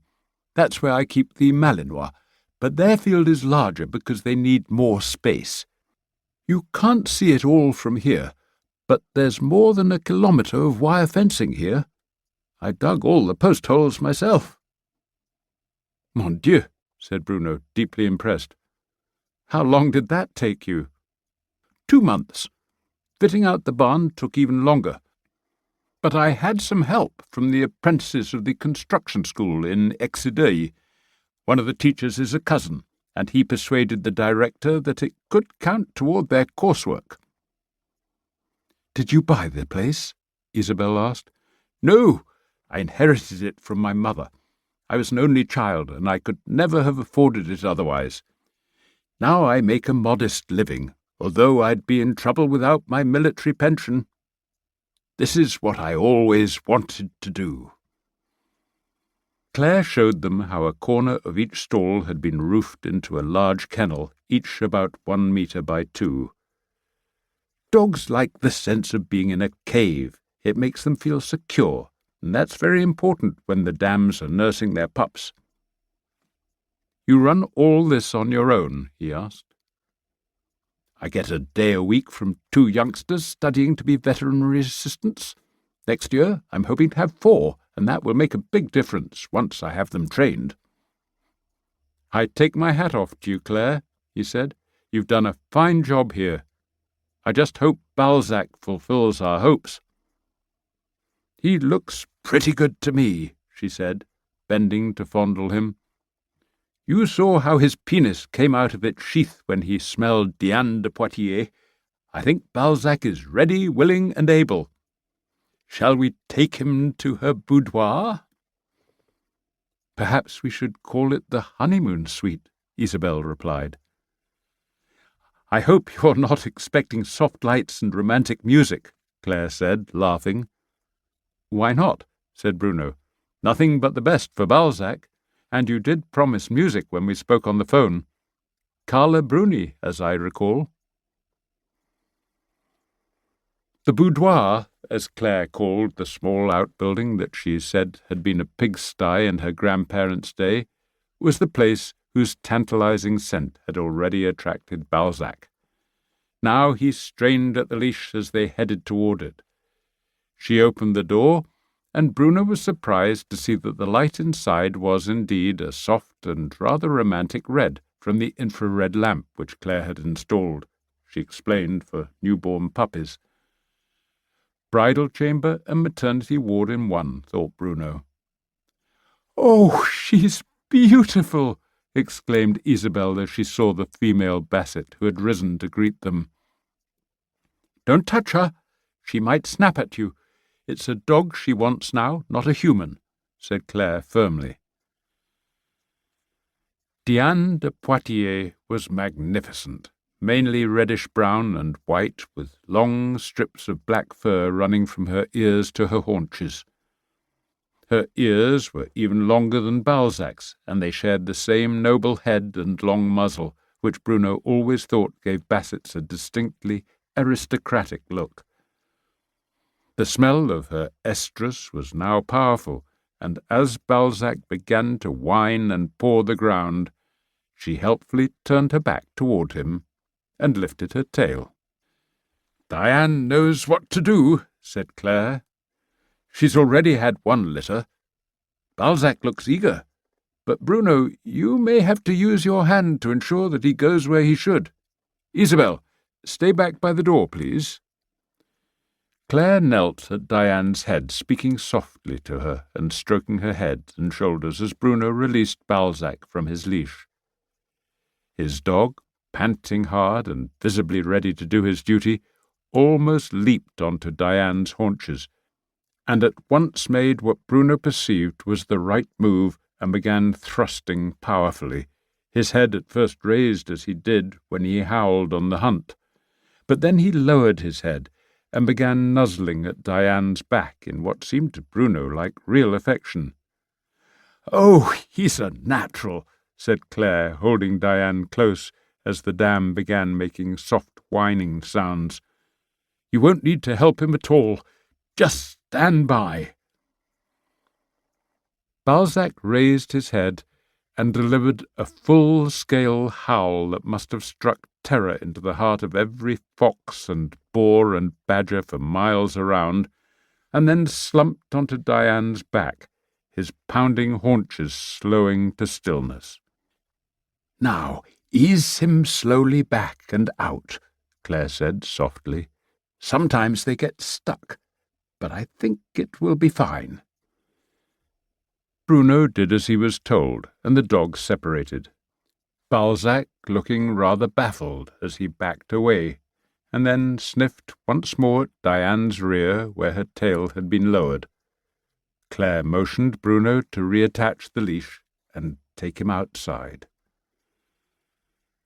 Balzac was shaking his head and sniffing at his own genitals, and then at Bruno and Isabel as if wondering what on earth had just happened to him. Then he turned and looked at the door to the bridal suite, and threw his head back and howled, and then stared at Bruno, who bent down to stroke his back and murmur comforting words. "Do you think it's comfort he wants, or would he prefer a rematch?" Isabel asked, kneeling beside Bruno to scratch Balzac's head. "Probably both," Bruno replied, caressing her back with his other hand.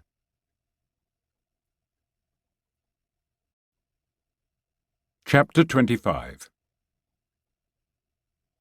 After their evening meal and a second successful encounter for Balzac and Diane de Poitiers, Bruno was on his phone. He was scribbling something on a pad when Isabel came out of the shower. She was wearing a dressing gown with a towel wrapped around her hair. Her face and eyes were shining, and Bruno had a sudden image of Isabel as a young girl at a fancy dress party. He muttered a quick word of thanks and closed the phone, enjoying the sight. "I have something for you," he said. "Megan's date of birth. I remembered her telling me she got a speeding ticket last year going to Bergerac Airport to pick up her kids. I called JJ, and he found it in the database with her French driver's license, which gave her place and date of birth, Glasgow, Scotland, March 2nd, 1978. With that, your British colleagues can get her family names and data, and they should be able to get her grandmother's name." "Merde," she said. "It's Saturday night." She picked up her own phone, checked the contacts list, and called. Bruno heard a male English voice. Isabel apologized for the timing, but said it was really urgent and gave him the details. "That Ukrainian guy at the briefing you mentioned," he said. "Do you think he'd help if you tried to trace Megan's grandmother?" "Trace what?" That grandmother was a teenage kid working for German occupiers in a war when millions of Ukrainians were being killed, and not just the Jewish ones. Lord knows what archives remain. I was thinking, he said. The German family took her back with them. They must have liked her, protected her, and they were probably high-ranking. Who were they? Where did they go back to? Presumably they fled to Germany in 44 when the Red Army overran Poland. Where and when did she meet her Scottish soldier? In Berlin or somewhere else? We can get that from their marriage certificate and then British Army records. I'm not sure I see the point of tracing this Ukrainian grandmother. A lot of Ukrainians who hated Stalin did more than just collaborate with the Germans. They helped run the death camps, did some of the killings, even had units that volunteered to fight for the Germans. There was even a kind of Ukrainian puppet government under the Nazis. A girl trusted enough to be hired by a German family and taken back with them to Germany would probably have been well connected, certainly seen as pro-German. And there was a Ukrainian anti-Soviet resistance for years after the war. I remember reading about one of their leaders, Bandera, I think his name was, murdered by the KGB with a cyanide gun in the 1950s. It was state-of-the-art murder technology in those days. That's not just a long shot, that's outer space, she said, but looked thoughtful. It was Megan who hired Natalie, the real estate agent whose brother was shot in the Maidan demonstrations in Kiev. Maybe just coincidence. But why would Megan go to a new agent rather than someone local? And how did she just happen to come across an agent of Ukrainian origin with a martyr for a brother? There's not much we can do about this until Scotland Yard calls me back. Yes, there is. He took out his notebook, thumbed back through the pages and found the card with the number of Natalie's drone permit. Civil Aviation HQ must have a duty officer even at this hour. Get him to check the permit, which will list Natalie's carte d'identité with birth date and so on. From that you can find her parents. Natalie's dad was a Frenchman. Who was he? Where and how did he meet her mother? What was her background? Is she a French citizen? Was she naturalized? How did she feel about her son being killed? What do we know about him? And when did he return to Ukraine? Isabel sat down on the end of the bed, called the duty officer at the Interior Ministry, introduced herself and explained what she wanted. She looked up at him. Shall I call Lan, or do you want to do it? You have the rank, he said, and I don't even know how far I'm supposed to be briefed on all this Ukraine business. The brigadier likes to keep me in the dark, even though he told me he knew I was seeing you this weekend, and why. He even sent Balzac his best wishes. That's because he still thinks I can get you to marry me and bring you back to Paris to work for him, she said, almost casually. He stared at her. You would do that? She looked back at him defiantly. Yes, but not for him. I'd do it for me. For us. We've been through this, he said. In Paris, I wouldn't be the Bruno you know down here. No horse, no chickens, and I wouldn't keep Balzac in some tiny Parisian apartment. And what would children do to your career? Merde, Bruno, we always end up having the same conversation, and if I came back to the Périgord and succeeded JJ, which wouldn't happen if I started having babies, I'd be miserable and start blaming you for losing my career. He looked at her and nodded, and then threw up his arms and laughed. I love you, but logically we're doomed. She laughed back at him and shook her head. And I love you, but we have no future. But we have a present, he said, rising to loosen the belt of her dressing gown. The next morning they were woken by a knocking on the door and Claire's voice calling them to breakfast. Bruno checked his watch. 7:30. Coming, he called back. They showered and dressed hurriedly, Isabel running her fingers through her short hair and shrugging as Bruno let Balzac out into the courtyard, remembering just in time to keep him on the leash. In the kitchen they found Claire with hot coffee, warm bread and croissant, and ice-cold orange juice. "You went to the village for these?" he asked. "That was very kind." Claire shook her head. "A neighbour and I have a deal. He picks them up one day, me the next. After breakfast, I have to attend to all the dogs, then take the visiting ones on a walk, which you're free to join with Balzac, and then we can put him to Diane again before you go. And thank you for that lovely wine at dinner last night. It sent me right off to sleep. I hope you both slept well." "Very well," said Isabel. "Country air, slept like a log." After the croissant, there was homemade apricot jam with baguette, cheese, and hard-boiled eggs. Bruno ate well and had a second cup of coffee while Isabel showered and packed. He did the same, and then they joined Claire, each taking 4 leashes for separate bassets, and set off on a route that took them down to the riverbank and on a gentle rise back to the kennels. It should have been a simple stroll, but the multitude of bassets had them tangled in leashes as the friendly dogs got to know Balzac, wandered away to follow intriguing scents, and stopped to roll in the grass. At one point Isabel sat down, laughing as she tried to untangle a Gordian knot of leashes while the bassets crawled over her, vying for caresses and attention. When they got back to the kennels and left the other bassets in their fenced-off field, Claire made more coffee and then led them to the bridal chamber, where Balzac once again needed neither guidance nor urging. Like a gentleman, he began by nuzzling Diane where she lay on her side until she rose, presented her rump, and lifted her tail as if this were the most natural procedure in the world. As indeed it was, thought Bruno. This time, after Balzac had finished, Diane graciously nuzzled him as if returning a compliment, and the 2 bassets lay amiably together until Claire said she had to go and look after the Malinois. "Thank you so much for your hospitality. I've had a marvellous time and wouldn't have missed it for anything," said Isabel. "Any time I feel Paris getting too much for me, I'd like to volunteer to come back here and help you walk the dogs. I can't think of a better place to restore my spirits. You ought to offer weekend breaks here. You could make a fortune." "You'd be welcome, both of you," said Claire.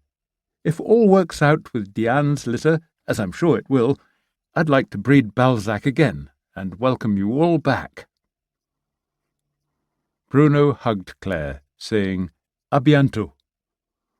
They stripped the bed and left a €20 note discreetly on the pillow, with a message attached saying it was to buy a treat for Carla. They loaded the car and set off back to Hautefort to walk Balzac around the formal gardens and stroll through the small town that nestled beneath the Chateau walls. "The only thing I missed was waking up this morning in time for you to make love to me," she said, nestled into his arm as they walked. "And soon I'll be back in Paris trying to track a Ukrainian granny and work out just what her granddaughter and her friends have in mind. I thought at one point it might be about holding Galena for ransom, but I don't see Megan doing that to her future daughter-in-law," said Bruno.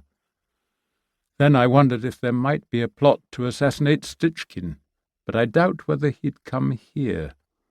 He'd want the wedding on his own ground, Cyprus or Monaco, or perhaps on his yacht." "I don't see the point of killing him, even if they weren't so obviously prime suspects that they'd be caught," Isabel replied. "What role did he play in the Ukraine troubles, anyway?" She explained that Stichkin had been close to Yanukovych, the pro-Russian president who tried to block Ukraine from reaching an association agreement with the EU and then fled to Russia during protests that followed the Maidan violence.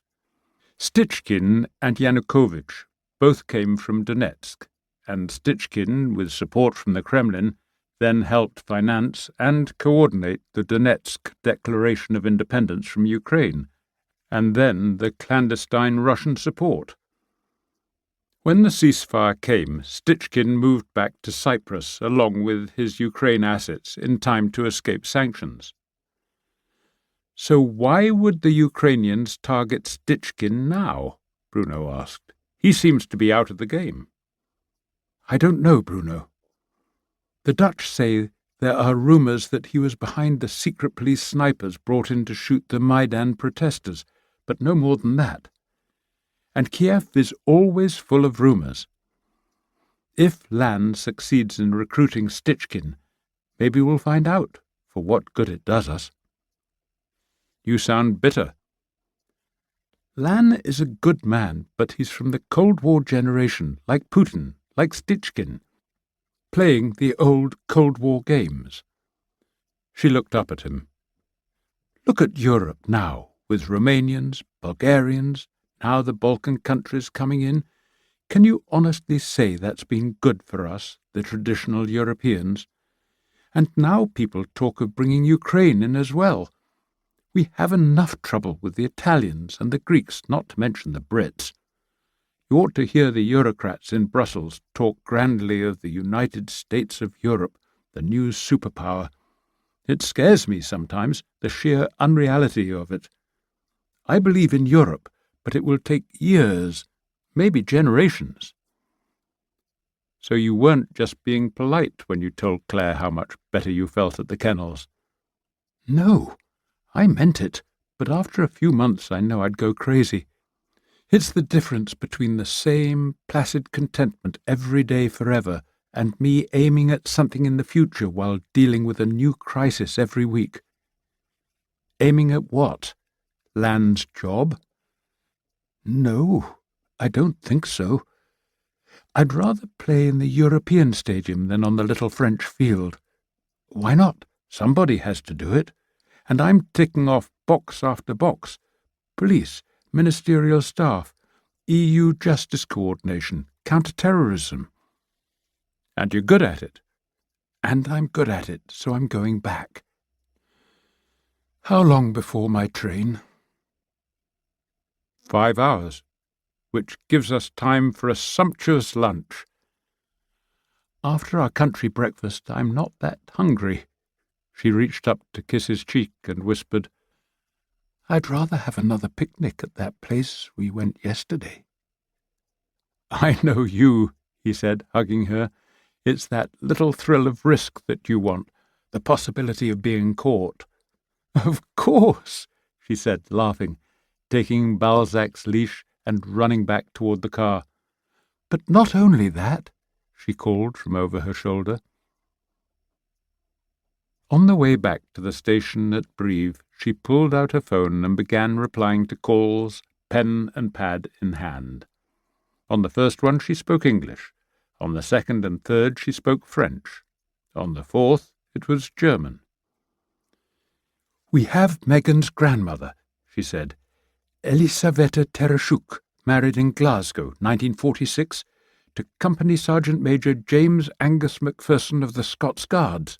5 children, and we're checking on all of them. He became a schoolteacher. She was secretary of the Glasgow branch of the Association of Ukrainians in Great Britain, founded in 1946, and she wrote for their newspaper, Ukrainska Dumka. We also have Natalie's mother, who returned to France from Canada after her son was killed in the Maidan. She was born in Kiev in 1958, somehow got a visa to study Polish literature in Krakow, and left for the West in 1980 during the Solidarity upheavals. She was given a French student visa and married a French-Canadian student who had French nationality. In 1991, when Ukraine became independent, she returned to visit her family in Kiev, where she gave birth to her daughter. 1 year later, they moved to Canada. Bruno pondered all these individual epics, so many people leaving one country and moving to another to start new lives and new families while keeping their links to their roots. That's what history is made of, he thought, All those little personal decisions driven by fear or ambition, war or hope for self-improvement, adding up to vast social changes. The historians focus on the mass, when in fact so much of the underlying reality is individual men and women trying to shape their own futures, like so many seeds carried off by the winds. "We're getting nowhere on Lara Sacchi," Isabel went on. "She hasn't been tracked coming into any European border post. Of course, once she's inside, it's all the Schengen area, so she doesn't need to show a passport." "Does that include Monaco?" Bruno asked.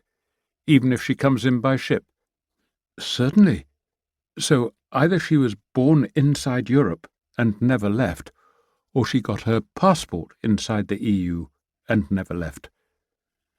"Widen the search to driving permits, education qualifications, healthcare," he said. "We already did. Nothing. That happens with refugees, particularly if they're worried about retribution against their families back in their home country.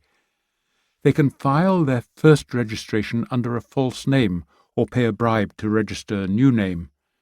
She might even have 2 passports under different names. Meanwhile, we've asked for a search of the German military archives at Karlsruhe for Elisavetta's German employers," Isabel added. "That will take a while, we're told. And now, just one more call." "Bonjour, JJ, it's Isabel," he heard her say. "What's happening with this guy Constant? Is he talking?" Pause. "He is. Good." Pause. "So he volunteered those documents and said so in his statement. Excellent." Bruno heard a final exchange of pleasantries before she closed the phone and said, "Constant is singing like a bird, took JJ's guys into his office and voluntarily let them into the computer and into the files. He claims he simply carried out Sarai's instructions, and he only met Stichkin once in Monaco, at a cocktail party on the yacht." "Is he being charged?" Bruno asked as he pulled into the parking area near the station. "Yes, but JJ says he'll be listed as a cooperating witness." She leaped out of the Land Rover, dived into the back seat to hug Balzac and tell him what a fine dog he was, grabbed her bag and turned to embrace Bruno. "Please don't come to the platform," she said, holding him. "I hate that kind of farewell. It makes me think of war movies, and I start to cry. Thank you for sharing Balzac's big moment with me, and for 26 wonderful hours, and for everything. We'll stay in touch on this Ukraine business. À la prochaine, mon cœur." He drove home, feeling happy that he'd been with her, and sad that she'd left, as she always did, but delighted that Balzac's breeding had gone so well, and that Claire had been such an admirable and hospitable woman. He'd also been interested to see Isabel at work, and impressed by the range of her contacts and her skill at amassing and processing the vast amounts of data available to the security services. But he wondered whether all this data should be taken at face value, or if there should still be a place for the human factor, for personal judgment and the knowledge of people. Bruno knew that his work as a policeman depended almost entirely on the fact that he knew most of the people of Saint-Denis, and that the majority of them trusted him. At the back of his mind he felt a small, nagging doubt about the Ukrainian connections that Isabel had tracked down. Was it sinister, or all just coincidence? He knew Megan to be a good woman. Bertie seemed a decent young man, even if he was hot-headed. He couldn't see any of them as the cold-hearted, fanatical killers of which terrorists were made. Nor could he see them all secretly engaged in some grand conspiracy. Once back home, he checked on the chickens and geese, refilled their food and water bowls, fed Balzac, and spent a pleasant hour weeding his vegetables and thinking. He went to his laptop, logged on, and looked up the Ukrainian association in Britain that Isabel had mentioned. It had been started by a Canadian army officer in Britain as a support group for the 30,000 or so Ukrainian prisoners of war, refugees and displaced persons who had ended the war in Britain for one reason or another. He looked at a section called Patriot Defence, a fundraising arm to buy first aid kits and provide training courses for young Ukrainians in how to deal with combat wounds. In the circumstances, that didn't seem like a bad idea. There was a section on the Holodomor, the Great Famine of the 1930s that Stalin had imposed when launching the collective farm system. Bruno had read enough history to know the website did not exaggerate. He could understand why people started and maintained such an organization, how it could nurture and discover links and family connections in a far-flung diaspora. Inevitably, that would inspire young idealists heading back from France and Canada and Britain to take part in the Maidan demonstrations against a deeply corrupt government that wanted to keep Ukraine under Moscow's thumb and block any advance toward a closer link with Europe. Equally, Bruno could understand how such an organization could become a vehicle for violent, even extremist militants, and how it could become a target for the Kremlin's own shadowy security arms. When he applied this to people he knew personally, he wasn't sure it added up. In their search for a Ukrainian connection, was Isabel barking up the wrong tree? Such thoughts didn't prevent him from falling into a deep and satisfying sleep. If he dreamed, he had no memory of it when his phone startled him awake some time before dawn. Speaking urgently over the sound of his truck's siren, Albert, chief of the Pompiers, said there'd been a bad car crash with some deaths on the back road from Saint-Cyprien. How soon could Bruno get to the scene?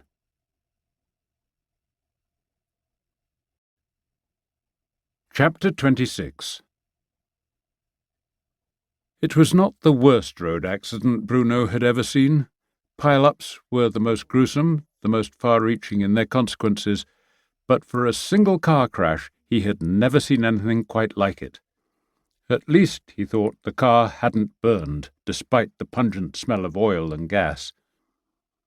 Huge logs of fresh-cut wood were scattered and clumsily piled across the bank, the road itself, and into and around the ditch beyond. Bruno was reminded of a children's game, Spillikins, in which wooden sticks are tossed down into a jumbled pile and each one has to be removed without disturbing the rest. The car seemed to have hit the logs soon after, or even at the very moment they had spilled onto the road. There were no signs of braking on the tarmac, at least not in the harsh glare of the arc lights the Pompiers had rigged. The largest piece that remained of the car, the squashed and crumpled passenger compartment, was more than 100 meters down the road. Other parts, a crumpled tailgate here and a wheel and a door there, the engine block, were scattered at almost regular intervals behind it. These shreds of what had once been an automobile reached all the way back across the pellets of glass from the car windows, gleaming like tiny diamonds in the lights, to the tumbled heaps of logs which had presumably caused the crash. Bruno tried to make sense of the sprawl of debris. Perhaps the car had hit the logs, leaped into the air to turn somersaults, before bouncing rather than crashing down. But it must still have been moving so fast that it took flight once more, bounced again, and flew another few meters through the night air before it finally landed on the road, and skidded to a stop, half on the road and half in the ditch. The Pompiers were working with giant metal cutters on this last heap of jangled metal. Up ahead, at what Bruno assumed was the first point of impact, Fabiola had already spread a blanket over one very small bundle. He lifted the blanket to be sure and almost reeled back. It could have been something hanging in a butcher's shop. A young woman's body lay amid the pitiful contents of a burst suitcase. Clothing, a toothbrush, a smashed hairdryer, a single shoe. Male. Bruno hadn't known that Fabiola was the doctor on duty, and instinctively he moved to join her as she bent over another crumpled form.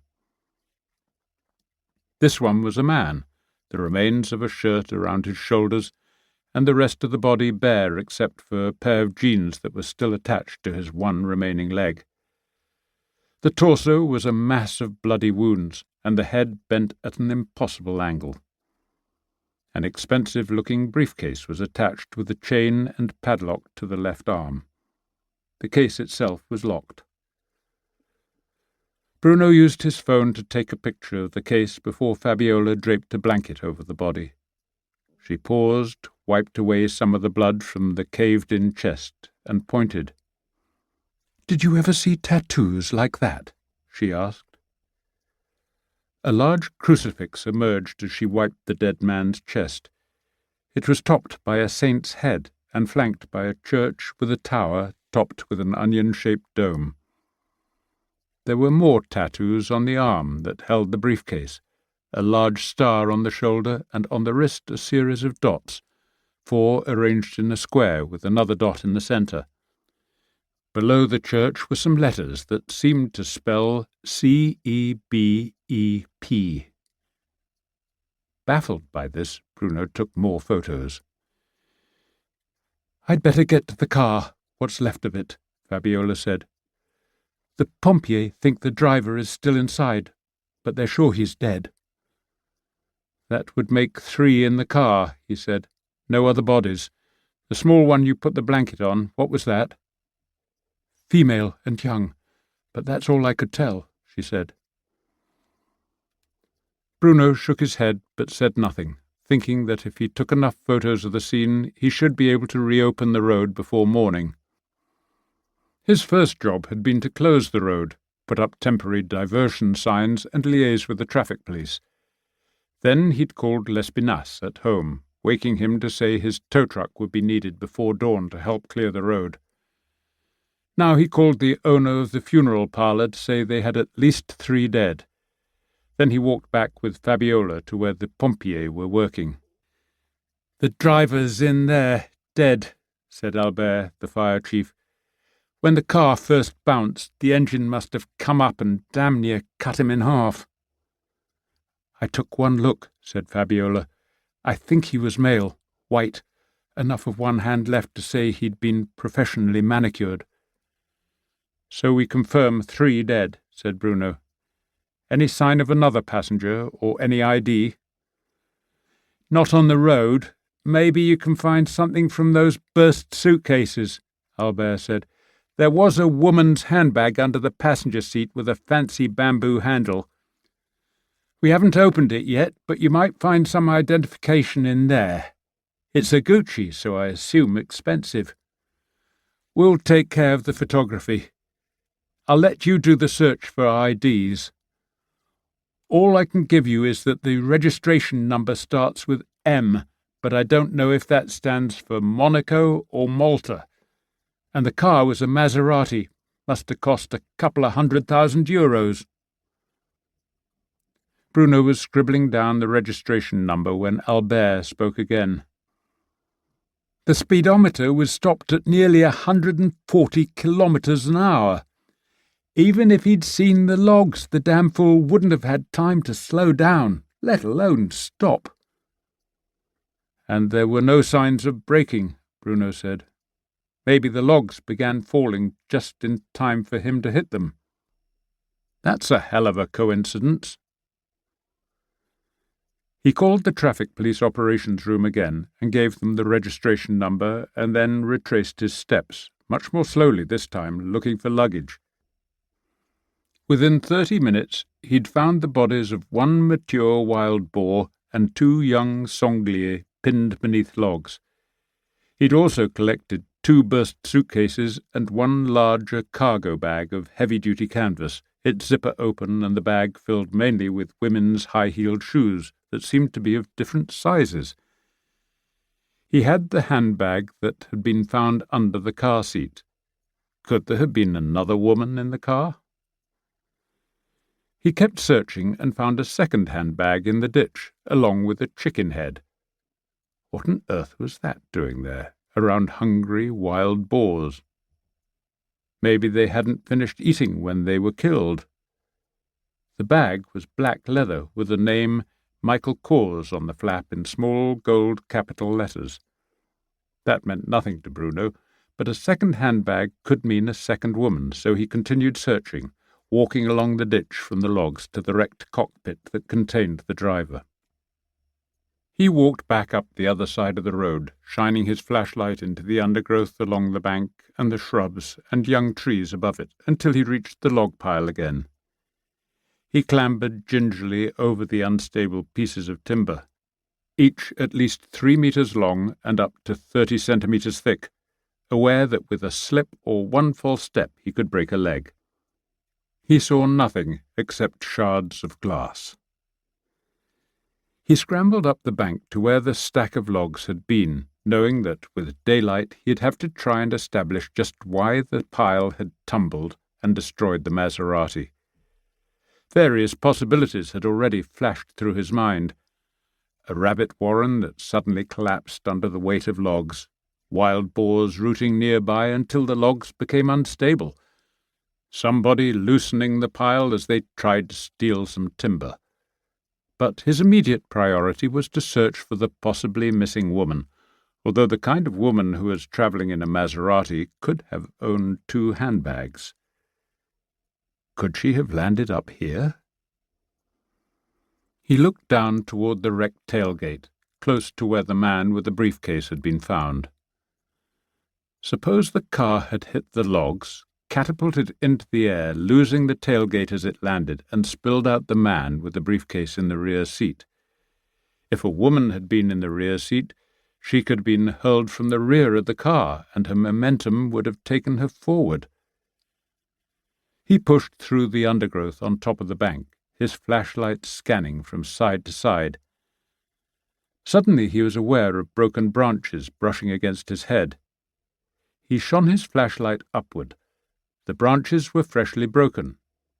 He turned right, following the trail, and saw a flash of white. He pushed forward again, ignoring the scratches to his face and hands. "Fabiola!" he shouted. "There's someone else here!" He bent over the half-naked woman, legs askew as if broken, streaks of blood on her face and body. She was wearing only one high-heeled shoe and a gaping white bra, the kind that opened in front. He put a hand to her neck and felt a faint pulse. "She's alive!" he roared out, and bent to start giving her the kiss of life until Fabiola appeared, half-helped and half-dragged by Albert. She told him to keep going and put a stethoscope to the girl's chest. Then she pushed Bruno out of the way to prise open the girl's eyelids and peer into her eyes. "We need a stretcher here right away, and get that ambulance as close as you can," she ordered. "Bruno, keep giving the kiss of life until we get an oxygen mask up here. Albert, call Dr. Gelitro and say I'll need him at the clinic, and then call in Mireille, she's the best nurse. Then call the hospital in Périgordian and tell them the road may be closed, so they'll need to send us a helicopter. Severe concussion, multiple broken limbs and ribs, probable chest damage. I'll do an X-ray at the clinic so they'll know what they're facing. Please stress that I want De Courcy. He is the best man on chests. With a lot of luck, we might even be able to save this one." Bruno kept blowing air into the stricken woman until another pompier took over. At Fabiola's instruction, Bruno and Albert then stamped down the undergrowth around the woman until the stretcher came and was placed beside her on the flattened ground. They moved her carefully onto it. The oxygen mask was placed on her face, and the firemen moved off, Fabiola following to where they could scramble down the bank and into the waiting ambulance. Fabiola climbed in and the vehicle roared off, siren starting to howl. "Mad! She was lucky you found her," said Albert, mopping his brow. "What the devil inspired you to look up here?" "I found a second handbag, which suggested a second woman. A good thing you did. We'd have been in big trouble if she was found in a day or two, dead of exposure or something." Bruno's phone vibrated in the pouch at his belt. It was the traffic control room.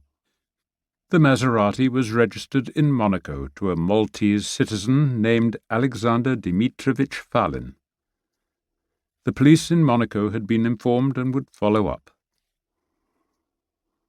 Bruno informed them that a fourth passenger had been found, a young woman, badly injured but alive, and now in an ambulance heading for the local clinic, but with a helicopter expected to take her to Périgordian. He would forward any other names of passengers once he had examined the various bags and whatever papers he could find. Once daybreak came, he would take a careful look at the place where the log pile had stood and how it had been secured. The owner could be in serious trouble. He put both handbags into his van and borrowed the heavy-duty metal cutter from the pompier to sever the chain that attached the briefcase to the dead man's arm. The case itself was sealed with a combination lock, so there was no point assuming he'd find the key somewhere among the various possessions. He put the case in his van, thinking he might have to force it. He had tools at home. Then he went to each burst suitcase, gathering what belongings he could find, and put them in the van as well. The funeral parlour staff would strip the bodies. They knew they should keep clothing and contents, particularly any wallets, for Bruno to pick up. When all that he could see remaining on the road were wooden logs and chunks of Maserati, he found Albert and asked when he could sign off on the site and call in Lespinasse to clear the road. "Another half-hour should do it," Albert said. "I'll have the bodies taken to the funeral place first, and then we'll do a last search. Will you take care of the ID papers and possessions?" Bruno nodded. "I'll let you have a copy of the inventory. The car was registered in Monaco, but the owner was Maltese, with a Russian name." "One of those," Albert grunted. "How do you mean?" "There was something on TV about it, some European inquiry into countries selling passports and citizenship to rich foreigners, a lot of them Russians. Malta was mentioned, along with Cyprus." Bruno pursed his lips. "And with one of those passports the owner could live and work anywhere in Europe?" "That's it. Always the same. One law for the rich. I bet you won't see those people with the fancy passports working all night like us." "Probably not. But we're alive," said Bruno, seeing the first streaks of dawn to the east. "And here comes a new day." Bruno went home, first to take a run through the woods with Balzac, just as the sun rose and the birds exploded into song. He fed his ducks and chickens, plugged in the kettle to make coffee, had a quick shower and put on 2 eggs to boil. He grilled the remaining half of yesterday's baguette while listening to the national and international news before shifting to the local news. The accident and road closure were the second item, just after the latest complaint from various local mayors about the way central government was chipping away at their prerogatives. Bruno dipped his grilled bread into the runny yolks, a bit for Balzac and a bit for him, and then filled one of the dog's bowls with fresh water and the other with dog biscuits. He squeezed 2 oranges for his own pleasure and added a spoonful of honey to his morning coffee. Breakfast over, he went out to his van to look at the lock on the briefcase. The combination required 2 sets of 4 numerals. He tried all 0s, all 9s, and then 1 to 8. Then he tried the system a thief of his acquaintance had taught him. He rotated each of the numbers until they seemed to lock, and tried to open the caches. That usually worked on cheap locks with just 3 digits, but this time he had no success. He tried the second method, straightening out a paperclip and poking it into the catch to try to depress the tumbler. That failed too. He tried the third method, inserting some strong fishing line into the catch and pulling it sideways while he tried again to get the rows of numbers unlocked. No luck. The last method, he knew, needed a strong light on the locks. He used the paperclip to ease the first number to the right and saw the glint of metal to the left. That was the tumbler. He moved the code buttons one digit at a time until he saw the tiny indentation in the otherwise smooth tumbler. The digit was 4. He moved to the next one, turning the second code until he saw the telltale indentation again. That was 7. The third digit gave him 2 and the next one 3.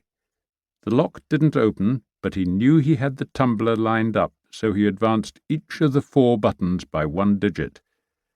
When he got to 6945, the lock opened. The same 4 digits worked on the second lock. He opened the case to what looked like files filled with documents.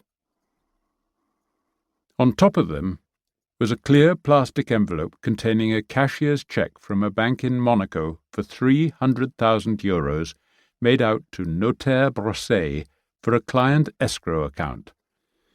Below that was a file containing computer printouts of a letter from Brosset, a draft contract to buy Chateau en Viager, and a copy of the relevant section of the commune cadastre, the map showing the location and lot numbers of the property to be sold. There were other files relating to other properties, to the retirement home, to insurance contracts, property tax returns, and the like. At the bottom of the briefcase lay temptation. Neat rows of green €100 and brown €50 notes stared up at him. He'd never seen so much cash in his life.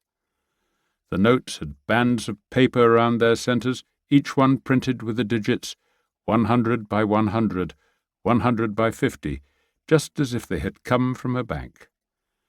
That would mean €10,000 in each band of €100 notes, 5,000 in the bands of 50s. There were 8 bands of notes, side by side, facing him, 4 in each denomination. That would be €60,000 in the top band. He took out a pair of evidence gloves and gingerly picked up a wad from the first band and found another identical band below. That would be €120,000 in cash. Briefly, he thought what he might do with such wealth. A house, but he had a house. A car, but he had his police van and his elderly Land Rover. Travel, but why would he want to travel away from his beloved Périgord? Bruno remembered an evening with his friend and hunting partner, Stéphane, with whom he played the national lottery each week. Talking of what they might do if they won, they had, to their mutual surprise, agreed that neither of them would change his life much. Bruno closed and relocked the briefcase and picked up his phone to call JJ. "Bonjour, JJ," he said brightly, as a sleepy voice answered him. "You may not have heard of the Maserati that crashed near Saint-Denis last night. The car was registered in Monaco. 3 dead and 1 young woman badly hurt. One of the dead men, with a Russian name and a Maltese passport, had a briefcase chained to his arm. I just opened it. The case contains a lot of cash. Shall we head off to Monte Carlo? Or do you want to come here and help me go through the rest of the belongings?" Bruno was answered by grunts and splutterings and a deep sigh. "Give me a minute," JJ said, and Bruno heard bathroom sounds, running water, drinking. Then JJ said, "Repeat that." Bruno did so and could almost hear JJ's brain grinding as he processed all this. "Have you been up all night? Since I was called out to the crash at about 2 this morning? How much in cash?" JJ whistled when Bruno told him, and whistled again when he mentioned the cashier's cheque. "I'd better come down to you with Eve and the forensic team. Have you finished the inventory? Do you have any other IDs for the dead?" No, and the 3 dead are at the funeral parlour. The injured woman has been taken to the Périgordian hospital by helicopter. "You start the inventory and we'll be with you in about an hour. Where will you do it? I'll need a big table, so I was thinking of using the council chamber in the mairie. And Fouquet's should be open by the time you arrive so you can get some breakfast. Meantime, I'll send some photos to your phone. There are some very distinctive tattoos on one of the dead.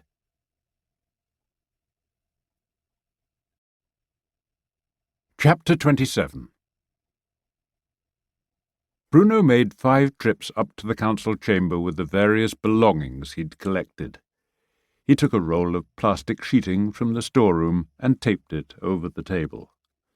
He opened the windows to dilute some of the stink of gasoline, donned a fresh set of evidence gloves, and started to work. By the time he heard JJ's voice down in the parking lot, he had a series of almost neat piles. There was the briefcase, then each of the 2 broken suitcases, the big canvas bag, and the 2 handbags. Another pile was of obviously female garments, and a second one of male clothing that seemed to have come from the suitcase. A badly ripped leather jacket, recovered from beneath the front passenger seat, was set apart.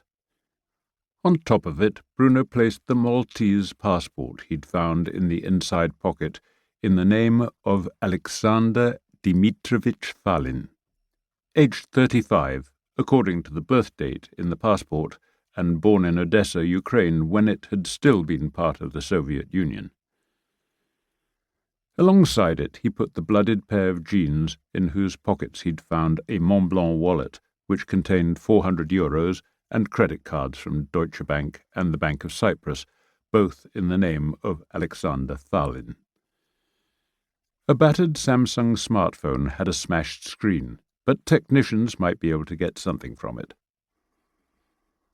Beside the Gucci handbag where he'd found the smartphone, he placed a tattered document in Greek, French, and English that identified the owner, Leila Soleiman, as being granted refugee status in Lesbos, Greece. It was dated 18 months earlier. From the listed birth date, she was 18 years old and born in Antioch, Syria. There were 2 stamps on the document, and Bruno found a magnifying glass to study them. One seemed to be from the Greek police, and the second was from Médecins Sans Frontières, presumably the refugee camp. He took a photo of the form with his phone.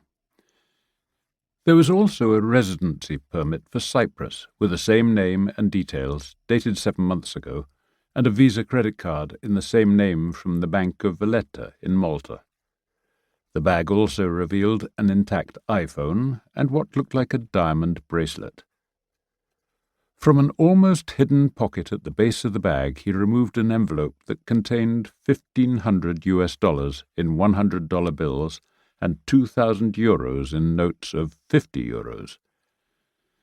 A pack of birth control pills, half-used, cosmetics, mouthwash, a lace-trimmed handkerchief, and an Hermes silk scarf made up the rest of the bag's contents. The Michael Kors handbag held no identification documents of any kind, only tissues, cosmetics, a thong in red lace that had been wrapped in a small plastic bag, and a pack of Dunhill cigarettes, plus a Dunhill lighter that looked to be gold.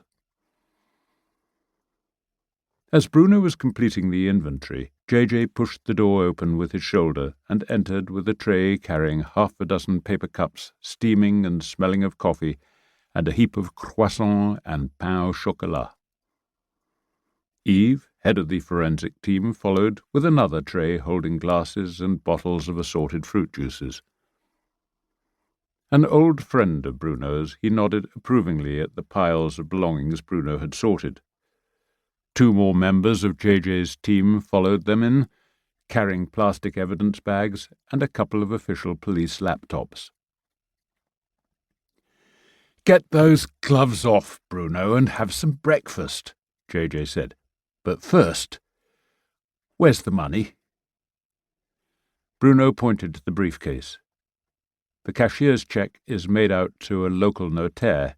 Stichkin's daughter, Galina, is buying herself a chateau, or rather, Daddy is buying it for her." "We should all have such thoughtful fathers," said JJ, eyeing the money. And thanks for the photos of the tattoos. I forwarded them to the operations room at the Ministry of the Interior, which transferred me to the organised crime unit. They're Russian, unique to professional criminals, called the Verifzakonia, or something like that. It means thieves-in-law, and the tattoos are done in prison or in camps. Those letters you've photographed are the Russian word "sevier", and that's only done in one of the Siberian prison camps, using soot mixed with urine for the ink. They have a very strict code, no cooperation with the authorities, won't even switch on a light bulb if ordered to do so.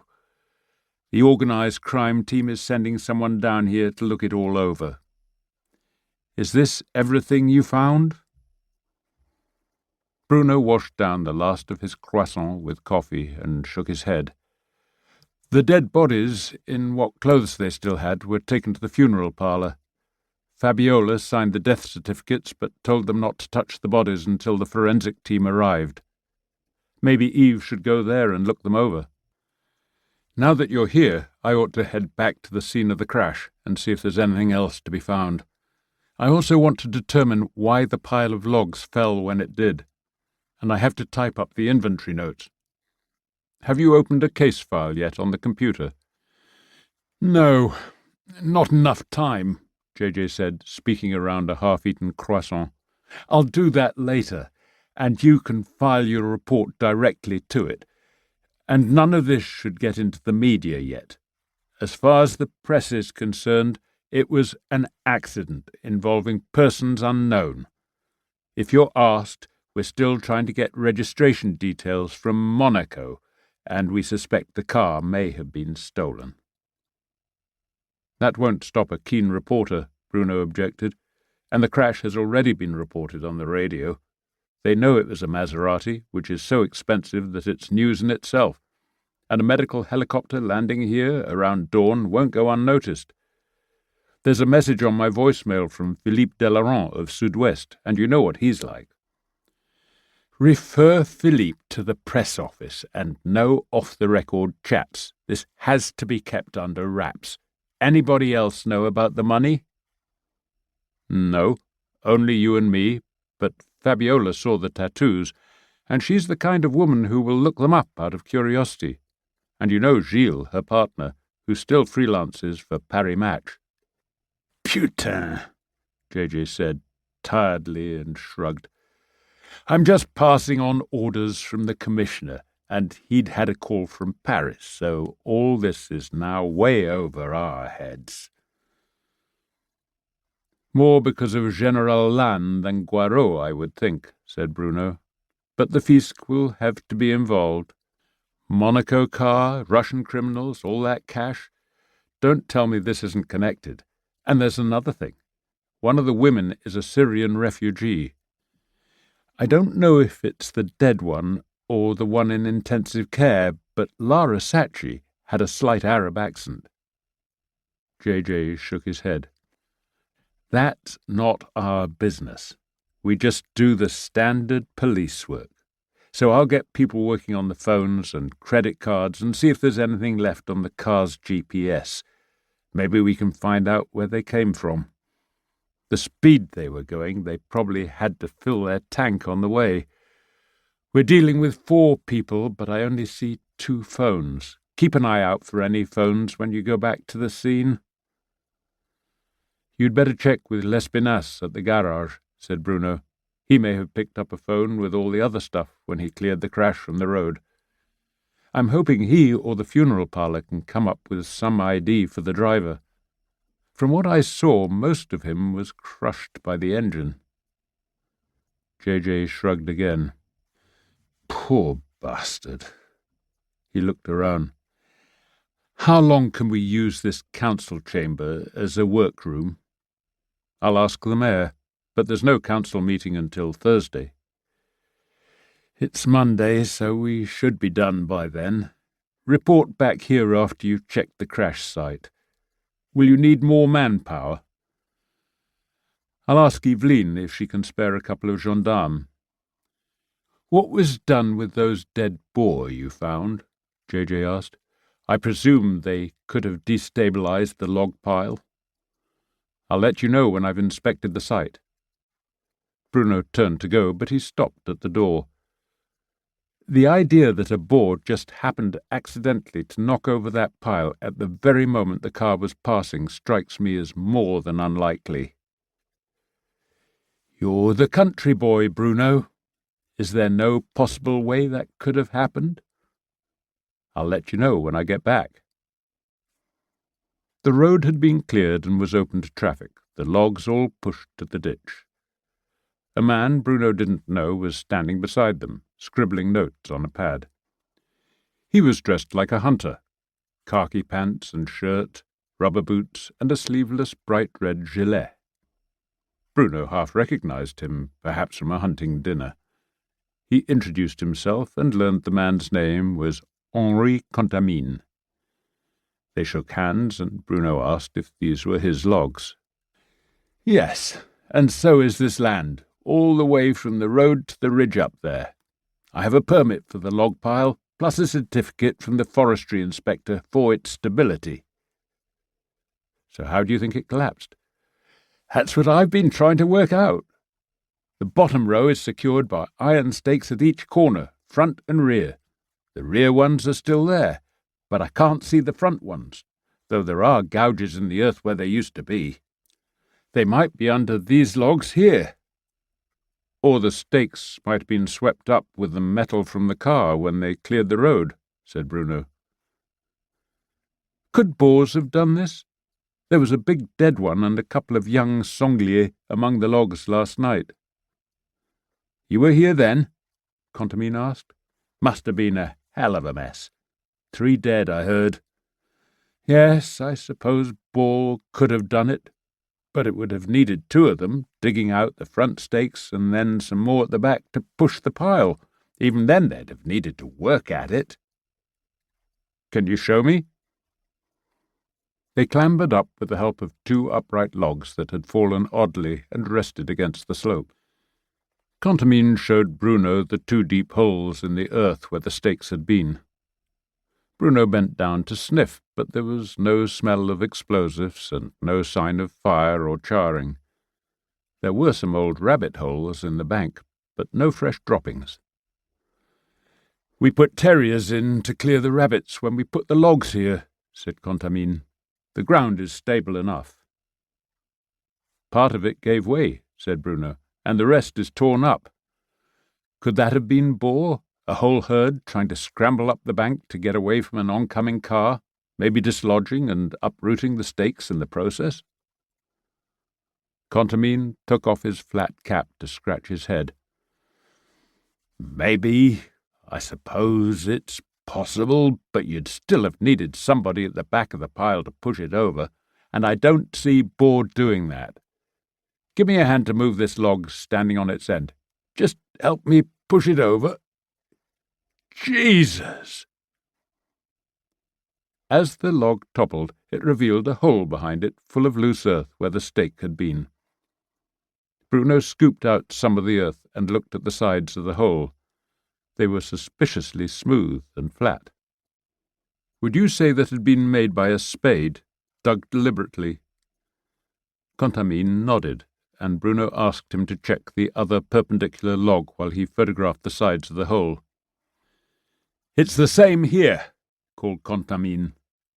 "Somebody dug away the stakes from here as well. Putain, this was deliberate." "Suppose you were planning this," Bruno asked. "How would you have gotten the boar here?"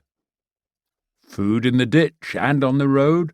Mushrooms, acorns, chickens, eggs, and they love mashed potatoes. Boar are always hungry. They need 2 or 3 times more calories every day than we do. Pull out some of that loose earth. See if there are any chicken bones." They found chicken feet, heads, and bones, plus some broken eggshells. They went to investigate the back of the pile and found 2 deep grooves on top of the highest remaining log. "That means men did this, and they used levers," said Contamine. "Vandals." Do you suppose they waited until a car came along and then levered the logs off? That makes it murder." "It certainly does," said Bruno, "but I'm not sure about the levers." He pointed to a number of small square indentations that looked as if they had been made by some mechanism on the ground below the grooves. He took a photo of them with his phone and asked Contamine, "Have you ever seen a hydraulic jack, one of those that truck drivers use to raise a heavy vehicle to change a tire? It's a bit like a miniature forklift truck." "A forklift truck would do it, and it would account for those grooves," said Contamine. "But they were trying to kill people in any car that happened along, or were they waiting for a particular car? If so, they would have needed someone ahead, a spotter, to tell them it was coming." "You're right," said Bruno, but he was thinking there were now phone apps that could track the movement of a car. He took out his phone, recorded a statement from Contamine about the bore, the stakes, and his interpretation of events, and made an appointment for him to come to his office and sign it once it had been transcribed. Then Bruno called JJ to brief him, and was told that the fingerprints of the manicured hand of the man who had been crushed by the car engine had been taken and matched those taken from the desk drawers and phones in the office of the Périgordian notaire Sarai. A DNA check of hairs from the back of the dead man's hand and those from a comb in Sarai's desk was being done, but JJ said he was in little doubt of the corpse's identity. "So we have one Russian hood in the car with Sarai and 2 women with very expensive handbags and diamonds," said JJ. "One of them is a refugee, the other is clinging to life, and we don't know which is which until the live one is out of intensive care. If she makes it." "Check the eyebrows," said Bruno. "Get a policewoman to do it, or a nurse, one who knows about threading eyebrows. Lara had carefully threaded and sculpted eyebrows. Take photographs, close-ups, and show them to the woman in the beauty parlour by Sarai's office. She'll recognize her own work." "So the question remains, who wanted to kill Sarai, and what was he doing with all that cash?" asked JJ. "I'll get back to you," Bruno replied. He checked the address book on his phone and called Brosset and asked him to stay in his office until he arrived. He contacted Juliette in Les Aisies and asked her to check local equipment leasing companies for any recent rentals of hydraulic jacks. Then he called the security number for France Telecom and requested a fix on his own cell phone by triangulating the signals from the various cell towers in contact. Ever since the terrorist attacks in France that had triggered an official state of emergency, such almost instant phone location systems had become an important tool in police work.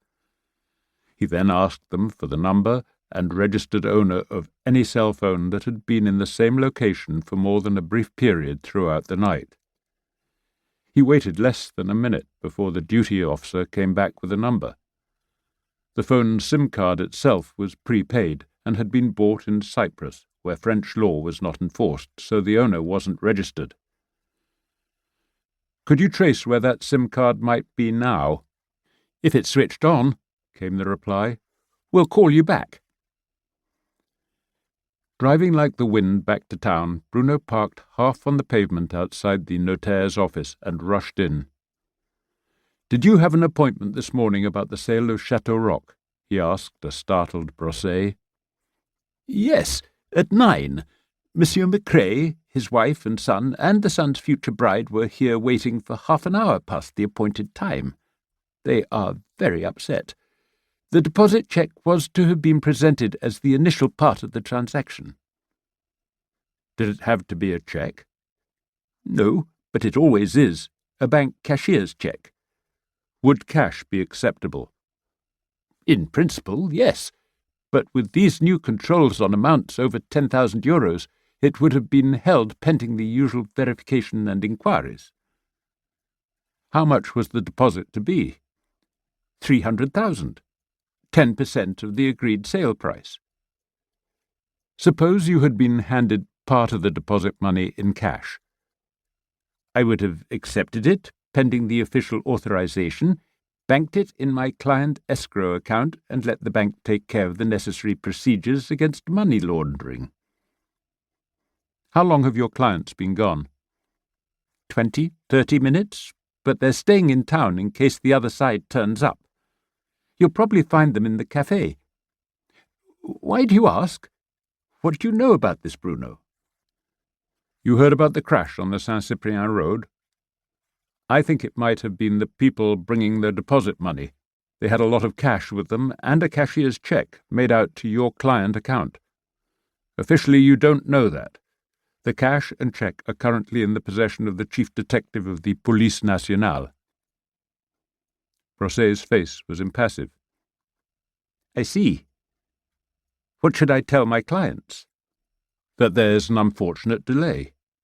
But since Mademoiselle Galina is the buyer, I imagine her financial resources will eventually prove sufficient.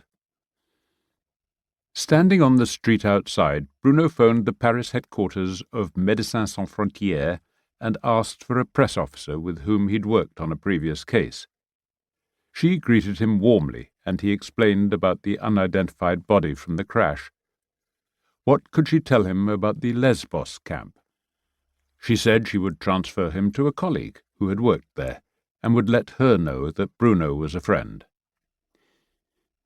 Monsieur Bruno, bonjour. I'm Sandrine Ducanet. How may I help? Came a new voice. Bruno gave her Leila Suleiman's name and the date of the registration. The Moria camp on Lesbos is pretty awful.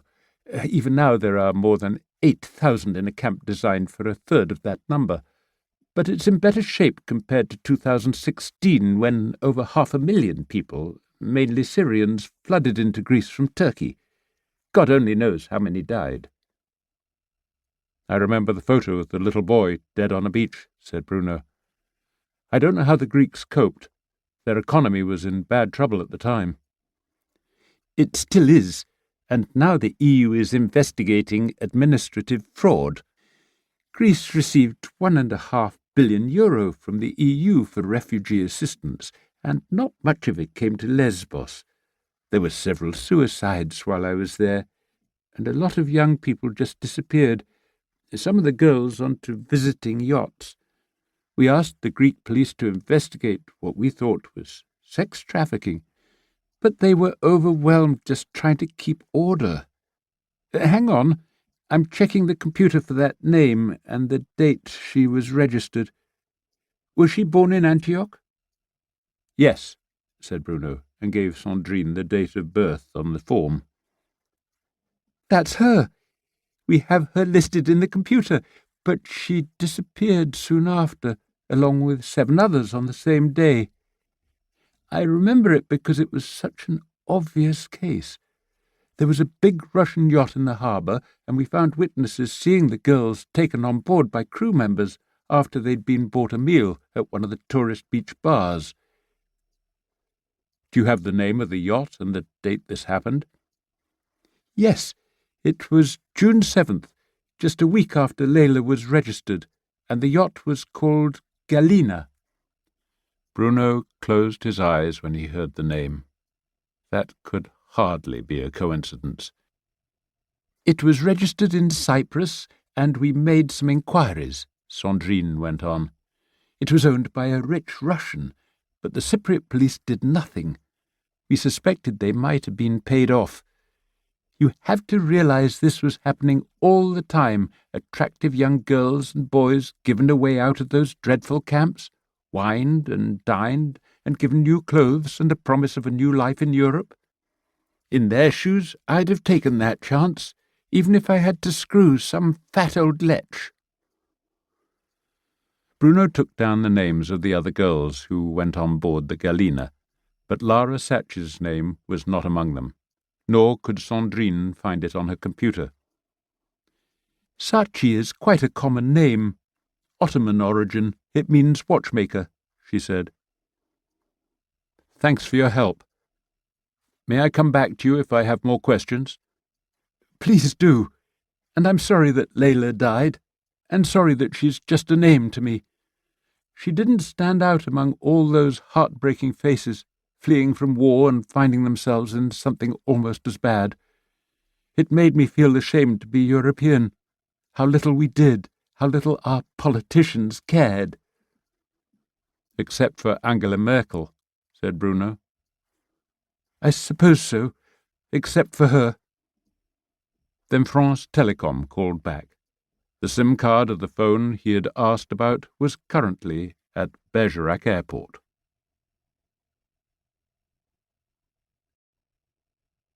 Chapter 28. Bruno found the Macraes and Galina at Chez Monique, the wine bar on the Rue de Paris. The place had just opened, and Macrae, Jamie and Kirsty were being served glasses of Les Verdot by Monique herself. Megan and Galina were having coffee. "Congratulations on your engagement, Galina," he said, pulling up a chair to join them. "I'm looking for Sasha. Do you know where he is?" "Moi malinki zilioni chiliavietchik," she said mockingly and shrugged. "Nie znаю. I don't know. I thought he might have been at Brussels this morning." "My little green man?" asked Megan. "Is that what you called him? Was that what Sasha was? One of Putin's secret soldiers in Ukraine?" She looked alarmed. "Sasha worked for my father in Donetsk, and before that he was in Crimea when Putin took it," Galina said, and shrugged again. "Little green men is what they were called. Green uniforms, no rank, no identification, just green, with Russian weapons and special flak vests that were only issued to Spetsnaz, special forces." "I thought you said he was a distant cousin," said Jamie. "My father told me so, and maybe he is. But he's really my watchdog, my security man," Galina said casually, as though this wasn't unusual. "My father worries about me.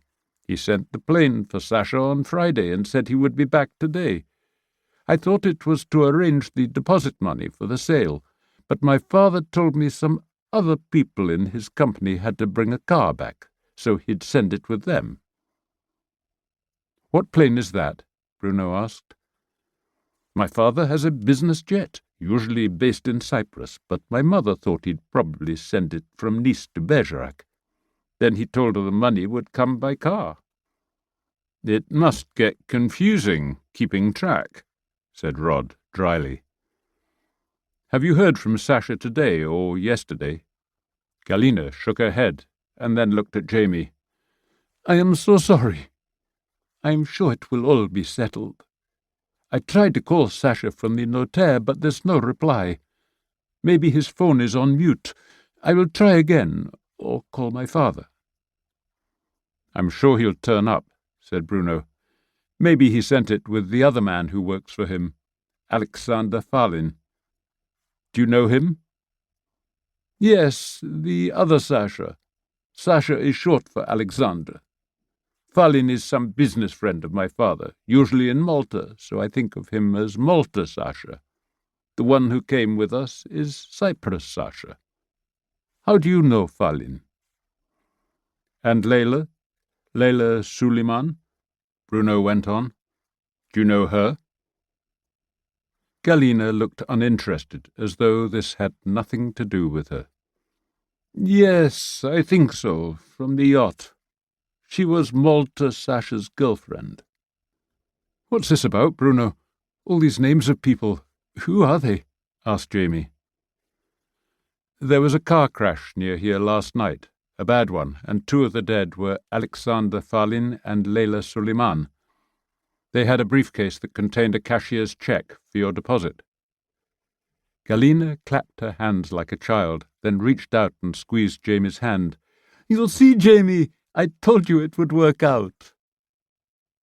"2 people are dead, Galina," Jamie replied coldly, and at that moment Bruno began to wonder whether this marriage would take place, and if it did, would it last? "I should call my father," Galina said, abashed. "Yes, I'm sorry. I did not think. This is very sad. She reached for her phone. Not just yet, said Bruno. I'm afraid you'll have to come with me to the mairie, where there's a senior detective who needs to talk to you and see if you can identify the bodies.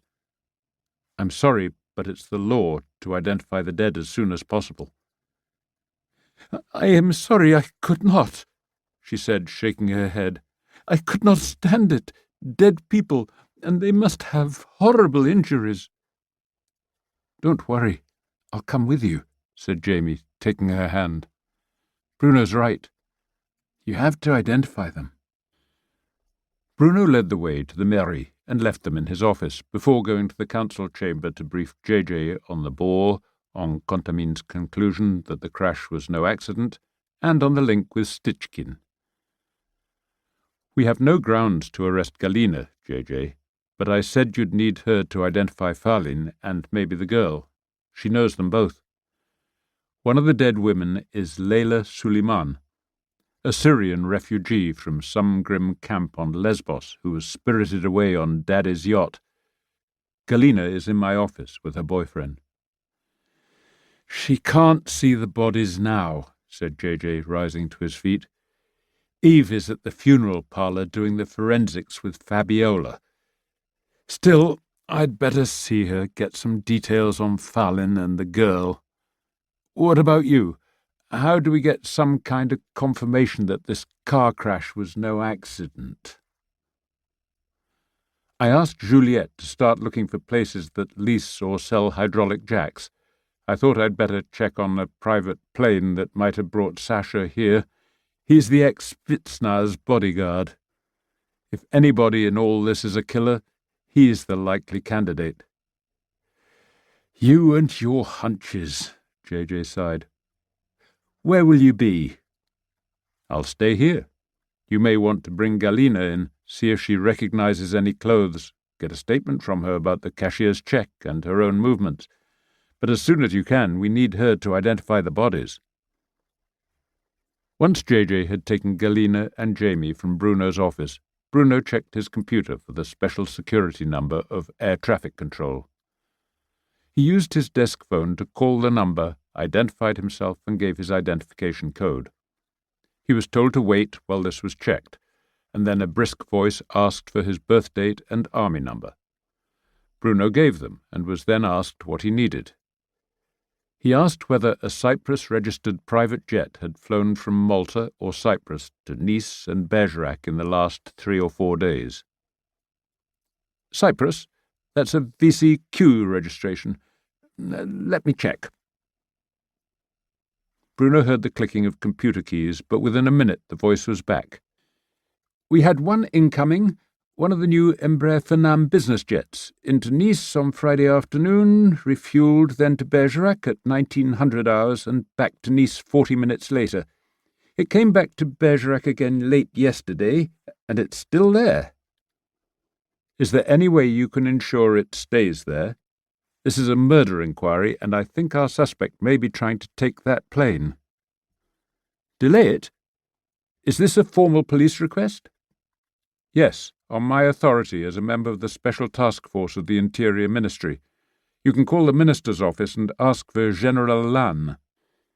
We can block any flight plan and ask the airport manager to have that aircraft held, but he'll probably want to see a warrant unless you want to invoke the emergency regulations. I'll do exactly that, thank you. Bruno then phoned a friend, Jean-Max, a businessman who owned and ran 6 prehistoric caves as commercial tourist sites. Jean-Max used his own helicopter to get from one site to another. Jean-Max, I'm in Saint-Denis and need to get to Bergerac Airport as soon as possible. It's a murder inquiry, and there's a suspect about to board a private jet. Okay, Bruno, he replied. I'm at the Roque Saint-Christophe and can be with you at that landing place behind the medical centre in 15 minutes. Then another 15 to Bergerac. Will that do? Perfect. I'll be waiting, thanks. Bruno called Eveline at the gendarmerie, explained briefly, and asked if she'd come along, armed, and to get Sergeant Jules to inform the security chief at Bergerac Airport of their arrival to investigate the private jet from Cyprus. What's more, they might need support from the detachment of armed troops now on call for security duties at all commercial airports. Bruno picked up his personal weapon and 2 spare magazines, called JJ out from the council chamber and briefed him quickly. Putain, Bruno, this is thin. It had better be on your own head. Do me a favour, JJ, and call the brigadier to let him know what's happening. Commandant Yveline of the gendarmes will be with me, both of us armed. This is a Special Forces veteran we're dealing with. Merde, Bruno, take care. I hope you're right about this. So do I, Bruno called as he ran down the stairs and across the bridge to the medical centre and the landing pad behind it. People were already looking up at Jean-Max's descending helicopter, whose sound was almost drowning out the siren of the gendarme van. Bruno and Yveline reached the pad at the same moment, each holding on to their caps against the prop wash. "It's not meant for 3, called Jean-Max as he landed, keeping the engine running. Then he saw Yveline's assault rifle and waved them in. She was wearing a flak vest and carried a second in her free hand, which she tossed to Bruno. He donned it, clambered in, and inserted himself to crouch behind the 2 seats while Yveline took the passenger seat. Bruno reached up and grabbed the spare headphones to speak to Jean-Max. "Many thanks for this, Jean-Max. If you could put us down really close to the Embraer business jet, as near as possible to block it from moving." "Putain, Bruno," came the thin, crackling voice through the headphones. "Are we going to get shot at?" "I hope not," Bruno replied. Jean-Max let out a low whistle, and then increased the throttle, adjusted the collective for full lift, and as the helicopter left the ground he gently brought in the cyclic to put the nose down so that they could get forward motion as they rose. Within less than a minute they were cruising at 120 knots over Limeuil, and then headed almost due west, above the lazy bends of the Dordogne River, the vineyards of the Pechamont unfolding to their right. Yveline gestured to Jean-Max that she needed the headphones, and once they were on, she asked Bruno, "Do we have rules of engagement?" "I'm seconded to General Land's staff again, so we're under state of emergency rules. We're looking for a Russian, Spetsnaz trained, and I think he set up that car crash this morning that killed 3 people. I need him held under garde à vue and to get a forensic check while we interrogate him. I would guess he's trained not to talk, but the forensics will get him." Yveline nodded and was about to return the headphones to Jean-Max when Bruno shook his finger and said, "He might not be alone. I've asked Jean-Max to take the chopper down to block the takeoff of a private jet that's supposed to take them away. I've arranged with air traffic control to delay the flight. Is he... are they armed?" she asked. "Probably." The helicopter passed over the Poudrerie, the huge old ammunition plant that was built in 1916 to feed the hungry guns of the Western Front and is now a placid business estate. They were almost there. Jean-Max gestured for the headphones and Yveline handed them back. Bruno heard Jean-Max saying he was a civilian flight carrying 2 armed police officers on security duty for an emergency. "Permission to land granted. We are aware of the emergency situation. Repeat, we are aware," said the control tower. "Security forces standing by." "Yeah," thought Bruno, hoping that message had been sent on a closed channel. The last thing he wanted was for Sasha to know that the net was closing in. As Jean-Max came into land, heading for the parking area of the small aircraft by the flying school hangar, Bruno saw the steps of an executive jet start to rise, to fold back into the fuselage. "Get down fast, they're going to try to take off," he said to Jean-Max, pointing urgently. Jean-Max nodded, but continued dropping slowly and under complete control and heading for the space in front of the jet. Its door still not fully closed, the jet began to move, its nose wheel at an angle to turn it away from the incoming chopper. 3 French soldiers, armed and in uniform, were shifting their eyes from the chopper to the jet, but making no effort to intervene. They must be waiting for orders, Bruno thought. "Jump out and roll as soon as you can," he shouted into Eveline's ear. "You move right, and I'll go left." She nodded, checked the safety catch on her gun, and when they were still a good metre from the ground, she jumped out and rolled to her right. Bruno squeezed himself out from behind the seats and followed, rolling left, in the direction the embraer was taking. He stopped, lying flat on the ground, and drawing his Sig Sauer automatic as the jet's engines howled and it crept toward him. He took aim and fired double taps, 2 shots at a time, into the nose wheel. It took 3 bursts, but then the nose of the jet dropped as the tyre shredded and the metal struts of the nose wheel began grinding into the tarmac. The aircraft stopped. The engine noise faded as the pilot throttled back and cut the engines. Only then did Bruno see the red cross on the nose of the aircraft and on each side of the fuselage beneath the cockpit, along with the logo Medicare Transmed Service. Could he have made a terrible mistake?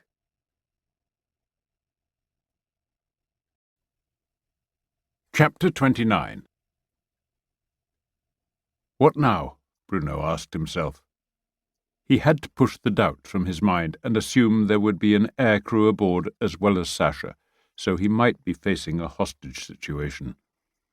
There was a drill for that. The airport would be closed, the public evacuated, and a specialist team of gendarmes mobiles brought in along with negotiators and ambulances. Bruno realized that he was a sitting duck for anyone in the cockpit with a gun. He crawled forward until he was by the broken nose wheel in the cover of the jet's fuselage and gestured to Eveline to get under cover. Then he heard the sound of jet engines and turned to see another executive jet on its final approach to the runway. He recognized it at once from the 2 engines at the rear and the 3rd on top of the fuselage. A Dassault Falcon 900 with its distinctive high tail. It was the standard transport for military top brass and high government officials. Mon Dieu, he thought, that was all he needed, some French politician flying into this mess.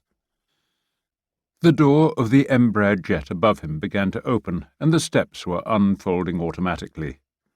An angry-looking man in a pilot's uniform leaned out from the doorway and in strongly accented French demanded to know what the hell Bruno thought he was doing. "Preventing you from taking off," Bruno said, introducing himself. "Air traffic control had ordered your aircraft to be held here, and I want everybody out now and on the tarmac, starting with you. Are you the pilot?" "I'm the co-pilot and the owner of this aircraft, and I'm staying aboard." "Are you Monsieur Stichkin?" Bruno asked. "I am." He was a burly man of about 60, tanned and healthy, with iron-grey hair cut short, pale blue eyes, and improbably white teeth. "What's this about?" "We're searching for a suspect named Sasha Kozak, who works for you. Is he still aboard?" "No, he left 2 hours ago on a commercial flight to Paris." "In that case, you won't mind if I check," said Bruno, climbing the stairs and pushing his way past Stichkin. The interior of the aircraft was evidently designed for dual use, part executive jet, part emergency medical station. He noted 4 luxurious lounge chairs at the rear, while the compartment he'd entered was fitted with 2 bunk beds, one above the other. On the walls were the kind of monitors he usually saw only in hospitals. Other than Stichkin and a young woman dressed as a nurse, these 2 compartments were empty. A pilot in the left-hand seat of the cockpit had turned and was watching Bruno nervously. "We were not taking off, just obeying the control tower's orders to move away from the terminal and park beyond the flying school," the pilot said. French was clearly his mother tongue. "Can I enter the baggage compartment from inside this aircraft?" Bruno asked. "No. The rear is a cold space for medical supplies with freezers for carrying organs for transplant. We've been waiting for a delivery from Salah Hospital that I'm taking back to Nice, where there's a patient waiting." "Can you open the baggage hatch from the cockpit for me?" Bruno said. "I need to search it." The pilot fiddled with a catch, and Bruno went to the door to see Eveline standing there, her weapon at the ready. The army corporal and 2 troopers seemed to have placed themselves under her orders. One was standing at the tail, the other 2 at the nose.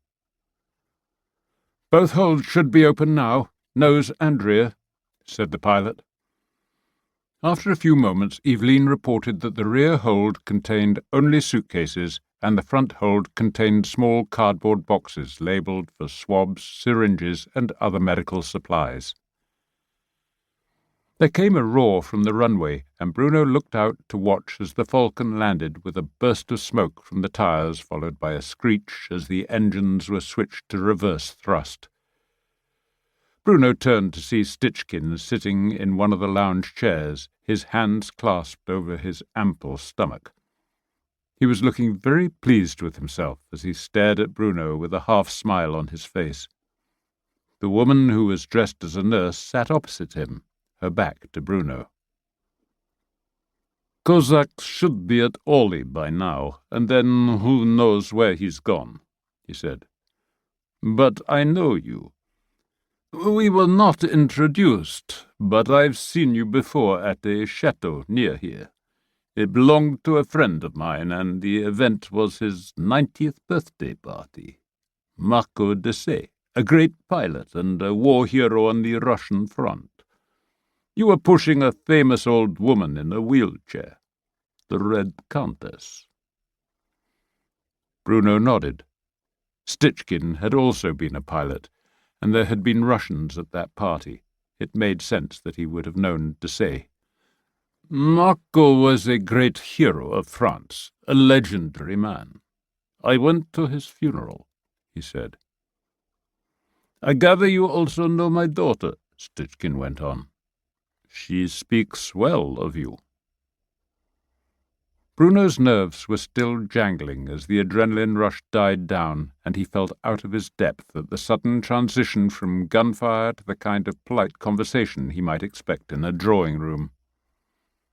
"You must be proud of her," Bruno replied.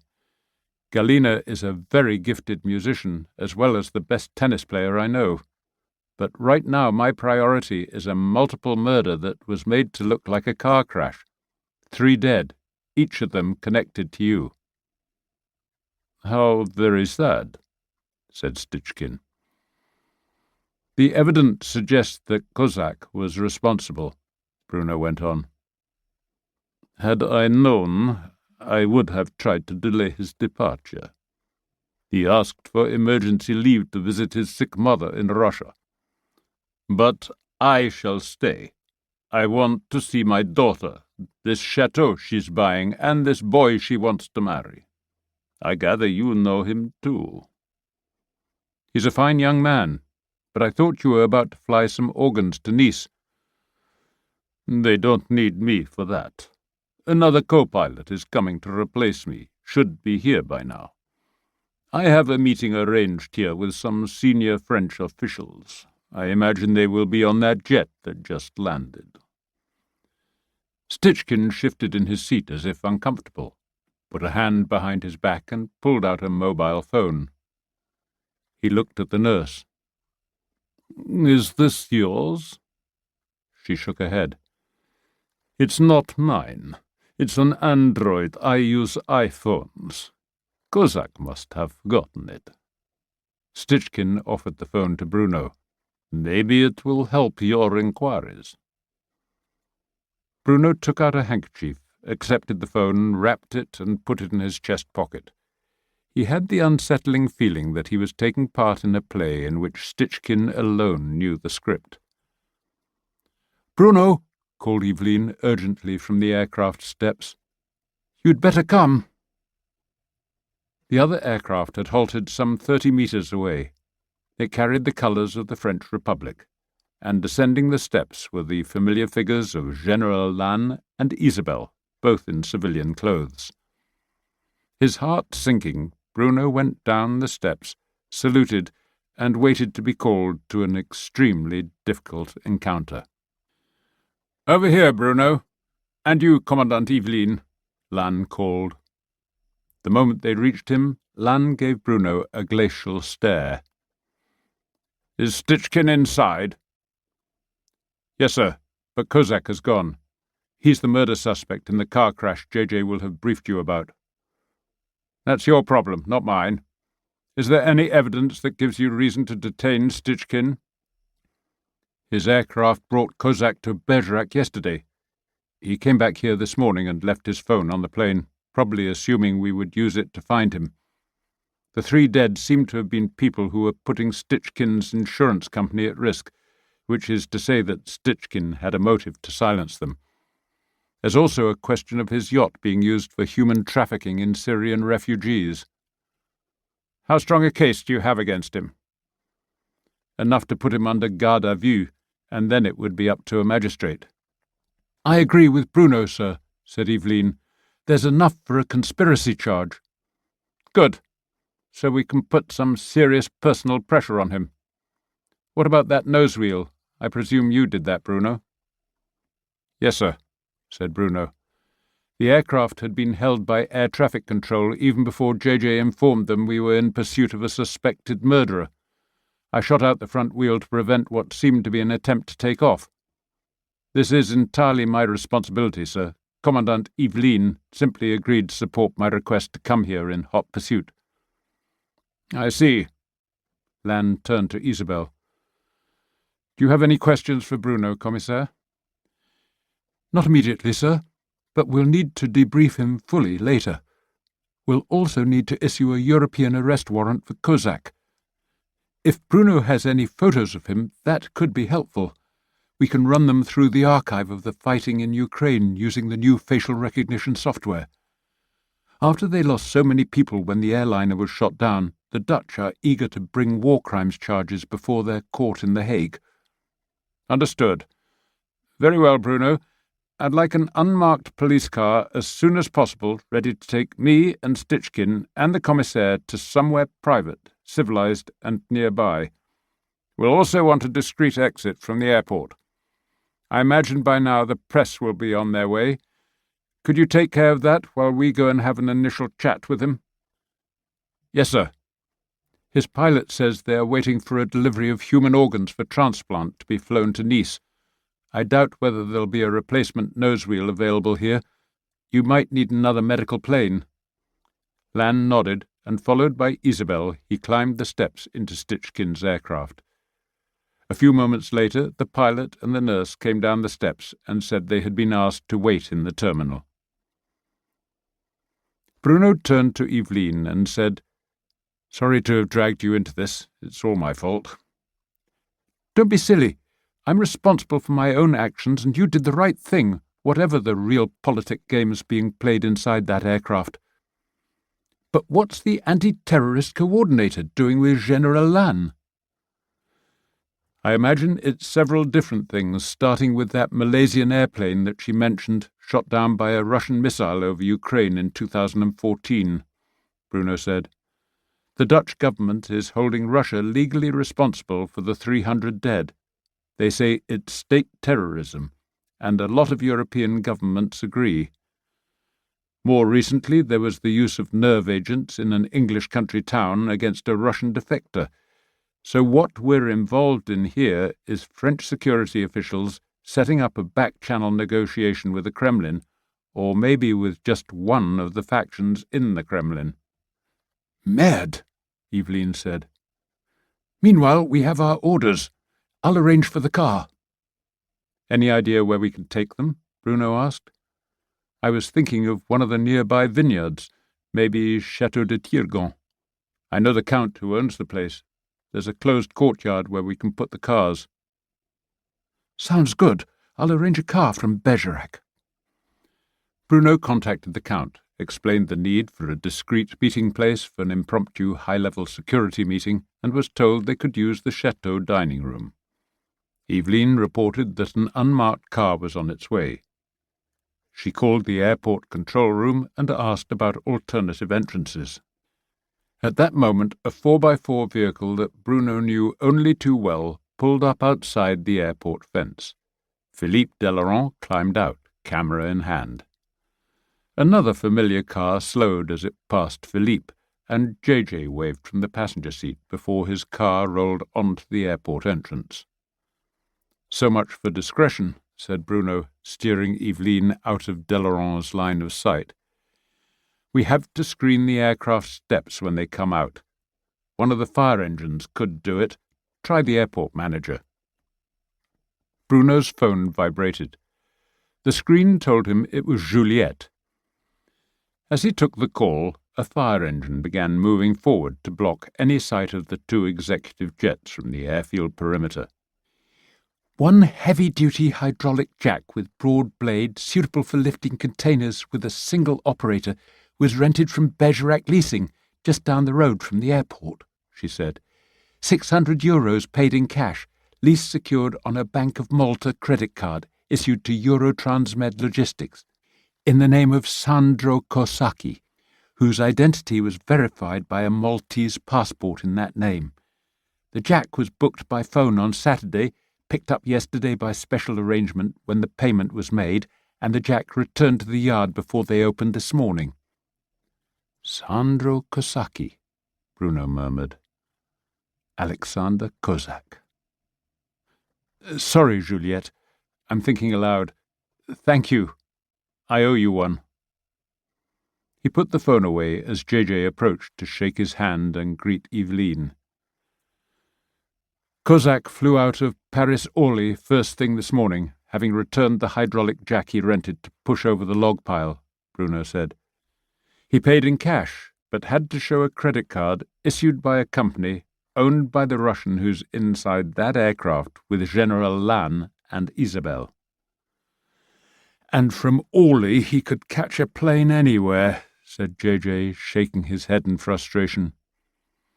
"He's got passports in his own name and an Italianized version of it, and probably others," said Bruno. "I'll give all this to Isabelle. She may be able to use it to put pressure on the Russian." He paused. "Any word on the girl who survived the car crash?" "Not yet. She was still being operated on, but they don't sound hopeful." "Have you heard anything from Prunier?" Bruno asked, referring to JJ's boss, the police commissioner for the département. "Not since he was on the phone with Lannes. Just a text message to say I should accompany Lannes and arrange security as required. So I suppose I should take you along, Bruno. At least you're armed. How long do you expect them to stay inside that plane?" "Until the unmarked car arrives from Bergerac gendarme to take them to Chateau de Tirgon for more discreet talks," Eveline said. "They'll use a special exit at the far end of the runway, and since they're using a gendarme car, I'll go along." "Bring your car onto the tarmac, and then we can follow them out," Bruno said to JJ. "The Russian is planning on staying here for a bit. You'll need to check whether Lannes wants to lay on continued security for him." JJ nodded just as his phone began to ring. He listened, grunted, and grunted again before muttering, "Understood." "Putain," he said as he closed the phone and stared hard at Bruno. "Your reporter friend, Delaron, he's on the local radio news saying the police suspect that car crash was no accident. He's spoken to the owner of the log pile, who said you and he agreed that somebody pushed those logs into the road deliberately." "It's true, and don't say I didn't warn you," Bruno replied. "But I haven't spoken to Philippe, and if I had, I'd have said no comment. And our inquiries continue, just as you would." "As if I don't have enough on my plate, Delaron is trying to get photos of the people on those planes," said JJ, and raced off to bring his own car onto the tarmac. Isabelle called Bruno to ask if the cars and new location were ready, just as the unmarked gendarme car appeared. JJ's Citroën behind it, and the two cars drew up close to the aircraft's steps. Lannes and Stichkin came down the steps and squeezed into the back, Eveline taking the front passenger seat. Isabelle and Bruno climbed into the next car behind JJ and Josette, his usual aide. They drove out to the far end of the airfield, where one of the mechanics stood waiting for them beside an open gate. As they took the back road toward the Route Nationale, Bruno told Isabel about Kozak's rental of the hydraulic jack with a credit card from one of Stichkin's companies. That put Stichkin in the frame for a charge of conspiracy to murder. Interesting, but of course Stichkin can deny knowledge of this, put it down to a private feud on the part of Kozak, she said, as they crossed the river Dordogne and caught sight of Chateau de Tirgon, perched overlooking the valley on the long Pechamont ridge. You mean he's just going to walk away from all this? Bruno asked. This is bigger than your murder by car crash, Bruno, or of your old man Drian. The Dutch are pressing hard for us to widen the sanctions that currently target Putin's associates to include Russians who bought themselves European citizenship, mainly in Cyprus and Malta. If France throws her weight behind the Dutch, Stichkin stands to lose everything. That's why he's talking to us now. He needs our protection. And what will he have to give us to get that? Putin's money and where it's hidden. We're pretty sure that Stichkin is the bagman who knows where the billions are buried. That's what this is all about. So Stichkin and his stooges get away with murder? Bruno demanded as the turn-off to the chateau came into view. Isabel shrugged. Sarai is your top stooge, and he's dead. And so is that girl that was in intensive care, Lara Sachi, chimed in JJ, turning around from the front seat. I just got a text. They couldn't save her. Once inside the chateau grounds, the gendarme driver ahead pulled in to let JJ take the lead, and Bruno steered him past the main chateau entrance to a side gate that led to an enclosed courtyard. The Count de Saint-Exupéry was waiting to greet them. Bonjour, François Xavier, said Bruno, climbing out to shake hands and thank the courteous aristocrat who made one of the finest wines of the region. This is very kind of you, and I'm sorry I can't explain more. No need, said the Count, shaking hands with the others. He led the way indoors and then through a long corridor into a stately dining room, its walls painted red, furnished with Chinese antiquities brought back by some ancestor who had been an ambassador in Imperial Peking. There were 2 open bottles of wine, fruit juice, coffee, and mineral water on the table, along with cups and glasses. If you need anything else, the Count said. Thank you, no, said Lannes, steering Isabel and Stichkin to chairs on opposite sides of the table. We'd better get to work. The Count withdrew. Eveline stayed outside the door, and Bruno and JJ went out to the courtyard, where the gendarme driver waited by the cars, checking his handgun. What do you think they're discussing? Bruno asked as he and JJ went to the courtyard entrance to keep watch. What new sanctions Europe is going to put on the Russians, said JJ. There was something about it in the papers. More Russian businessmen banned from travel. And now there's talk of limiting the access of Russian banks to the international clearing system. But with half of Europe dependent on Russian gas, that probably won't get very far, whatever Putin's thugs do. But I take seriously what Isabel said about Stichkin being Putin's private banker. I imagine Isabel will at least bring up the Kozak business, Bruno said. She suggested putting out a Euro-wide arrest warrant for him on murder charges. I'm sure she will, said JJ. She's still a cop at heart. And don't forget, I trained her. Then the press office called JJ again to say that local radio news was reporting a top-secret security conference between French and Russian security officials at Bergerac airport. You're damn Philippe Delaron again, said JJ. Can't you bring him under control? Not at all. He's far too useful doing what he does, Bruno replied. Don't you believe in the freedom of the press?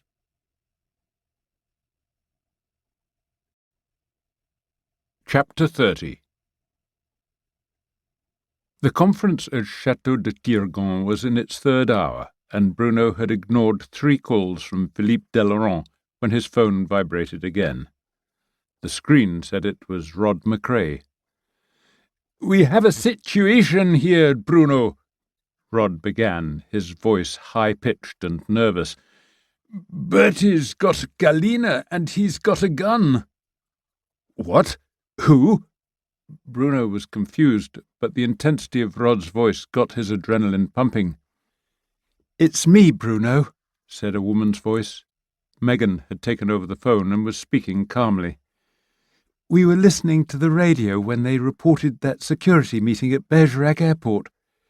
Galina said she thought it must be her father, since he'd called to say he'd see her this evening. Then I said something about Galina mentioning the little green men, and Bertie hit the roof. He grabbed the shotgun Rod uses for rabbits." She paused to catch her breath. Bruno could only admire her self-control. "You're doing fine, Megan," he said. "Take your time."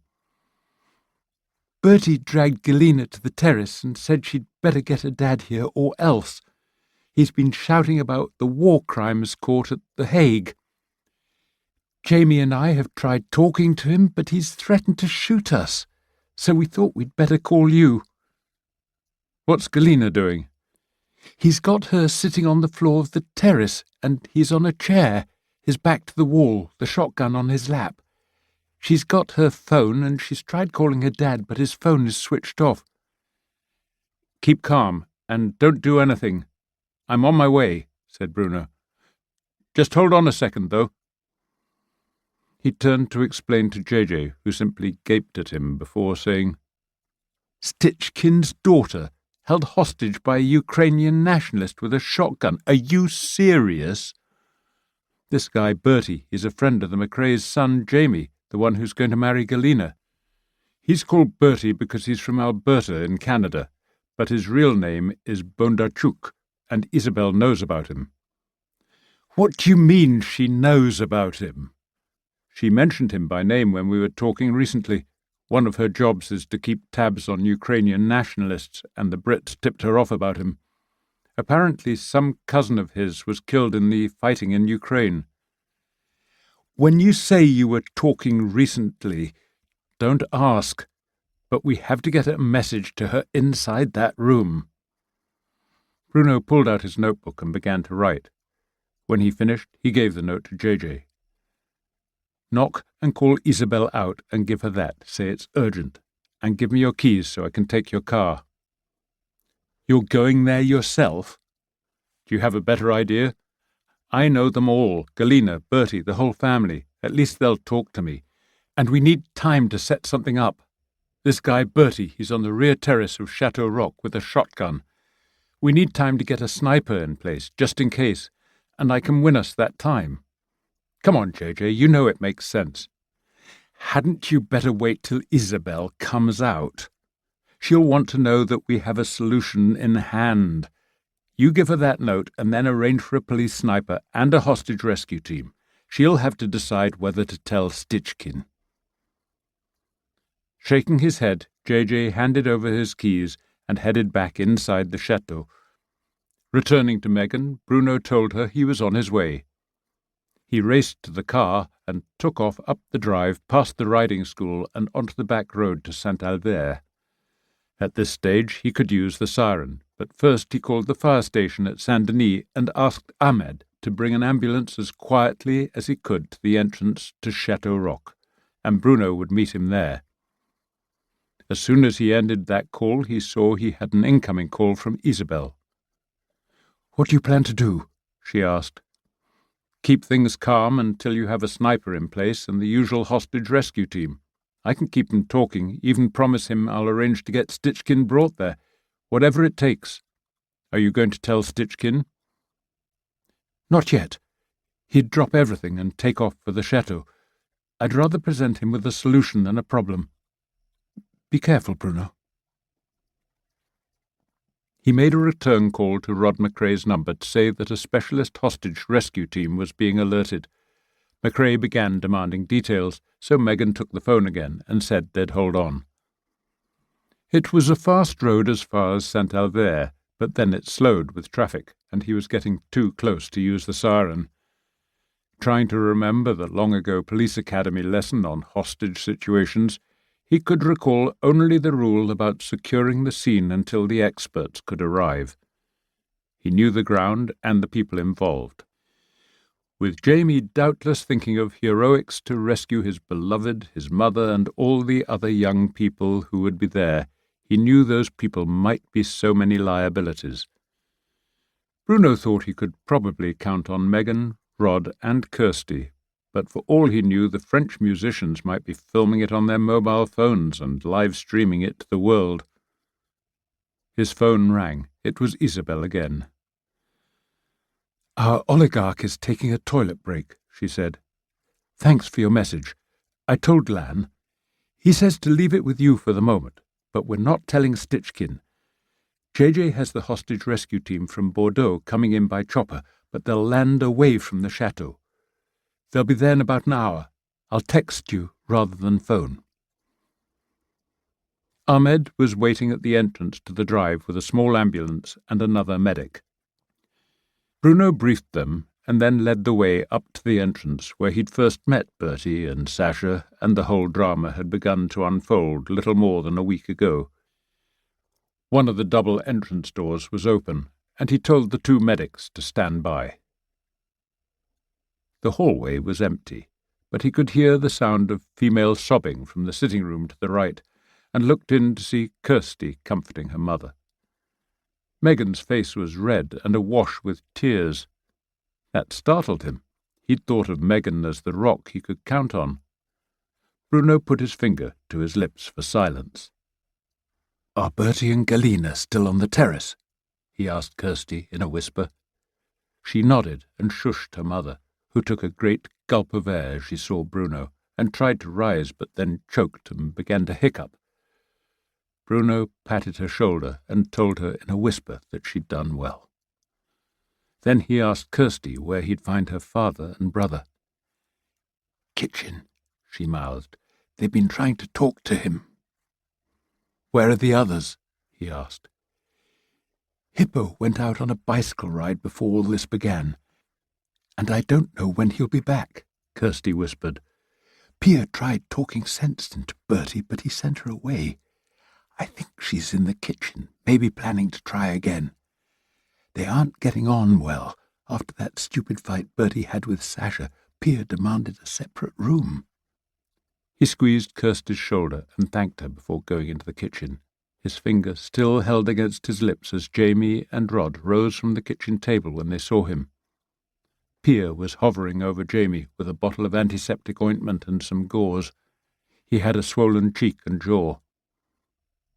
"What happened?" "I thought at first it was some stupid joke," Jamie said. "Then I tried to take the shotgun, and Bertie gave me a punch that knocked me down and damn near knocked me out. He's as strong as a horse." Rod shook his head and led Bruno into the hall.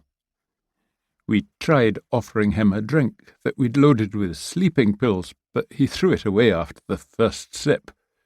He was trying to make some calls, but his phone battery is dead. I think he made one, but he was speaking Ukrainian, so I've no idea what he said, except that he said something that sounded like press conference." "How's Galina?" Bruno asked, thinking that if Bertie had planned this, he'd have had a fully charged phone. It sounded as though Bertie had taken a spur-of-the-moment decision rather than planned this operation. Either way, trying to call a press conference would make sense from Bertie's point of view. "She cried a bit and asked for Jamie, but Bertie won't let anyone else onto the terrace. Bertie demanded her phone, but she refused to give him the code to open it. He kept trying, and I think it got locked. Anyway, he gave up, and he's furious that we won't give him our own phones or chargers." "Are you sure the shotgun is loaded?" Rod nodded grimly. "Both barrels. I loaded it before this began because Bertie said he wanted to shoot some rabbits in the vineyard. He grew up on a farm, so he knows how to use it." Do you have the number of his phone? Bruno asked, and Jamie read it aloud from his contact list. Bruno called the France Telecom security number and asked for traces on all calls from Bertie's phone that day. He took off his uniform jacket and his belt with the phone pouch and holster, checking his gun to be sure that the safety catch was on, and entrusting it to Jamie. He braced himself and walked out of the kitchen door in his shirt sleeves, his hands in the air.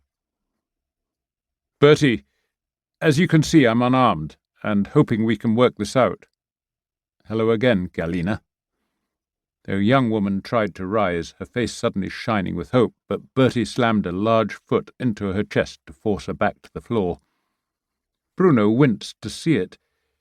He'd expected Bertie to be under stress, but he was showing real aggression. "Mon Dieu, Bertie, she's a friend," Bruno said. "You know she's not your enemy."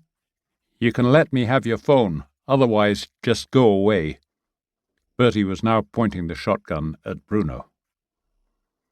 He was sitting on a wooden chair, very solid and rustic, in the far corner of the terrace with a chateau wall behind him. The place was well chosen, with no windows to overlook him, and a thick trellis of ancient vines protecting one flank. He was at least 5 meters from Bruno, with more of the chairs and the long terrace table between them. Bruno glanced out to the garden, sloping down to the pool and the tree-covered ridge rising beyond. Snipers would have no trouble getting clear shots from within 200 meters. There was a window about 10 meters above where Bertie was sitting. Maybe he could use that. "I must have left my phone in the car," Bruno said. "But that's not the point. I think all this was a spontaneous decision you took. You haven't planned this at all, have you?" "That's where you're wrong, Bruno. I want Stitchkin himself," Bertie said, his voice flat and his expression determined. "When he comes here, Galina can go free. And then I want a press conference right here, so he can explain what he did in Ukraine, and then he has to face justice at the War Crimes Court. Ukraine's parliament voted for that trial. Then I'll turn myself in and face justice. This isn't a kidnapping, Bruno. It's a citizen's arrest of a war criminal." Bruno was trying to work out what was really in Bertie's mind. He must know he was in trouble. With no phone and no allies, he'd know that he would eventually be outgunned. Whatever his original goal might have been, he must realize his only threat was to kill Galina. But everything else, from his own survival to his own original goal, depended on keeping her alive. "Legally speaking, you're a foreign citizen, so you don't have the right to make a citizen's arrest here," Bruno said. "So what we have is a standoff. All you have is the threat to shoot Galina, and I don't believe you'll do that. You may shoot me, or anyone else who tries to take that shotgun away from you. But your only real weapon is her and your belief that we're decent people who'll do what we can to save an innocent young woman. It's simple. Bring her father here. Him for her. If you don't know what that bastard did, Bruno, you should. He was Putin's man in Ukraine, the man pulling the strings in Kiev, pushing those secret policemen to open fire on the protesters in the Maidan. He should face trial." "I know about the Maidan, Bertie, the snipers gunning them down, the churches throwing open their doors so the protesters had somewhere to flee. And it's Europe, Bertie, just as it was Europe in Sarajevo when I was a UN peacekeeper and I still got shot. As far as the politics are concerned, I'm on your side. But not while you have Galina under a gun." "This isn't about Galina," Bertie snapped back. "It's about that murderous father of hers." "You've made it about Galina," Bruno replied, his arms starting to ache with the effort of keeping them raised. "There's a difference between what you think should happen and what will happen. Within the next hour there will be a hostage rescue team in place here. At that point, you are out of options. You'll either be shot dead or badly wounded and arrested. When you're in prison, you will almost certainly be killed. You and I both know Russian intelligence can arrange that." "You can live with that?" Russians organising killings in French prisons, Bertie shouted back. Russians spreading nerve agents in England, shooting down airliners, gunning down innocent young people at Maidan who only wanted freedom. You want to defend those bastards? The tighter Bertie was wound, Bruno knew, the more unpredictable he would become. But he was still making sense, still speaking coherently. Bruno told himself to stay calm. In the few minutes before the rescue squad gets here, Bertie, you can put down that gun, go outside, take my car, and disappear. I suggest you try for Italy or Spain, and then make your way to Ukraine from there. Your name and passport number are already on watch lists, so you can't fly anywhere. That is your only choice. He turned to Galina. Galina, is there anything you need? Water, a blanket. I need to go to the bathroom, she said quietly, looking at Bruno. Piss in your pants if you have to, said Bertie. Nobody leaves here until your father arrives, and we get the press conference. I'll want that friend of yours, Gilles, the one writing the book. Bruno, there is something, said Galina. Maybe I could have some cigarettes. She was looking at him so fixedly, Bruno thought she was trying to send him a message. You don't smoke, snapped Bertie. This seems a reasonable moment to start, she replied. Let me see if I can find some, said Bruno, and went back to the kitchen. Wordlessly, Rod handed him a pack of Marlboros and a book of matches. Bruno put his mouth close to Rod's ear and whispered, That window above his head. If all else fails, or if he shoots me, could you drop something heavy onto him? Rod's eyes widened, then he nodded, and Bruno took his gun from the holster where he'd left it and tucked it into his belt at the back. He heard the sound of furniture being shifted on the terrace, raised his hands in the air again, and went back out. Bertie had overturned the heavy terrace table and positioned it to give him and Galina some protection against bullets. He was squatting behind it, the shotgun barrels pointing at Bruno. Toss the cigarettes over the table, Bruno, Bertie said. Then separately toss the lighter. No lighter, just matches, Bruno said, tossing the cigarette packet over, and then deliberately threw the matches short so they fell at the foot of the table on his side. Sorry, he said, and bent down as if to retrieve them, but then dived into the cover of the table, reached up to grab the shotgun barrel. He twisted it to one side and then hauled it down with all his strength and heard the deafening blast as it fired. He rose, still holding the suddenly hot barrel, and slammed the wooden stock into Bertie's chest and then onto the bridge of his nose. He opened the shotgun's breech and tossed it aside, vaulted over the table, turned Bertie onto his stomach and brought his full weight down onto Bertie's back to pump the air out of him. He pulled Bertie's arms up and crossed his wrists at the back of his neck as he shouted for Rod to bring him his jacket. Jamie was the first there, scooping the sobbing Galina into his arms. Then Rod arrived with Bruno's jacket, saying, You got him! How did you do it? Plastic cuffs in the side pocket, said Bruno, panting with effort, as Bertie squirmed powerfully beneath him. Rod gave him the cuffs, Bruno put them on Bertie's wrists, and it was over. How's Galina? He asked. I'm fine, she said, her voice muffled as she huddled into Jamie's chest. But I really need to pee.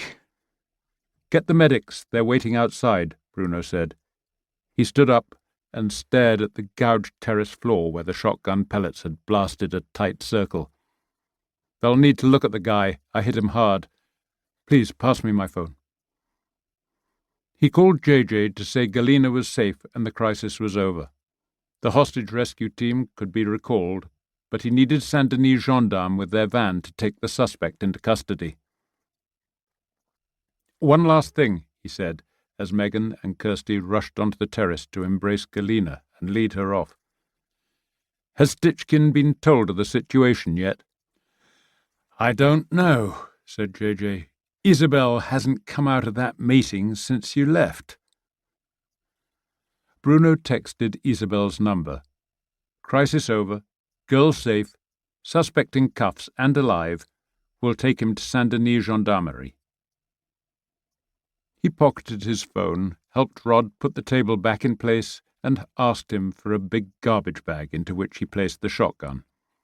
Then he helped Ahmed turn the semi-conscious Bertie over. The Canadian's face was a mask of blood where the shotgun stock had broken his nose. "You might want to look at the girl as well," he said to Ahmed. "She must be in shock. She's in the bathroom." His phone dinged, the signal of an incoming text. From Isabel it said simply, "On our way with Papa. General says well done, but whatever you do, don't arrest anyone yet. And media blackout. That's an order."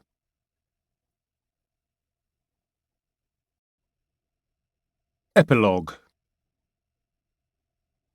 The secret had been well kept until that morning, 4 weeks later, when Philippe Delaurent had the story in Sud-Ouest and on France Bleu local radio. That allowed some heavyweight music critics from Paris and London to reach Saint-Denis in time for the surprise comeback concert of the legendary rocker Rod McRae. So, instead of the usual concert on the quayside bandstand of Saint-Denis for 300 or 400 people, Bruno and Rod had time to arrange a makeshift stage on the back of the town's largest truck and the biggest and best sound system in the département. It had been erected on the bank of the river opposite the aquarium, where the parkland offered room for 4,000 or 5,000. It was packed by mid-afternoon, and Rod was not due on stage until twilight time that evening. It was Tuesday, market day in the morning and the town's usual summer night market in the evening, with the pizza kiosks, salad stalls, beer tents, and barbecues that were already doing a roaring trade. Hubert's Wine Cave was staying open until midnight, and the town vineyard had organized a shuttle service to ferry extra cases from the Chateau. Bruno had arranged for 40 portable toilets, extra bins for garbage, a first-aid tent, and another for lost children. The town rugby teams, the first and second men's teams, the juniors and the women's teams, were acting as stewards and had all been issued armbands that read Bénévole Volunteer. The gendarmes of Saint-Denis, along with extra colleagues from Salat and Saint-Cyprien, were managing the traffic and the parking that was filling the fields around the town. To keep the crowds amused until the main event at 7 p.m., the town band started to play its entire repertoire. This was followed by the town choir. Then the town's own rock group, Panama, played the golden oldies that most of the crowd knew by heart. With the town's choir master on keyboards, Jean-Louis from the garage on drums, and Robert, the retired architect, singing and playing guitar, their mix of Brasson and Jacques Brel, Beatles, Beach Boys, and Francis Cabrel was well known to all the locals, and none the worse for that. It was, Bruno thought, the first moment that he could relax after the 2 weeks he'd spent organizing it all. He'd been pleased to have been invited to Galina's wedding, but simply unable to take off the time at the height of the tourist season and with Rod's concert as his priority. He comforted himself with the thought that Monaco and a luxury yacht were not what Pamela would call his tasse de thé. Nor did Bruno wish to renew his acquaintance with Igor Stichkin, particularly since General Lannes would also be there, cementing the new back-channel relationship with the Kremlin that had been his objective all along. Rod, Megan, and Kirsty had returned from the wedding on Sunday. Determined not to miss Rod's concert, Jamie and Galina had flown in a few hours ago, with that soft and dreamy look that suggested they had hardly stopped making love since the wedding. Jamie had told Bruno proudly that Galina had insisted that they postpone their honeymoon cruise around Italy on the yacht that had been named after her. The sale of Chateau Rock to Galina had been completed before the wedding with a bank draft from Cyprus. The extra cash in the briefcase that Bruno had found in the crashed Maserati had been given to Galina to fulfill what Stichkin insisted had been its original purpose, to pay for the restoration of the cottage on the Chateau grounds where Rod planned to live, and whatever new decor and furniture Galina wanted for the chateau. Bruno and JJ privately thought that the cash had been put into the car to lull any suspicion Sarai might have of Stichkin's plans for him. Only one arrest had been made, of Constant, the insurance agent, at the behest of Guarot. Along with the papers that had been in the suitcase, their phones had provided abundant evidence that Constant and Sarai had planned Lara's seduction of Drian, along with sufficient Viagra and cocaine to almost guarantee a heart attack. Constant admitted they were counting on the money from the sale of Drian's farm to cover the losses on the retirement home.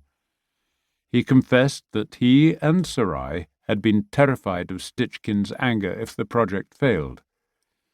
Bruno suspected that Constant's cooperation in unravelling the tangled skeins of Stichkin's European investments might yet keep him out of prison. Galina had been instructed by her father not to bring charges against Bertie, who had been diagnosed by a carefully chosen and suitably expensive psychologist as mentally unstable and under intense stress. General Lannes had arranged for him to be sent quietly back to Canada. Kozak, if that had ever been his real name, had disappeared. But Isabel's facial recognition programmer had identified him giving orders at political demonstrations and skirmishes in Kiev, Crimea, and across Ukraine in previous years. Bruno and JJ were convinced he had killed Sarai on Stichkin's orders, to save Stichkin from the embarrassment and public scrutiny that Bruno's investigations had already threatened to bring, with the prospect of worse to come.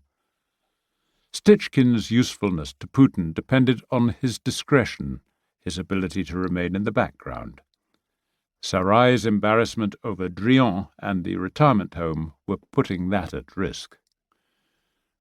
Bruno could not understand why the other Sasha and his girlfriend had also been considered expendable, until JJ suggested they had been sent along, like the money in the briefcase, as a kind of reassurance in case Sarai suspected that he'd outlived his usefulness.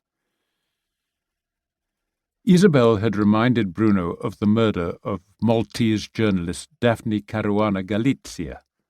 She'd been killed by a bomb placed beneath a car in October 2017 after exposing the scandal of the widespread sale of Maltese passports to Russians and the bribes and corruption involved. Maltese Sasha had long been a suspect, so perhaps Stichkin feared the police were getting uncomfortably close. Once General Lannes had become involved, the police had attributed the crash of the Maserati to the unfortunate action of wild boars. Bruno wasn't surprised. A curtain of official discretion fell over what was now officially deemed a tragic accident. At least the Préfecture had announced sensible new controls on the placing of log piles too close to roadsides. The Drian heirs were delighted with the generous financial settlement offered to them by the insurance company, so Bruno felt at least a small fraction of justice had been done. The thought of those two dead young Syrian women struggling as best they could to make their way in a Europe that was growing tired of its own compassion still troubled him. He had mentioned this to Gaston and Claudette when they invited him to a splendid dinner at La Tupina in Bordeaux to thank him for his efforts in securing their inheritance. A few days later, Claudette had emailed him a copy of the receipt from Médecins Sans Frontières for her and her brother's joint donation of 10,000 euros. In the performer's tent behind the stage truck, Rod was tuning his guitar when Bruno arrived, once Panama had finished their set. To their delight, Rod had asked the three of them to be his backup group, and they'd been rehearsing all week using Rod's own tapes. "Ça va, Bruno?" asked Amélie, rising from the chair at the dressing table where she'd been checking on her hair and makeup. She looked terrific in the spangled white dress she'd worn at her Josephine Baker concert, and her hair fluffed out into a giant afro. She gave him an air kiss on each cheek. "I can't tell you how excited I am to be doing this." "Rod loved that vocal you did over his tape," Bruno said. "All your own work. Nothing to do with me." "This whole concert has everything to do with you, Bruno," said Rod. He put his guitar across his knee and began rolling a cigarette. "It's really just a rehearsal," said Bruno. The official premiere of Rod's new album was to take place in London the following week. "Your comeback tour of rock festivals is going to be great, but we're honoured to have the grand rehearsal. Which reminds me, the mayor wants to say a brief word of welcome as you go on stage." Rod shrugged. "Okay, I guess, but it's time to get on with the music." He bumped fists with Robert and Jean-Louis and the choirmaster as they headed up the steps onto the stage and told them to break a leg. "Merde," they replied in the customary way. The mayor put his head around the tent flap and asked, "Are we all ready?" "You bet," said Rod. "Break a leg yourself." The mayor headed up the steps, holding a roll of parchment from which dangled a red ribbon and seal, tapped the microphone, welcomed everyone to Saint-Denis, and told them he had a brief announcement. "By the authority vested in me by the people and council of Saint-Denis, I hereby proclaim that Rod McCrae is now an honorary citizen of this commune, where he and his family have lived for more than 20 years, and where he has continued to write and make and perform the music that has made him an international star." The crowd erupted in cheers and applause as Rod emerged on stage through the curtain, accepted the roll of parchment and the mayor's kiss on each cheek, thanked him, and said into the microphone, "Well, I guess this is where I belong these days." The cheers and applause doubled in volume. "Thank you all for coming," Rod went on when he could be heard again. "We're going to play some of my old numbers and a few of my new ones, and it's great to be working with these guys from Panama and this brilliant young vocalist, Amélie." As Rod picked out the familiar chords of the global hit he had made nearly 30 years earlier, Bruno left the tent and climbed up the steps beside the medical centre to get a view of the crowd. The parkland was full, and so was the bridge and the quay on the far side of the river.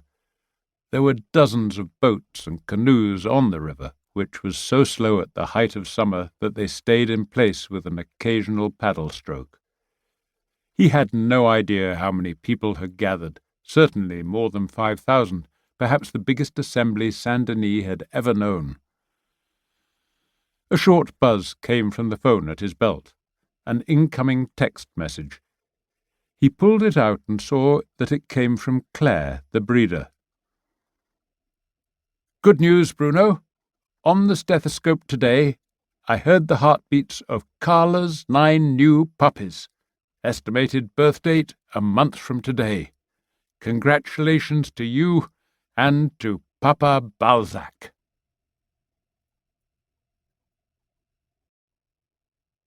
The end.